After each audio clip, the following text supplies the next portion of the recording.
10 years after the end of the world, the once prosperous city has been reduced to ruins. Dust is everywhere among the broken walls. The glory is gone, and only silence and despair remain. The zombie virus was rampant, and most humans failed to survive. The infected people became the walking dead, wandering in the ruins of the dilapidated cities, devouring the remaining vitality. The survivors struggled to survive in desperate situations, constantly awakening their special powers and fighting a desperate battle with death. In Nan Xiangwan's previous life, her besties and friends whom she trusted pushed her into the abyss at the most critical moment, and even her only brother was killed. She died with hatred, regret, and unwillingness, dying in a tide of zombies. But fate never abandoned her. She was reborn 3 months before the end of the world. With deep hatred and obsession with revenge, she obtained a space jade pendant that could store supplies. Nan Xiangwan did not hesitate and decisively led her brother to frantically stockpile supplies and build an indestructible shelter to make full preparations for the impending doomsday. In this life, she will never be soft-hearted again, nor will she trust the wrong people again. Those who have hurt her and her brother will pay a terrible price. Sister, wake up!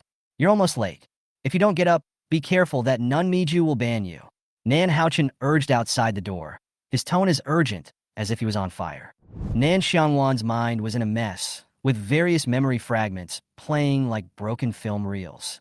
She was clearly dead, so how could she hear her brother's voice? Could it be this was the underworld? Sister, if you don't get up, I will ring the gong. Nan Xiangwan's voice became even louder. The harsh sound made Nan Xiangwan very irritated, and she suddenly opened her eyes. What she saw was not the gloomy yellow spring road, but a familiar yet unfamiliar bedroom. She was stunned, and her heartbeat suddenly accelerated, as if some major change was gradually emerging. Sister, you didn't sleep too much, did you? You'll be late in 28 minutes. Nan Xiangwan pushed the door open and rushed in, looking at her dazed expression with a puzzled look on his face. Nan Xiangwan looked at her brother's sunny face, and mixed emotions surged in her heart. She was reborn. What year is today? She asked tentatively. May 18th, 2037. Sister, what's wrong with you? Did you have a nightmare?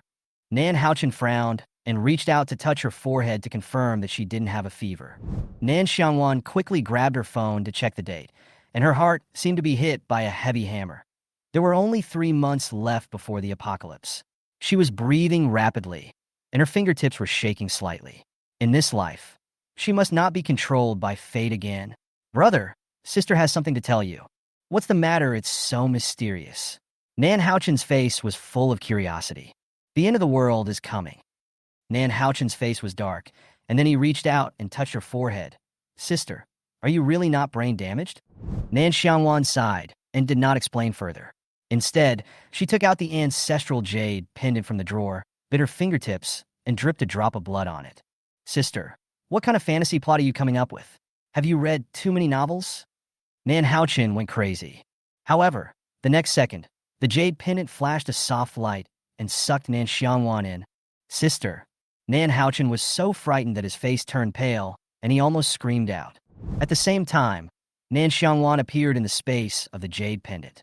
The mountains and rivers here were beautiful, and the houses were elegant, far beyond the desolate appearance in her memory of her previous life. Didn't I really open the space in my previous life? She was filled with turbulent waves in her heart. Before she could think about it, she heard Nan Xiangwan's ghostly howling outside. A thought flashed through her mind, and she immediately returned to the room. Nan Xiangwan was frightened by her sudden appearance and jumped up, holding his head and screaming. Nan Xiangwan couldn't help laughing and patted his shoulder. Coward, the end of the world is coming. Is this how you plan to deal with zombies? Sister, where did you go just now? You suddenly disappeared. Nan Xiangwan covered his chest, furious. My sister went to our ancestral space. Do you want to go and take a look? Really? The kind of space in novels? Nan Xiangwan didn't believe it, but there was excitement in his eyes. Nan Xiangwan took his hand, and with a thought, the two of them instantly entered the space. Nan Xiangwan was stunned, staring at the vibrant rural scene, unable to speak for a long time. Sister, this is really not a dream? Do you believe that the end of the world is coming? Nan Xiangwan's voice was calm, and his eyes were firm. Nan Xiangwan recovered and nodded heavily. It seems that we really need to stock up. Sister, Will we be able to kill zombies in the future? Are you scared? Nan Xiangwan asked softly, with a cold light in his eyes. What are you afraid of? We have practiced kung fu since we were young, so it won't be too tragic. Nan Haochen waved his fist, with fighting spirit in his eyes. Nan Xiangwan looked at his confident expression and swore secretly in her heart. In this life, she would never let her loved ones leave her again.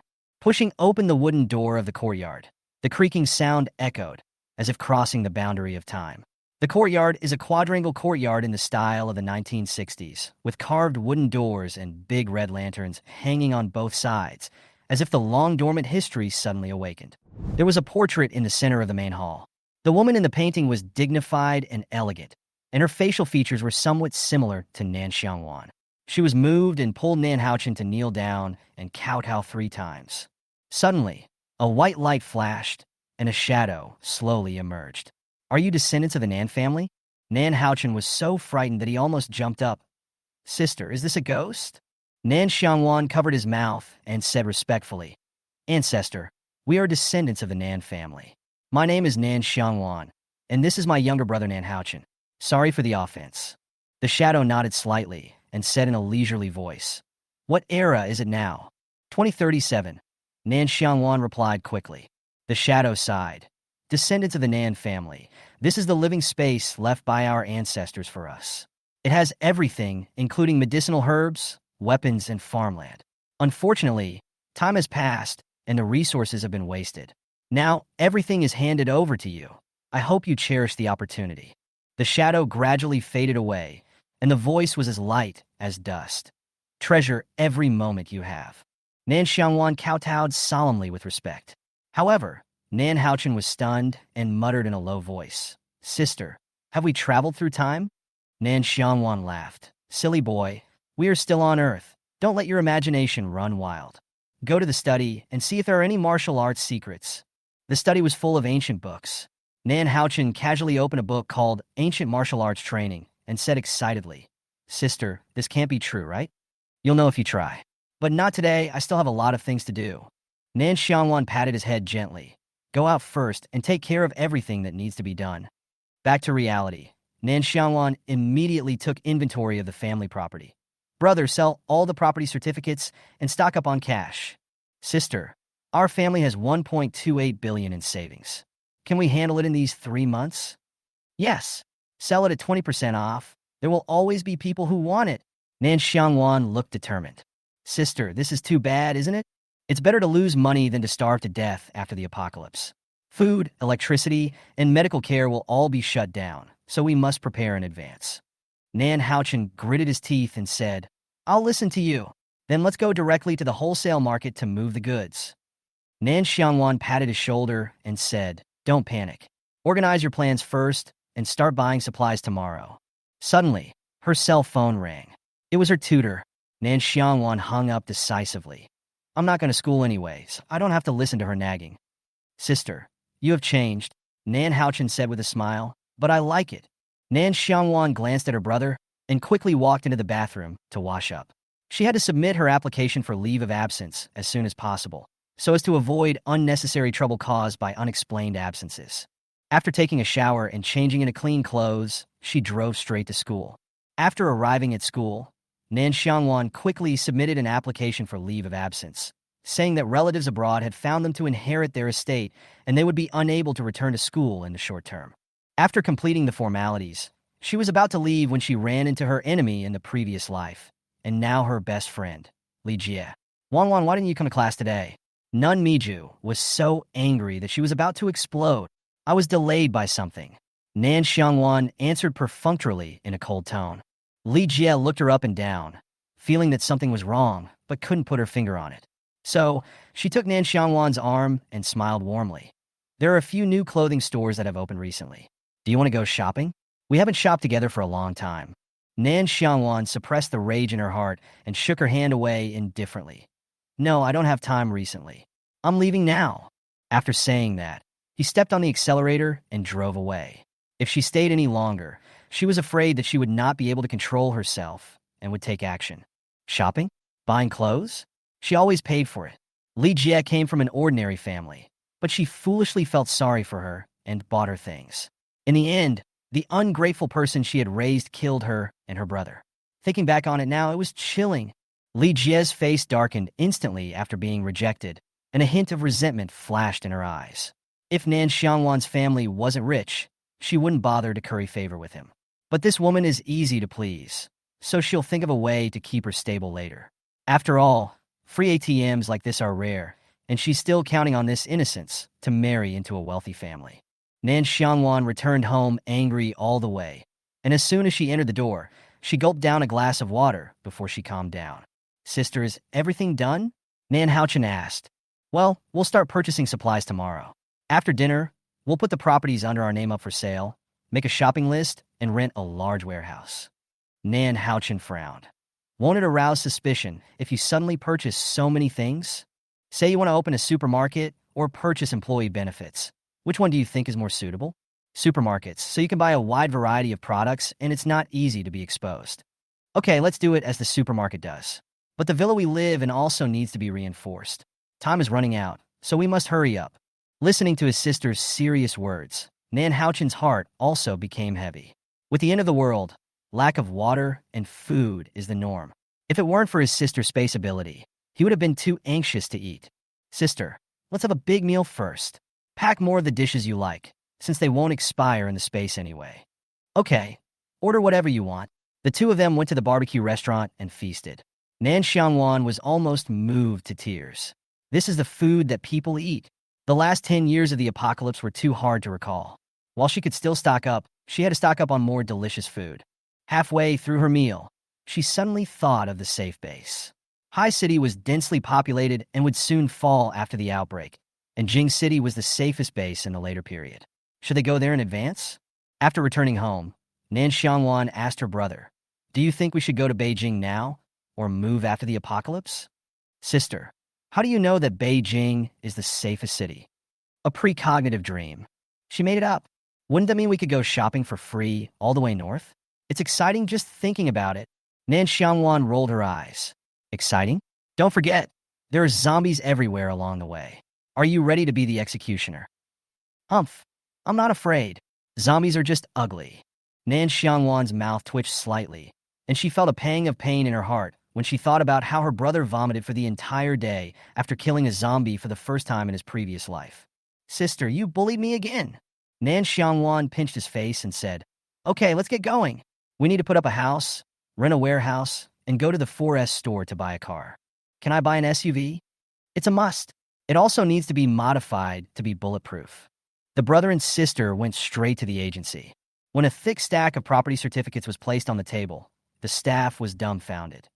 "You want to sell all of these?" "Yes, sell it within 2 months, 30% below the market price, but you have to pay in full." The staff was secretly shocked, thinking that these two siblings were the prodigals of a wealthy family.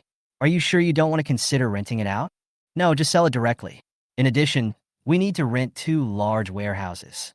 There is a large warehouse with 4 connected rooms in the outer ring, and the owner only accepts renting the entire building." Nan Xiangwan thought for a moment and nodded. "Okay, the lease starts from half a year. Let's sign the contract first."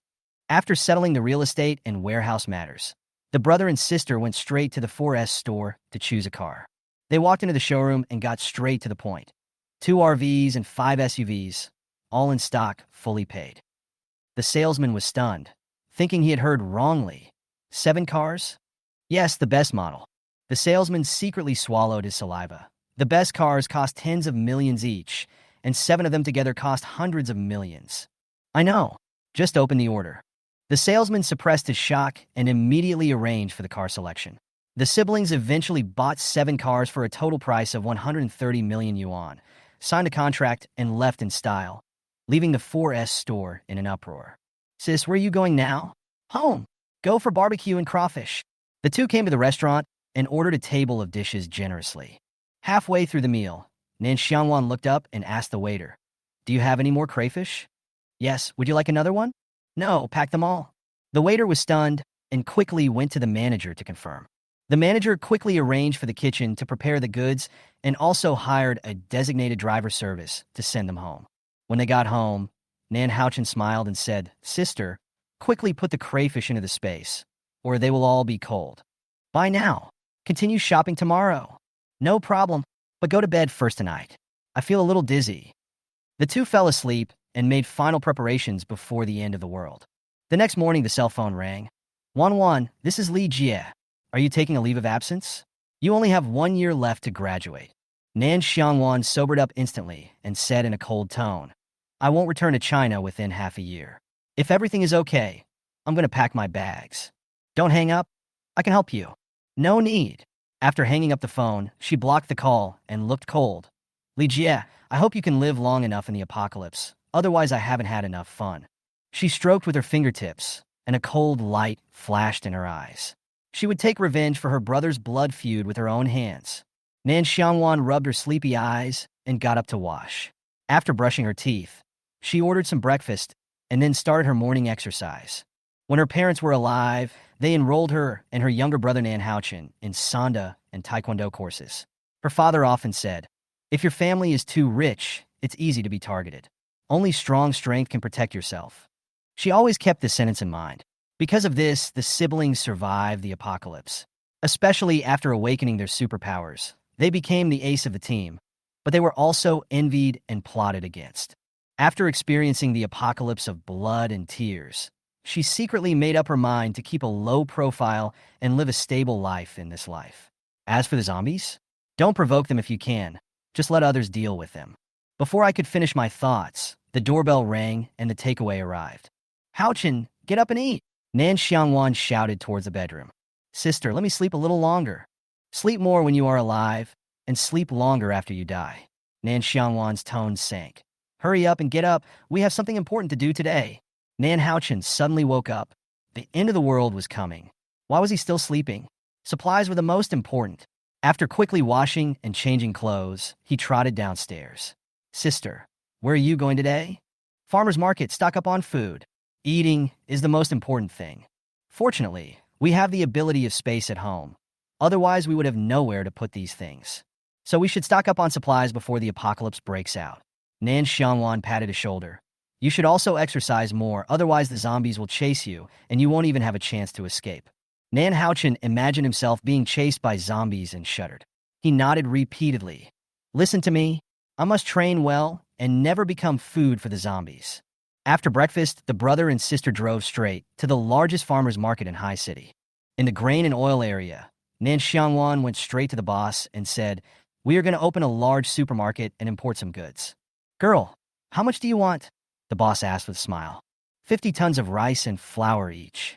The boss opened his eyes wide in shock. Are you sure? Sure. There are also cornmeal, glutinous rice, purple rice, and other grains, 10 tons each. The boss was busy recording and confirming the quantity from time to time, plus 10 tons of vermicelli. Okay, I'll prepare the stock right away. Nan Xiangwan immediately paid the bill. The total amount was 3.2 million. She left the warehouse address and asked the boss to contact her in advance for the delivery time. Then, the two moved to the oil products area. Boss, canola oil, peanut oil, and all other brands, 1,000 barrels of each. Really? That's all? The boss couldn't hide his surprise. Yes, for opening a supermarket. Okay, I'll give you the lowest price. The boss said with a smile on his face. 1,000 barrels each of lard, mutton fat, and beef tallow, and even frying chicken marinade and shortening were all purchased. Entering the seasoning area, the brother and sister almost emptied the entire street. 100,000 kilograms of iodized salt, 100,000 kilograms of sea salt, as well as condiments such as sugar, soy sauce, vinegar, cooking wine, etc., 20,000 bottles of each. There were 10,000 boxes of various spices, peppers, onions, ginger, and garlic, and the stock in the sauce area was completely sold out. Sister, are these seasonings enough? Nan Haochen asked while wiping the sweat off his face. How important is it to have a delicious meal in the apocalypse? These things are indispensable. 10,000 boxes each of Pichin bean paste, chopped pepper sauce, hot pot base, beef sauce, etc., and even vacuum-packed pickled meat and pickled mustard were swept away. The brother and sister were so busy that they didn't stop until their heels were covered with blisters at noon. Sister, I'm starving. Let's eat first. Nan Haochen looked at her pitifully. Let's eat roast duck today. Nan Xiangwan's eyes lit up, and she took her brother straight to the roast duck restaurant in the city center. After a hearty meal, the two were still not satisfied. So before leaving, they ordered another 500 vacuum-packed roast ducks to be sent to the warehouse for backup. They had planned to continue shopping in the afternoon, but the large-scale stockpiling had exhausted their energy, so they decided to go home and rest, recharge their batteries, and fight again. The brother and sister slept until night and were too lazy to cook, so they just ordered various takeout delicacies. Every takeaway is a double portion, and any unfinished food is stored directly in the space for future use. After dinner, the brother and sister started shopping online, adding all the items they liked and needed to the shopping cart. Sister, what else are we going to buy tomorrow? Daily necessities. What exactly do you want to buy? Toiletries, skincare products, laundry detergent, towels, and necessities for girls. Then let's go to the small commodity wholesale market tomorrow?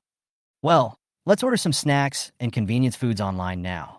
Ham, braised eggs, self-heating hot pot, spicy strips, milk, drinks. The brother and sister placed orders like crazy and soon spent all the tens of millions.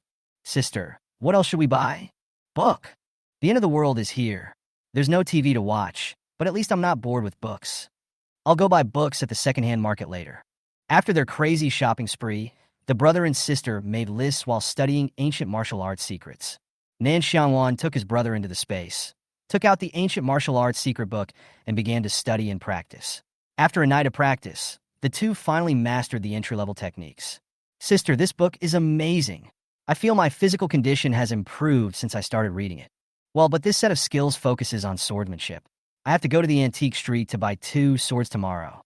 The next day, the two continued their shopping spree, buying daily necessities, bedding, warm clothing, electrical appliances, and everything else they could.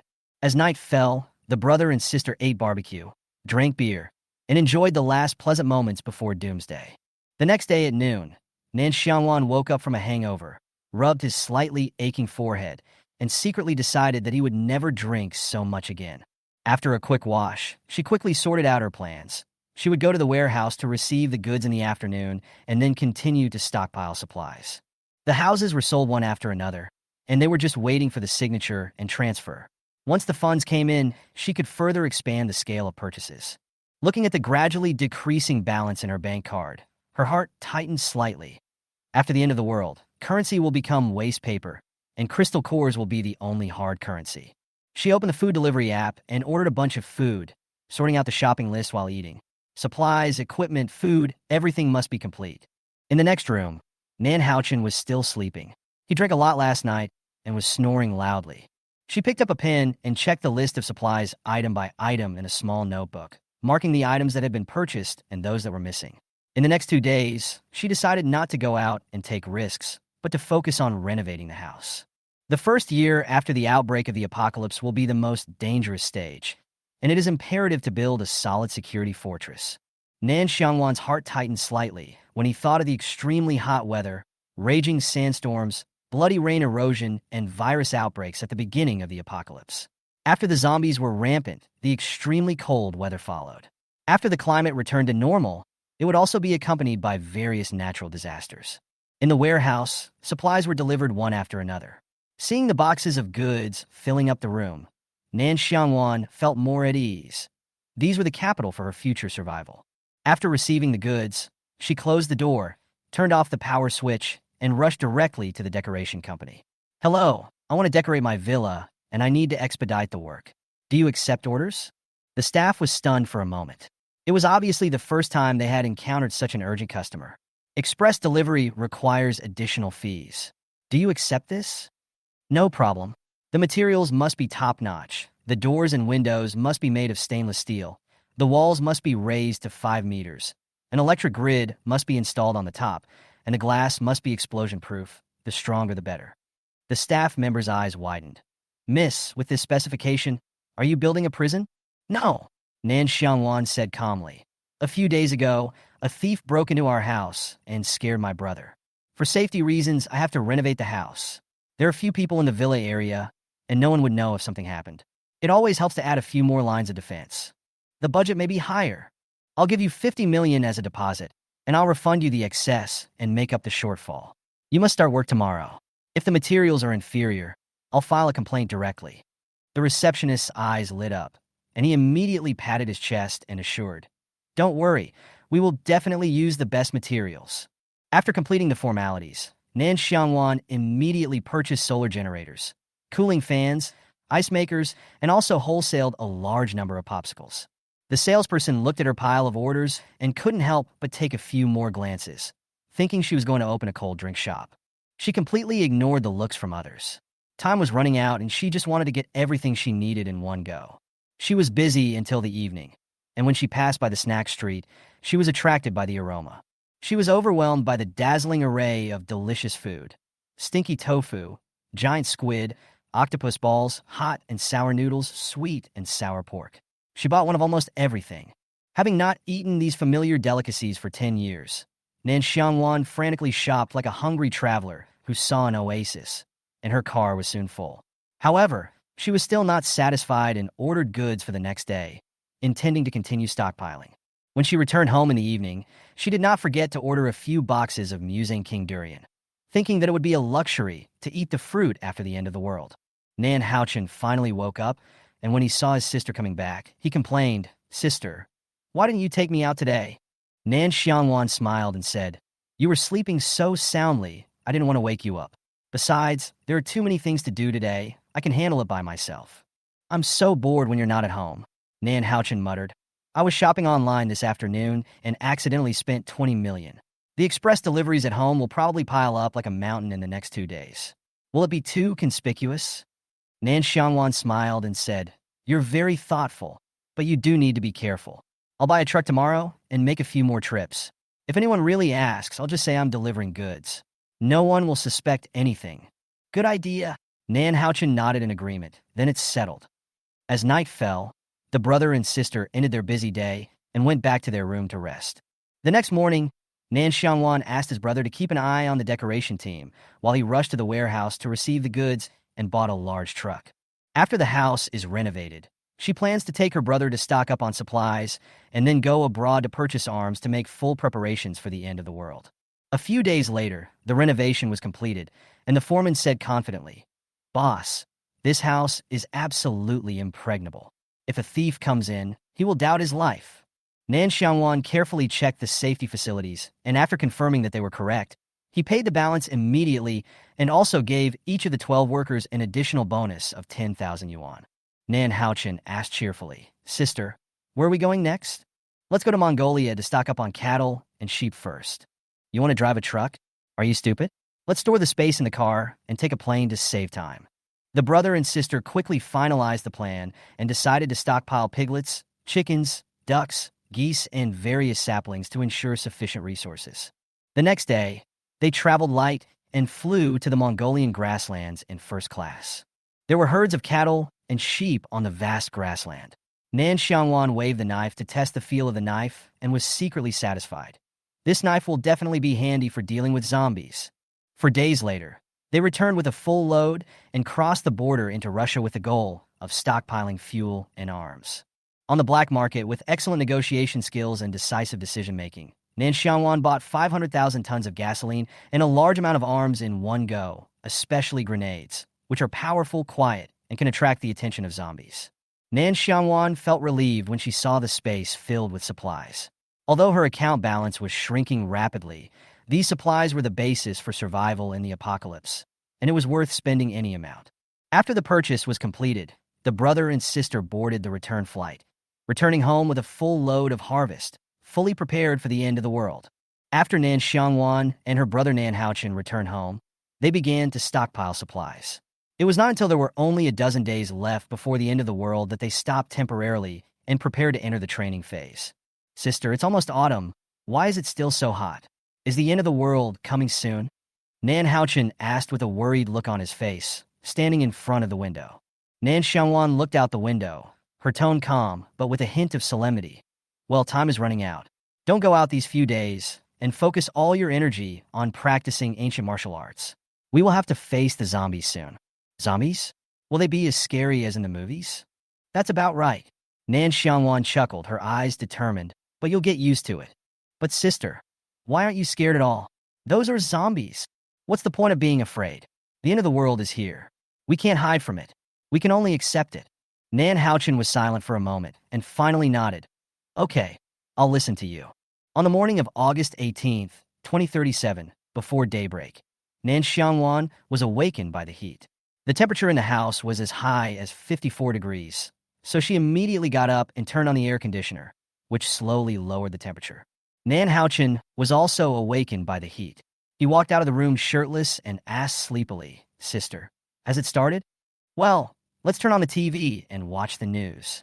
Nan Xiangwan skillfully switched to the news channel. The host was reporting on the abnormal temperature changes, reminding everyone to reduce going out as much as possible, and said that the weather would improve after the high temperature period ended.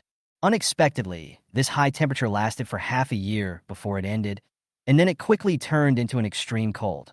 Nan Xiangwan turned off the TV and said in a low voice, "Haochen, cut off the water and electricity immediately. Fill all the buckets with water quickly. Don't leave any of them out. Sister, who's coming to our house?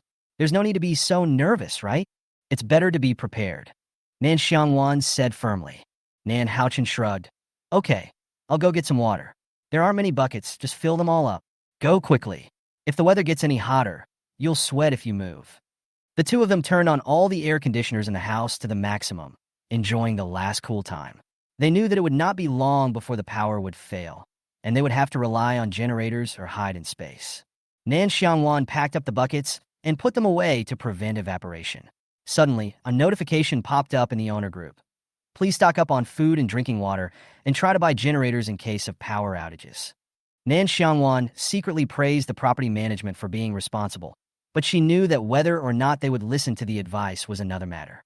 She put down her phone, took out 2 breakfasts from the space, and ate with her brother while practicing ancient martial arts. In the end times, force is the capital for survival, and supernatural powers have to wait until the first bloody rain to be stimulated. At the same time, in the senior ward of Beijing People's Hospital, a handsome man slowly opened his eyes and saw an unfamiliar ward. He frowned slightly, and after a moment, he suddenly realized that he was reborn. Zhang Xiyu, a level 10 warrior in his previous life, thought that everything was over after he died together with the Zombie King. However, he did not expect that when he woke up again, he found himself back to the time when he had just finished his appendectomy surgery. Looking at the surgical wound, he felt mixed emotions and couldn't help cursing. Couldn't it have been a week earlier? Why did they send me back to the day before the end of the world? Feeling annoyed, he picked up his phone and made a call. Bei Mingho immediately used all the funds to purchase supplies. Stock up on food, clothing, and daily necessities. Buy as much as you can. Bei Mingho on the other end of the phone was confused. "Boss, are you sure? The total funds are more than 3 billion. "Sure," Zhang Xiyu said in a cold tone. "The end of the world is coming. It's hot now. We'll cut off the power and water supply immediately. Do you want to die of thirst or starvation?" Bei Mingho was shocked. "The end of the world? Boss, you are not kidding, right? Do as I say. Prepare the food, generators, and fuel, and store the supplies in the underground warehouse. Stop talking nonsense." Bei Mingho was skeptical, but he didn't dare to disobey the order. "Okay, I'll get ready right away." After hanging up the phone, Zhang Xiyu closed his eyes and sensed his supernatural powers. The water and lightning powers were still there, but the level had dropped from level 10 to level 2. What was even more surprising was that his space was back, and even the supplies he had stored in his previous life were there. The corners of his mouth slightly raised, and a cold light flashed in his eyes. "This time, I will never lose again." Nan Xiangwan didn't know that there were other people in this world who were reborn like her. It wasn't until the intersection of fate brought the two together that she realized their experiences were so similar. "I thought I was strong enough with the advantage of rebirth, but after meeting the real boss, I realized that a rookie will always be a rookie. Instead of holding on, it is better to keep clinging to the big guys." August 19th. The temperature exceeded 69 degrees Celsius, and the electric wires caught fire due to the heat, paralyzing the entire city. The power outage has made people collapse. Residents who have generators in their homes are trying to cool down by using fans, but it is just a drop in the bucket. Nan Xiangwan lit up her own kerosene generator to ensure the normal operation of the power grid and air conditioning. She was confident that she had enough resources anyway. In her spare time, she and Nan Haochen entered the space to practice ancient martial arts and swordsmanship, keeping alert and fighting under the high temperature. August 20th. The hospital was overcrowded, with many patients being sent for treatment due to heat stroke. The news brought desperate news. Volcanoes erupted in many places across the country, country was almost extinct, and tsunamis occurred one after another. The clouds of the end of the world were looming. People were panicking, and the tide of hoarding quickly spread. August 25th. The power grid was completely paralyzed, the internet was disconnected, and mobile phones became useless. The temperature soared to 72 degrees, making it difficult to even breathe outdoors. Nan Xiangwan stayed at home peacefully, reading a book or cooking from time to time, knowing that this peace was only the calm before the storm. In the early morning of August 26th, there was a hurried knock on the door. "Don't worry about them." Nan Xiangwan turned over and continued to sleep. "It's so hot. They will go away after knocking for a while." Neighbors outside were talking anxiously. The generator is still on, so the people must be there. In the end, they left disappointed, but the anxiety still lingered. Nan Xiangwan got up and looked at the withered trees outside the window with a heavy heart. "Haochen, we have to get through this period." In Beijing, Zhang Xiyu opened the door of the hospital. The wound on his face had just healed. He knew that time was running out. After the high temperature came the bloody rain, followed by the extreme cold. He had to build a stable refuge base before the disaster struck. Bei Mingho was glad that he listened to his boss and stockpiled supplies and equipment in advance. Otherwise, there would be chaos now. Zhang Xiyu drove straight to his private villa, stored all the important supplies in the space, and searched several unmanned supermarkets along the way. He carefully took only half, leaving a glimmer of hope for others. Afterwards, he drove to the secret base, where hundreds of people had settled down and their lives were temporarily stable. "Boss!" The men gathered around and greeted him. "Have you made all the arrangements for your family?" Zhang Xiyu glanced at everyone. "Everything has been arranged as planned, but a few families stayed in the villa and didn't come with us. It's okay as long as they have a generator. Notify everyone to have a meeting in the conference room in 20 minutes. Zhang Xiyu said coldly. "Okay, boss." Everyone responded in unison. Zhang Xiyu sat at the conference table, frowning, and the terrifying zombie king from his previous life kept appearing in his mind. How was it born? Did it evolve by devouring crystal nuclei? Or was it different from ordinary people? No matter what the answer was, he would never give it a chance to grow in this life. A knock on the door interrupted my thoughts. "Come in," he said coldly. A dozen people walked into the conference room one after another. They were Zhang Xixu's subordinates and brothers who fought side by side. "Is everyone here?" "Boss, we're all here." Zhang Xixu's eyes were like knives as he scanned the crowd. His tone was cold and firm. "What I'm going to say is very important. If anyone is unwilling to take risks and quits now, I will provide generous supplies as compensation. But those who stay must obey orders unconditionally. Traitors die without a burial place." As soon as he finished speaking, he raised his hand and released a bolt of lightning, which instantly split the chair next to him into charcoal, and the air was filled with the smell of burning. Everyone was stunned. Bei Mingho swallowed his saliva and asked cautiously, "Boss, is this your supernatural power?" Zhang Xiyu nodded. "Yes, I have activated my superpowers in advance. You will have the opportunity to awaken in the future, but the process may make you stronger, or you may directly turn into a zombie. So think clearly now. Do you want to take this gamble? If you win, you will become a strong man. If you lose, you will only die." The conference room was in a dead silence. No one dared to take it lightly, but no one was willing to be an ordinary person. The end of the world was near, and everyone knew the fate of the weak. Zhang Xiyu stared at their hesitant expressions, his tone becoming even colder. "In this life, I will no longer tolerate any weakness or hesitation. Have you made up your mind?" After a moment of silence, Bei Mingho was the first to stand up, his eyes firm. "Boss, I want to activate my superpowers. If I fail and turn into a zombie, please give me a quick death. I'm willing to take a chance too. Count me in." Voices of opinion came one after another. Zhang Xiyu nodded slowly, his eyes sharp. "Those with family members should discuss this first. Activating your superpowers may make you stronger, but it may also cause you to lose your loved ones. By then, can you really do it?" After a brief silence, he continued, "After the apocalypse, you can't survive without strength. The supplies I stockpiled are far from enough for consumption.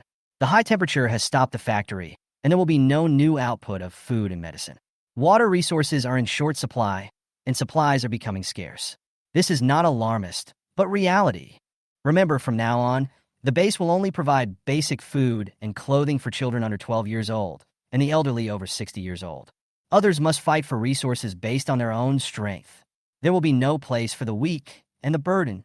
After the words were spoken, everyone's faces turned heavy and the meeting room fell in a deep thought.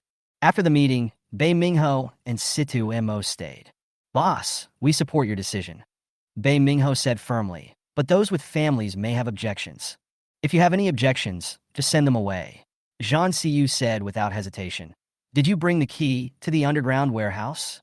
Bei Mingho handed over the key, his tone somewhat helpless. The weather is too hot, many shops are closed, and the supplies have not been collected. What should I do next? Don't be in a hurry.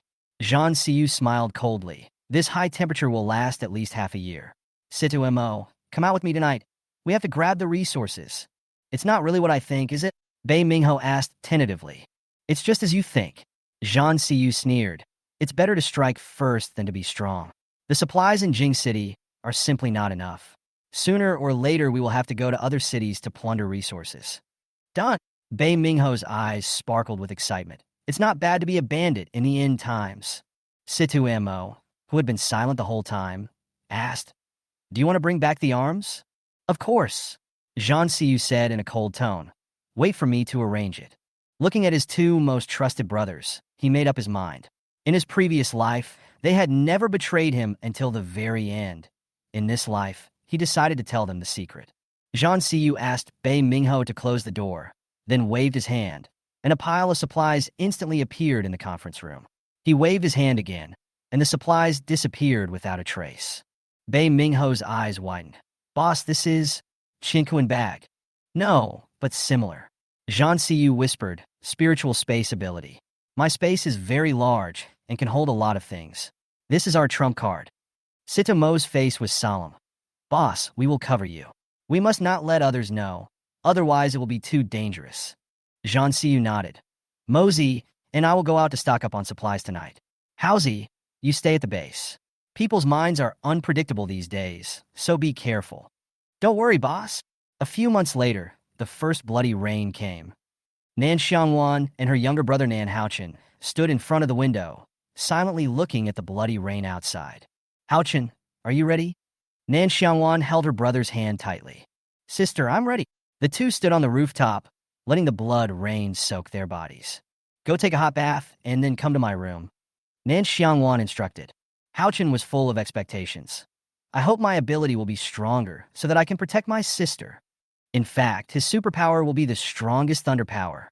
At the same time, preparations for awakening in Zhang Siyu's base also entered a critical stage. All those who accept the baptism of blood rain must wear iron chains, Zhang Siyu ordered. If they fail to mutate, they will be executed decisively to ensure the safety of the base. This night is destined to be restless. Chapter 13 Superpowers are now online. The brother and sister lay on the bed, and soon their bodies began to feel hot until they both passed out in a daze. Nan Xiangwan also felt uncomfortable all over. Although she had experienced it in her previous life, it was still very uncomfortable to experience it again. Not to mention Nan Haochen, who was even more feverish and started talking nonsense. If he didn't know that he was stimulating his supernatural powers, he would have suspected that his brain was burned out. In this way, the brother and sister had a fever for a whole night before the fever finally subsided. Nan Xiangwan was the first to wake up. Having had a fever all night, she was completely exhausted. She drank some well water in the space, then slowly sat up and tried to feel the changes in her body. After visualizing it with her mental power, she found that she had gained an extra water-related ability compared to her previous life. So she was very happy. Although she had spiritual, wind, and wood-related abilities in her previous life, she had gained a water-related ability in this life, which was really a pleasant surprise. She just wondered if her brother's ability would be different from that in his previous life. After feeling the supernatural power in his body, he turned around and touched his brother's forehead, wondering why he hadn't woken up yet even though the fever had subsided. It was not until the afternoon that Nan Haochen slowly came to his senses. The moment he opened his eyes, he was confused for a long time, thinking that he was indeed not burned to death. He wanted to go to the toilet, but he just couldn't get up. His whole body was limp, and he had no strength at all. Nan Xiangwan finished her physical exercise downstairs. When she returned to the bedroom, she saw her brother woke up. She immediately asked with concern, "Are you awake? Are you feeling unwell?" "I don't have the strength to get up," I want to go to the bathroom. After hearing what her brother said, Nan Xiangwan immediately took out some well water from her space and fed it to her brother. After Nan Haochen finished drinking the water, he took a while to get up and go to the toilet. When he came out, he asked, "Sister, do we have superpowers?" "Well, sit down now, feel the changes in your body, and concentrate on what special abilities you have." After listening to his sister's words, Nan Haochen immediately sat cross-legged to feel the changes in his body. Then he quickly stretched out his right hand, and a small amount of lightning came out, crackling and glowing. As he stretched out his hand, a ball of black flame also came out. Nan Xiangwan's eyes widened. She didn't expect her brother to have hellfire this time. His strength has been raised to a higher level. She immediately asked suspiciously, "Brother, can you feel if there is any space?" As soon as Nan Haochen finished listening to his sister's words, he opened his eyes and said, "Sister, how did you guess that I still have space?" "That's amazing, but my space is so small, only 20 square meters." After listening to him, Nan Xiangwan stretched out her finger and touched his forehead and said unhappily, "You should be content with having 3 types of superpowers. You know that the ones you awakened are the ones with the strongest combat capabilities. Your lightning type is needless to say, and your fire type is a pleasant surprise." "Why do you say that?" "Because your fire type is a mutated fire, hellfire, the kind that burns a zombie without leaving even ashes." Nan Haochen's eyes lit up after hearing this, and he asked excitedly, "Is it really that powerful? Then we don't have to be afraid of zombies anymore." "What are you thinking about? Your ability can only reach that level after you reach level 5. We are all at level 1 now, and we can barely kill zombies." "Ah, it's all for nothing. How can I upgrade my superpowers?" Wait until the zombies evolve crystal cores. That is the key to advanced superpowers, but the newly transformed zombies don't have it." "Okay, but what is your special ability, sister? Share it with me." After hearing what her brother said, Nan Xiangwan immediately stretched out her hand, and a small stream of water flowed out.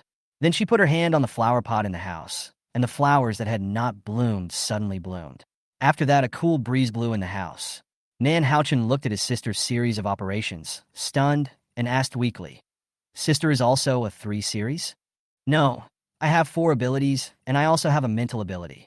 Attacking the brains of ordinary people can turn them into idiots in an instant.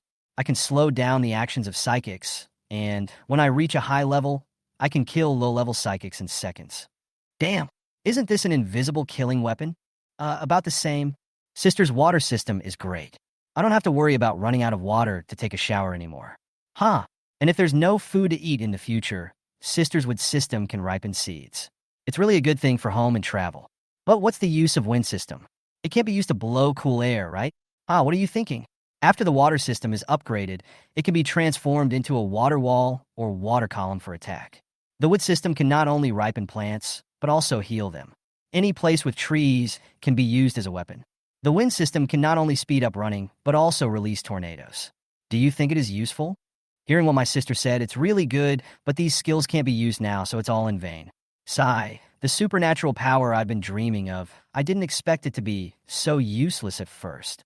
Just be content. Go to the roof and take a look outside. The weather should have changed. The zombies will soon arrive at the battlefield. No, it's too hot. It hasn't cooled down even after the rain. Nan Xiangwan looked out the window, thinking to herself that her rebirth had somewhat of a butterfly effect. The sandstorm that had arrived early in her previous life had not yet landed, so it must be coming soon. Calculating the time, she could go out soon, and that would be the real purgatory on Earth. "Brother, are you hungry?" "Well, I'm already hungry." "Sister, I want to eat beef noodles. Bring me a bowl." "Yeah." Nan Xiangwan casually took out a bowl of beef noodles and handed it to her brother, then continued, "After eating, come with me to practice your supernatural powers, then practice ancient martial arts, and finally add physical training. You will be able to go out to find supplies soon. Of course, the main thing is to practice how to kill zombies." Cough, cough, cough. Nan Haochen almost choked and immediately said pitifully, "Sister, can you wait until I finish eating? It really affects my appetite." "Okay, no more talking, just eat." Nan Xiangwan watched her brother eat, and she took out a durian and started eating it. Nan Haochen was a little greedy. "Sister, leave some for me. I'll eat it after I finish my noodles." "There is so much space, what to keep? I'll give you a whole one to eat later. That's really satisfying. If you can't finish it, put it in your space. It's a good opportunity to see if your space can preserve freshness. If it can, You can go to your space to prepare your favorite food, so you don't have to look for me every time you are hungry. My brother's space in his previous life was not fresh, and I don't know if it will change in this life. Well, that's a good suggestion. It's more convenient this way. Once I test it and it's okay, I'll go get some food from the space. If it's not fresh, I'll have to get some snacks that can be stored. At least I'll have something to eat. Well, eat it quickly, don't disturb me while I'm eating durian. Fortunately, I was smart enough to buy durian seeds and plant them in the space. Otherwise, I will never be able to eat such delicious food in the future. Indeed. Imagine if others have nothing to eat and we are the only ones who have fruit to eat. Isn't that really annoying? Haha, if you don't want to be beaten up, you can try it. Well, forget it. I think it's good to eat alone. I feel a little shudder just thinking about the scene of being beaten up by a crowd of people for robbing my fruit. I'd better not seek death, huh? Chapter 14. Survival of the Fittest. The brother and sister were free after activating their special powers, but Nan Xiangwan's side was in chaos. He didn't expect that only half of the people had activated their superpowers, while the other half turned into zombies. If they hadn't been chained in advance, everyone else in the base would have been in trouble. Although many people have made mental preparations, they are still very scared when they really face the zombies. Moreover, they have to kill them themselves. These are all their former brothers and relatives, so they can't do it and can only watch them scream there. Nan Xiangwan looked at the scene with a cold face and issued a final ultimatum. Now that they died in your hands, at least their bodies are intact. If I throw them all out, it will be hard to say. Others will not care who you are when they attack you, and they must be cleared out immediately, otherwise the base will be in danger. Unless you also want to become zombies, then I won't stop you. Oh my son, what will we do if you die? Hubby, how come you turn into a zombie? Why did everyone else succeed, but you failed? Woohoo! Nan Xiangwan looked at a group of people crying, and his good temper was worn out. Howsy, you stay and deal with it. Send away all those who disobey orders. Also, if anyone is accidentally caught or bitten by a zombie, deal with them on the spot. Got it, boss? I'll make sure to complete the mission. After Nan Xiangwan returned to the room, he smoked one cigarette after another in annoyance. He really didn't want to care about the lives of other people. If they were not his subordinates, he really wanted to take Howsy and Mosey away. It seemed that the plan had to be changed. Bei Mingho's scalp tingled when he looked at the room full of zombies. It was exactly like what was shown in the movies, so terrifying that he thought he would have nightmares at night. And Mosey stood at the door indifferently the whole time, holding a gun in his hand, fearing that something unexpected would happen. The boss had said that once someone was bitten by a zombie, they would mutate immediately. Are you going to kill him or not? If you don't want to, get out of here, and I'll take over. Bai Minghao shouted irritably. At this time, a beautiful girl cried and said, Why can I activate my superpowers, but my brother can't? Didn't Master Zhan say that blood rain can activate superpowers? Why did I turn into a zombie? You are lying. Bei Mingho laughed after hearing this. The blood rain can indeed stimulate superpowers, but it also carries the zombie virus, and the body's functions are not good. That's it. This is just a game of survival of the fittest by God, and the consequences were clearly explained to you at the beginning. This is your own choice, and you can't blame others. Do you really want to kill them? You don't have to kill them. I'll do it. If we don't kill them, we'll all die after they advance. The girl gritted her teeth in hatred and said, Then I'll have to trouble Brother Hao. I can't do it. After saying that, she turned and left. Bei Mingho was a thick-skinned person and did not notice the gloomy look in the girl's eyes when she left. But Mo Zi saw it. He thought that something might happen to this person and silently made note of her. Afterwards, a few families took action themselves, and the rest were dealt with by Bei Mingho, who then took them all to the square and burned them. After this series of changes, many people fell silent. They did not expect that the end of the world would really come. After all, seeing is believing, and they could not help but believe it. Mosey saw that the zombies in the base had been cleared out. Then he went to see the boss. Boss, clean everything up. I've observed that a few families have bad eyes and may cause trouble. Nan Xiangwan was playing with a butterfly knife in his hand and said absent-mindedly, Got it, keep watching, and be sure to pay attention to your own safety. Killing people is not against the law now. Yes, Howsy, and I will pay attention to it. Well, I'm not worried about you. Howsy is a bit nervous. You should be more careful and don't fall into other people's traps. Well, I'll pay attention. Okay, now sit cross-legged and feel the condition of your body to see what superpowers you have activated. Good. Siduamo sat cross-legged very simply, closed his eyes, and felt the energy in his body. Then he stretched out his hand, and a ball of blazing fire emerged. And as he stretched out his hand, a golden light appeared. Zhang Xiyu didn't expect that Moz had one more superpower than in his previous life. Could it be the butterfly effect brought about by rebirth? Moz opened his eyes and saw that the boss didn't speak. He thought there was something wrong with him, so he asked anxiously, "Boss, I won't have any problem, right?" "No, you have dual abilities, fire and gold. Once the zombies have crystal cores, you can upgrade them. Even though you have abilities now, they are useless and not as useful as thermal weapons." Moz heaved a sigh of relief after hearing this. He thought there was something wrong with his ability, but now it's fine as long as it's normal. Then Zhang Xiyu continued, "Tell others that it is a fire ability. The other ability is your trump card. Don't let others know unless you have to." "Well, I understand hiding one's shortcomings. Go and see why Halsey hasn't come over yet. I want to see his abilities. As for the others, observe what abilities they have first." "Okay, I'll go now." Sidhu and Mo went out of the house and went to look for Bei Mingho. When he found him, he was vomiting. "Halsey, are you okay?"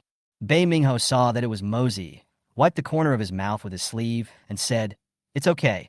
I just feel a little nauseous." "I'm glad you're okay. The boss wants you to come over." "Okay, got it." Bei Mingho took a bottle of mineral water, sipped his drink, and then went to meet Zhang Xiyu. "Boss, you're looking for me? Well, come here, sit cross-legged, and feel what the supernatural power of your body is." After listening to this, Bei Mingho slapped his head and remembered about the superpowers. After all, everyone had been dealing with the problem of zombies since awakening. If his eldest brother hadn't reminded him, he would have forgotten about it. He immediately sat cross-legged and felt the changes in his body. Zhang Xiyu waited for a long time before he saw the ice in his hand. He looked at him in confusion, thinking that it was clearly earth type in the previous life. So how did it become the rare ice type? "Halsey, do you feel a kind of supernatural power?" Bei Mingho didn't understand and said in confusion, "Yes, is there another too?" Moz is in the gold and fire categories, and I am in the water, lightning, and spiritual space categories, so I asked if you have any other abilities. Bei Mingho scratched his hair and said embarrassedly, "Boss, I only have one kind. Is this the ice system you mentioned?" "Well, grow up. You're great at fighting. Practice more when you have nothing to do." "Okay, I will practice well and won't hold Big Brother back." "Well, go back and rest. I guess many people won't be able to eat tonight, so there's no need to ask the kitchen to cook. Anyone who's hungry can help themselves to a bag of bread. And don't tell anyone about our abilities." "Okay." Anyway, he really couldn't eat. He had never felt so sick when killing enemies before. He didn't expect that after shooting the zombie in the head, he would be so sick to see the brains all over the floor. If the boss hadn't said that only shooting the head could kill the zombie, he wouldn't want to do that. He even didn't want to drink tofu pudding in the future. It was really disgusting. Zhang Xiyu went to take a shower only after he met the people leaving. Their base now had everything. The water in the reservoir alone could last for a long time. He thought that he should go on a long trip to stock up. As for the people in the base, this was all he could do. If these people were still there when he came back, he could consider taking them away. For those who didn't make it, forget about it. He was not a saint and couldn't take care of so many weaklings. Chapter 15: Practice Until You Vomit. That day, Nan Xiangwan got up early to exercise. He looked at the current temperature, which was 65 degrees, a little lower than the daily high temperature. He secretly wanted to go out and take a look. "I walked to my balcony and looked outside. I found that there were scattered zombies wandering around in the neighborhood, so I immediately called my brother. 'Haochen, come on, sister will take you to fight the zombies.' Nan Haochen, who was half asleep, instantly disappeared when he heard that they were going to fight zombies. 'Sister, there are zombies? Where are they?' 'It's right inside the neighborhood, but there aren't many of them. It's a good opportunity for you to practice.' 'Then, sister, don't you need to practice?' 'I'm not in a hurry. You go first, and I'll keep watch for you in case there's a sneak attack.' After listening to his sister's words, Nan Haochen agreed. After all, they were all newbies, so it was better for him to be careful. He didn't want to become a monster. The brother and sister changed their clothes, had breakfast, and went out. The sun is not very strong at this time, and it will be the hottest at noon, so it would be best to practice more while the temperature is still acceptable. Nan Xiangwan took out 2 machetes from the space, handed one to her brother, and said, "When you see a zombie, you must act quickly, and only by chopping off its head can it die. Otherwise, it will be impossible to kill it. And be careful not to get scratched or bitten. Otherwise, your sister will have to send you to see the king of hell." "Sister, please say something auspicious." I don't want to have tea with the king of hell. It's good to be alive. Well, you better work harder then. Don't worry, I'm not a fool, and I won't embarrass you. Don't be too confident when you say this. It's easy to get slapped in the face, you know? Nan Xiangwan took her brother to observe the situation outside, and then carefully opened the gate of the yard. Let's go, there are 2 zombies ahead. Nan Xiangwan asked doubtfully. How do you know? You were stupid. I sensed it with my mental power. Oh, I forgot my sister has this function. Now that we know where it is, what are we waiting for? Let's go. The more excited Nan Xiangwan is now, the more regretful he will be when he sees the zombies. Nan Xiangwan and her brother saw zombies after walking for a few minutes. It was the first time that Nan Xiangwan saw a real zombie in reality. He was very excited at first, but when he saw the zombie's face, he was almost scared to death. What the hell is this? He suddenly wanted to go home, but was it too late? Sister, this? I can't do it, whoa. It's too scary. Nan Xiangwan held her forehead with her hand helplessly. She had already guessed this would be the result. After all, it was the same in her previous life. They are coming. Hurry up. They will take action sooner or later. If you don't overcome this difficulty, don't go out with me in the future. Just treat me like a pig to be slaughtered. Wow, I've never killed a pig before. Then just think of it as killing a chicken. You've killed a chicken before, right? Don't talk nonsense, damn it. Nan Xiangwan had no choice. Her brother couldn't bring himself to kill the zombies. They were right in front of her. She just raised her head and slashed them twice, instantly removing the zombies' heads. Oh God, why is my sister so cruel? Is she returning the favor to that little lamb? Nan Xiangwan looked at her brother vomiting and said comfortingly, Brother, this is just the beginning. You have to get used to it. Look, it's very simple. You are not a human being anyway, so don't feel any psychological burden. Ugh, sister, that's not what you mean. Don't you feel disgusted? She's used to it, but she can't say it. Maybe I've watched too many zombie movies. Why is there such a big difference? We both watch zombie movies. Wow. All right, stop vomiting. You've already vomited up all your breakfast. It's a waste of food. Come with me. There are others over there. You promised to protect me. Are you here now? When Nan Xiangwan saw his sister looking at him with suspicion, he stopped vomiting immediately. He reached out to wipe his mouth, took the knife, and said domineeringly, Let's go, I think I can do it again. It's just chopping zombies. If his sister can do it, he can definitely do it too. Then Nan Xiangwan killed all the zombies throughout the morning. Nan Xiangwan vomited for the whole morning, and his face turned pale. After returning home, Nan Xiangwan took a shower and changed her clothes, then looked at her poor brother and asked helplessly, Are you still going to have lunch? No, I want to sleep, you eat. He was afraid that he would vomit after eating, so he decided to wait for a while. He wouldn't starve to death if he skipped a meal. Finally, Nan Xiangwan had lunch by herself and went to take a nap.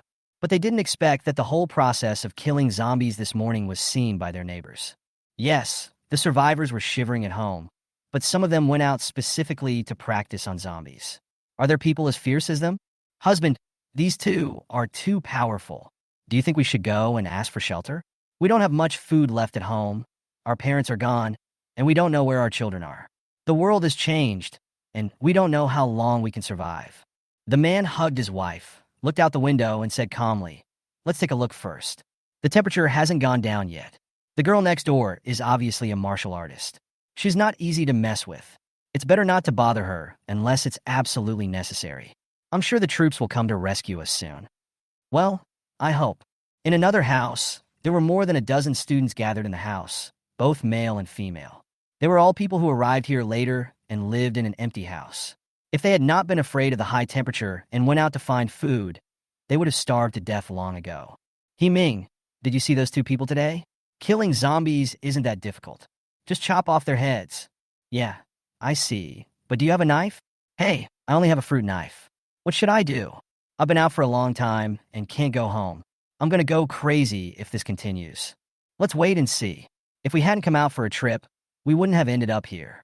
If we had known, we wouldn't have gone out. This damn weather, the zombies are out. It looks like the end of the world. We have to make plans. The next time we go out to look for food, it won't be a problem of high temperatures, but a problem of zombies. Wow. I want to go home. I don't want to be eaten by zombies. Wow. I want to go home too. Ming is overwhelmed by seeing these girls crying every day. It seems that he needs to make plans early. With so many burdens, he will definitely be a hindrance. Wang Lei, come with me later and check if there are any empty houses. We must find some weapons, otherwise when the zombies come, we will all die. Yeah, I think so too. We can't just sit there and wait for death. At least if we fight, we can still have a chance to survive. Yes, when the sun goes down. The other men also looked at each other and felt that what He Ming said made sense. If they just sat there and waited for death, they would really just be waiting to die. They didn't want to die yet, so they decided to go out together at night and see what would happen if they stuck together. If Nan Xiangwan saw He Ming at this moment, she would definitely recognize him. Wasn't this person also a former friend? What a coincidence. The butterfly effect brought about by rebirth really went astray. Chapter 16, watching a play late in the evening. The brother and sister slept until dark. Since the end of the world, their lives have become chaotic. When they have nothing to do, they spend most of their time sleeping. After all, there is no entertainment program. Apart from practicing martial arts and eating, the only things left to pass the time are sleeping and reading. We finally got an entertainment program to fight zombies. But after just one morning, my younger brother almost fainted from vomiting. After Nan Xiangwan woke up, he stretched and looked out the window. There was not a single star in the sky, and the whole place was foggy, and he could not see anything. After washing my face and waking up, I looked at my brother and found that he was still sleeping, so I didn't wake him up. I just ate dinner and drank beer. It's no wonder that Nan Xiangwan's alcohol tolerance has been increasing over the past 6 months. He used to get drunk after just one bottle of wine, but now he can drink several bottles. Of course, his appetite has also increased, especially after activating his supernatural powers. The food is consumed faster. If they didn't have enough food in stock, they wouldn't dare to eat as much as they wanted because they really couldn't afford it. After eating and drinking, Nan Xiangwan locked the door of her house out of boredom and went out. Since she couldn't sleep anyway, she might as well go out and observe the situation nearby. She was wearing a black tights that covered all the exposed skin. Although it was a little hot, there were viruses everywhere at this time, and it always felt unsafe to expose her skin. At the same time when Nan Xiangwan came out, He Ming from another villa also left with a few boys. It was a pitch-black night, and you couldn't see your hand in front of you. Several boys held each other and walked carefully. He Ming, it's too dark now. We only have one flashlight, and we don't dare to use it. Let's talk about it tomorrow morning. If a zombie suddenly jumps out, it will scare people to death. Shut up. Do you want to attract zombies? The kitchen knives in our hands are not for display. We can just chop them to death if we see them. Brother, do you dare to do it? Don't talk, there's noise. Several boys suddenly became nervous and kept their eyes on their surroundings. Nan Xiangwan originally just wanted to take a stroll, but she didn't expect that there were other people who dared to come out in the middle of the night. She really didn't know if they were looking for death or not. He Ming, are there any zombies? How would I know? There's a sound. It's better to be careful. Oh, I thought there were zombies. I was scared to death.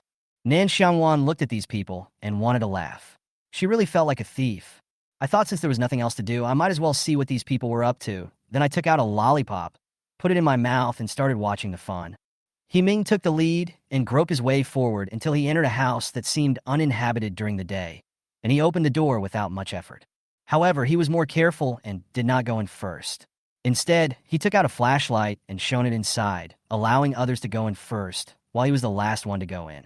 Although no one lives here, there's a chance that the whole family has turned into zombies.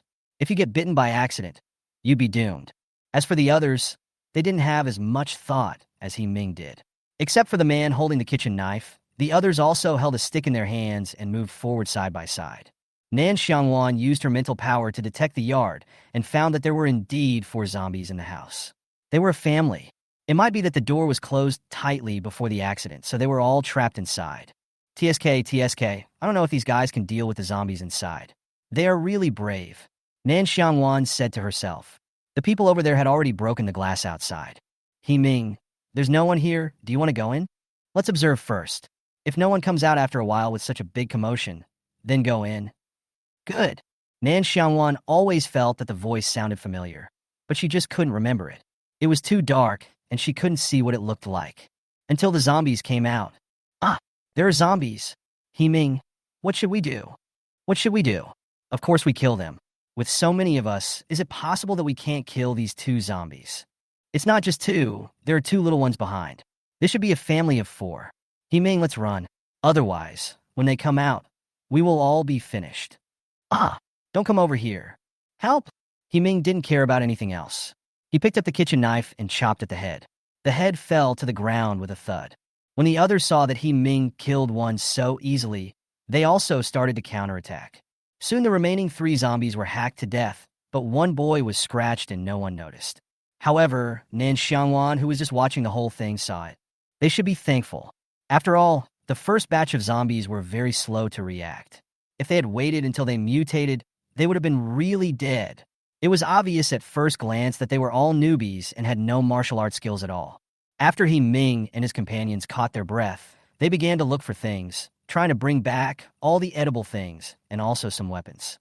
It wasn't until the boy who had just been captured began to mutate that Nan Xiangwan couldn't help but warn him. Be careful.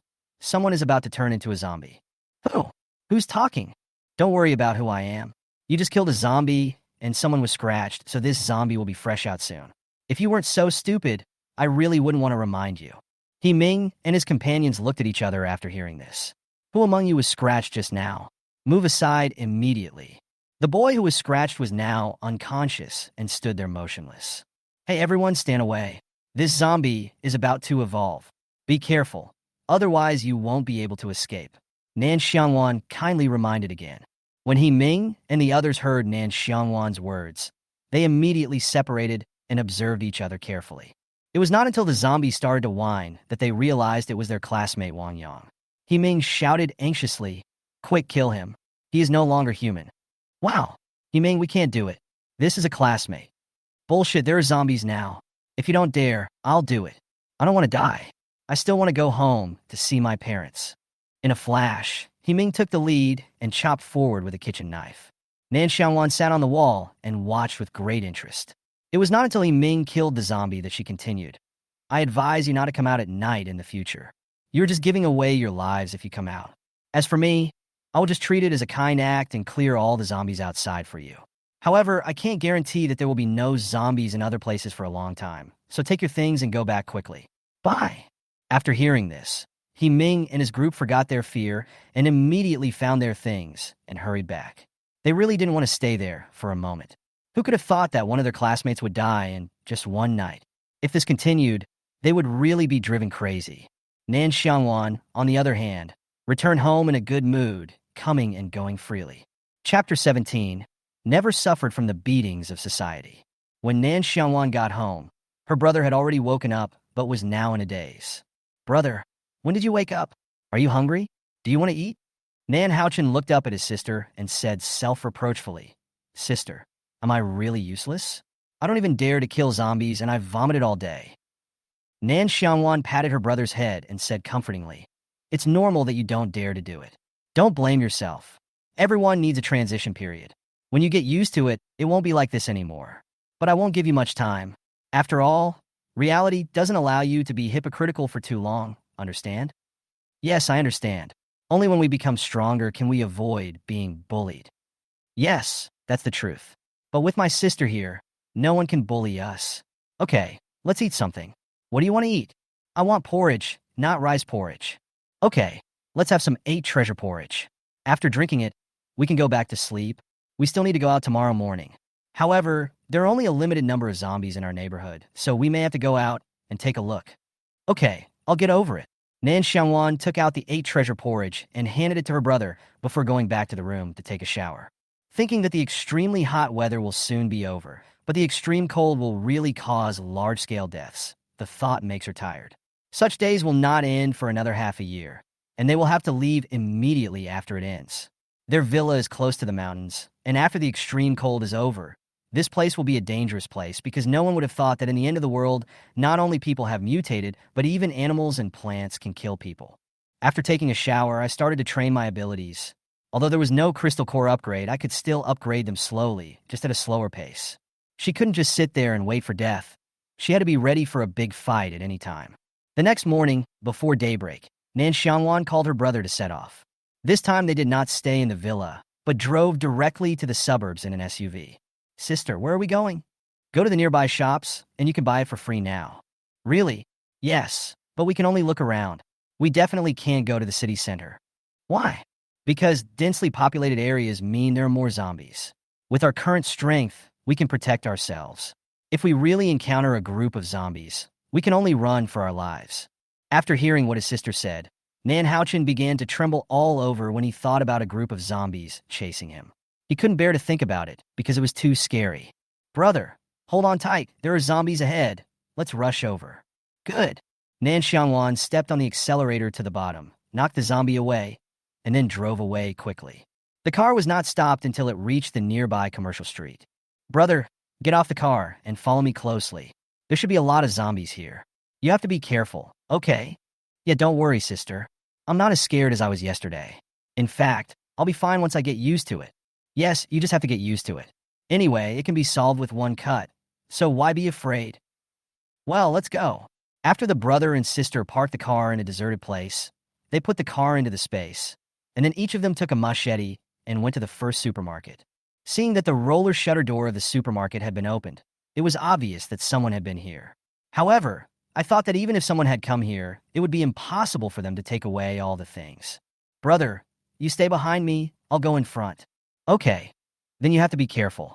Nan Xiangwan used her mental power to observe the situation inside and found that there were no survivors, only a dozen zombies wandering around, and then she walked in cautiously. Brother, there's a zombie on the right, go and take care of it. Oh, I'll try it then. Well, go ahead, be brave, and you'll get used to it. Nan Xiangwan suppressed the fear in his heart and kept repeating to himself, I must be strong. I must be strong. I must protect my sister. When he saw the zombie, he mustered up his courage and chopped it down with his knife. With a thud, the zombie's head moved away. Why was he not afraid anymore when he saw the zombies he had killed, but even a little excited? But the blood of the zombies gradually stained his clothes, and he, who was a bit of a germaphobe, suddenly felt very uncomfortable. Nan Xiangwan was very pleased to see that her brother had finally taken this step. The child had finally grown up. Brother, come with me. There's only one zombie downstairs, but there are quite a few upstairs. It's a good opportunity for you to practice. Okay, let's go. While the two of them were going upstairs, Nan Xiangwan was not idle either.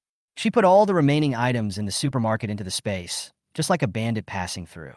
Then they went up to the second floor and continued to clean up the zombies. Of course, it was mainly Nan Xiangwan who did the work, while Nan Xiangwan was on guard. Soon all the zombies on the second floor were eliminated. Here, wipe your hands with wet wipes. Nan Xiangwan took the wet wipes handed to him by his sister and not only wiped his hands, but also wiped the machete he was using clean. There are quite a lot of things on the second floor. It's a good idea to come here today. Let's go and experience free shopping. After killing a few zombies, Nan Xiangwan quickly got used to it and didn't feel so disgusted anymore. After hearing what his sister said, he happily started to search. Anyway, he had the space. The fun of this kind of thing could only be felt by experiencing it personally. After searching the supermarket, the brother and sister went to the store next door and took away whatever they saw as long as it was clean and usable. After all, it's the end of the world and all factories have stopped production. It's better to stockpile as many supplies as possible. It's never too much, but they really have to thank their ancestors for leaving them the space. Otherwise, they wouldn't be able to take so much away even if they wanted to stock up. Just when the brother and sister were about to leave, they met several people being chased by zombies. They looked so miserable. Help, Woo-woo. Who can save us? Run. Sister, should we save her? Go ahead if you want to save me. I won't help. Why? You can save them temporarily, but you can't save them forever. The zombies nowadays are obviously slow in their movements. They can kill anyone, but they can't do it. Even if you save them today, it will be a problem for them to survive in the future. Let's wait and see. This person will only burst out his physical strength when he is close to death, so don't rush over. Can we just watch this? What's wrong with that? They are not our relatives. You should learn to be more ruthless. Now is the end of the world. If you continue to be so soft-hearted, you will suffer sooner or later. Nan Xiangwan looked at his brother, thinking that his mind was still too naive. It seemed that he should let him see more of the cruelty of society. If he has not suffered the beatings of society, he will never grow up. I'm going to kill you. Let's fight, kill. The brother and sister were brought back to their senses by a sudden shout. They saw that the people who had just been chased had actually killed a few zombies. It was a bit horrible to see. Maybe they didn't know that zombies had to be beheaded to die, so there were broken limbs and arms all over the ground. Nan Xiangwan was surprised. It seemed that his sister was right. This person would only have courage when he was close to death. Chapter 18, the hero, starts to go south. The brother and sister left after watching a good show. After all, It was almost noon, and the heat outside was unbearable, so it was better to go home. I walked to a deserted place, took out the SUV, turned on the air conditioner after getting in the car, and didn't feel alive until the car was completely cool. After driving all the way home quickly, the brother and sister immediately took a shower. Going out now will definitely make you sweat more than taking a sauna. Sister, I found that killing zombies isn't that scary. It's just that I still feel a little sick after watching them too much. It's normal. You're just getting started. When the world is full of zombies, you'll get used to it. Hey, is this what the saying goes? It's better to live a miserable life than to die a good death. How can you say you're living a lazy life? You have food, drink, and air conditioning. Who else can be more comfortable than you? Yeah, then I'm pretty lucky. What do you want to eat? Let's reward ourselves for what we've accomplished today. We've gained a lot. I haven't had crayfish in a while, so let's have that and 2 bottles of cold beer and then go to sleep. Okay, let's go. Nan Xiangwan took out the stock from the space, and the brother and sister began to drink wine and eat lobster leisurely, living a very comfortable life. Zhang Siyu's life was also pretty good, but he didn't have as many delicious foods as them. It was because he was reborn at the wrong time. Boss, when do we leave? Tonight, how's he go and make some arrangements? It's best to give the warehouse key to someone trustworthy here. Although we don't lack those things, other people do. If the granary is controlled by someone with ill intentions, then everyone else will be in trouble. I know this. Based on my observations during this period, I think Liang Dong is a good person. He is fair in his work. Besides, he only has 1 daughter and will cause less trouble. I think he is a good match. What do you think, boss? When Zhang Siyu heard about Liang Dong, his thoughts returned to his past life. He remembered that Liang Dong did live for a long time in his previous life, but the last news he heard was that he died at the hands of a woman, and his death was extremely tragic. He just didn't know which woman killed him. Boss, are you listening to me? Is this all right? Zhang Siyu came back to his senses and thought about it. There was nothing wrong with the person, but he didn't know if he would be killed by someone like in his previous life. However, the current situation did not allow him to think so far ahead, so he could only take it 1 step at a time. Just Liang Dong, tell him to be careful with women. Okay, I'll arrange it, Bei Mingho muttered as he walked. Why should we be careful with women? Is it possible that Lao Liang has a bad relationship with someone else? But in the end, the work was arranged, and I still didn't understand what the boss said. At night, Sidhu Mo drove a modified Jeep and set off with Zhang Siyu and Bei Mingho. Boss, where to go first? Let's go to our arms base first and take everything away before going to other cities. Good.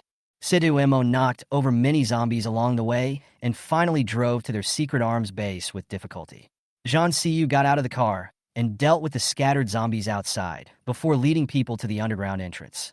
However, when he saw a mouse as big as a cat, Zhang Siyu knew it was a mutant rat. Be careful. This is a mutant rat. Don't get bitten by it. Seeing such a big mouse, Bei Mingho silently swallowed his saliva and thought that the world today was really bad. Even mice were so big, so wouldn't cats be as big as wolf dogs? Wouldn't wolf dogs be as big as donkeys? Ba, Alftopi. Boss, I'm going to kill it. Zhang Siyu immediately grabbed Sidhu Mo and said, don't move. You can't catch up with it now. I'll do it. Then a bolt of lightning struck over, and the mutant rat had no time to dodge and instantly turned into a roasted rat with light emitting from its body. The boss is still the best. After cleaning up the mutant rats, Zhang Siyu forcefully broke open the security door. There was no electricity here, so he had no choice but to go in. Anyway, they would never come back. After the 3 of them went in, they began to check for safety hazards. After finding that everything was normal, Zhang Siyu waved his hand, and the entire armory was instantly clean. Let's go. We can check out any place with supplies we come across.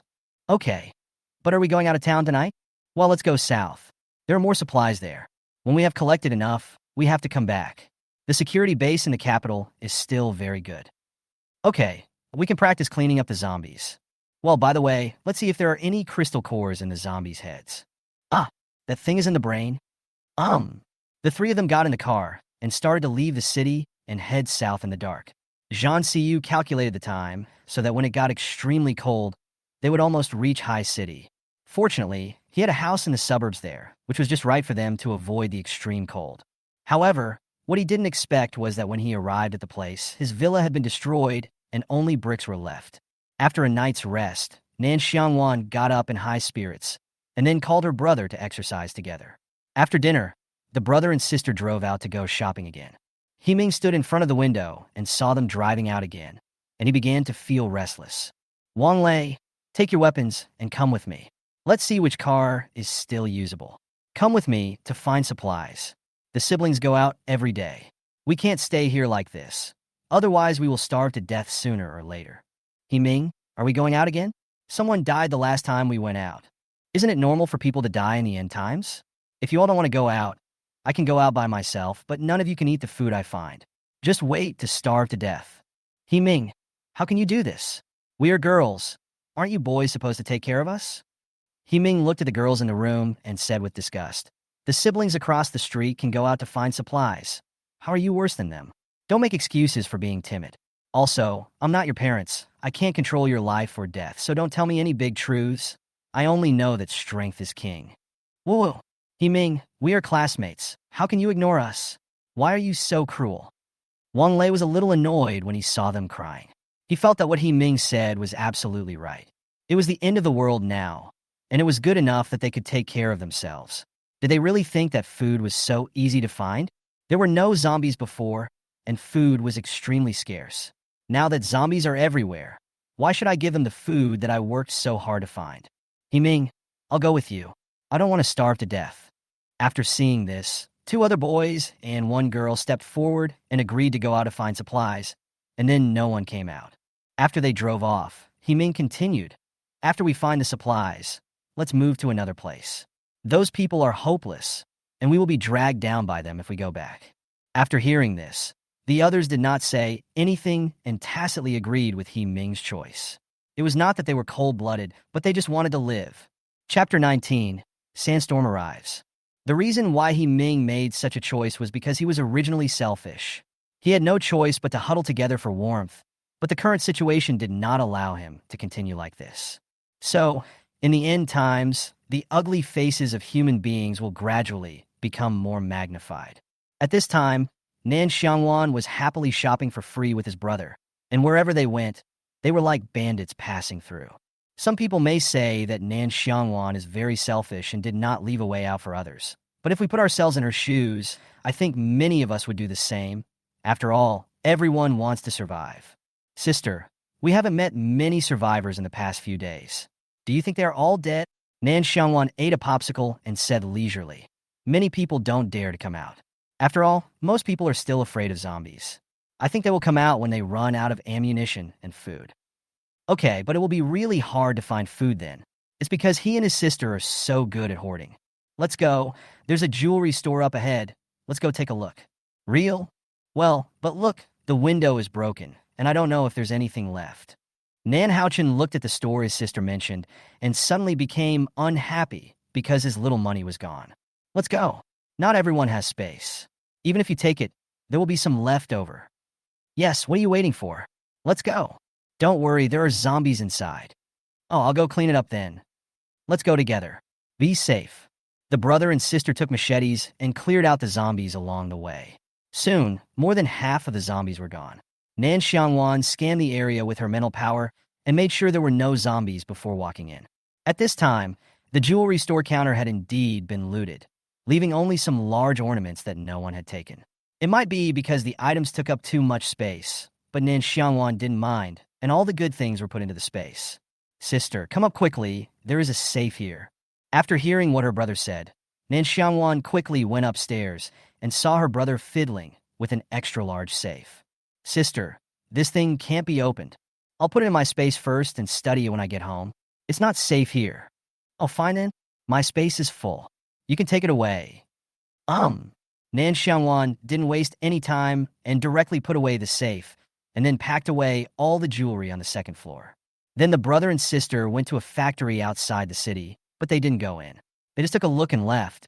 Nan Xiangwan asked in confusion, Sis, we are here now, why don't we go in? There must be a lot of zombies in such a big factory.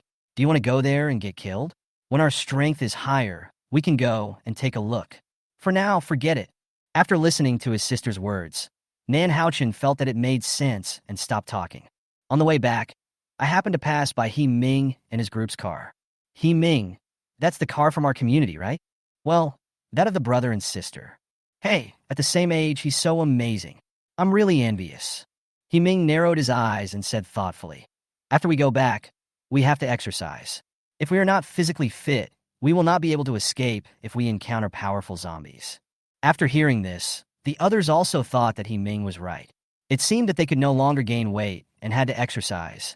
He Ming and his four companions were very tired after fighting zombies for a whole morning. However, looking at the full load of supplies, they felt a sense of accomplishment. When the temperature rose, they found a new place to stay, which was an empty house with no one living in it. Then they all began to rest. Midnight, 12 o'clock in the morning. Nan Xiangwan got up to go to the bathroom and suddenly heard Sasha's voice outside the window. I walked to the window, opened the curtains, and found that a sandstorm was coming. I immediately cut off the power grid in the yard and called my brother. Hao-chin, get up. Don't go back to sleep later. A sandstorm is coming. Check the doors and windows quickly to make sure nothing is left out. Otherwise, after the strong wind passes, the house will be filled with sand. Nan Hao-chin, who was half asleep, heard the sandstorm coming and immediately sat up. I'll go check it out now. Well, you go upstairs and I'll watch downstairs. Don't open the window. Good. While the brother and sister were checking for safety hazards, Zhang Siyu was looking for a place to stay. He never expected that after his rebirth, the butterfly effect would be so chaotic. If he hadn't discovered the weather problem in advance, he would have been quarantined halfway. Boss, there is only one village nearby. Do you want to go? Go drive faster. A strong wind is about to blow. Find a house to take shelter first. Good. Situ Mo drove carefully while paying attention to the situation outside. Who knows if there were any zombies here? After the car entered the village, Zhang Siyu felt the situation in the village. When he arrived at the gate of a large courtyard, he said, "Stop. This is the one. There are 2 zombies inside." Solved. Good. The 3 got out of the car. Bei Mingho and Situ Mo climbed over the wall into the yard, while Zhang Siyu parked the car.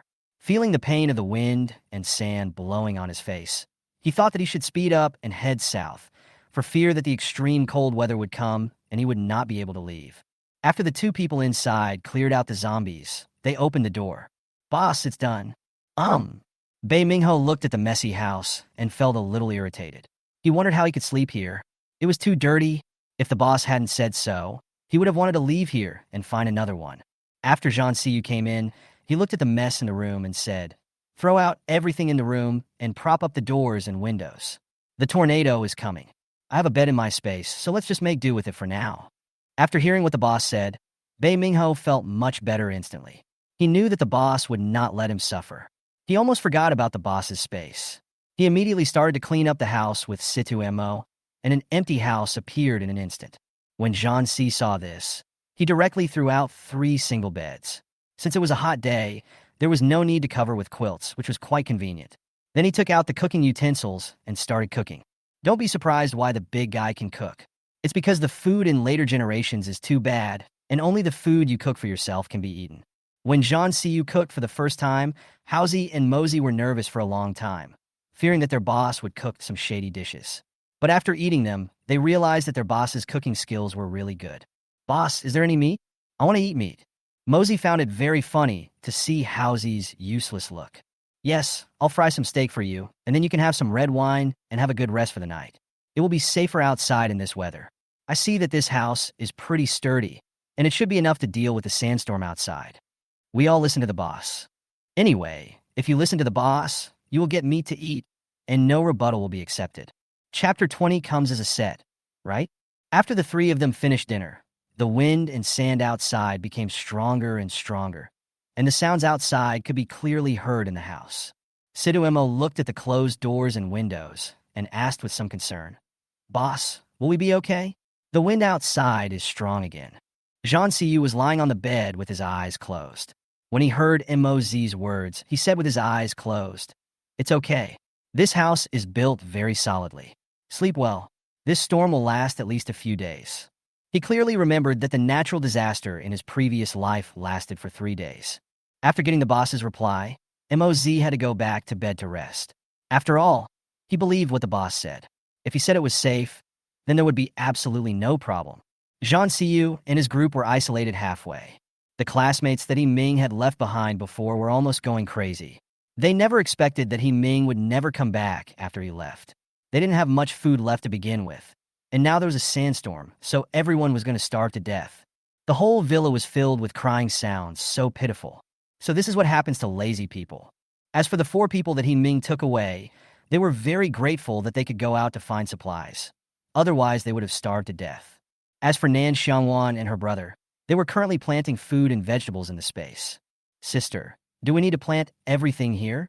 Nan Xiangwan looked at the large piece of land and felt a headache. With so much land, she didn't know when she and her brother would be able to finish planting. The only thing that made her depressed was that she forgot to stock up on farming machines. It seemed that they would have to go out and look for harvesters and tillers when the weather was good. Otherwise, they would be exhausted. Let's plant them slowly for now. It will be fine as long as it's enough for the 2 of us to eat. We'll talk about it later when we find a planting machine. That's good. There's just too much land. I really want to be a salted fish and don't want to work. That's enough. Just treat it as exercise. Don't be ungrateful. Others want to farm, but don't have any land to plant. Yes, I'm content, very content. He could just complain, alas, life is hard. The brother and sister worked hard for a short day and only planted 2 acres of land, and they were still panting from exhaustion. Nan Xiangwan was lying paralyzed on the sofa. I will never waste food again. I am so tired. It's good to know. Farmers have a hard life. It would be better if machines were available. Think about how hard it was for people in ancient times to farm. Not only did they have no fertilizer, they were exhausted, and the yield was low. They were lucky not to starve to death. Only our generation has gotten ahead of itself. Yeah, but from now on they won't be able to waste anything even if they want to. The brother and sister were sighing here, but the survivors were not so lucky. Not to mention the waste, they were also running out of food. The storm lasted for 4 days, 1 day longer than in the previous life. When Nan Xiangwan opened the door of her house, the yard was in a mess. Nan Xiangwan walked out with his arms bare and wearing a pair of shorts. Sister, what do you see hanging on that tree over there? Nan Xiangwan followed her brother's gaze and almost choked on her own saliva, wondering where the hell this big red shorts came from. It really blinded her eyes. Sister, this is obviously an old lady's panties. They are so big. Nan Xiangwan. Sigma, degree to degree. No, is it really okay for a grown man like you to discuss this? Sister, look at that tree over there, isn't it? Hearing what my brother said, I felt something was wrong and immediately looked in the direction his brother was looking, and then, this is a set, right? Oh? Let's go and clean up the yard first. It's so dirty and full of garbage. I'll have to wash my eyes if I keep looking at it, so I better get to work. Have they all been cleared out? When you sweep to the door, burn it with fire, clean it up, and save the strong wind from blowing it back. When Nan Xiangwan heard what his sister said, the corners of his mouth twitched. Let it burn. There really is everything in the garbage dump, even healthcare products. He was somewhat worthy of admiration for this windy day. If someone didn't know this, they would think that others were deliberately trying to disgust them. The brother and sister worked for a long time before they cleaned up the yard. They waited until the fire was completely burned out before returning to the house. Okay, go back and take a shower, then rest for a day and go out tomorrow. Good. As for Zhan Siyu, they finally waited for the sandstorm to pass, but the door would not open. The 3 of them had no choice but to get out through the window. After they got out, they found that the big tree in the yard had fallen, blocking the door. If it weren't for the window, they would have dug a hole. Boss, it's so chaotic outside. I guess the car can't get out. Zhan Siyu looked at the mess in the village and realized that he really couldn't drive. He said, let's leave here now while the temperature is not at its highest. We'll talk about it when we get to the highway. Okay, this is the only way. Be careful, there's zombies nearby. Let's evacuate quickly. Also, check the map to see how far we are from Haishur. We need to speed up now, because the weather is about to change again. Housie and Mosey became nervous after hearing what their boss said. How could people survive if the weather kept changing? But what they don't know is that when the extreme cold comes, it would be really difficult if the boss wasn't there. The 3 of them each took a machete and started moving forward. Before they even left the village, they met other survivors. Hey, wait a minute. Zhan Siyu asked with a cold expression. What's the matter? Lu Xiu looked at the handsome man in front of her with her eyes glued to him, which made Zhan Siyu feel nauseous. He immediately turned around and left, fearing that he would be disgusted. Seeing that the people had left, Lu Xiucai reacted and shouted, Hey, wait a minute, don't leave. Mosey had just seen the woman's gaze and yelled irritably, Get lost. Well, you are being mean to me. Xiu, why are you crying? Did they bully you? When Lucio saw her brother coming over, she immediately said coquettishly, "Brother, I like that man. Can you catch him and make him your husband?" Fighting 3 people. No, are people snatching men so blatantly now? I've really learned something new. Bei Mingho was also confused by this woman. He really wanted to ask her, "Where is your face? You are so ugly, and you still dare to covet their boss. Is your brain filled with shit? Hey, the guy in front, did you hear my sister say she likes you? Come back with us if you know what's best for you, and be a good man to my sister, or I'll break your legs." Zhang Xiyu said to Haozi and Mosey in annoyance. "It's solved quickly. I'll wait for you up front." After saying that, he left without even looking at them, so fast. When Lucio saw that the person had really left, he immediately cried and said, "Wow, brother, the person has escaped. Please catch him back for me." Haozi/Mosey. Are they just decorations? But they were too lazy to waste time and just took out their pistols to deal with the 2 idiots. Then they spat in disgust and went after their boss. The Lucio brothers and sisters never imagined that this would be their ending. They died with their eyes open. When the other survivors saw what happened to the brother and sister, some felt lucky, some gloated, but no one felt sympathy. It was obvious that these 2 were the scum of the village and deserved to die. Chapter 21: Enemies Meet. When Haozi and Mosey caught up with Zhang Xiyu, they saw the boss striking zombies with lightning again. He looked so handsome. While the 2 were envious, they also felt somewhat disgusted with their own abilities, not knowing when they would be able to put them to good use. However, Zhang Xiyu looked at the zombies on the ground thoughtfully, and then said, "You 2 can see if there is anything in their brains. It's about the size of a marble." After hearing what the boss said, Haozi and Mosey silently put on masks and gloves and started to cut open the zombies. After a short while, Mosey actually found a marble-sized bead, which was transparent but a little turbid. "Boss, look, is this it?" Zhang Xiyu took out a bottle of mineral water, rinsed it, and saw that it was indeed a crystal nucleus, and it was newly formed and very small. "That's it. This transparent crystal core is suitable for everyone to cultivate. Colored crystal cores require equivalent superpowers. Moreover, this crystal core has just been formed. It's the first level. Can you find one? I've seen all the ones I have, except for one." Then he turned around and asked Haozi, "Did you get anything?" Haozi felt so nauseous that he said aggrievedly, "There's nothing here. It's all soy milk. I'm gonna go vomit first." After saying that, he ran to the side and started vomiting. Zhang Xiyu looked at the crystal core in his hand and thought that the zombies were now beginning to advance. It seemed that many things were going to go off track. After Haozi finished vomiting, Zhang Xiyu walked to a deserted place and took out the jeep. "Let's go. Time is running out. It's best to leave overnight. The 3 of us will take turns driving." Haozi and Mosey saw that the boss had a very serious expression, and it seemed that something they didn't know about was about to happen. In this way, the 3 of them began to move south rapidly. When Nan Xiangwan went out with her brother to look for supplies that day, she finally met He Ming and his team face to face. It was at this time that she remembered that it was no wonder that the voice sounded familiar before. It turned out that he was an old acquaintance and the most insidious person at that time. It was really a narrow road for enemies to meet. After all, this man was the one who planned the death of her and her brother in the previous life. His wind-related abilities were not as strong as hers, so he wanted to take them for himself. If she had known that it was them that night, she would not have taken action. She was really impatient. However, when she thought that her enemies were all dead in an instant, revenge would be meaningless.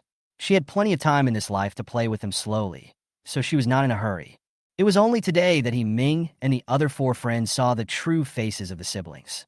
Seeing that they were clean and tidy, and then seeing how miserable they were, they immediately felt embarrassed. Especially when they saw Nan Xiangwan. He Ming began to have some thoughts. So He Ming walked forward and said, "Hello, nice to meet you." Nan Xiangwan didn't say anything, just nodded. Only Nan Haochen said embarrassedly, "Hello, my sister is not used to contacting strangers. Please forgive me." After saying that, he thought to himself, "My sister is really good at pretending. I admire her." Nan Xiangwan, why are you pretending? She just doesn't want to bother with anyone. He Ming was not embarrassed after hearing this. After all, his strength was there. He smiled and said, "It's okay. I understand. We all lived in a villa area before. We saw you killing zombies. You were very good." After hearing this, Nan Haochen instantly remembered the first time he killed a zombie and laughed awkwardly. "Ha, it's just SO. You'll get used to it." Nan Xiangwan didn't say anything, but kept an eye on the surroundings. Suddenly, she noticed that many creatures were rushing towards her from the south. She was shocked and said, "Hurry up and get in the car and leave here. There are zombies coming." While Ming and his companions were stunned, the brother and sister had already quickly got into the car and evacuated in an instant. They were so fast that they were stunned and wondered if they had practiced this speed before. "Brother, that woman said there was a group of zombies. Was she kidding? How come we didn't notice anything?" "That's right. I think he just doesn't want to pay attention to our excuses." The speaker was Tang Jing, the only girl in their team. She had been jealous to death ever since she saw Nan Xiangwan. Why did she live such a good and refined life while she lived like a refugee? So she started to sow discord whenever she found an opportunity. She absolutely couldn't let Ming have anything to do with her because she had her eyes on this man. But Ming didn't listen to what she said at all. Instead, he was thinking about Nan Xiangwan's words. He felt that there was no need for her to lie to them. After all, her strength was there. If she really didn't want to pay attention to them, she could just ignore them, since she said that there must be a group of zombies coming. He immediately gave the order, "Get in the car and retreat immediately." After hearing this, Tang Jing stomped her feet in anger, got into the car unwillingly, and cursed Nan Xiangwan as a vixen in her heart. Since Ming only knew that a group of zombies was coming, but he didn't know which direction, he didn't dare to walk around randomly. After all, it would be easy to get into trouble if he took the wrong path. The streets are now full of garbage and scrap cars.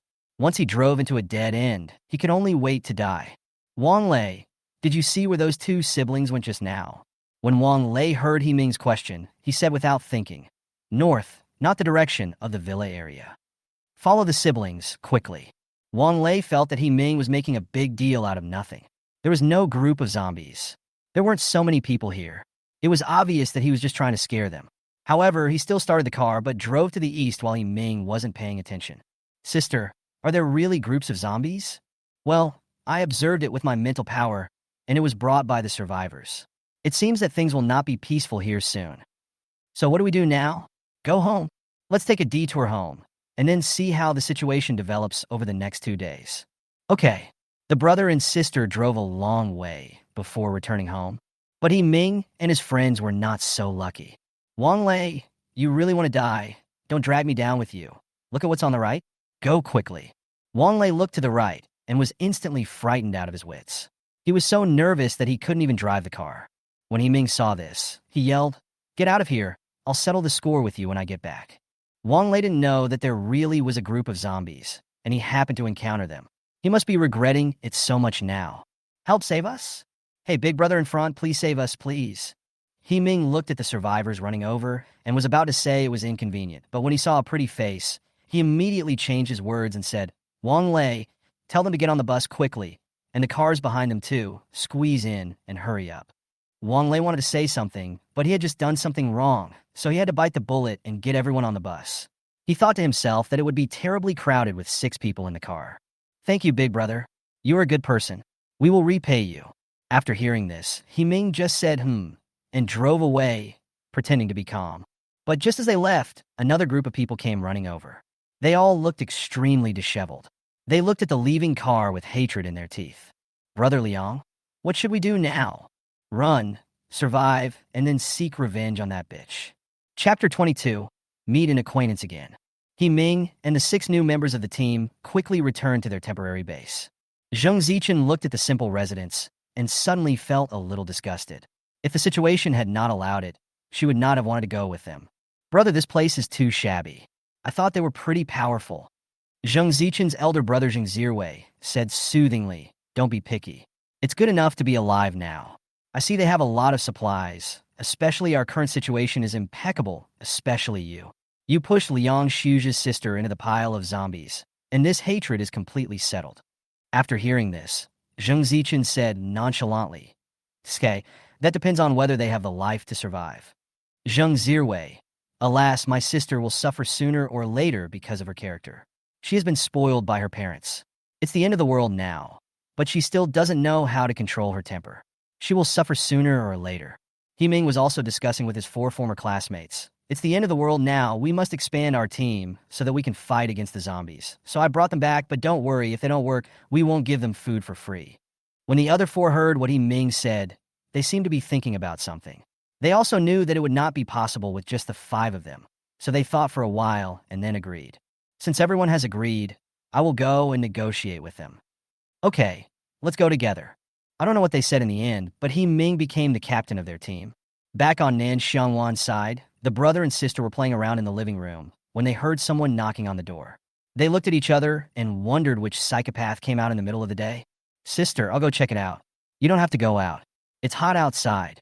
Wait, let me use my mental power to see who it is first. Okay then. I almost forgot there was a walking monitor. Nan Xiangwan's spiritual power covered the front door. She saw 7 distressed survivors, and she knew the leader. She immediately retracted her spiritual power and said, I'm going to go out for a while. You stay in the room. After hearing what his sister said, Nan Xiangwan didn't ask any more questions and continued reading the comic book in his hand. Is anyone there? Brother Liang? They probably won't open the door for us. Why don't we go to another place? We've been shouting for quite some time. Liang Xiangwan knew this truth, but they were now out of ammunition and food, and he didn't want to give up even if there was a little hope. If it weren't for that bitch, they wouldn't be in such a miserable state, and his sister wouldn't have died. It was all his fault that he was blind and took them in. He would not be willing to die without taking revenge. Until Nan Xiangwan's voice came. Are you okay? Liang Xiangwan, who heard the voice outside, immediately said, Hello, can you help us? As long as you save us, we will definitely repay you later. Yes, please help us, miss. We don't want to die yet. When Nan Xiangwan heard the pleas of several people, it was not because she was soft-hearted, but because Liang Xiangwan was a powerful killer in his previous life. He had good fighting skills, and, if you remember correctly, he was also a fire-type mutant. The most important thing was that this person had saved her younger brother once, so if nothing else, she had to repay this favor. There are 2 zombies in Villa number 10 next door. Kill them, and I'll bring you food. It's up to you whether you want to go or not. Liang Xiangwan outside didn't expect that the people inside would have such a request, but as long as he could survive, he would do anything for him, not to mention killing zombies. Miss, do you keep your word? Yes, of course. And now that the next door has been cleaned up, you can use it as your temporary shelter. It's still very safe here. Okay, I'll do it. Miss, can you lend me your weapon? No problem, Nan Xiangwan said, and threw 3 machetes over the gate. 2 zombies, is that enough? Liang Xiangwan picked up the machete and said without raising his head, That's enough. We'll be there soon. I hope the lady will keep her word. Of course, but don't get scratched or bitten, or you'll be the next zombie. Well, thanks for the reminder. Liang Xiangwan took 2 brothers who were more capable of fighting, and the 3 of them went to the next door. In fact, Nan Xiangwan didn't mean to make things difficult for them. She just wanted to see if these people had the courage. If they just wanted to get something for free, she really didn't want to bother with them. However, these people did not disappoint Nan Xiangwan and quickly dealt with the 2 zombies. Liang Xiangwan walked to the front door of Nan Xiangwan's house with a machete in hand and shouted, We've cleaned it up. Yes, I heard you. Go wait in the villa first. I'll bring you food soon. Okay, thank you. After Liang Xiangwan took the others to another villa, they began to rest. They were really too tired recently. If they hadn't picked up a car on the way, they would probably have been fed to the zombies. Nan Xiangwan returned to the house and said to her brother, Haochen, there are 7 survivors next door. They look nice. I think they're all pitiful people, so I decided to send them some food. Do you want to go and take a look? It's fine if my sister decides, but what should I give them? Nan Xiangwan thought about not sending anything too eye-catching and finally decided 1 box of instant noodles, 1 box of bread, 1 box of sausages, and 2 boxes of mineral water. That's all. As long as they get through this difficult time, I believe they won't starve to death. Okay, do you want to send it now? Let's go now. They look like they're starving to death. Let's go then. The brother and sister picked up the supplies and went next door. After hearing the voice, Liang Xiangwan stood up reflexively, picked up the machete, and walked out. When he saw that it was a pair of siblings, he asked curiously, Who are you? Didn't you just knock on our door? After hearing this, Liang Xiangwan immediately put down the knife in his hand and said uncomfortably, I'm sorry, are you taking the supplies for us? Well, I won't break my promise to you. Let's go in and talk. It's too hot outside. Oh yes, come in. After Nan Xiangwan and her brother came in, they saw the other 6 people looking at them. These are my brothers and friends. There were many more, but they are all dead. Nan Xiangwan listened to Liang Xiangwan's sad words and didn't know how to comfort him. She just nodded politely to the others and said, The dead cannot be resurrected. Please accept my condolences. These are what my brother and I give you. but there are not many. After you have rested, you still have to go out to find supplies by yourselves. It's best to store more supplies in today's weather. No one knows when the weather will suddenly change again. The things in this villa are relatively complete. You can use it as a temporary home. If there is any emergency, call me next door. My name is Nan Xiangwan, and my brother is Nan Xiangwan. She can only help so much. After all, having too many supplies is not a good thing. People will target you. Liang Shuzha didn't expect that she would give them so much food. His eyes were red with gratitude. Thank you. We will repay you in the future. It's okay. I see you're tired, so I won't bother you anymore. Bye. Okay, thank you. After Nan Xiangwan and his brother left, the others spoke up. Brother, they are good people. We will all remember their kindness. Liang Shuzha wiped the tears from his eyes and said, Don't say anything. Let's eat first. We have been hungry for a day. Let's go to rest after we are full. We will go out to find supplies tomorrow. This villa can be our shelter for now. Well, let's work hard together and try to survive. Chapter 23. Things are changing. After Nan Xiangwan and her brother returned home, Nan Xiangwan asked, Sister, these guys look okay. Nan Xiangwan, who was lying on the sofa, heard her brother's words and said with a smile, What else? Do you think your sister is a sucker? Don't worry. Our supplies will not be given away for free. Why do you say that? You'll know later. I'm going to take a shower now. Go play. Nan Xiangwan was sweating all over and felt uncomfortable all over, so she decided to take a shower.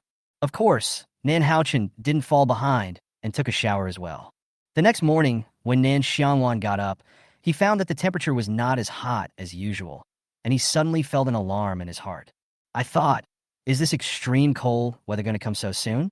I immediately washed up, called my brother, and went out to see what was going on. Sister, what are you doing so early in the morning? I haven't eaten yet. Nan Xiangwan turned around and gave her brother a big slap. Speak properly. Nan Xiangwan was stunned when he was suddenly hit by his elder sister. His elder sister is becoming more and more violent. Who would dare to marry her in the future? What are you standing there for? Hurry up and walk away. Don't you notice that the temperature is very low this morning? Nan Xiangwan realized something was wrong when he heard what his elder sister said. Sister, why is it so cool this morning? Is this extremely hot weather about to pass? It's indeed over, but more difficult days are coming too? Is there any day more miserable than a sauna? Oh, you'll know soon. Go drive and go out to find more supplies. So you're not going to have breakfast? Eat while walking. You won't starve to death. All right. As soon as the brother and sister drove out, they met a few people from their neighbors who were leaving the house.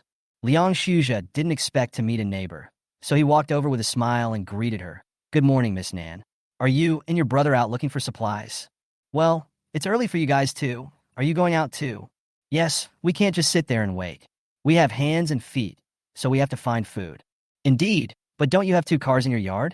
And remember to find something to keep warm when you go out. The weather has started to get colder, and no one can say for sure whether it will be winter in the future. So do you understand what I mean? Liang Shuzha was very smart and quickly understood Nan Xiangwan's voiceover. He said seriously, Thank you for the reminder. We will collect it. Well, see you later then. Bye. When Nan Xiangwan saw that his sister had finished speaking, he started the car and continued on his way. Liang Shuzha saw the brother and sister walking away, looking at the weather thoughtfully. He felt that people would not ask them to collect warm supplies for no reason, and thought that they must know something. After all, he was also a person with superpowers, but he had just awakened, so it was of no use, and it was okay to light a cigarette. Brother Liang, what did Miss Nan say just now? Wang Ming, have you noticed the weather change today? What's wrong with the weather? Isn't it getting cooler? Isn't that great? It's been hot for half a year. If it doesn't cool down, it's going to be very uncomfortable. The main thing is that there's no water or electricity. It's not so bad in this hot weather. If it's winter, we'll freeze to death like we are now, without even a cotton coat. When Liang Shuzha heard what Wang Ming said, he immediately broke out in a cold sweat. Winter, heating, cotton clothes, will the temperature go down and winter will come soon? Let's go. Today we need not only to find food, but also cotton clothes and a stove. Why do you need that thing on such a hot day? Miss Nan just told me that the weather is unpredictable and it's best to prepare some warm things. Add to that what you just said, I think after this hot day, winter might come. Do you understand? When the other people heard this, they thought that winter had really come all of a sudden and they would really freeze to death. The thought frightened them, and they immediately decided to find something to keep warm.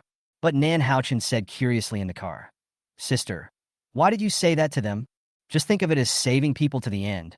It's better than asking her to rescue them again when the time comes." Due to the sudden drop in temperature, more survivors came out to look for supplies. In order to find more supplies, Nan Xiangwan went to a farther place. On the way, Zhang Si met 3 people and finally reached High City after hurrying up and down. "Boss, we are finally here. Where are we going now?" Zhang Siyu looked at the weather, calculated the time, and said, "Let's not go to the villa today. Let's stock up on supplies first, the more the better, and then go west tomorrow." "Okay, I can finally get something for free. I was in such a hurry on the way that I didn't really look for anything. My hands are itching now. Let's go. Where there are a lot of supplies, there should be a lot of zombies. Be careful. Don't worry, the big pineapple in my hand is not just for decoration. Be careful of the boat capsizing in the ditch. Let's go." Zhang Siyu had often come here before, so he was quite familiar with the route. He drove with his 2 brothers and searched along the way, taking away everything that could be used. If Nan Xiangwan saw this scene, she would definitely think that others also had the same space as her. On this day, people outside were looking for supplies everywhere and killing zombie survivors. It was extremely chaotic. Even the station troops began to come out to look for supplies. Many people get very excited when they see soldiers and insist that they be responsible for their personal safety. Of course, the temporary safe base in High City can still shelter some survivors, so anyone who wants to go to the safe base will be taken there. "Boss, is this safe base reliable?" Zhang Siyu leaned against the car and smoked a cigarette, saying nonchalantly, "It may be okay at the beginning, but if there are more and more survivors, there will be a lot of trouble, especially supplies. Will you use the supplies to feed the old, weak, and disabled for nothing?" "No, so this base is not necessarily good. Well, there are pros and cons. The 3 of us are living pretty well now." "That's great, but boss, aren't you going to recruit some more people along the way?" "It depends. If there are suitable ones, we will definitely take some. After all, the base will still need powerful psychics in the future." "That's good. Do you still want to watch the fun, boss? Let's go north and find a safe place to rest." "Good." On that day, Nan Xiangwan and her brother had a good harvest, but they could not get through many places because there were too many survivors, and it was difficult for them to continue to collect goods. They could only collect things from deserted places nearby. If they did not have enough gasoline, it would not be enough for the 2 siblings to go around. After driving back home and resting for a while, Nan Xiangwan and her brother started eating hot pot. The temperature was already over 10 degrees Celsius that day, and only by eating something hot could they feel more comfortable. Of course, if nothing went wrong, it would be freezing and snowy tomorrow. Chapter 24, Extreme Cold Arrives. Zhang Siyu originally wanted to rush to his villa the next day to avoid the cold, but that night the temperature began to drop gradually, and it was getting colder and colder. He immediately got up and called Housie and Mosey. "Don't sleep yet. Put on your cotton clothes quickly. The temperature has dropped. And we have to get going now. We can't wait until tomorrow. If we get caught in a snowstorm, we won't be able to go anywhere." Housie and Mosey also quickly put on their cotton coats, took out the thermometer, and took a breath of cold air. It was really weird. The temperature was already minus 15 degrees Celsius in just one day, and it was still dropping. "Boss, the temperature isn't going to drop to that of Antarctica, is it?" "Oh, it might be colder than Antarctica. Stop talking nonsense and hurry up. I'll drive. Let's go." Zhang Siyu and his 2 brothers drove all night and finally arrived at his villa in High City. The temperature had dropped to 30 degrees, which was very cold. "Get out of the car. We have arrived at Villa number 8. There are no zombies inside. Go in first." After the 3 got off the car, Zhang Siyu went to open the door, but soon found that their door lock was broken. An ominous premonition came to his mind, and he quickly opened the door and walked in to take a look. Haha, when did his fine decoration become unfinished? "Boss, isn't this house too clean? Are you sure this is your house?" It's not Bei Ming Hao Baba's fault. All the furniture in the house was taken away, even the chandelier.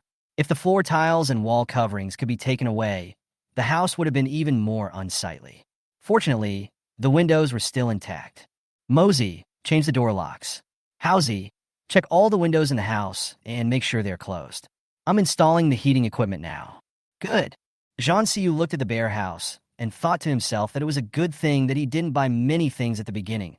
Otherwise, they would have been given away to others at a bargain price. Then he stood in the living room and took out the fuel generator, the the small solar heater, and the fan heater, and soon the house became warm. He was too lazy to go upstairs to rest, so he just put 3 beds and a sofa in the living room. Housie and Mosey finished their work before returning to the living room to keep warm. Boss, it's too cold. If you go out to pee, you'll freeze into a pillar. This is just the beginning. The extremely hot weather has lasted for nearly half a year, and this extremely cold weather won't be much better. So, we've been staying indoors for the winter? Let's see tomorrow go to sleep. After tossing and turning all night, everyone was indeed a little tired, so they lay down on their own beds and began to rest. The heating was on in the room, so they didn't get too comfortable. As for Liang Shuzhe, thanks to Nan Xiangwan's reminder, he did find a lot of cotton-padded clothes and quilts during the day, and even brought back several boxes of hot packs, so he was doing okay. As for He Ming, his situation was not so good, but he was not frozen to death. Many of the furniture in the house were burned for heating, and the 11 people gathered together to think of countermeasures. It would be very sad without cotton clothes and quilts in such a cold day. Nan Xiangwan had already turned on the air conditioner. Her home was fully equipped with various equipment. She had stored a lot of generators in case she ran out of them. When day and night just retreated, a cold wind blew and a heavy snow fell outside. In a short while, the whole world turned silver white, which was very beautiful. Nan Xiangwan was standing in front of the window in a daze, holding a cup of hot milk tea in her hand. Sister, it's snowing so heavily. I was wearing short sleeves yesterday, but today I'm wearing a down jacket. Nan Xiangwan listened to her brother's complaints, and she didn't know how to answer him. The reality was indeed like that. She took a thermometer and silently reached out of the window.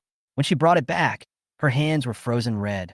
She looked at the thermometer again, and it was minus 54 degrees Celsius. Sister, is your hand okay? It's all red. Nan Xiangwan shook her head and looked at the thermometer in her hand in silence.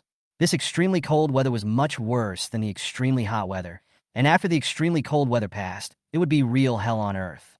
Thinking about the corpses and human remains everywhere in the previous life, my heart is filled with endless sadness. Before humans and zombies even went to war, the environment had already eliminated a large number of weak ones. It is truly the survival of the fittest. At this time in the high city security base, Nan Xiangwan's enemy, Li Jie, finally met Zhou Muyang. But it must be said that Li Jie was very lucky. It has been half a year since the end of the world, and she is still alive and well. Who made her stimulate her superpowers in that bloody rain? And they were dual superpowers of water and wood. However, she was also cautious and only told others that she had water superpowers. Now many people lack water resources, so she can survive well in the end of the world. As Nan Xiangwan's second enemy in the previous life, Zhou Muyang has now activated his superpowers, and it is a single superpower of thunder. Otherwise, he would not have coveted Nan Haochen's crystal core in his previous life. It was after he obtained the advanced crystal core at that time that he broke through his original class. However, thunder-related powers were very rare in previous lives. Most of them were powers of gold, wood, water, fire, earth, speed, and strength. Powers like ice, wind, thunder, spirit, and space were all very popular. Of course, the healing function after the wood element was upgraded was also scrambled for by many people. Crystal cores of rare supernatural powers are hard to come by, otherwise you wouldn't be able to advance by obtaining crystal cores from your own kind. Li Jie has been trembling with fear since the end of the world. If she hadn't had admirers protecting her all the way, she would have died long ago. That day, when she saw Zhou Muyang, a newcomer to the base, she fell in love with him instantly, but he had a girlfriend now, so she had to say hello awkwardly and left. Li Jie, come and eat some hot buns. These are fresh from the canteen. I exchanged them for 2 packs of instant noodles. I saved them especially for you. Li Jie looked at the man in front of her and felt a little annoyed. She really didn't like their squad leader. Not only was he average looking, but he was also a boiled chicken. There was no sense of security at all. However, such a man could still activate the Earth-related supernatural power. It could only be said that he was really lucky. But looking at the hot buns in his hand, I was really hungry. Thinking of the principle of not eating, I said with a smile, "Thank you, squad leader. You are so kind. As long as you like it, don't worry, I won't let you go hungry. I'll also find you a cotton coat tomorrow. Just make do with it today." "Thank you." Li Jie was eating the buns while thinking about how to get rid of the person and get a new meal ticket. She was now doubting whether Nan Xiangwan knew something at the beginning. Otherwise, she would have dropped out of school before the end of the world, instead of earlier or later. What made her most angry was that she blocked her and abandoned her. She cursed her countless times in her heart. If she had leaked some information to her at the beginning, she would not be so miserable. The more she thought about it, the more she hated him. She couldn't understand when that once obedient fool became smart. If Nan Xiangwan knew what she was thinking at this moment, she would definitely say, she did it on purpose. As long as you are not doing well, she will be happy. And this is just the beginning. Chapter 25, Ice and Snow. When Nan Xiangwan woke up, the world outside was already covered in snow. Nan Xiangwan was eating instant noodles while looking at the scenery outside. He even wanted to go out and make a snowman. Brother, why did you get up so early this morning? Nan Xiangwan swallowed the instant noodles in his mouth and said, Sister, look, the snow is almost reaching our buttocks. I'm wondering if the house will be flooded if it continues like this. No, it will probably stop soon, but we really need to go out and clear some of the snow at the door, otherwise we won't be able to get out of the house. But it's so cold outside. I've never seen such heavy snow and such cold weather in my life. Please put on more clothes. I'll go upstairs to check the situation. You can eat first. Nan Xiangwan put on a thick cotton-padded jacket and went to the rooftop. He released his mental power and observed the situation next door. He found that the 7 of them were quite smart. Not only did they find the cotton-padded jackets and quilts, they also knew how to make a fire to keep warm. Then he withdrew his mental power and looked at the situation nearby. It was not until she discovered the abnormality in Villa number 8 that she, out of curiosity, released her mental power to explore without thinking. At this moment, Zhang Xiyu, who was sitting on the sofa reading a book, suddenly sensed someone's prying and directly released his mental power to fight back. Nan Xiangwan was rebounded by the sudden mental force and had a terrible headache. It took her a long time to recover. But in his heart, he was thinking, when did a psychic master come here? This psychic power is obviously higher than his level. If it weren't for his quick reaction, he would have become a fool. If she knew who it was, she would have to beat him up. Nan Xiangwan also ran up when he heard his sister scream. Seeing his sister lying on the ground, he helped her up and asked nervously, Sister, what's wrong with you? Nan Xiangwan rubbed her temples and said, It's okay. Help me downstairs first. It's too cold upstairs. Oh, okay. After Zhang Xiyu rebounded Nan Xiangwan's mental power, he was also thinking, are all the psychic power users so strong now? If he hadn't been vigilant, he would have been spied on. He immediately said to Haozi and Mozi, There is a psychic power expert nearby. We should be more careful from now on. Try not to expose unnecessary things. It remains to be seen whether he is a friend or an enemy. When Bei Mingho heard that there was a supernatural master, he asked excitedly, Boss, who among you is the best? Of course it's me, but the other party is not bad either. If I could go out right now, I would really like to see who it is. If he's a good person, we can recruit him. After all, psychics are not common. To be recognized by the boss, it seems that I really have some ability, but now I can only wait. I don't know when the heavy snow will stop.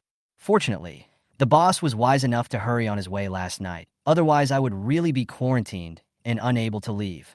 Okay, I'll get out the fitness equipment. You should exercise more when you have nothing to do. Don't gain weight during the winter, or you'll be fed to zombies when you go out. Well, we all listen to the boss. It's good to exercise. Otherwise, if we lie down every day, we will become lazy and the zombies will not be able to outrun us in the future. That's right.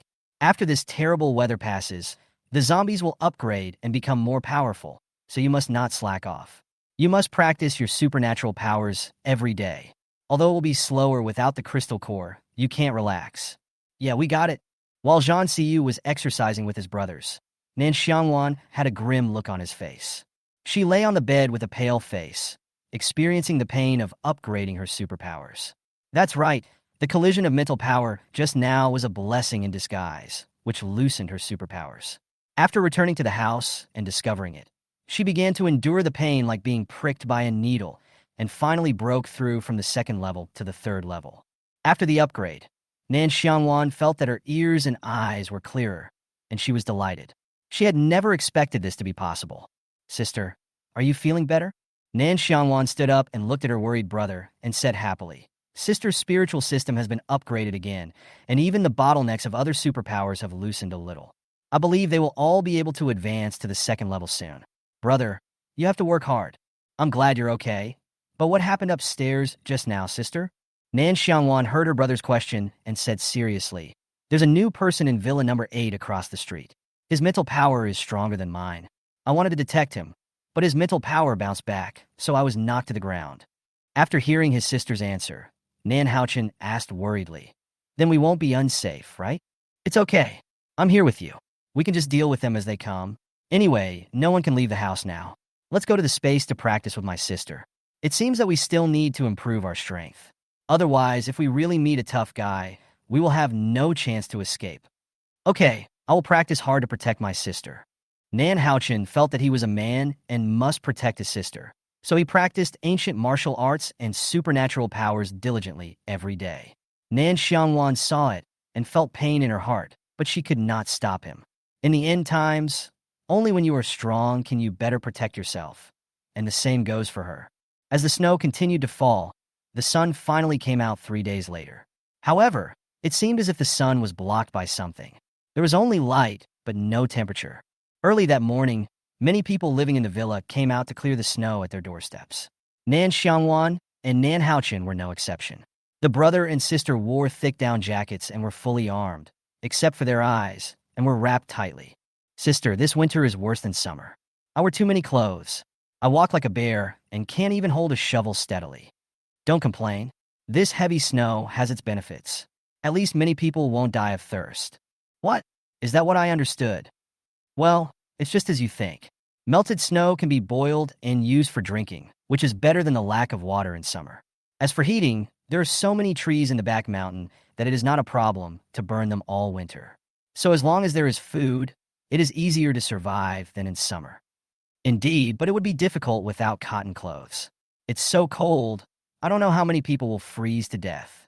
When Nan Xiangwan heard what her brother said, she thought that many people had indeed frozen to death, and after the snow melted, those frozen to death would immediately turn into zombies, and that would be the beginning of a zombie outbreak, and also the time to harvest crystal cores.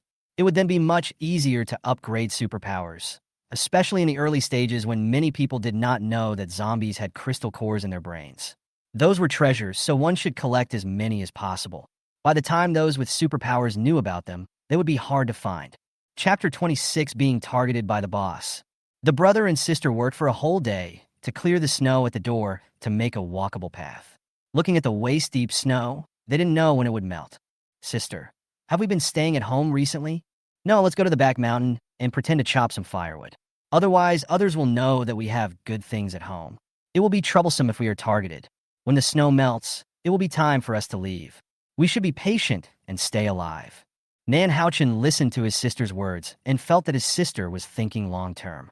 Sometimes he was grateful that if his sister hadn't been there, he might have died long ago. As for the team of 7 next door, after 3 days of extreme cold weather, most of the burnt furniture in the house had been burned. After the heavy snow stopped, they began to look for things that could be used for burning, and the more the better. After all, the extremely hot weather had lasted for nearly half a year, and they had no hope that the extremely cold weather would pass soon. So in order to survive, it was better to prepare early. However, when this extreme cold weather came, all the classmates that He Ming had left behind went to meet the King of Hell. It can be said that lazy people will not have a good ending. Villa number 8. "Boss, the snow at the door has been cleared. What are your plans for next?" After Zhang Xiu used his mental power to visit the survivors nearby, he also found that there were many survivors here, especially Villa number 11, which was obviously specially modified and extremely sturdy. This also made him very curious, but he did not dare to spy on it easily. "Let's go out and find some trees nearby that can be burned. Others have to make fire to keep warm, so we can't be special."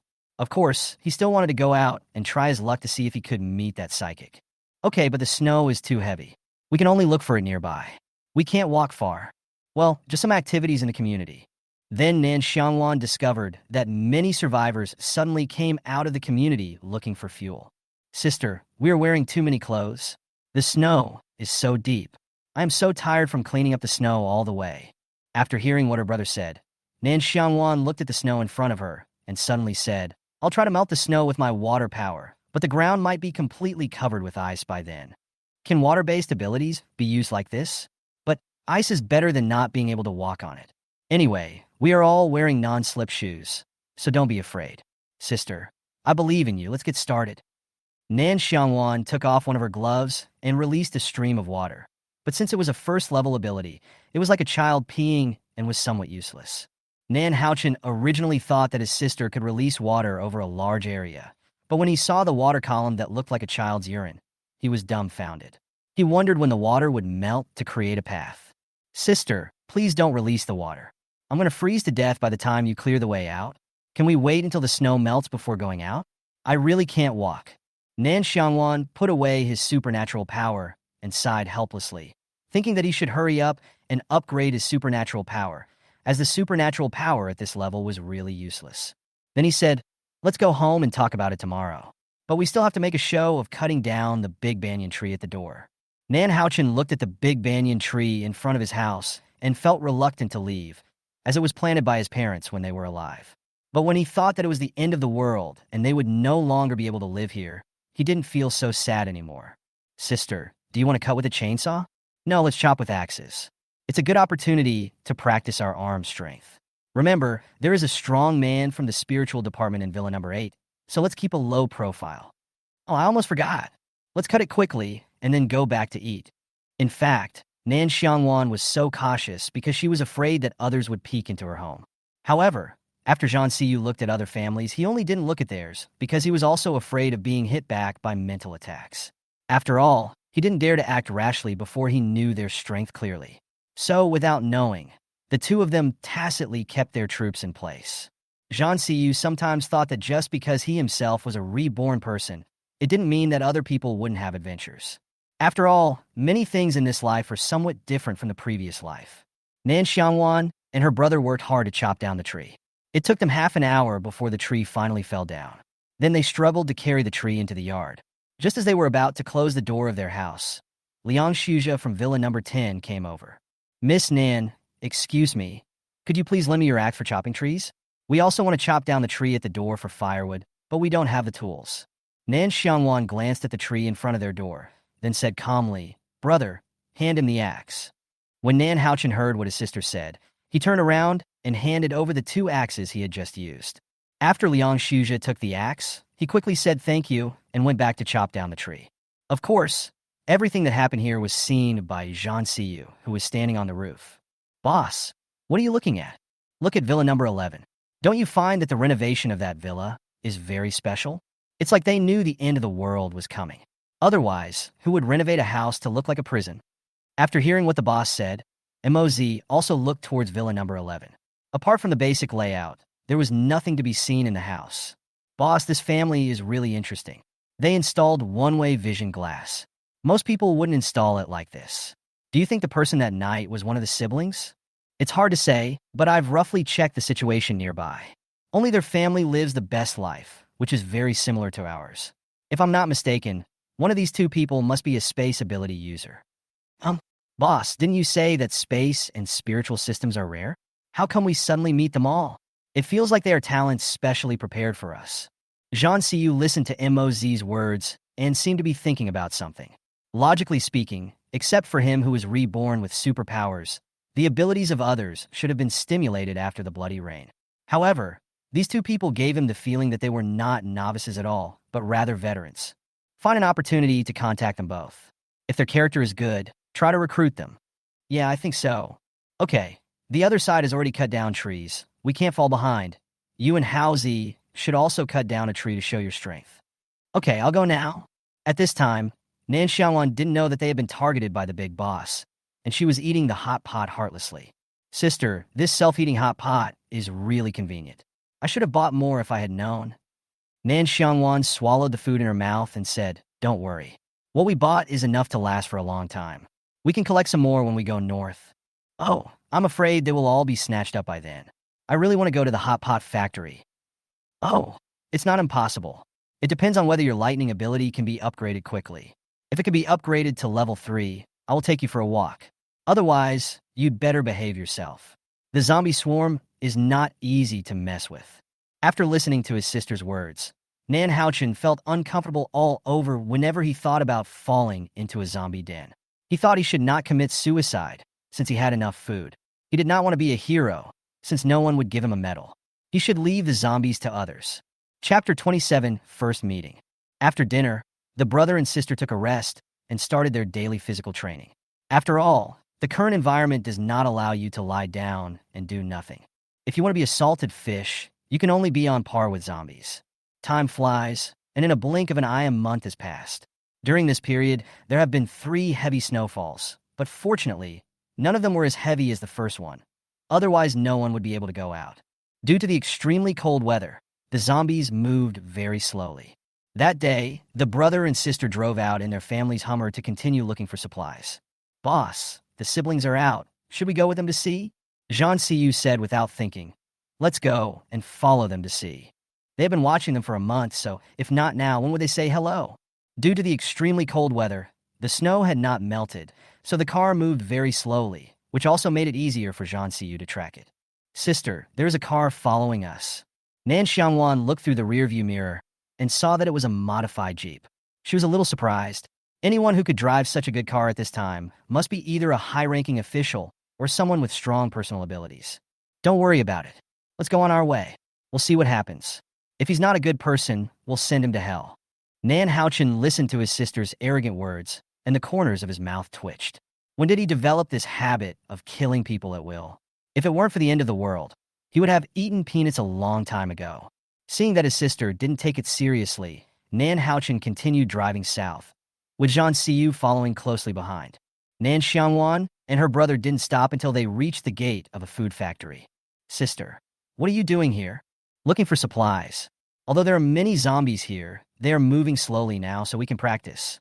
"Any questions?" "No, I always listen to my sister." Just kidding. Even if his sister had an opinion, she wouldn't pay any attention to him, so it's better to just listen and do as she says. When Jean Si saw them stop their car, he also stopped his car. Nan Xiangwan saw that the car behind them had also stopped. She got out of the car and walked directly to Jean Siu's car with some dissatisfaction. She shouted, "Get out of the car. What do you want to do after chasing us all the way?" Jean Siu didn't expect this girl to be so tough, so he didn't waste any time and went straight to the point. "She was wearing too many clothes, so I couldn't see her true appearance, but her big eyes were particularly beautiful." "Hey, did you hear me inside? Get out of the car quickly and let's talk." Nan Xiangwan continued irritably. "Get out of the car, or the girl will explode." Bei Mingho looked at the boss's outrageous actions and thought to himself that only you could do such a thing. "I didn't expect you to be such a boss." Jean Siu opened the car door slowly and got out. Nan Xiangwan couldn't see his face clearly after he got out of the car. He was only 1.9 meters tall, so she looked up and asked angrily, "Who are you? What do you want to do by following me all the way?" Jean Siu looked at the angry little girl in front of him. He couldn't tell what he felt, but he just thought it was very interesting. No one had dared to talk to him like this for a long time.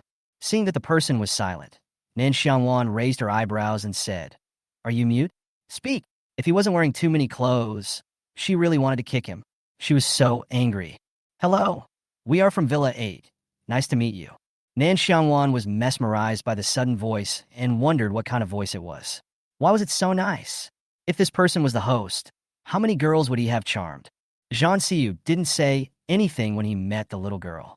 He just stared at him blankly, raised the corner of his mouth slightly, and said in a good mood, "My name is Jean Siu. I'm sorry for impacting your mental power before. I apologize for this." Nan Xiangwan felt embarrassed when she heard this. After all, she was the one who was rude first. If it were her, she would fight back like him.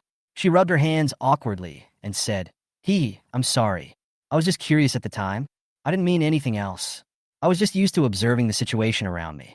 But after you fought back, I got a blessing in disguise and upgraded. So forget about the apology. After all, I was wrong first. But how did you know that person was me?" "Because I have also observed the survivors around me like you, and after concluding that only your family cannot see through it, so it's either you or your brother." Nan Xiangwan didn't expect that the other person was the same as him. Fortunately, he was usually low-key, otherwise he would have been stripped naked. "Oh, no wonder.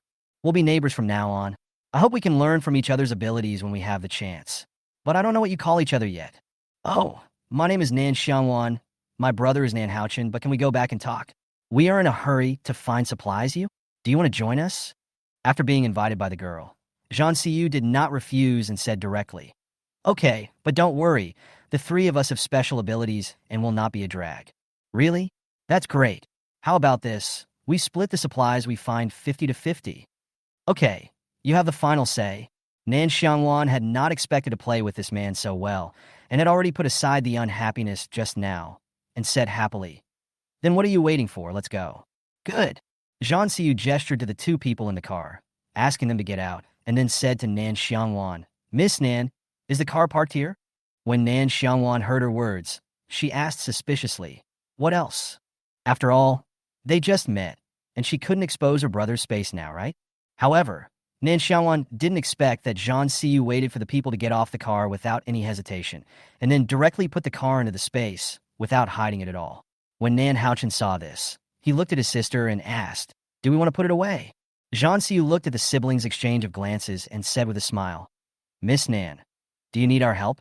I am a space-capable person." Seeing that they were so sincere, Nan Xiangwan thought that since they both had their own space, she would not take advantage of them. So she immediately said, "Thank you for your kindness, but my brother also has spatial abilities, so we can handle it ourselves." Then she immediately signaled to her brother. After listening to his sister's words, Nan Xiangwan quickly put the car into the space. However, after loading the car, there was no room left in the space suddenly. It was because his space was not big. I didn't expect that Miss Nan's brother has the same spatial ability as me. It's really surprising. I think so too. If I hadn't seen other people with ordinary superpowers before, I would have thought that space superpowers were everywhere. Zhang Xiu looked at the brother and sister and really wanted to beat them up and take them away right now. This was a mobile warehouse in the apocalypse. Even in his previous life, this kind of ability was rare. However, they had just met, so he could only kidnap them step by step. If Nan Xiangwan and her brother knew what he was thinking at this moment, they would have run away long ago. The feeling of being a little white rabbit being targeted by a big bad wolf is really scary. Chapter 28, Clearing the Snack Factory. Nan Xiangwan took the lead and led them to pry open the door of the factory. After walking in, she began to cover the entire factory with her mental power. It turned out that there was not a single zombie in the entire factory, and Nan Xiangwan realized that something was wrong. Then they scanned the dormitory area and found piles of zombies wandering around. It seemed that these people were resting in the house when the apocalypse broke out, so there was no one in the factory. But adhering to the principle of caution, Nan Xiangwan said to the others behind him, "Be careful, I just checked, there is no one in the factory, and the zombies are all over the dormitory. Let's be careful and don't make any noise to attract the zombies." When the others heard her words, they nodded carefully to show that they understood. In fact, Zhang Xiu had just scanned the situation in the factory, so what Nan Xiangwan said was the same as what he saw, but now he could only quietly serve as a background board and just watch the woman in front of him jumping around. The five people avoided the dormitory area and went directly to the factory. Looking at the empty factory, there were only some machines and some unpacked snacks placed there. Many of them were covered with dust and looked a bit dirty. However, even so, it did not affect the consumption because food is so expensive nowadays. "Mr. Zhang, let's start loading the supplies separately now. After we finish here, we can go to the warehouse." "Okay, let's split up." After saying that, he turned around and nodded to his brother. Zhang Xiu thought that since it was relatively safe here at the moment, it would be better for them to separate. But he definitely didn't imagine that Nan Xiangwan also had her own space, and that not acting together was what she wanted. "Sister, I don't have enough space to store these things. I'll cover you, and you can install them. They shouldn't be able to see a lie." "Yes, I know. Let's go and take away the scattered items from the factory first. They're all packaged anyway, so it won't be a problem if they get dusty." "Well, let's get started." Then the brother and sister began to transfer the supplies quietly. After the factory was searched thoroughly, Zhang Xiu came over and said, "Let's go to the warehouse." "Good." The group of five people avoided the dormitory area and went to the warehouse carefully. Just as Bei Minghe was about to reach out to open the door of the warehouse, he was stopped by Nan Xiangwan. "Don't move. There are unknown creatures inside. If I'm not mistaken, they look like mutant rats, and there are quite a few of them." When others heard this, they got goosebumps. They thought that zombies were already difficult enough to deal with, but even animals began to mutate. It was scary to think about it.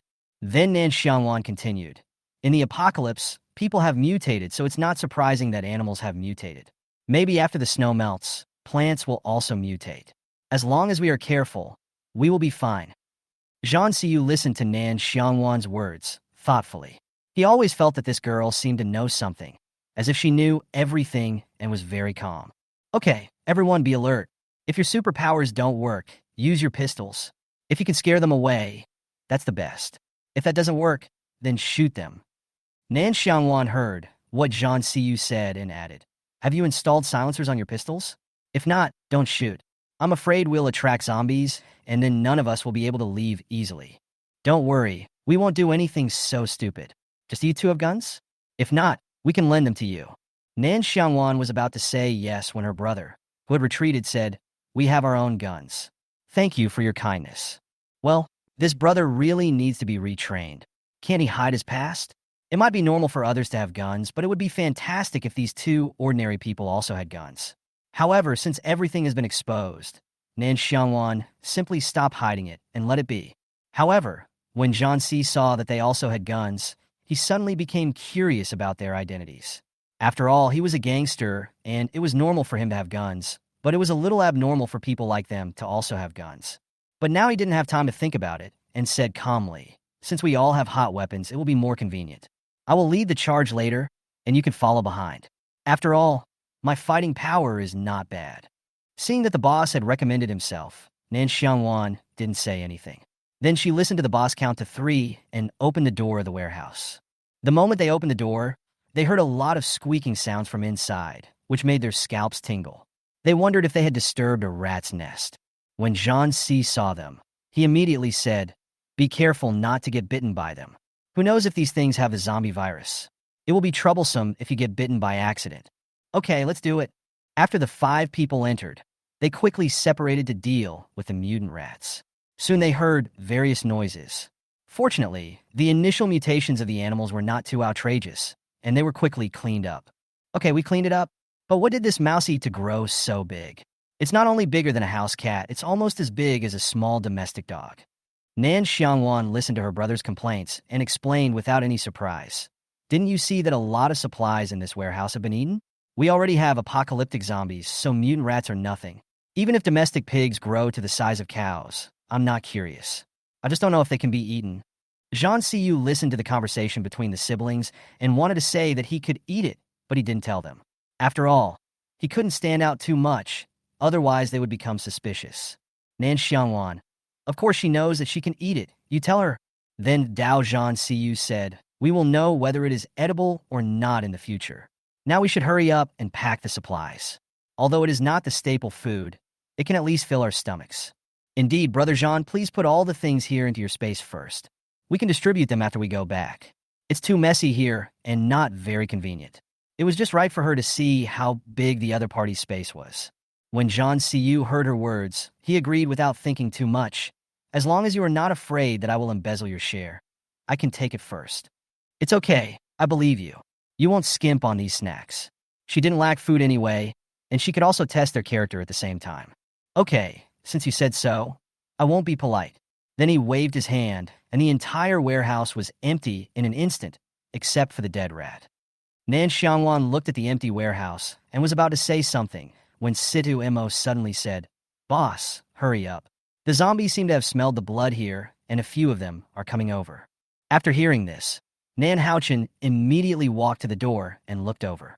His pupils suddenly shrank, and he thought that he had been discovered again. He immediately shouted, "Sister, hurry up." After the people on both sides looked at each other, they quickly withdrew from the warehouse and started running towards the gate. While they were running, they turned back and shot and killed several zombies. To be honest, if the heavy snow had not blocked their mobility, they would have been caught up by now.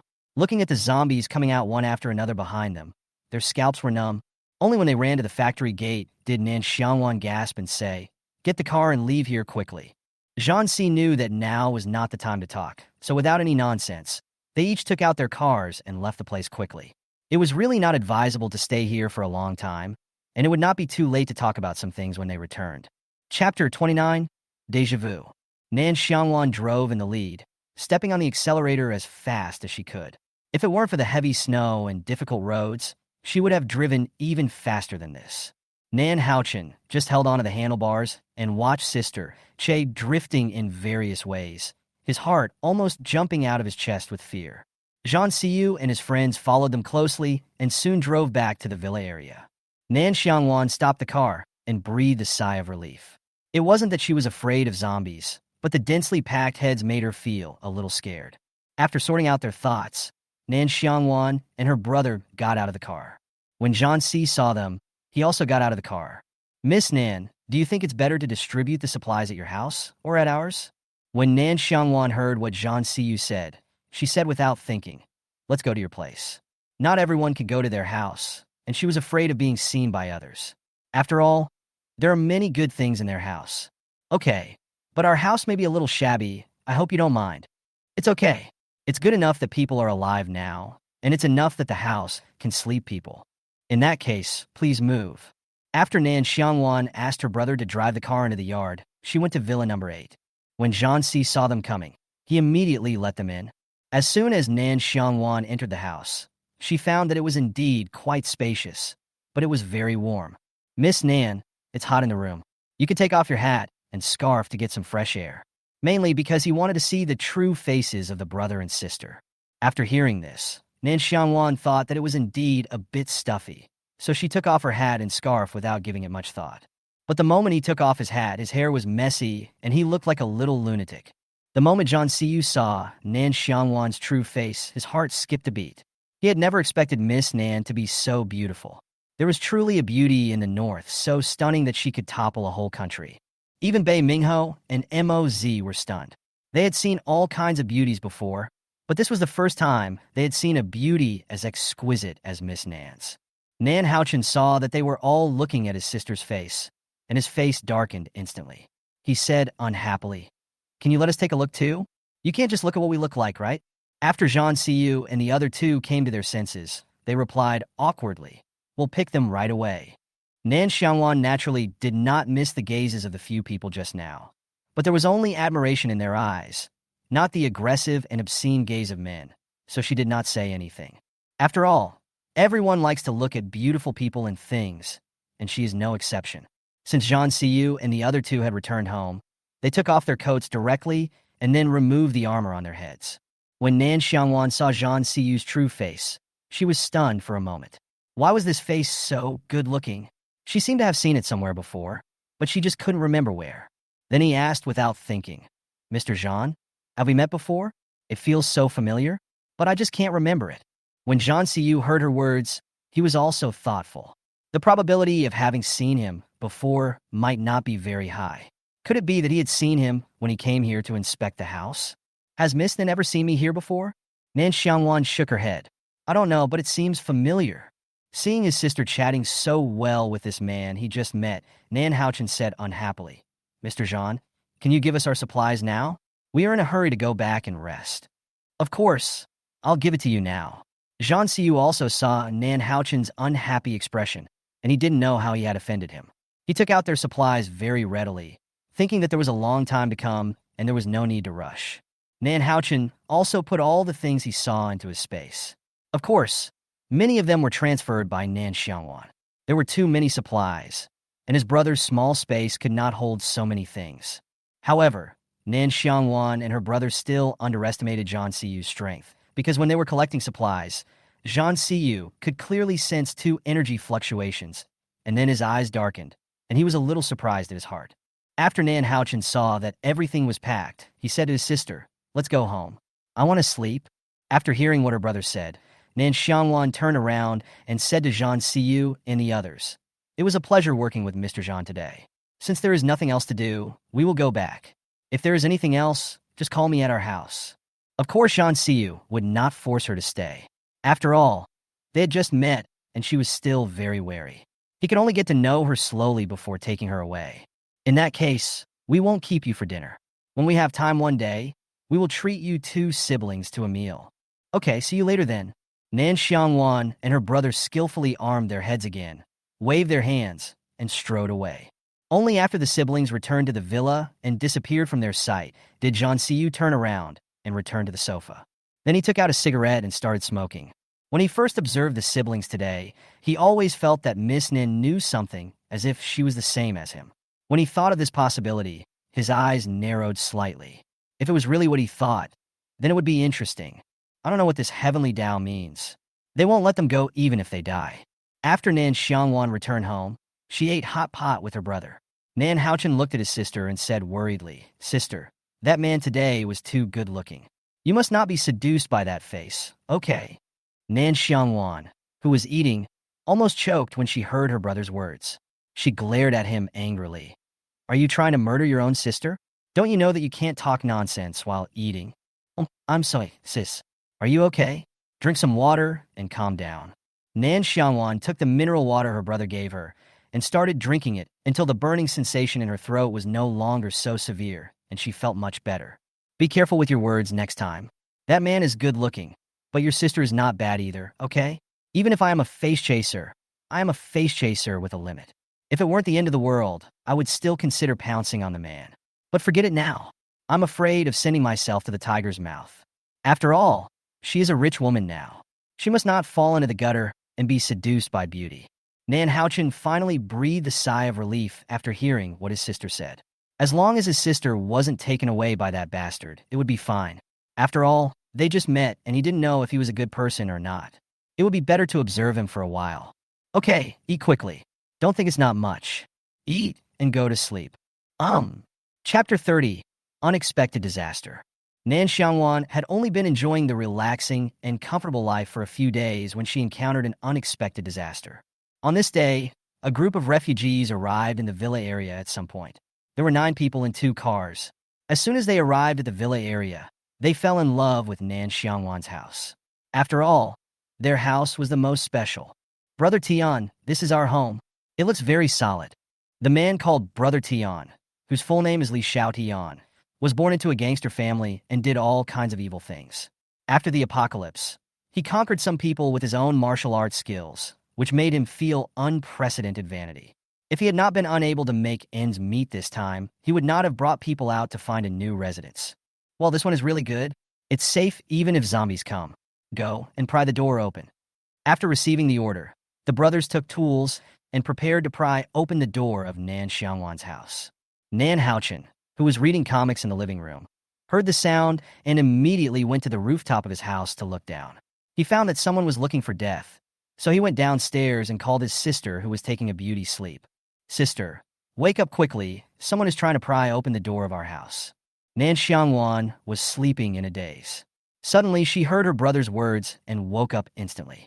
Her face looked very ugly. She wondered who was looking for death and who dared to mess with her. She immediately got up, put on her cotton coat, and went to the rooftop. The person who was trying to pry the door open tried for a long time, but still couldn't open it. He cursed and said, "Damn it. How can this damn door be so strong? My hands are numb from the cold, and I can't even open the lock. Damn, I can't take it anymore. My hands are numb from the cold. Let's go back to the car and relax. If I keep going like this, my hands will be frozen before I even open the door." After several people returned to the car with curses, they told Li Xiaotian about this matter. After listening, the latter said nonchalantly, "Since we can't fight, then we have to find a way to climb over the wall. There is not much gasoline in the car. If we continue to waste it, we will be frozen." "That's right, Brother Tian. Mare doesn't want to be cold, otherwise her skin will become rough." Li Xiaotian held the woman in his arms, and then looked at his men. "Didn't you hear your sister-in-law say she was afraid of the cold? Why don't you open the door quickly and find a way to get in quickly?"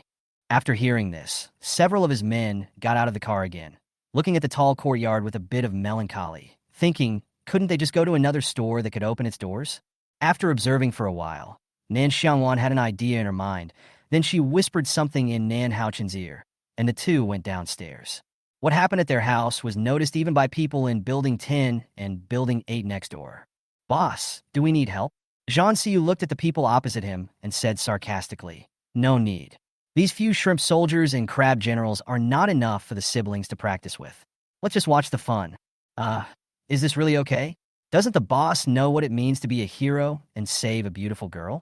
It's such a waste not to take such a good opportunity. But since the boss said that the opponents are just noobs, they should just follow the boss and watch the show. After the people in Villa Number 10 found out, they were also discussing whether they should go out to help. "Brother Liang, what do you think?" "Wait, so when are you going out? Do you really think it's normal for these 2 siblings to live so well in the apocalypse? If they didn't have some strength, they might be doing just as well as us, so don't underestimate them. If they really need help, we'll go out. Otherwise, if we go out now, people will think we're doing more harm than good." "Yes, let's take a look at the situation first." "Well, let's take turns going out to observe, otherwise it's too cold outside, and we won't be able to stand it for a long time." "Okay, I'll listen to Brother Liang." Nan Xiangwan and her brother were eating stinky snail noodles in the living room. They were not worried at all that people from outside might break in. They just wanted to fill their stomachs and then go out to meet the group of people. Sister, how many of them are there? There were 9 people, only one woman, with a gun on her, and the trunks of both cars were full. Yeah, isn't that a big fat sheep that comes to your door automatically? Indeed, but that depends on whether they have self-awareness. If they insist on fighting to the death, then we can't be blamed. Seeing that his men were unable to open the door of the villa, Li Xiaodian pushed the woman away in annoyance and got out of the car and walked over himself. You bunch of losers. Are you ready to sleep in the snow at night? Brother, this place's defense is too strong. Can't we go to another place? Bullshit. I have to choose this place just because it's the safest. I don't want to have to worry about zombies attacking me just to sleep. After Nan Xiangwan and her brother had eaten, they stood on the rooftop, quietly watching them perform outside, and were not in a hurry to go out. Sister, these people are endless. In my opinion, we should go out and tell them that someone in our family is okay. That's fine. We have nothing to do anyway, so we can have some fun. Let's go. After getting his sister's consent, Nan Xiangwan took out the water gun in stock, filled it with water, covered himself tightly, and went out. Nan Xiangwan brought a ladder from the yard and climbed up the wall of his house. He looked at the people outside and shouted, "You bastards, you pried open our door. Did you ask me before you did that?" Li Xiaodian and his companions heard someone talking and looked up. They saw a young man covered tightly with his hands standing on the wall, looking down at them with a toy gun in his hand. "Little brother, is this your home?" Hearing this, Nan Xiangwan said angrily, "Nonsense, if it's not my house, then it must be yours? I have never seen people as shameless as you, prying open someone else's door in broad daylight. Are you vagrants who just got out of the fence? After all, normal people would not do such a thing. Oh, little brother, I advise you to be sensible and open the door to let us in. Otherwise, you'll be in trouble for your life." TSK Tisk, that's really something new. A key costs 3 yuan. Do you have a pair? You're really like a dung beetle wearing a mask. How shameless. Li Xiaodian was so angry at Nan Xiangwan's words that his face turned green. He had never been scolded since the end of the world. He immediately took out his pistol and shot at Nan Xiangwan, but he dodged it easily. Nan Xiangwan didn't expect that this group of people had no martial ethics at all. They started fighting as soon as they said they would. His face instantly turned cold. "You are looking for death. I will help you, a bunch of scum." After hearing the gunshots, Nan Xiangwan's face darkened. She took out the big pineapple from the space and walked out. Did anyone dare to bully her brother? Did he think she was dead? Brother, take the weapons. No need to leave anyone alive. As soon as Nan Xiangwan got the weapon, he smiled and said, Hey, I hope you can hold on." Chapter 31. Nan Xiangwan establishes his authority. "Dregs, prepare to be baptized by your brother." As Nan Xiangwan shouted, he picked up the big pineapple and swept over. Da-da-da. The gunshots instantly alarmed the survivors in the entire villa area. "Brother Tian, they also have guns. What should we do? The 3rd and 4th brothers are dead, and the car has a flat tire." Li Xiaodian never expected that he would run into a tough guy just by choosing a house. He said angrily, "He is alone. Kill him. When he dies, the house and weapons will be ours." Nan Xiangwan heard their conversation in the yard and almost laughed to death. She thought to herself, where did this weirdness come from, and who gave them such confidence? Then some of the hand-raised ones also took out a big pineapple and jumped directly to the top of their own wall. "Hey, you scum outside, if you know what's best for you, take your people and get out of here. Otherwise, we'll all go to have tea with the king of hell." When Li Xiaodian heard this, he suddenly wanted to die. Why leave? If there was a better place outside, they would not have found this place. Now, not only is the car destroyed, but even if the car was not destroyed, there would not be enough gasoline for them to go somewhere else. It's freezing and snowy now. If we don't have a place to shelter from the cold, we will freeze to death at night. I thought that I was going to die anyway, so I might as well give it a try, just in case I won. Damn it, I'm going to fight you guys. Come on, brothers. As the fierce gun battle began, this side was quickly wiped out by Nan Xiangwan and her brother. They were so dead that they could not be deader. Their bodies were covered with hornets' nests.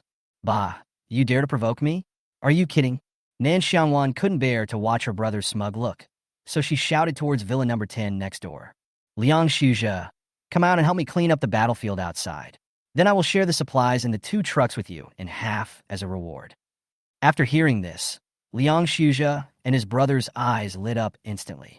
Thinking that there was such a good thing, they immediately opened the door and walked out. "Miss Nan, let's get them all away right now and make sure we clean it up completely." Well, they have a lot of supplies when they evacuate. You can unload them first, and then send half of them to me later. No problem. Then we will accept the supplies donated by Miss Nan with a flattering face. If the supplies were not really in short supply, they would not have accepted other people's things. They thought that they would return them to others when they had more money. After Nan Xiangwan finished her instructions, she turned around and went back to the house, dragging her cocky brother into the house as well. Boss, these two siblings are really good at hiding their true abilities. They have no fewer hot weapons than we do. I'm getting more and more curious about their identities. Jean Siu had a cigarette in his mouth, and his eyes were a little dark, and no one knew what he was thinking at this moment. Go downstairs, and when this weather passes, we'll kidnap the person. Oh! Many survivors nearby saw Nan Xiangwan's battle. A few people who had originally planned to take action against her were all killed. No one expected that the brother and sister were so cruel. Killing zombies was fine, but these were living people, and they killed them without blinking an eye. Sister, why do we have to send half of the supplies to the next door? I've been observing them. They're pretty good people. I want to form a group with them when we go north, so we can't let them starve to death now. Besides, we're not short of people. If they help us with the work, we don't have to do it ourselves. Otherwise, we can't just let those people lie at our doorstep forever, right? Oh, I see. But are you sure they will come with us? We'll talk about it later. I'm going to take a shower. After cleaning up the battlefield next door, 7 people gathered in the living room and looked at the extra supplies, feeling unhappy. Brother Liang, what do you think Miss Nin means? Maybe they want to help us? Don't think too much about it for now. Divide the supplies and send them to next door. Once we get through this, we can repay them later. Okay, then we'll listen to Brother Liang. However, they all remembered this favor. When Liang Shuzhe brought people to deliver supplies, only Nan Xiangwan received them. Liang Shuzhe took people back after delivering the things, but he was also surprised by the facilities in their house. Who would have thought that there are still people who can afford kerosene generators? They're simply the rich in the end times. After that, in this extremely cold weather, Nan Xiangwan stayed at home, except for occasionally going out to look for supplies. Of course, in recent months, she finally harvested a lot of crystal cores. Then, with the help of the crystal cores, Nan Xiangwan's lightning ability finally broke through the 3rd level, and even the space was upgraded and expanded by 2 times. Not to mention Nan Xiangwan, until August 20th, 2038. Sister, it's starting to get warmer, and the snow is almost melting. Should we start heading north? Yes, but we'll wait a few days and set off when the weather is completely stable. That day, Jean Siu couldn't wait any longer, so he brought his brothers to Nan Xiangwan's house. Is Miss Nan here? Nan Xiangwan walked out immediately after hearing Mr. Jean's voice. Brother Jean, what's the matter? Can I go in and talk?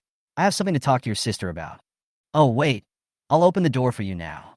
There was nothing left at home anyway, and basically everything that was not used was put into the space. Come in. I'm going upstairs to call my sister. Good. Nan Xiangwan was still dreaming when she was woken up by her brother.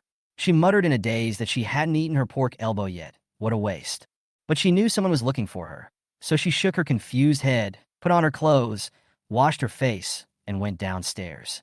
Mr. Jean, how come you have time to come here today? Miss Nan, we haven't known each other for long. This time I came here to say that we are going back to Beijing City. Do you want to go with us? Nan Xiangwan didn't expect that this big guy wanted to take them with him when he went north. She thought that the journey north was extremely dangerous, and it would be unsafe for just the 2 of them.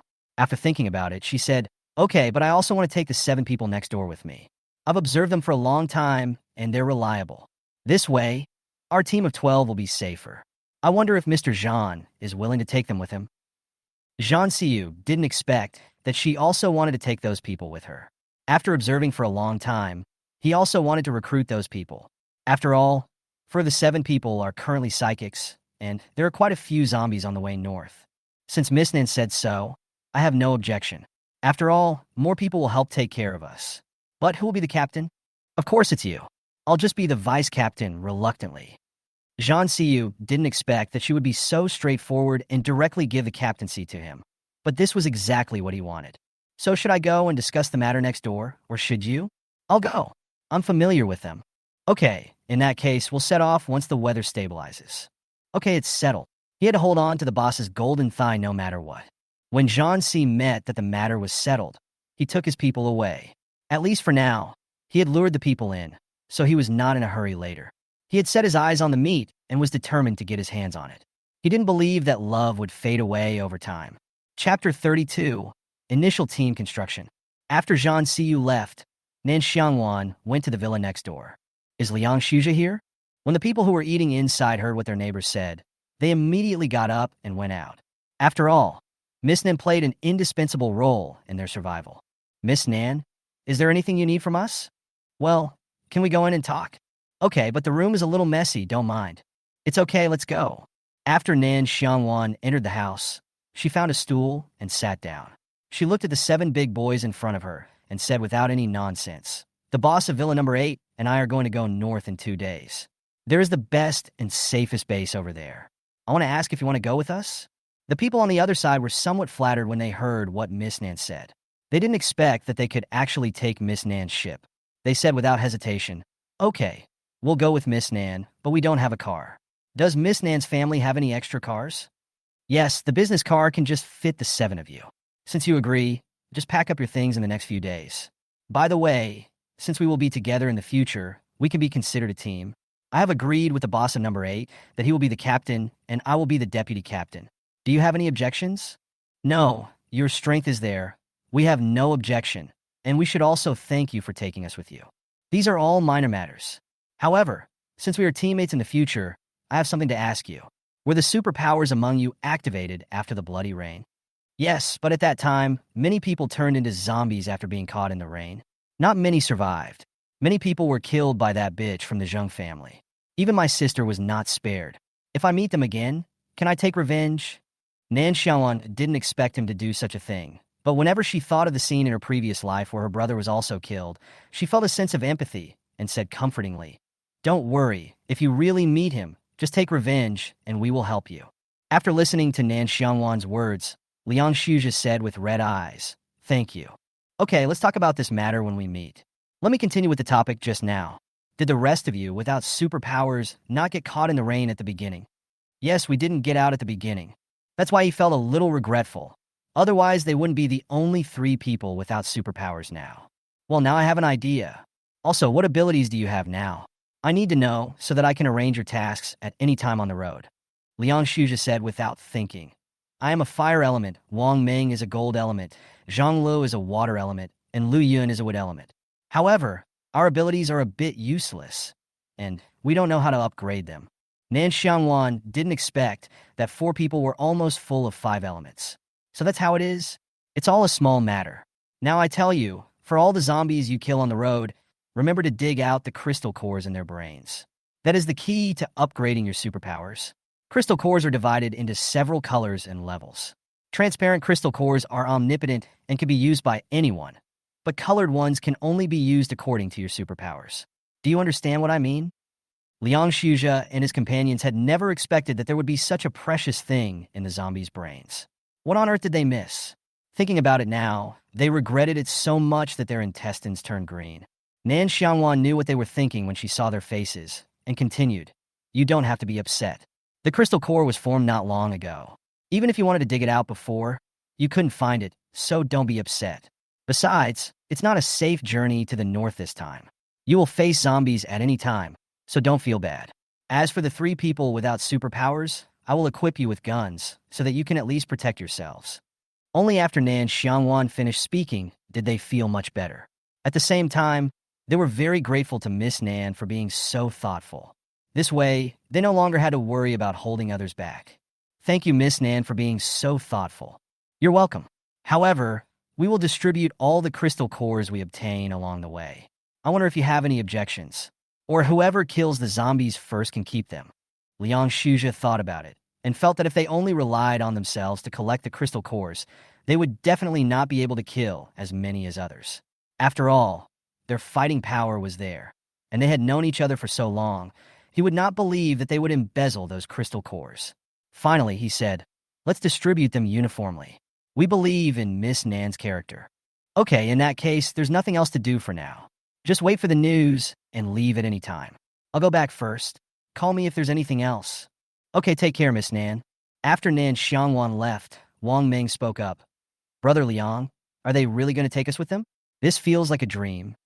That's right, Brother Liang. Miss Nan doesn't dislike us. Liang Shuzha actually didn't expect that they would be brought along, but since he had chosen to follow Miss Nan, he solemnly said to his brothers, "We have survived the past 6 months thanks to Miss Nan's sponsorship, so no one should do anything to let Miss Nan down in the future. If I find out, we will have nothing to do as brothers. Do you understand? Don't worry, Brother Liang. We are not ungrateful people. We will never do such beastly things. Even if we die, we will die with dignity. Well, good brothers, let's work hard together. I believe Miss Nan will not let you down." Yes, come on. Everyone in Villa number 10 had a smile on their face that day. It was great to finally have a support after these days of worry and fear. After Nan Xiangwan returned to the villa, she walked to her own parking lot and took out a commercial vehicle that had not been used for a long time from the space. Although it had not been modified, it was fine as long as it could be driven on the road. Sometimes it is better to be low-key. When I returned to the living room on the first floor, I said to my brother, "Put all the useless things in your space into my space later, so that I don't have to help you stock up on supplies on the road.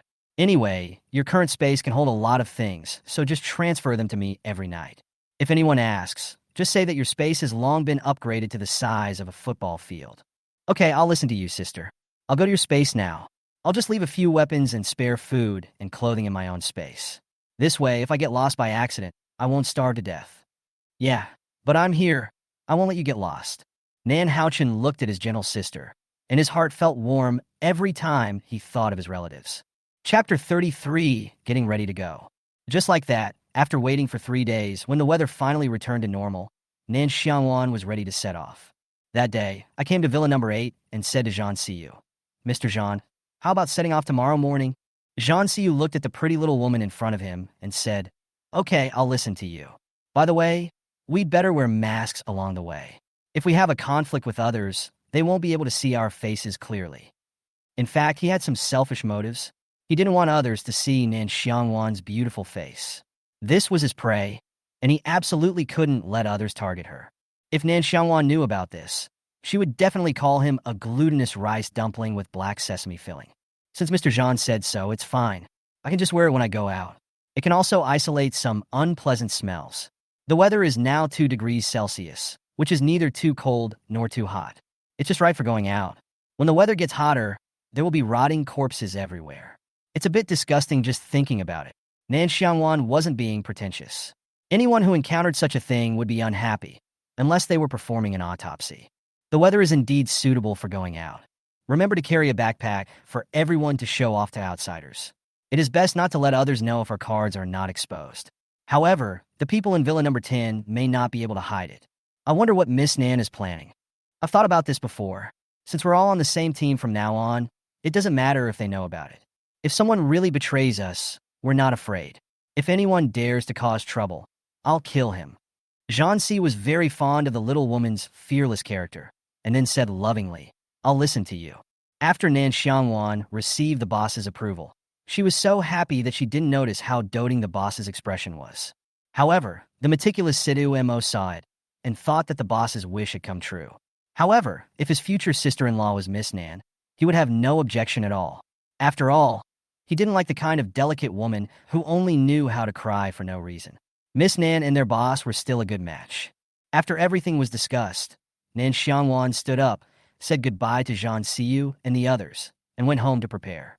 "Haochen, go next door and call everyone over. I'm going to have a meeting." "Got it, sis." Soon the 7 people from next door all came to the living room of Nan Xiangwan's house. Then Nan Haochen shouted upstairs, "Sister, everyone is here." "Yes, I'll be right down." After Nan Xiangwan changed her clothes upstairs, she came downstairs. When Liang Shuzha saw her, he immediately stood up and said, "Hello, Miss Nan." "Brother Liang, you don't have to be so polite. We're all brothers from now on. You are older than me. From now on, just call me Xiangwan and call me your younger brother Haochen." "Ah, this? Isn't that good? What's wrong with that? If you keep calling me Miss Nan every day, I'll think I'm a gangster boss. Listen to me." "Okay then, I'll listen to you." Brother Liang won't be polite with you anymore. There was no point in being polite anymore. Since the other person was so approachable, he would just continue. Just think of it as having a younger sister in the future, which could make up for his regrets. "Okay, I called you here because I have something to tell you. First of all, you will leave on time at 7 o'clock tomorrow morning. The car prepared for you is in the garage. One more thing. Do you know how many types of superpowers there are? Isn't it just gold, wood, water, fire, and earth? Nan Xiangwan shook her head with amusement and said, there are more than just these five. Let me give you some basic knowledge first. Metal, wood, water, fire, and earth are the most common ordinary superpowers. Strength and speed are also a type of superpower. Mutated superpowers include ice, lightning, and wind. Special superpowers include space, spirit, and healing. Of course, the most common superpowers can also be mutated. My brother's fire power is a mutated hellfire. What? There are so many types? Yes, and these are what I know so far. There are some that I don't know, but you may encounter abilities that you haven't seen in the future. The reason I tell you is to give you an idea, especially the mental abilities that can instantly control the human brain and restrict their actions. Generally, people with abilities are fine, but ordinary people can't handle it. What I want to say today is that my brother is not only a fire ability user, he is also a lightning and space ability user. Is the little brother so powerful? How embarrassed are we as his elder brothers? Well, the crystal cores required for superpowers are several times more than yours, so there's no need to be envious. I think you should be curious about why we have so many supplies at home. Next, let my brother tell you, Haochin, show them your spatial ability. After receiving instructions from his elder sister, Nan Haochin immediately turned into a magic master, making Liang Shuzha and the others drool. No wonder he had so many supplies. These were really must-haves for home and travel. See? My brother's space has a lot of supplies. He will never go hungry if he follows us. But I also tell you very seriously that the space ability cannot be known to outsiders except us. Otherwise, my brother will be in danger. Once my brother has an accident, we will all go hungry. Do you understand the importance of this matter? Xiangwan, don't worry. We all know that this is a mobile warehouse. Only a fool would give his own rations to outsiders. Besides, we will also cover for Haochin outside, and will never let outsiders know. Yes, we all promise not to tell anyone. If anyone dares to rebel, we will kill him with our own hands. I hope you can do what you say. You know, this is the end of the world. All factories have stopped production. The collected materials are equivalent to inventory. Eat less and eat less. Yes, we all know that. Since Haochin has this ability, can you help us load the extra supplies in first, so that others won't miss it if they see it? Okay. Also, I will prepare a backpack for each of you. Each backpack contains 2 bottles of water, 2 loaves of bread, 2 sausages, and 2 compressed biscuits. Then each person will be equipped with a pistol and 50 bullets. The rest of the things will be carried by Haochin. This will not only confuse outsiders, but also keep us from going hungry. If we are alone, we can have something good to eat. Do you understand? Well, we will follow your arrangements. Okay then, Haochin, you go with them to their place, and put all the useful things that are inconvenient to carry into your space. Remember, take away everything that can be used, because there will be no renewable resources in the future. Goddesses, I'll go now. Well, I have explained everything that needs to be explained. You can go back now. See you tomorrow. Good. After sending everyone away, Nan Xiangwan began to prepare the things she would need. At least her clothes had to be sportswear, so that she could move around easily. Her hair was also a headache for her. In the end, she decided to cut her long hair into short ones. After all, it would not be so convenient to take a shower in the future. When going out, it is better to do whatever is convenient. When Zhang Siyu saw it, he felt heartbroken for a long time. Chapter 34, A Good-Looking Little Meat. While everyone else was busy, Nan Xiangwan had already taken a shower and had her long hair cut. Looking at her androgynous face in the mirror, she was very satisfied. Then, putting on a men's sportswear, she looked like a real handsome boy. This way, when they set out on the road, they can tell at a glance that their team is made up of mostly men, which makes it safer. When Nan Haochin returned home and saw the person on the sofa, he asked in confusion, "Who are you? Why are you in my house? Where is my sister?" Could this person be his sister's new teammate? Nan Xiangwan didn't expect that her brother didn't recognize her after she changed her clothes. He lowered his voice and said mischievously, "I'm your sister's boyfriend." "What? Are you dreaming? I'll beat you to death if I let you lie to me. Damn it. Everyone wants to be my brother-in-law these days, right?" Nan Haochin rolled up his sleeves and was ready to take action. His arrogant look made Nan Xiangwan laugh. She couldn't help but burst into laughter. "You're still laughing. Hold it back." "Ah, brother. Why are you so funny?" Nan Haochin was stunned for a moment when he heard the voice, Then he reacted immediately and walked to Nan Xiangwan. He saw that it was his elder sister who was at home, and immediately said helplessly, "Sister, is it fun?" "Hey, this is fun. What do you think of my sister's new look? Is it cool?" Nan Xiangwan looked at his sister's neutral outfit and said with some heartache, "Sister, why did you cut your hair? That was your favorite. Alas, there is no other way. It will be inconvenient to take a shower when I go out, and it will be a burden when I fight. It's good enough to be able to survive in the apocalypse. As for my hair, I will grow it when I am settled. Sister, don't worry, I will protect you well." Nan Xiangwan touched her brother's head and said with relief, "My brother has grown up and can protect his sister. I will rely on you in the future. Well, I will try my best to become stronger. No one can bully them. Okay, go upstairs and get some rest. We'll be leaving tomorrow morning, and this might be the last good night's sleep you get." "Okay, good night, sister." This night was exceptionally peaceful, and everyone slept well. The next day, Nan Xiangwan got up as soon as it was light. I stretched comfortably, looked at the time, then got up to wash and change clothes. After she had packed up, she woke up her brother and said, "It's time to have breakfast. Get up quickly. We'll be leaving soon." Nan Xiangwan opened his eyes drowsily, listened to his elder sister's chatter, and after a moment's rest, he got up and put on his clothes. "I'll be waiting for you downstairs. Hurry up, and take your bed with you when you go downstairs. I've already packed all the other things in the house into the space, and now the only thing left is your own room." "Got it, sis. I'll be right there." After Nan Xiangwan went downstairs, she took out the breakfast dumplings, fried dough sticks, and soy milk she had bought earlier from the space and started to eat, thinking that this day had finally come. If it weren't for the unsafe situation here, she would have been too lazy to move to another place.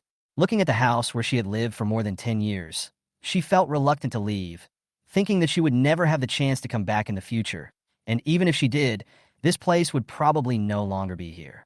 Just as she was daydreaming and sighing, Zhang Siyu and his two companions drove to her door. "Is Miss Nan up?" After hearing this, Nan Xiangwan stood up and opened the door for them. "Why are you here so early?"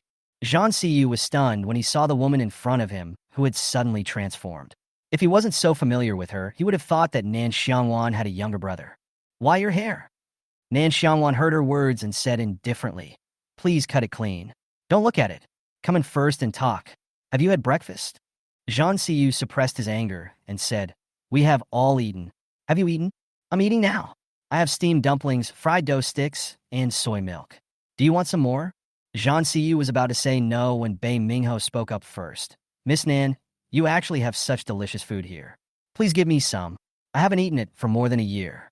"Okay, I have a lot here, all in stock. Come in and eat together." "Thank you, Miss Nan."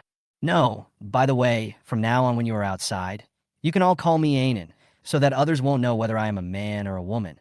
It's more convenient." "Okay, I'll call you Ainen from now on." "Well, that's it. Come, I'll treat you to breakfast. Eat it quickly."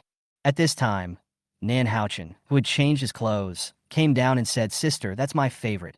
How could you give it away?"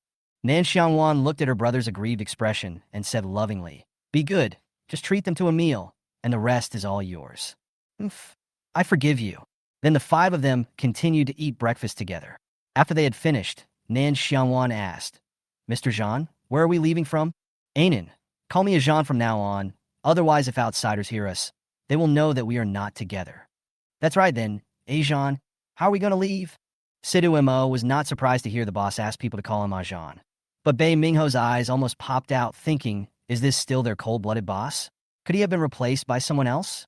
Zhang Siyu didn't have time to deal with his brothers right now. He just wanted to talk to the person he liked for a while.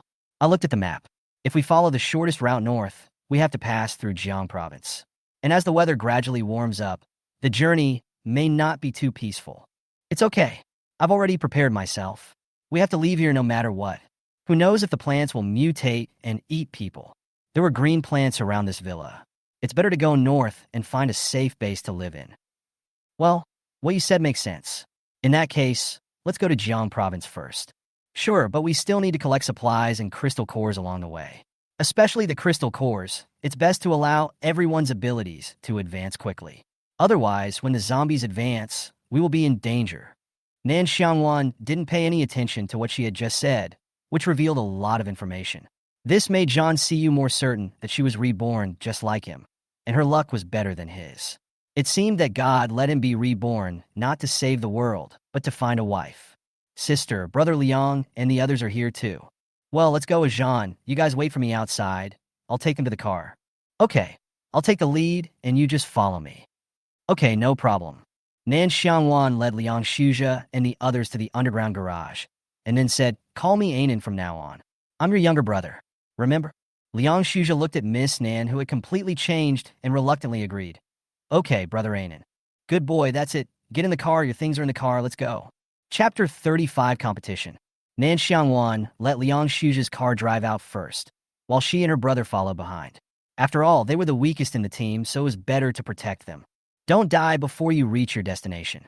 Sister, are you really leaving this time and never coming back? Well, goodbye. Then Nan Xiangwan drove the car herself and slowly drove out of her own villa. Finally, the brother and sister turned around and said goodbye together.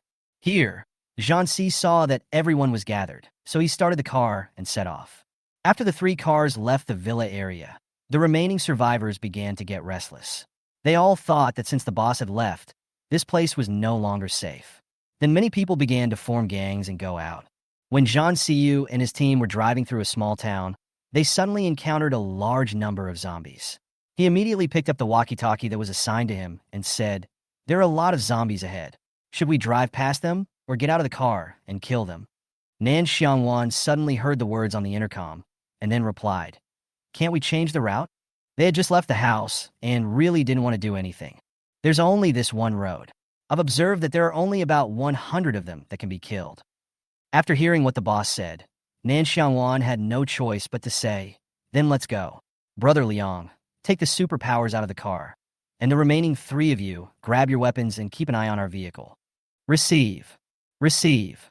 Nan Xiangwan then put on masks for herself and her brother, picked up the machete, and got out of the car. "Anan, do you want to see who kills the most?" Nan Xiangwan didn't expect the boss to actually compete with her, so she raised her eyebrows and said, "Okay, the loser will cook tonight." "Okay, let's go." "Well, you're not allowed to use your powers." "Good." When the other teammates saw that the two big guys were going to compete, they stood behind them tactfully, meaning that you guys perform and we just take advantage of the leaks. Suddenly, Nan Xiangwan turned around and said, "Jean, and I will take care of these zombies. As for the 7 of you, dig crystal cores for me in the back. Anyone who dares to slack off will have no food tonight." "Yes, I got it." Seeing that they all agreed wisely, Nan Xiangwan and Zhang Xiyu also began their performances. Oh. Nan Xiangwan looked at the zombies in front of him and shouted, "Let's start." Then, 2 figures with great martial arts skills rushed into the zombie group. Zhang Xixu's brothers were fine, and Nan Haochen didn't show any expression. Only Liang Shuzha and others were drooling at the sight, wondering, could killing zombies be done in this way? Why is it so easy for others to kill zombies, but it's so difficult for them to kill one? But Nan Haochen didn't care what they thought. Let's go and dig the crystal core. Afterwards, Liang Shuzha and the others were disgusted again, wondering why this thing had to grow in the brain. Can't it grow somewhere else? From now on, they dare not eat tofu and soy milk. It is definitely a trauma. As for the zombies, Nan Xiangwan and Zhang Xiyu were chopping them like cutting watermelons. After all, the zombies were all initialized, so killing them was not difficult at all. Soon, more than 100 zombies fell to the ground. TSK, what a shame. It ended up being a draw. Nan Xiangwan had no idea that the other person was giving in to her on purpose. Indeed, it seems better to let them cook at night. Well, sure, let's go back and wait until they finish digging up the crystal cores. Good. When Zhang Xiyu was killing the zombies just now, he had been paying attention to her methods. Unexpectedly, he made an unexpected discovery. If he guessed correctly, her martial arts should be the legendary ancient martial arts. This must be her chance. Nan Xiangwan is completely unaware that her mask is being stripped off bit by the big boss.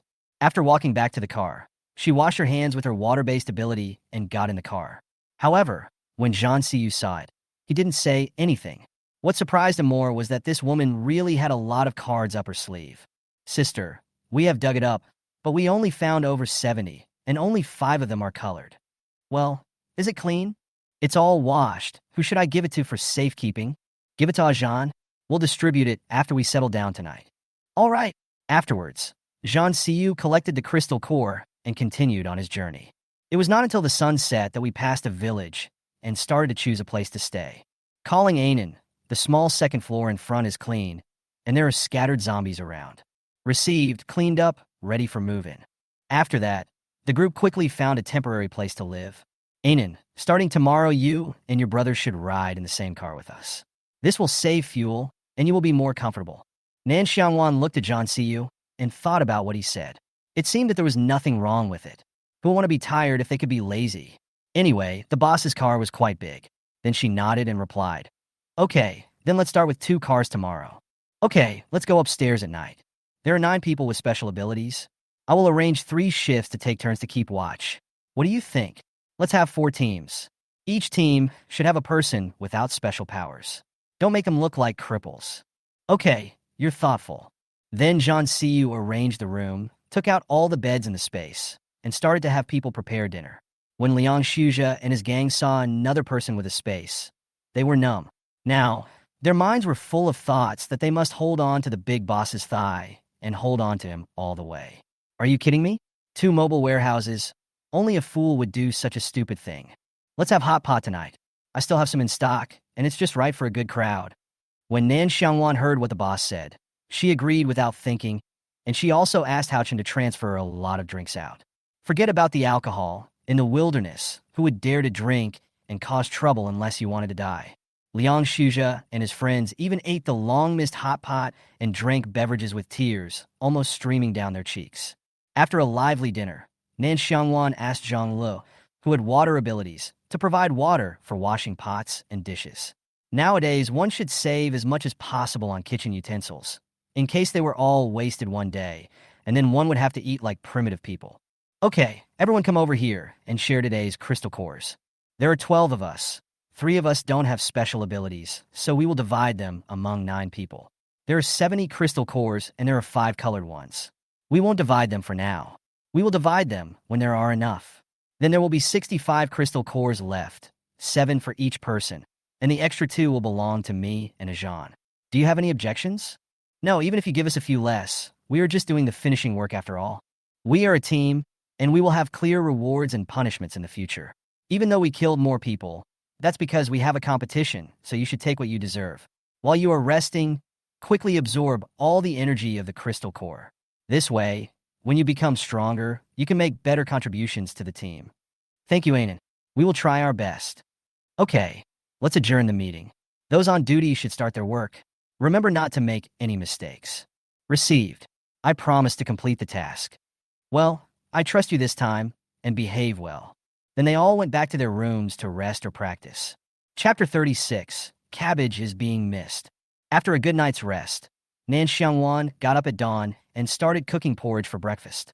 When Zhang Siyu saw this, he also walked over to help her. Bei Mingho also wanted to help, but Sidu Mo grabbed his arm and said, "Don't be a light bulb." Bei Mingho looked at his boss and Nan Xiangwan in disbelief, then turned back to look at Sidu Mo, as if to ask, "When did this happen? How come he didn't know?"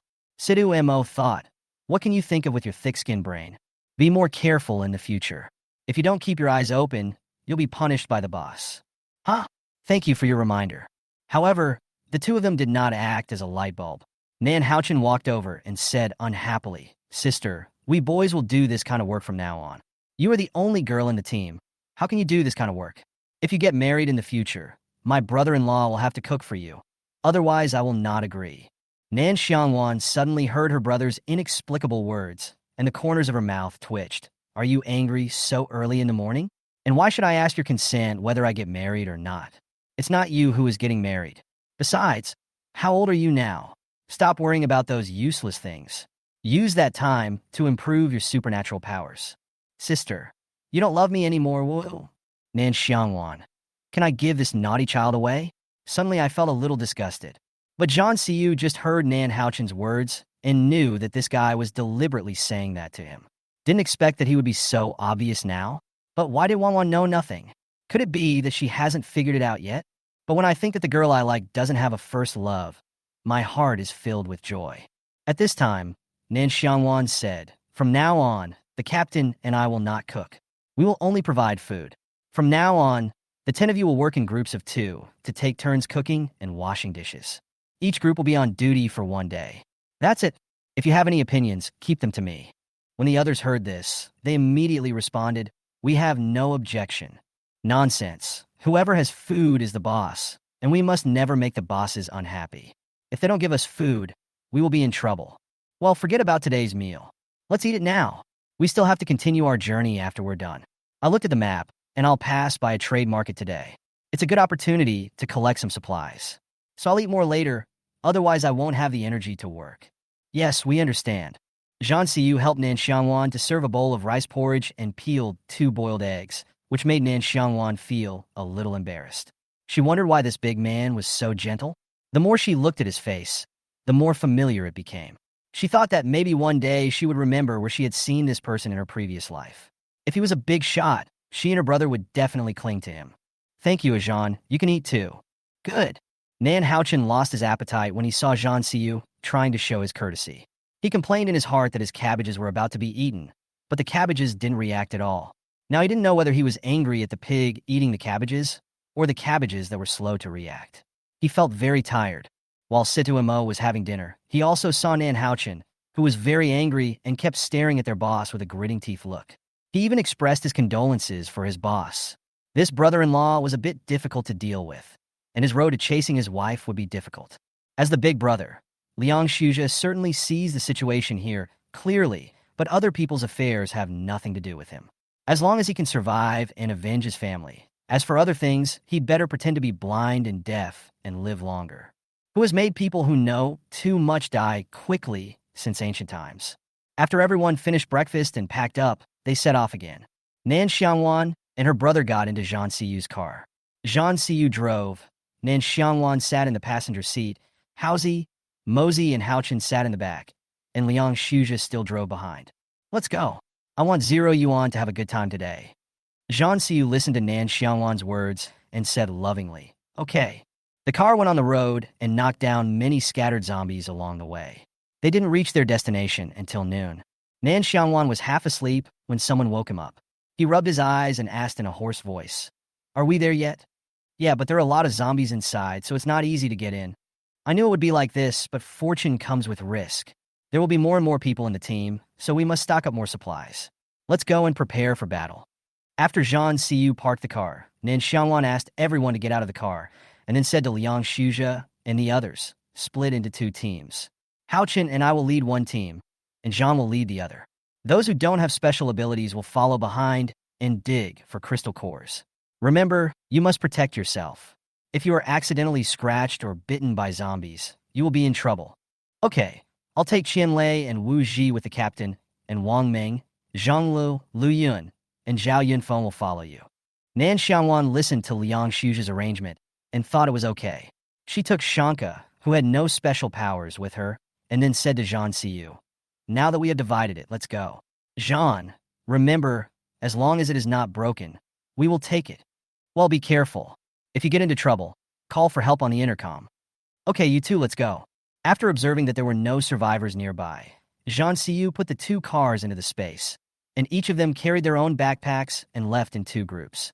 Nan Haochen looked at the market in front of him with excitement, holding a machete in his hand, thinking that he could finally get something for free again, and his little space began to stir. "You will all listen to my instructions. When I tell you to retreat, you must not hesitate. Otherwise, you will be responsible for any accidents that occur." "Yes, we all listen to Sister Nan. Let's go." The first store here mainly sells candy and snacks. There are at least 100 zombies inside, but fortunately, they are not on the same floor. Let's kill them 1 floor at a time. I will lead the way, and Wang Meng will cover the rear. We must be careful of the zombies that suddenly jump out. Receive. Seeing that everyone was ready, Nan Xiangwan directly used his pistol to open the door lock. He thought that since the survivors here had not been here, there should be a lot of things inside. The moment the door was opened, more than a dozen zombies rushed out. When the others saw this, they picked up their machetes and started hacking at the zombies. As heads fell to the ground one by one, the first floor suddenly became quiet. Nan Xiangwan asked them to hurry up and dig the crystal cores, and she took her brother in first. Looking at the cups of candies and snacks, Nan Haochen was so happy that he almost died. Nan Xiangwan also took advantage of the fact that no one else came in and put all the supplies on the first floor into her own space. When the others dug the crystal cores and walked in, all they saw was a bare house. If they didn't know they had space, they would have thought they had come in vain. Chapter 37, The Joy of Free Shopping. When Nan Xiangwan saw someone coming in, he continued, "Let's go up to the second floor. Wang Meng will be the last one to leave." Yes. Everything went smoothly on their side except for the zombies. But Zhang Siyu encountered some minor troubles. If they hadn't been more careful, they would be in trouble now. Bei Mingho looked at the huge mutant cat that was beaten to death by the boss in front of him. His eyes widened. "Boss, has this cat become a spirit?" "Well, if we dig out its brain, we should get some unexpected results." Liang Shuzhe immediately started to dig the mutant cat after hearing this. He had dug a lot of crystal cores recently, so it wasn't as disgusting as it was at the beginning. He soon dug out a brown crystal core. "Captain, this crystal core is much larger than the previous one." "Of course, this is a second-level Earth crystal core. It seems that your abilities need to be advanced faster. It is estimated that the zombies will also begin to advance soon. By then, the zombies will not be as easy to kill as they are now, especially the spiritual zombies, which can control the entire zombie group to attack humans." "Ah, do you have to be so perverted?" There is no most perverted, only more perverted. When plants start eating people, that will be a disaster. Okay, this cat should have a companion. You have to be alert. If you can't beat them, run away. Got it? Yes, we will pay attention to it. After Zhang Siyu opened the door, he found that there was a wholesale store of frozen goods inside. He thought that he had opened the door in vain. It had been a year since the end of the world, and the meat here had long been rotten. However, he still searched with his mental power. He accidentally discovered that there was a large underground freezer here. After such a long time, there was still frost inside. It seemed that he had gained something. He immediately said to the others, "Stay alert here and dig out all the crystal cores. I'll go underground and come back soon." After hearing this, Bei Mingho said worriedly, "Boss, let me go with you. I am worried about you going alone." "No, there's nothing down there. It's a large cold storage. The meat in there shouldn't have gone bad yet. I'll go put it away. You just wait here." "Okay, but you have to be careful." "Yeah, I'll be back soon." Zhang Siyu turned and left after he finished speaking. The remaining 5 people were on guard against the surrounding environment while digging for crystal cores. However, the commotion here still attracted quite a few zombies. Situimo looked at the zombies that were becoming uglier and uglier, and thought that if he were to become like this, he might as well die early. He couldn't even eat just looking at them. "Ho ho ho ho. 3 zombies coming from the right. From the left. Hurry up, there are more behind. Damn, there are too many zombies here. Stop talking nonsense. If you can avoid using guns, try not to use them. They are too attractive to zombies." "Yes, I got it." Situ Mo led his men to defend and kill zombies at the same time. Zhang Siyu also quickly walked to the entrance of the basement. Looking at the mutated rats inside, he threw a lightning net at them and killed them all. He took out his pistol, broke the door lock, and walked in decisively. Looking at the full of supplies and ice inside, he opened a freezer at random and took out the frozen meat. After looking around, he decisively put all the supplies in the entire basement into the space. I thought the setup here was really interesting. Not only are there so many generators, but the insulation layer is also particularly thick. Who would have thought that these things did not break down during half a year of extremely hot weather? It was really an unexpected gain. Looking at the clean, underground warehouse, Zhang Siyu retreated contentedly, thinking that Wang Wang would be happy if she knew that so much meat was found. When he returned to his brothers, they all looked a little embarrassed. Looking at the zombies on the ground, they asked, "Were these zombies just killed?" Bei Mingho wiped the dirt off his body impatiently and replied with curses. "We have killed 100 of them in just a short while. I don't know where they came from. It's endless. We are about to vomit all the crystal cores. When will this day end?" The others were also almost desperate and didn't want to eat dinner. "Okay, let's move to the next building." Zhang Siyu didn't care whether they felt uncomfortable or not. It was better for them to get used to such days as soon as possible. It would be impossible in the past. In the future, killing zombies would just be a daily routine. Besides, Nan Xiangwan led people to kill zombies and collect supplies along the way. As long as no one was looking, it was Nan Xiangwan who collected the supplies. After all, his brother's space was limited. Nan Haochen was particularly excited now, collecting all kinds of supplies, thinking that things that didn't cost money were more fragrant. Seeing that his brother was happy, after they finished taking over this floor, they went to the grain and oil shop next door. However, the situation here was not as good as before because someone had already visited there and the remaining goods were either moldy or rotten. and only a small part of them were still usable. Nan Xiangwan used her spiritual power to find the warehouse here, collected the only food that was not spoiled, and then evacuated. The only consolation was that the bottled and barreled cooking oil was not wasted at all. Then I went to the seasoning counter and took away all the packaged ones. As for those in bulk bags, they had already gone bad and could not be eaten. The others felt very sad when they saw so many supplies were spoiled. They wondered if they had come earlier, the situation would have been similar. Nan Xiangwan doesn't care what they think now. Even if she knew then, she would not come over. No one would dare to run around without some fighting power. In this way, people on both sides slowly moved towards the building in the middle until only the last electrical appliance building was left. When Zhang Siyu rushed over, he saw Nan Xiangwan and the others coming over. He walked quickly in front of them and said to Nan Xiangwan, "Anan, are you all right over there?" "It's okay. I didn't encounter anything other than zombies. How about you guys?" "I met a mutant cat and dug out a second-level crystal core." "What? The second stage has appeared. How could it be so fast? It shouldn't be like this." She clearly remembered that all the zombies and animal and plant upgrades occurred when the second blood rain came.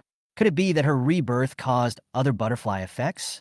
It seems that they have to hurry up to go north. Otherwise, the journey will become more and more difficult. When Zhang Si saw her reaction, he thought that her Wanwan really knew everything. Let's talk about other things later. Now there is only this last building left to go to. Do you want to go? Let's take a look inside first. God knows what's inside. Indeed, it's better to be careful. After they both released their spiritual power at the same time, they found that something was indeed wrong inside because it was too clean. Then when the spiritual power swept across the entire floor, they did not find a single living creature. Nan Xiangwan did not believe it, and immediately went to the basement to detect again, but was accidentally bounced back by something. When Zhang Siyu heard Nan Xiangwan's cry, he immediately withdrew his mental power, looked at the person being held by Nan Haochen, and asked nervously, "What happened? Are you hurt?" Nan Xiangwan covered her head and said impatiently, "Leave here immediately, quickly." Chapter 38. Nan Xiangwan is in a coma. When Zhang Siyu heard Nan Xiangwan's words, he took out the car without hesitation and shouted, "Everyone get in the car and leave immediately. Mosey, you drive quickly." When the others heard the emergency command, they got into the car without hesitation and left the place quickly. Zhang Siyu looked at the unconscious Nan Xiangwan and couldn't understand why she was attacked when they were investigating together. Did she see something? "Haochen, give your sister to me. I will use my mental power to soothe her. Otherwise, she won't wake up for a while." Nan Haochen was thinking about his sister, so he didn't care about the issue of gender at the moment and just carried the person to the middle position. After Zhang Siyu took the person over, he immediately probed into Nan Xiangwan's brain with his spirit. Only then did he discover that her brain had been hit. But fortunately, it was not serious. Otherwise, she would have been a vegetable if not an idiot. At this time, Mosey braked suddenly, causing the person who was not wearing a seat belt to almost fly out of the car. Zhang Siyu withdrew his mental power and shouted angrily, "What's going on?" "Boss, someone is robbing." After hearing what MOZ said, the people behind looked forward.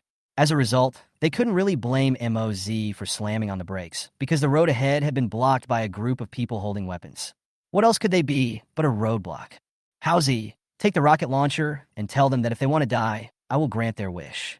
Leave this place quickly. Anan needs to rest." "Yes, boss. I thought that this heavy weapon could finally be exposed to the sun. I was reluctant to use it to kill zombies, but now it was used to clear the road. Life is really full of surprises." Seeing that there were no instructions on the intercom, Liang Shuzhe just sat obediently in the car. Anyway, there was a big boss in front of them, so they didn't feel any pressure at all. When Bei Mingho got out of the car with his weapon, he shouted directly to the other side, "Brothers on the other side, we are in a hurry to leave this place. Do you want to move the car away by yourselves? Or do you want me to send you to hell together? Time is running out. Give me a reply quickly." The opposing team thought they were meeting a fat sheep, but just when they were happy for a short while, they realized that this person was not a fat sheep at all. He was clearly a tiger. "Big brother, look at the weapon in his hand, a small rocket launcher." The man who was called Big Brother swallowed his saliva and said with forced calmness, "Nonsense, nonsense. I'm not blind. I saw it." Bei Mingho saw that the other party hadn't replied for a long time, so he angrily cursed, "Speak up. If you don't speak again, I will treat you as deaf, so don't blame me for firing directly without any courtesy." Big Brother, wait. Let's move the car now, don't start a fire. The sheep couldn't be pulled away, so it was better to let it go quickly. If it started a fire, they would all be dead. If you guys are smart, hurry up. I'm in a hurry to go home for dinner.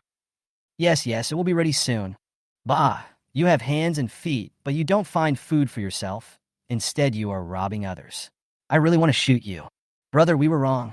We won't dare to do it again next time. Please spare our lives. Killing you is worse than killing zombies. Get out of here. Okay, I'll get out of here now. I thought to myself that I had really run into a trouble, so I should wait until the person leaves before coming back.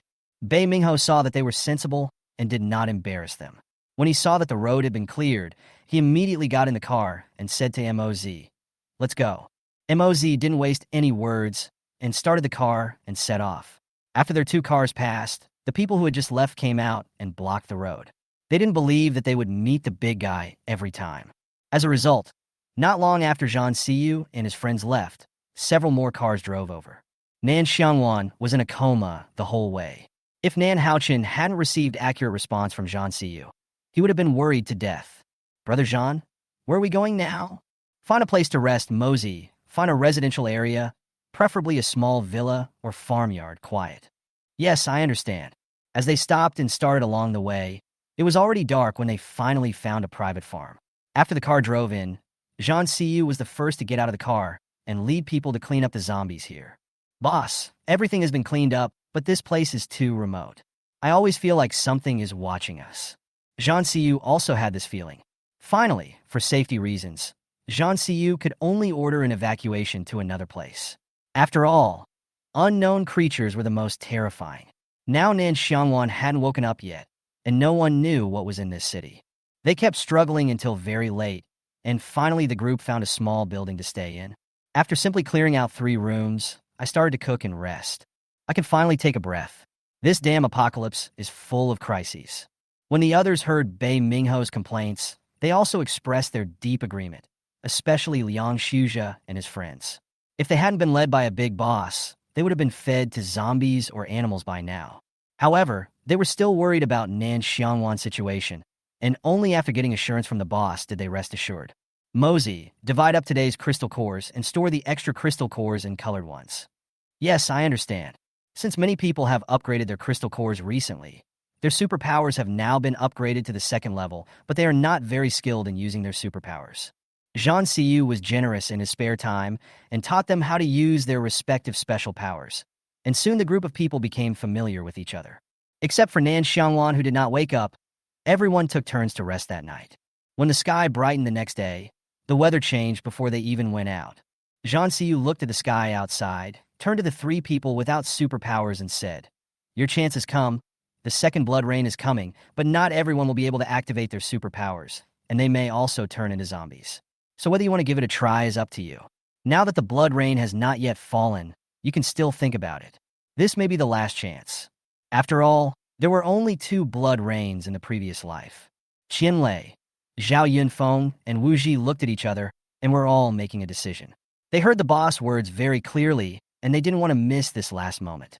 I decided to give it a try. The worst that can happen is that I will die. Anyway, all my family members are gone. Instead of living a miserable life, I might as well give it a try. After listening to Zhao Yunfeng's words, Qianlei and Wu Ji also made a decision. Anyway, they were all alone now, so instead of holding their brothers back, they might as well give it a try. Captain, the 3 of us have decided to give it a try, and I hope the captain will agree. If the 3 of us fail, please give us a quick death. I don't want to become a disgusting zombie. Liang Shuzhe knew that his brothers had made the decision, so he didn't know what to say. After all, he didn't have to endure the pain of not having superpowers. He could only pray that his brothers could get through it. Chapter 39, The Second Bloody Rain. When Zhang Si met them, all 3 of them agreed, and he also said some comforting words. Don't be too pessimistic, the 3 of you. Remember, when you are soaked and start to have a fever, you must have strong willpower to fight to the end. Only in this way will you not be swallowed by the virus. Okay, we'll remember it. They must get through it, because there will be a rainbow after the storm. Nan Haochen was also exceptionally quiet today. Except for eating and going to the toilet, he stayed by Nan Xiangwan's side the whole time, just wanting his sister to see him as soon as she woke up. Until the sky outside was completely dyed red, the 2nd blood rain came. The arrival of opportunity also meant that a new round of zombies would appear. It was really unpredictable. They encountered such danger before they had even finished half of the journey to the north. They could only say that God didn't want them to have an easy time. Zhang Xiyu looked at the rain outside and said to the three people behind him, "Are you ready?" "We're ready," the three said in unison. "Then go to the rooftop. Don't worry, we will always stand behind you. Come on." "Yes." The three of them walked to the rooftop with light luggage, and it started to rain. Soon all three of them were soaked. It was too late to regret at this point. They could only pray that they could make it through it. When they returned to the room, Zhang Li used his water power to wash them clean. After they changed into clean clothes, the three of them developed a high fever at the same time. When Zhang Si met them, he said to Liang Shuzhe, "Wrap them all tightly with sheets and send them away if they fail." "Yes, we understand."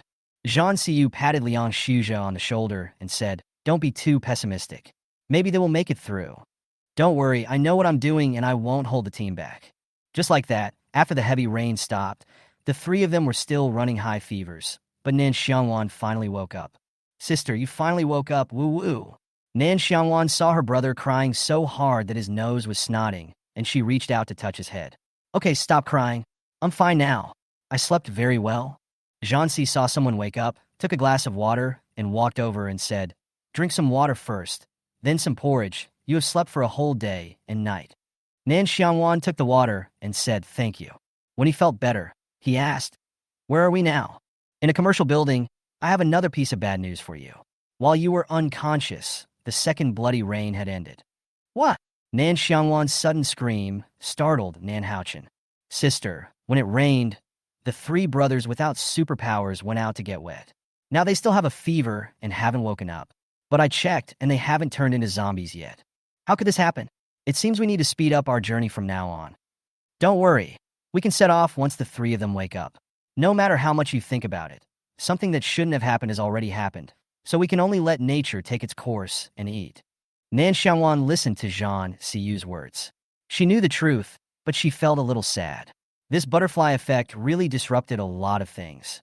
Finally, he came to terms with his fate, got up, and started eating. After he had filled his stomach, he started talking about what happened before he fell into a coma.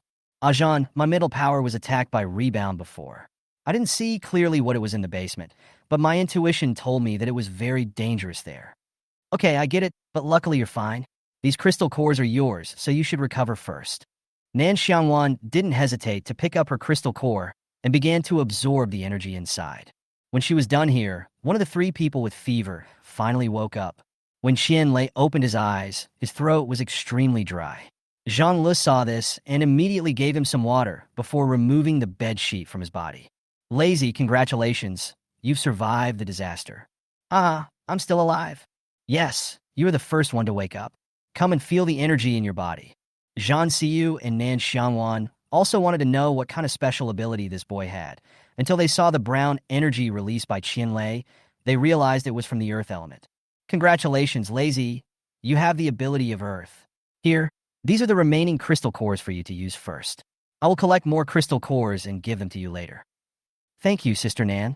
Qianlei took the crystal core and turned to look at the other two brothers, saying, "Brother, I succeeded. You two should also work hard." This went on until the next morning, when the other two finally woke up from their high fever. When the others saw this, they cried with joy, thinking how great it was that no one was missing.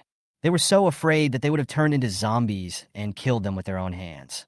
Fortunately, everything is over. In fact, the fact that these three people were able to survive was also related to the spiritual spring water that Nan Xiangwan usually put in the porridge she cooked. Otherwise, they would not have succeeded so easily. "Okay, stop crying, untie everyone, and then feed them some water and rice porridge." "Yes, yes, yes." Then the others worked together to help the man up and feed him water and food. After they all recovered, Nan Xiangwan asked, "You've slept for so long. Let's see what opportunities you two have. It would be best if there were surprises." After hearing this, Zhao Yunfeng began to feel the strength of his body first. Soon a slender black vine covered with barbs appeared in his palm. When Nan Xiangwan saw it, she exclaimed, "Damn, it's poison ivy. I'm so lucky." Zhang Siyu didn't expect such a good surprise. It was simply a magic weapon for battle. When Zhao Yunfeng heard Nan Xiangwan's words, he was very happy. thinking that he was no longer a waste, which was great. Finally, under everyone's expectations, Wu Ji also began to feel the power in his body.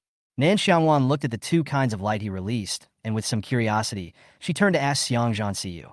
Zhan, there are two kinds of energy. One is healing. What is the other one? Do you understand? If I'm not mistaken, it should be the speed ability, which is also a kind of auxiliary ability. This kind of ability is most suitable for running away. I didn't expect there would be these two types. How strange. Could it be the speed provided to the doctor? This way of heaven is really interesting. Wu Ji didn't expect that he would actually activate such a useless ability. He was a little dejected. He thought, isn't this just a nurse in the game? What's the difference between this and the ultimate move of the Son of Starlight in the League? Accelerated healing? Why does a grown man like him have this kind of ability? What should he do if he is so disgusted? Nan Xiangwan saw his expression and said with some amusement, Brother Xiaowu, although your ability is an auxiliary ability, it is also a rare ability. Just think about it. If we get injured in battle in the future, we don't have to buy medicine. You can heal us with a wave of your hand. Isn't it a sense of accomplishment? Wu Ji thought about it and felt that he was indeed very nice, so he didn't feel uncomfortable anymore. He was just a logistics staff. This job was not bad, at least it was popular. Besides, Sister Nan said that his ability was rare, so it seemed that God was still taking good care of him. It would be meaningless to be hypocritical. Well, you can protect me as your nanny from now on. Chapter 40. Hugging the thigh is so nice. After Nan Xiangwan and the others laughed, they started an important meeting. The main point of today's meeting is that our road ahead will be even more difficult. This bloody rain not only caused the survival of the fittest in human society, but also made the zombies even more powerful. Of course, the crystal cores will also be upgraded. We wanted to take a shortcut northward, but now we can't go to areas with large areas of plants and animals. That's right. Ainan's words are what I wanted to say. Besides, we need to hurry on our way. Collecting crystal cores is also very important. We could just collect supplies as well. After all, it's been a year since the apocalypse, and there probably won't be too many things left to use. Although Zhan Siyu's superpowers have recovered to level 5, there are too many variables after rebirth, and no one can guarantee whether he will encounter perverted zombies along the way. After hearing this, the others fell silent and thought about it. Nan Haochen, on the other hand, was more open-minded. As long as his sister was fine, nothing else mattered. At this time, Liang Shuzhe asked, Captain, I want to ask if our car is big enough to drive to the destination? Don't worry, it's enough. If you come across a gas station on the way, you can check it out. But they are basically empty. You know, there are a lot of smart people there. Indeed, but as long as we have enough supplies, we will feel at ease. Nan Xiangwan said with a smile after hearing this. Don't worry, you won't starve. However, we still need to recruit some people with special abilities along the way. However, character is very important, so you can all pay attention to it. Yes, we understand. Okay, it's already noon. Let's eat and then go on. We'll go wherever we go. Oh, cool. After that, they had a simple meal of noodles at noon and then set off again. Nan Xiangwan looked at the puddles along the way and said irritably, a lot of the blood rain outside hasn't evaporated yet. It feels a bit bad. Zhan Siyu listened to Nan Xiangwan's worried words and thought the same thing in his heart, but he still said, I guess it will take another day of sun tomorrow to evaporate it. It's too late. Once all the animals drink the water, it will be meaningless even if it evaporates. It seems that the weather is really going to change, and so are the plants. Don't worry, I'm here. I'll tell you in secret, my supernatural power is now at level 5. After hearing this, Nan Xiangwan's eyes almost popped out and her mouth opened wide. She looked at him in disbelief, thinking that the boss is indeed the boss. She had wasted a year, and her mental power was only level 3, while the others were only level 2. It's true that if you compare yourself to others, you will die, and if you compare goods to others, you will throw them away. Then he swallowed his saliva and whispered, Looks like I can hug your thighs now, Well, you can hold me as you like. Zhan Siyu looked at her lovingly and continued to concentrate on driving. After all, it was easy to overturn the car if you were not careful on the current roads, so he really didn't dare to lose focus. Just when passing the village, Zhan Si suddenly braked, but still hit something. Damn, was that a child just now? Nan Xiangwan was sitting in the passenger seat and saw it clearly. It was thrown at her by someone. She was so disgusted. Zhan Siyu had only seen a shadow just now.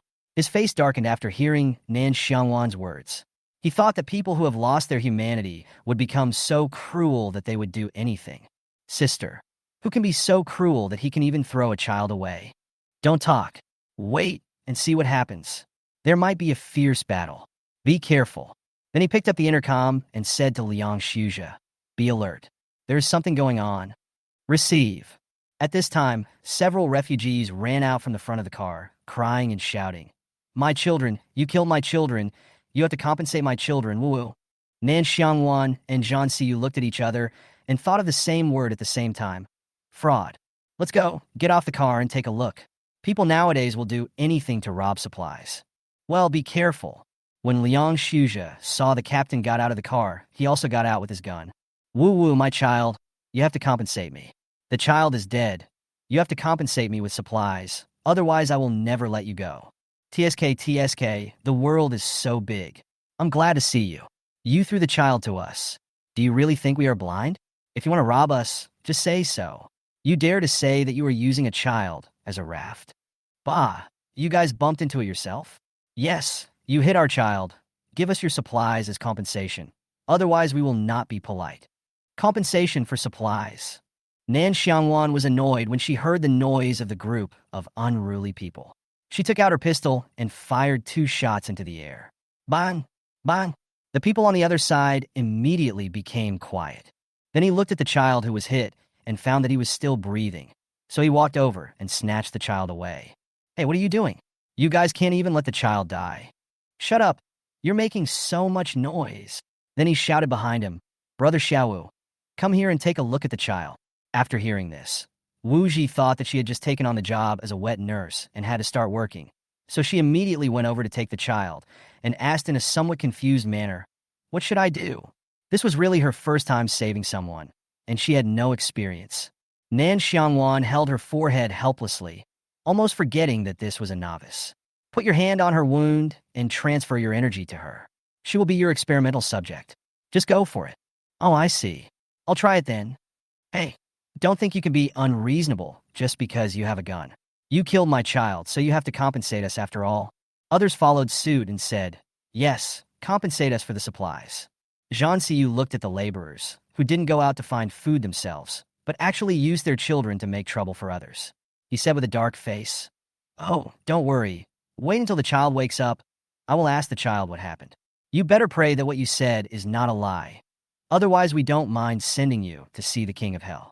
After Wu Ji's initial treatment, the child who was hit finally opened his eyes, but there were too many wounds on his body. Wu Ji was so tired that he was sweating all over and his face turned pale. Ainin, the child is awake, but this is all I can do now. I don't have the energy left. Well, just wake up, go to the car, and rest. Good. Nan Xiangwan took the child and whispered, don't be afraid, kid. We're not bad people. Now I ask you, are they your parents? When the little boy heard Nan Xiangwan's words, he immediately remembered what happened before. He said fiercely, sister, they are all bad people. My family passed by here, and my parents were killed by them. They wanted to eat me, but I had a fever because it rained yesterday, so I escaped. But today, I woke up without any strength in my body, and they threw me out. I don't know what happened after that. Okay, sister got it. Chapter 41, The Devil in the World. Sister, please help me get revenge. I have special powers and can help you. He only found out about this after he had a fever. Nan Xiangwan didn't expect that this little guy would actually have superpowers. It seems that saving people was not in vain. Okay, sister will help you get revenge now. Thank you. Then he fainted. Wang Ming, carry the person to the car and take good care of him. Okay, give it to me. Zhang Xiyu also listened to the conversation just now. He didn't expect that this group of people would really start. Zhan, send these scumbags to have tea with the King of Hell. Hey, what do you want to do? If you don't want to compensate us, just leave. The other refugees also thought so, because now that the child was awake, what they had done was exposed. After they figured it out, they didn't waste any more words and just turned around and ran away. You want to run? It's too late. Hit me. Nan Xiangwan was the first to shoot and kill one person, and the others followed suit. Many people who had just come out were shot to death. Zhan, take your men to see if there are any more scums. If there are any extra supplies, take them away. Even small grasshoppers are still meat. Okay, I'll take someone to look at it. You just stay here and watch the car. Well, hurry up. The gunshots just now were quite loud. I'm afraid it will attract other zombies. Okay, I'll get it done right away. Then Zhang Siyu took a few people and went to the village.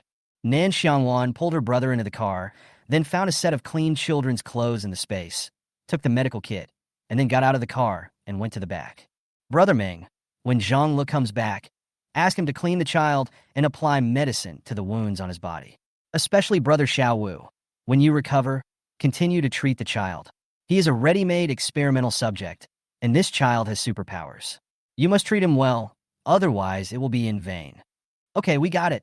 Well, these are clean clothes and a medical kit. They will be given to Brother Xiao Wu from now on.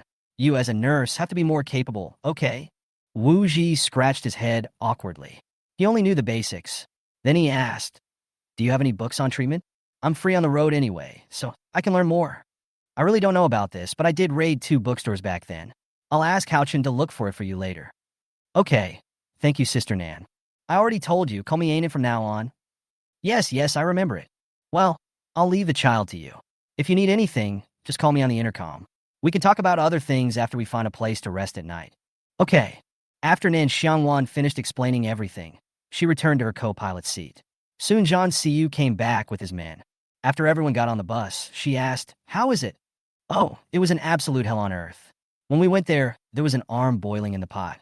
The others vomited immediately. Then I checked their supplies and found that there was a lot of food but not much other things.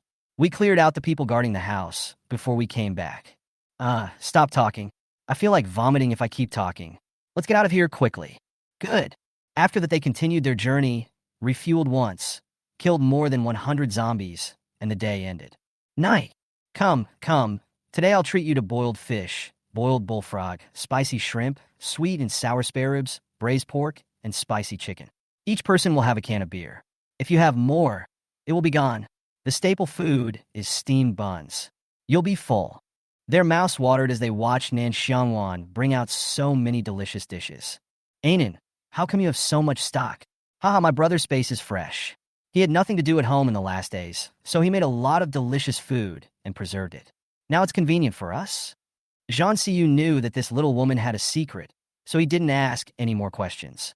He then took out a few peanuts and packaged braised chicken feet. "It's still safe here today. It's good to have something to drink to relieve your fatigue. Let's start eating." "Yes, Captain. After a year, I finally get to eat the delicious food that normal people eat. It's not easy." When they were halfway through their meal, the little boy woke up. Nan Xiangwan heard the sound and walked over to him and said, "Don't be afraid. It's safe here. Are you thirsty?" Just as the little boy was about to stand up, he hissed. Nan Xiangwan saw this and immediately said, "Don't move. You're covered in wounds. Just lie down. Don't open the wounds we worked so hard to heal." "Thank you, sister." "Be good, drink some water first." Nan Xiangwan helped the child up and fed him water, then asked, "What's your name? How old are you?" "My name is Wang Hao, and I'm 12 years old." "Well, my name is Nan Xiangwan. You can just call me Sister Nan. Call me brother outside." "Got it? Well, what about those people?" "Those beasts have gone to have tea with the king of hell. Don't worry. Your vengeance will be avenged for you." "Thank you. I will repay you in the future." If he didn't have a sister, he would probably go look for his parents. Okay, it's all in the past. Don't think about it anymore. People always have to learn to grow up. Are you hungry? Wang Hao's ears turned red instantly after hearing this, and he nodded embarrassedly. He was indeed hungry as he hadn't eaten for several days. That group of people ate meat every day, and he really didn't dare to eat it. "Wait, sister will heat up some porridge for you. You can only eat light food now. Wait until your wounds are healed before eating meat." "Okay, I'll listen to my sister." Nan Xiangwan touched his head and turned around to heat up the porridge. There was some leftover, so she just heated it up. Food was too precious nowadays, and it must not be wasted unless it was absolutely necessary. When the rice porridge was heated, Nan Haochen had finished eating and walked over to say, "Sister, give it to me. I'm done." "Okay, then go slower." "Got it, go, and continue eating." Nan Xiangwan handed the porridge to her brother and went on to drink. She hadn't finished her can of beer yet, but when he returned to the dining table, there were many more dishes in his bowl. Zhansi saw someone coming back and said, "I picked up the dishes for you. Eat them. Look at you, a bunch of starving ghosts. If I don't pick up dishes for you, you will only be able to drink vegetable soup now." "Thank you." She thought that the boss was really good to her. What should she do if she wanted to pounce on him? But it was just a thought because she couldn't beat the boss, so it was difficult to pounce on him. After the meal, everyone ate until their bellies were full, and one of them, who couldn't hold his liquor, had a face as red as a monkey's butt. Then Mosey began to distribute crystal cores every day.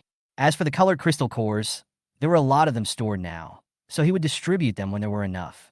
Although the environment tonight is relatively safe, it does not prevent mutant animals from coming in, so the daily duty remains the same. Remember, if anyone falls asleep on duty, I will punish him with 100 crystal cores as a lesson. After hearing what Zhang Ziyu said, the others all said that they would definitely do their duty well. Just kidding, if something goes wrong on duty, the whole team will suffer. Unless one has lived enough, who would dare to make a mistake? Chapter 42 Death Calls. That night, Nan Xiangwan went to see Wang Hao. She was curious about his special ability and asked, Wang Hao, can you tell me what your special ability is? Wang Hao looked at his sister in front of him and felt a little guilty because his superpower was black, and he always felt that it was not a good superpower. After all, it was stimulated in such an environment. If he had not seen zombie movies before, he would have thought he was a monster. But in the end, he replied in a low voice, Sister, I don't know what my superpowers are. I only know that it is black energy. When Nan Xiangwan heard this, she thought, could it be the dark type? But in her previous life, she clearly remembered that there were only 2 dark-type psychics, and neither of them were good people. How could this child, so young, have such a power? Come on, try your powers and I'll see what kind it is. Don't worry, we all have powers too. Okay, but I can only release a little bit. After all, I just got the superpowers. Okay, let's get started. Then Nan Xiangwan turned around and blinked at Zhang Ziyu, and continued to watch what Wang Hao's special ability was. Soon Wang Hao stimulated the energy in his body, and then a shadow of the god of death appeared behind him, but it disappeared very quickly. After Nan Xiangwan finished reading it, her eyes almost popped out, wondering what kind of supernatural power this was. She had never seen it before, and immediately turned around to look at Zhang Ziyu, asking if he knew. Zhang Ziyu thought for a long time before saying, If I'm not mistaken, it should be the summoning of the god of death. To put it simply, it means that you can summon the god of death from the underworld to fight, and as the level increases, the number of summons should increase. Similarly, people with this ability have a dark world in their hearts. If they are not guided well, they will become the zombie king. After hearing what Zhang Ziyu said, Wang Hao nervously reached out and grabbed Nan Xiangwan's clothes, looking at her pitifully. Sister, I'm not a bad kid. Those people are the bad guys. They killed my parents and ate them. They deserve to die. Nan Xiangwan saw that the child was getting more and more excited, so she immediately said to him soothingly, Be good. Your sister is here. You are a good child. Your enemies are all dead. Don't think about it anymore. You are my brother from now on. Be good. With Nan Xiangwan's comfort, Wang Hao gradually recovered his previous state, and then cried, Sister, don't leave me. I will be obedient, woo-woo. Okay. I won't leave you. I saved you with great difficulty. Brother Xiaowu took a lot of effort to save you, so don't think too much, okay? Wang Hao wiped the tears from the corners of his eyes and nodded to show that he understood. Okay, it's getting dark. It's time to rest.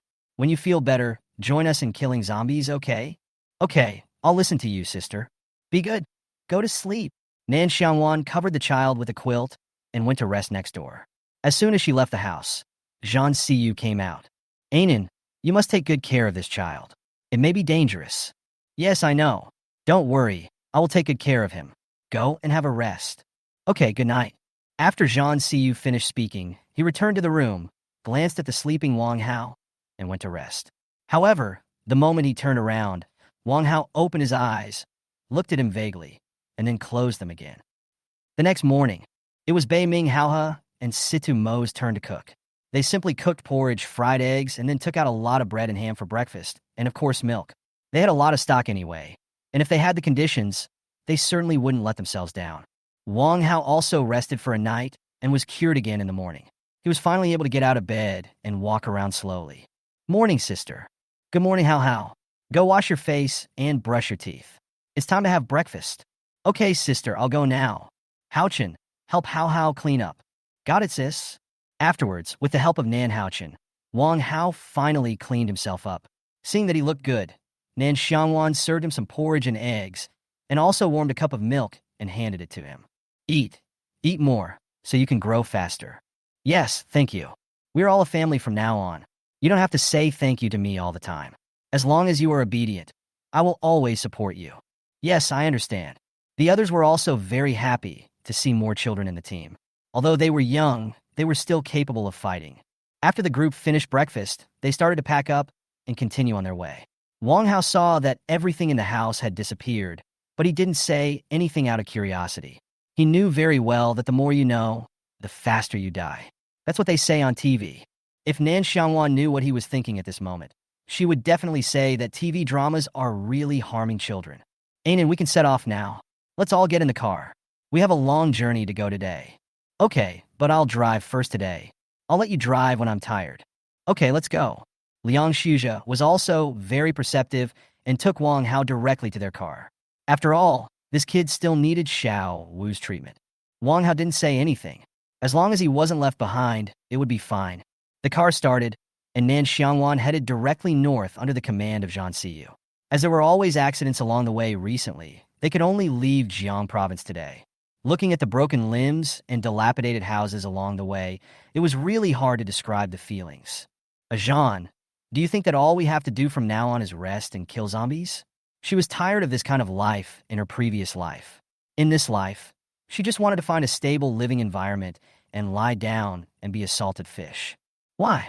You hate this kind of life? Well, this kind of life will only make people more and more irritable over time. Don't worry, when we get to Beijing, we'll build a safe base for ourselves. This way, if you don't want to go out, you can just lie at home and no one will say anything to you. Build it ourselves? But that would require a lot of people. Besides, you can't just build a base whenever you want. Think about it, it's been more than a year since the end of the world. All the good places must have been requisitioned by the country. Even if we are lucky, it will definitely not be as safe as the country's bases. That's what you said, but are you willing to let a group of people control you? And they will give you tasks every day. This kind of life is not what you want, right? Well, let's just take it one step at a time. If there is a more suitable place to establish a base, we don't have to go to Jing City. Well, we can only watch this happen. Zhan Siyu closed his eyes and began to recall the safe bases in his previous life. Anyway, he said that he would never go back to his old base again. That place had drained away all his value. Not destroying it in this life was already a mercy on his part. Chapter 43, Encountering a Psychopath. When they just drove out of Jiang province, they saw 3 cars coming in front of them, and they were driving at an extremely fast speed. Zhan Siyu narrowed his eyes slightly, immediately released his mental power, and then said urgently, "Oh no, there is a group of zombies behind them. Turn around quickly." Then he took out the walkie-talkie and ordered the people behind him to turn around and run. Liang Shuzhe also turned around quickly after receiving the order. "Hold on tight. I'm going to drift." Nan Xiangwan said this, and then she did a beautiful drift and turned around and ran away. Can Azan see who was in those 3 cars? Even though we can't see clearly, we know there are a lot of people. If I'm not mistaken, there should be a safe base nearby. Let's not talk about the base for now.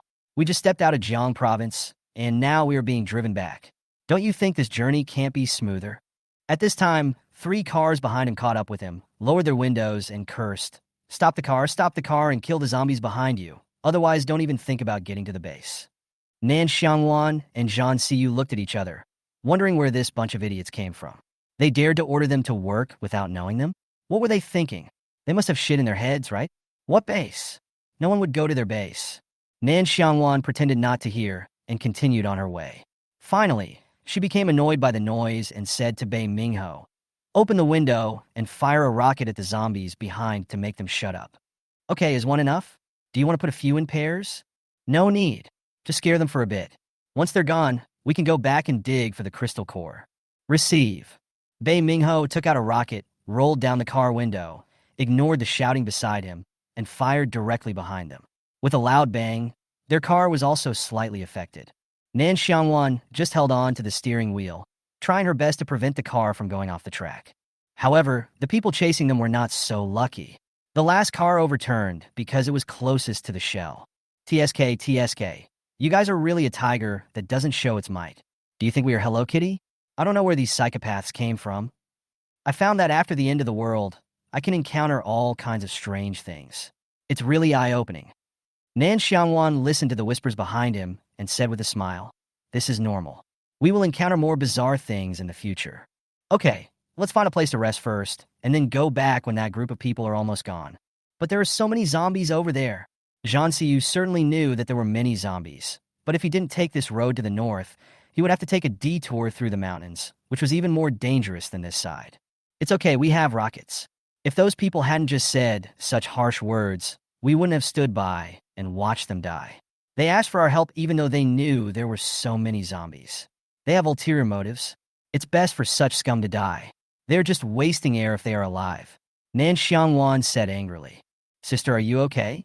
Wang Hao was very worried when he heard the explosion in the car just now. He hurried over as soon as he stopped the car. It's okay. It's a good opportunity to take a break. I can also let you solve your personal problems. Go ahead. Okay, then I'll go. As long as my sister is okay, it's fine. While they were resting, only 2 of the 3 cars behind them had left, and the overturned car ran away without even any attention. They are truly a bunch of selfish people. After they had all rested, Zhang Xiyu drove them back. When they passed the explosion site, they stopped the car to check the situation. Zhan, the car is still overturned. Do you want to go over and take a look? Let Haozi go and take a look. After hearing this, Bei Mingho ran over in a hurry and found that there was someone else in the car. He immediately shouted, Boss, there's still people inside. Those scums ignored them, and we don't know whether they are dead or not. Should we save them? Let's get the person out first and see if there's anything else in the car. Yes, Lao Liang is here to help. When Liang Shuzhe heard the shouting, he immediately took people over to help push the car up. After opening the door, they found that there were only 3 people inside. One had already died, and the remaining 2 were also in a coma. There were still a lot of supplies in the car, which must have been found today. Boss, do you want to save these 2 people? Wake him up first, then ask about the situation. After hearing this, Xiao Wu walked over with a medicine box in his hand. You guys go dig for the crystal cores, and leave these 2 to me. Okay, then be careful. Wang Hao stayed to help. Finally, Wang Hao reluctantly stayed to hand him medicine and gauze. Seeing Wang Hao being bullied, Wu Ji said as he worked, You little bastard, you're not happy about helping me. Do you really want to dig out the zombies' brains? No. Yes, but you haven't recovered yet. When you are fully recovered, I will stop caring about you. Is that okay? Yes, I understand. While they were treating the wounded, they were digging for crystal cores. They soon dug up a pile of second-order crystal cores and ordinary first-order crystal cores. Nan Xiangwan even used her water ability to rinse the crystal cores clean. Looking at the big bucket of sparkling crystals, her eyes were filled with laughter. Zhan, we've sent it. Next time we encounter a group of zombies, just fire rockets. It's so cool. Zhang Xiyu looked at the smiling girl in front of him and said lovingly, Okay.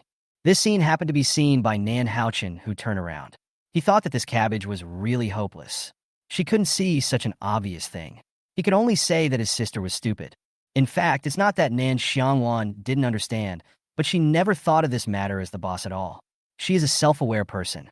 Captain, one of the wounded has woken up. When Zhang Xiyu and Nan Xiangwan heard Wu Ji's words, they immediately walked over. The boy who woke up was also very confused. He was obviously dead, so why was someone still talking? Hey, your teammates are all gone. What's your name? The boy who woke up looked at the people in front of him, thinking that they must have saved him, and said slowly, My name is Lu Wei, and I'm from the Guangming base. Bright base?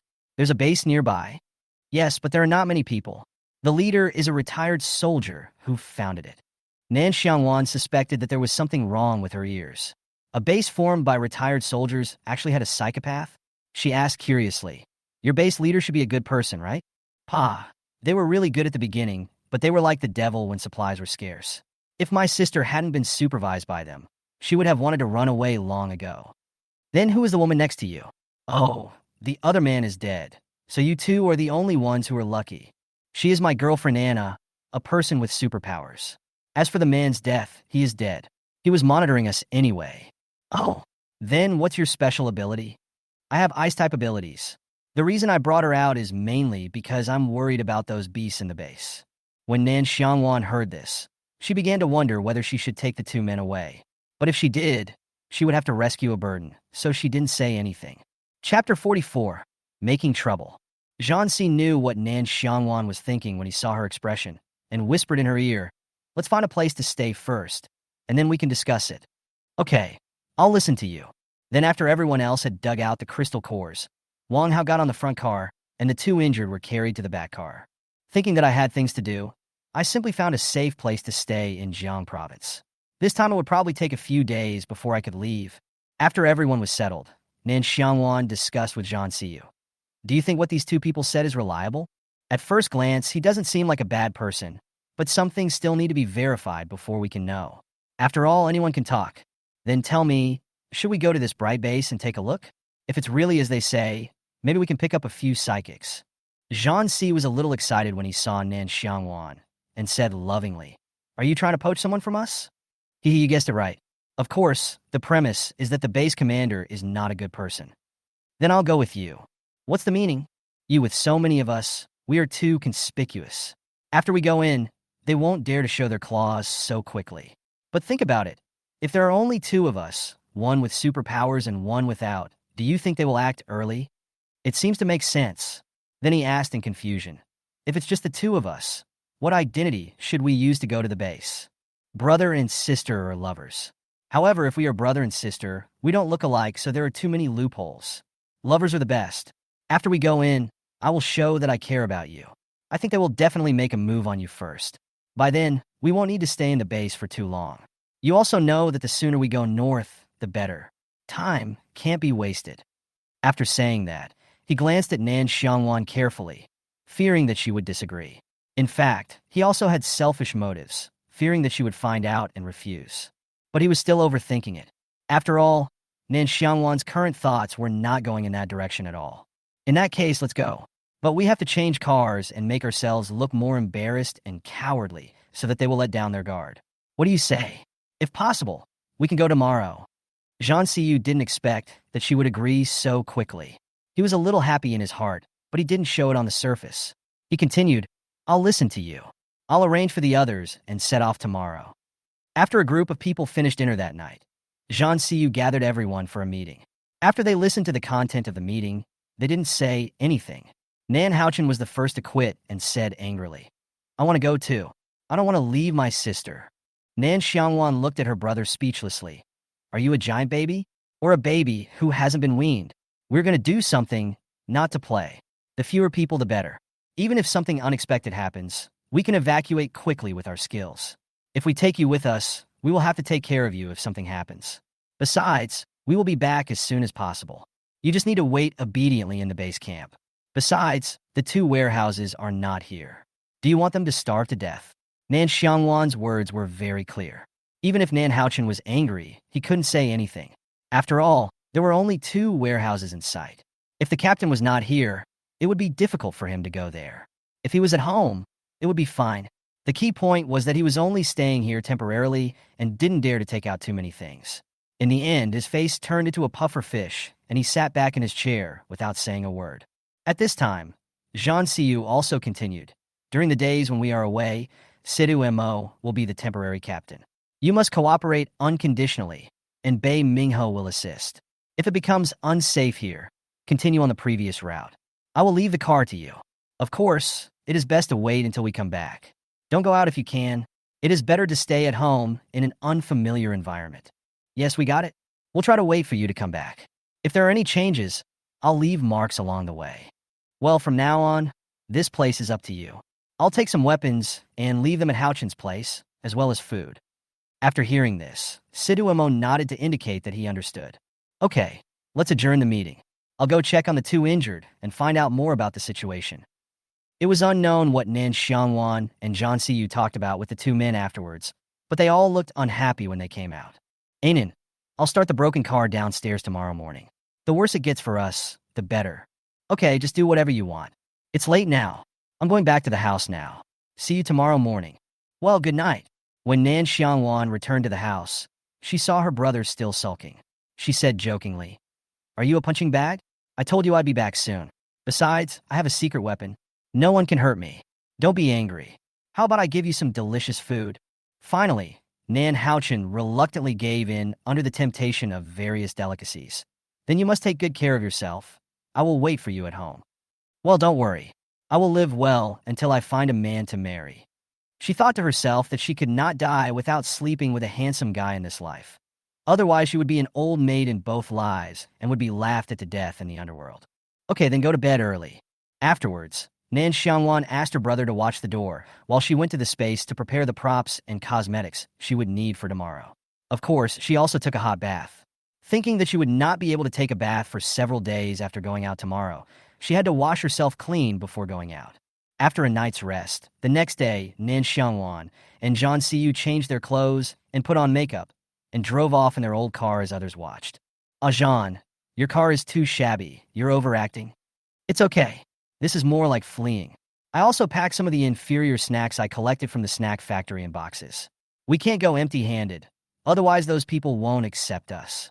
You were very thoughtful. I almost forgot about it. But it's still a bargain for those people to give it to them. Don't feel bad. At worst, I can get the interest back after I get in and find out more about their warehouse. Yes, let's go. From today on, you're my brother Jean.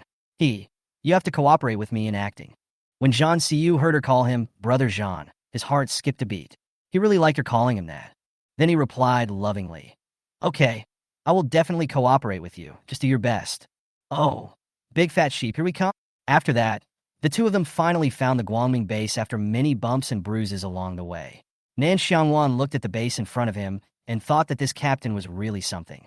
He actually thought of enclosing an entire industrial zone's buildings as a base. It was really good. Chapter 45, Bright Base. At this time, the gatekeeper saw a broken car driving towards their base. The captain gave a look to the others, and soon two people blocked the way of Nan Xiangwan and his group. Hey, get off the car. This is the light base. Outsiders are not allowed to enter. Nan Xiangwan and Zhang Siyu looked at each other and immediately started to act out. Brother Jean, who are they? I'm so scared, woo-woo. Zhang Siyu immediately hugged the person into his arms and said comfortingly, Be good, don't be afraid. Brother is here, I will take good care of you. The people outside saw that the people in the car were still being affectionate and reluctant to get out, so they shouted angrily, If you want to show your affection, go ahead and do it. Don't block the road. Hey, Nan Bao, brother will go ask them if they need anyone. Stop crying now. Nan Xiangwan lowered her head, pretending to wipe her tears, and then whispered, Then hurry up, brother. After saying this, she almost made herself sick. She thought it was really hard to be a White Lotus, and it was really hard for those actors. Zhang Siyu's mood was not much better. He was holding the girl he liked and could not remain calm at all. Finally, he remembered that he had important matters to deal with, so he suppressed the anger in his body and got out of the car. Then he immediately changed his expression and said timidly, Hello, brothers. My girlfriend and I fled here. We heard that the base here is recruiting people, so we came here. I wonder if you still need people? Don't worry, I have superpowers and I brought my own supplies. I just want to find a place to sleep peacefully. The two people who were blocking the road saw this and winked at one of them. Then they stepped forward and said, Our bright base has always taken in survivors, and those with special abilities are treated the best. However, to enter the base, you need to pay 50% of your supplies as protection fees. After hearing this, Zhang Siyu immediately turned into a miser and said in surprise, Why do they want so much? Aren't they trying to drink my blood? Nan Bao, let's find a place to live by ourselves. They want too many supplies. Nan Xiangwan was almost laughing like crazy at Zhang Siyu's performance. Who could have thought that the big boss had such a side to him? It was so hard for her to hold it in, but she still held back her tears and said, Brother Jean, you promised me to find a safe place to rest. How could you do this? Don't you love me anymore? Whoa. After she finished speaking, she vomited a little. Why was this play performed like this? It was really unbearable to watch and a bit eye-irritating. Zhang Siyu also felt a little regretful. Why did he go through this routine? He almost couldn't continue acting. In the end, he still gritted his teeth and said, Be good, don't cry. I'll give you the supplies now. If you keep crying, I'll feel bad. When people outside the car heard the tone of the two people's conversation, they had an indescribable feeling. It was quite disgusting, and it gave them goosebumps. Until their Captain Chun Yu came over and asked, I heard that there are people with special abilities who want to enter the base? Yes, Captain, that's the man. When Zhang Si saw someone coming, he immediately said with a smile, Hello, my name is Zhang Si. I have lightning ability, but my wife is an ordinary person. When Chun Yu heard the words lightning ability, a hint of surprise flashed in his eyes. It was the first time he saw a lightning ability user. The man looked a little embarrassed, and he didn't know how strong he was. However, he still said politely, Welcome, you can be the first lightning ability user in our base. In this case, you don't have to hand over 50% of the supplies. 30% is enough. It's a benefit for people with abilities. After hearing this, Zhang Xiyu immediately pretended to be happy and said, "Thank you so much. Don't worry, I'm very good at killing zombies and will definitely not hinder the base. In that case, then register and I'll have someone take you to check in. Tomorrow I'll have someone talk to you about the rules of the base."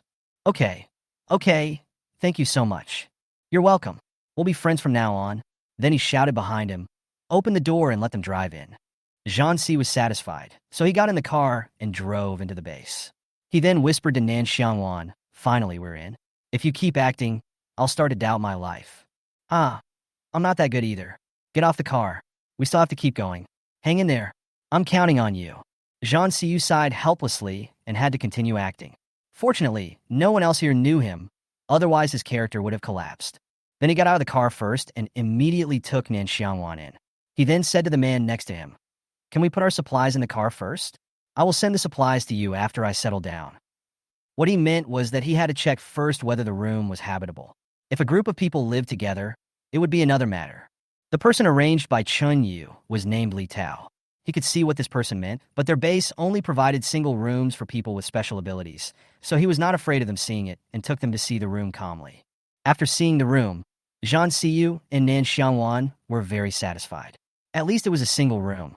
Then they went downstairs and gave all the supplies that should be handed over to Li Tao. Then they took the remaining supplies to their own rooms. Before leaving, Li Tao said, "It's best not to wander around the base. If anything goes wrong, you will be responsible for it yourself." Yes, thank you for the reminder. We won't wander around." Only after sending the people away did he close the door, and then Nan Xiangwan breathed a sigh of relief. "Ajahn, have you noticed that it's a bit deserted here? Apart from those on guard or patrol, there aren't many survivors. It's indeed a bit weird. We can only wait until night to go out and have a look. There is only one double bed in this room. You can sleep on the bed, and I can sleep on the sofa. Forget it. You won't be taking off your clothes to sleep, and the sofa is so small. How can you get a good rest? You can sleep on the bed. We'll each sleep half." Anyway, the boss couldn't possibly like her, so she didn't feel any burden at all. Zhang Siyu didn't expect that there would be such a benefit. He pretended to be polite and still successfully slept on the bed. However, he did not make any other moves. He considerately took out 2 clean quilts from the space, covered them with them, and started to rest. At the same time in an office at the base. "Brother Han, the report from below said that a lightning-type mutant has arrived, but he brought an ordinary person with him." The man called Brother Han was none other than Han Jibin, the base commander of Guangming Base. At this moment, he was holding a little beauty in his arms. Upon hearing the report from his subordinates, he patted the beauties but let her go out first. Then he said, "Do they have a lot of supplies?" There are quite a lot, but they're all snacks. There are only 2 boxes of mineral water." "Have you handed in everything you should have handed in?" "Yes, but we lost 3 psychics yesterday, and the sister of the deceased psychic has been making a lot of noise lately, always wanted her brother. There are mostly ordinary survivors over there, so we can't deal with them openly. Find a chance to throw the person out. We won't keep any freeloaders." "Yes, Brother Han, do you have any other instructions?" "Observe the lightning-type mutant. If there is no problem, send someone out to find supplies. Once they get here, we will all have to work." "Yes, I will inform him tomorrow." "Well, go down and come find me if you need anything." After Han Jibin sent the people away, he took out 2 crystal cores from the drawer. If Nan Xiangwan saw them, she would immediately recognize that they were the crystal cores of a psychic. After all, she had seen them in her previous life. However, the crystal cores of a psychic could not be absorbed like the crystal cores of zombies. As for how to use them, no one knew yet. Chapter 46, Night Exploration of the Base. Late at night, Zhang Siyu and Nan Xiangwan changed into tight clothes and quietly went out. Looking at the dark building, Nan Xiangwan whispered, "In the entire base, there is only one building at the back that has electricity. I think the surveillance should be able to work. Should we take a look first or go to that building tonight? Let's observe the whole situation first, and then go there tomorrow night. It's a good opportunity to check the number of patrol officers here and the shift change times." "Okay, I'll listen to you." Then the 2 of them went back and forth in the middle of the night. Just when the 2 men finished observing and were about to evacuate, they suddenly heard someone talking. The 2 held their breath and hid carefully.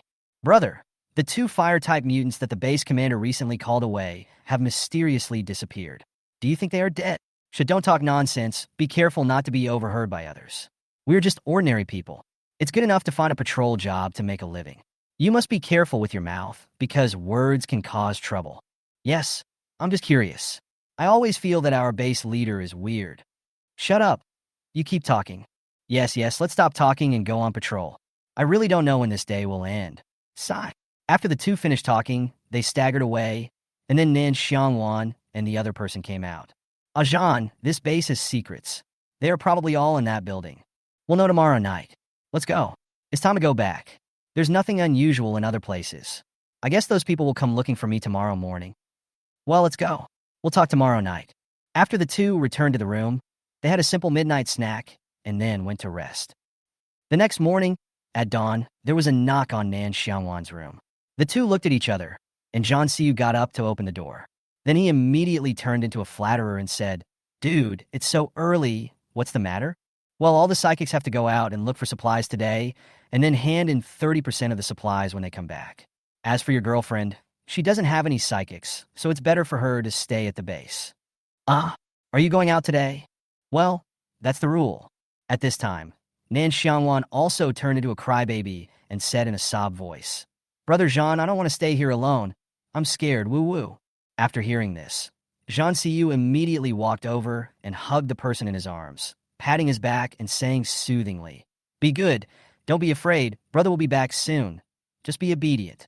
The man standing at the door was so annoyed when he saw the two of them being so affectionate. He said unhappily, "Hurry up. The cars will leave soon. Your woman is safe at the base. Just focus on finding supplies. Hurry up." "Nambao, did you hear me? It's safe here. I'll be back soon. Be obedient." A man has to bow his head under the eaves. Nan Xiangwan also decided to quit while she was ahead. It just so happened that she could go look for the ordinary survivors later. Then she pretended to wipe the tears from the corners of her eyes and said, "Then go ahead and be sure to be safe." "Okay, I'll be leaving first then." Zhang Siyu comforted the good man, then took a broken backpack and left with the man. After the door was closed, Nan Xiangwan came back to life, thinking that it was really difficult to play the role of this crying monster. When Zhang Siyu arrived at the parking lot, he found that many people had already got in their cars and were ready to leave. He just found a car with few people and climbed in. "Hey man, you new here?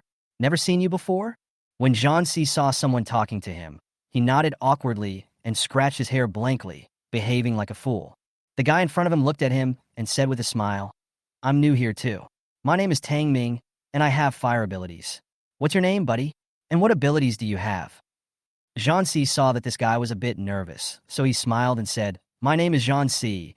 I have lightning ability, and I just came here yesterday with my wife." "Oh, I didn't expect you have a wife. Where is your wife?"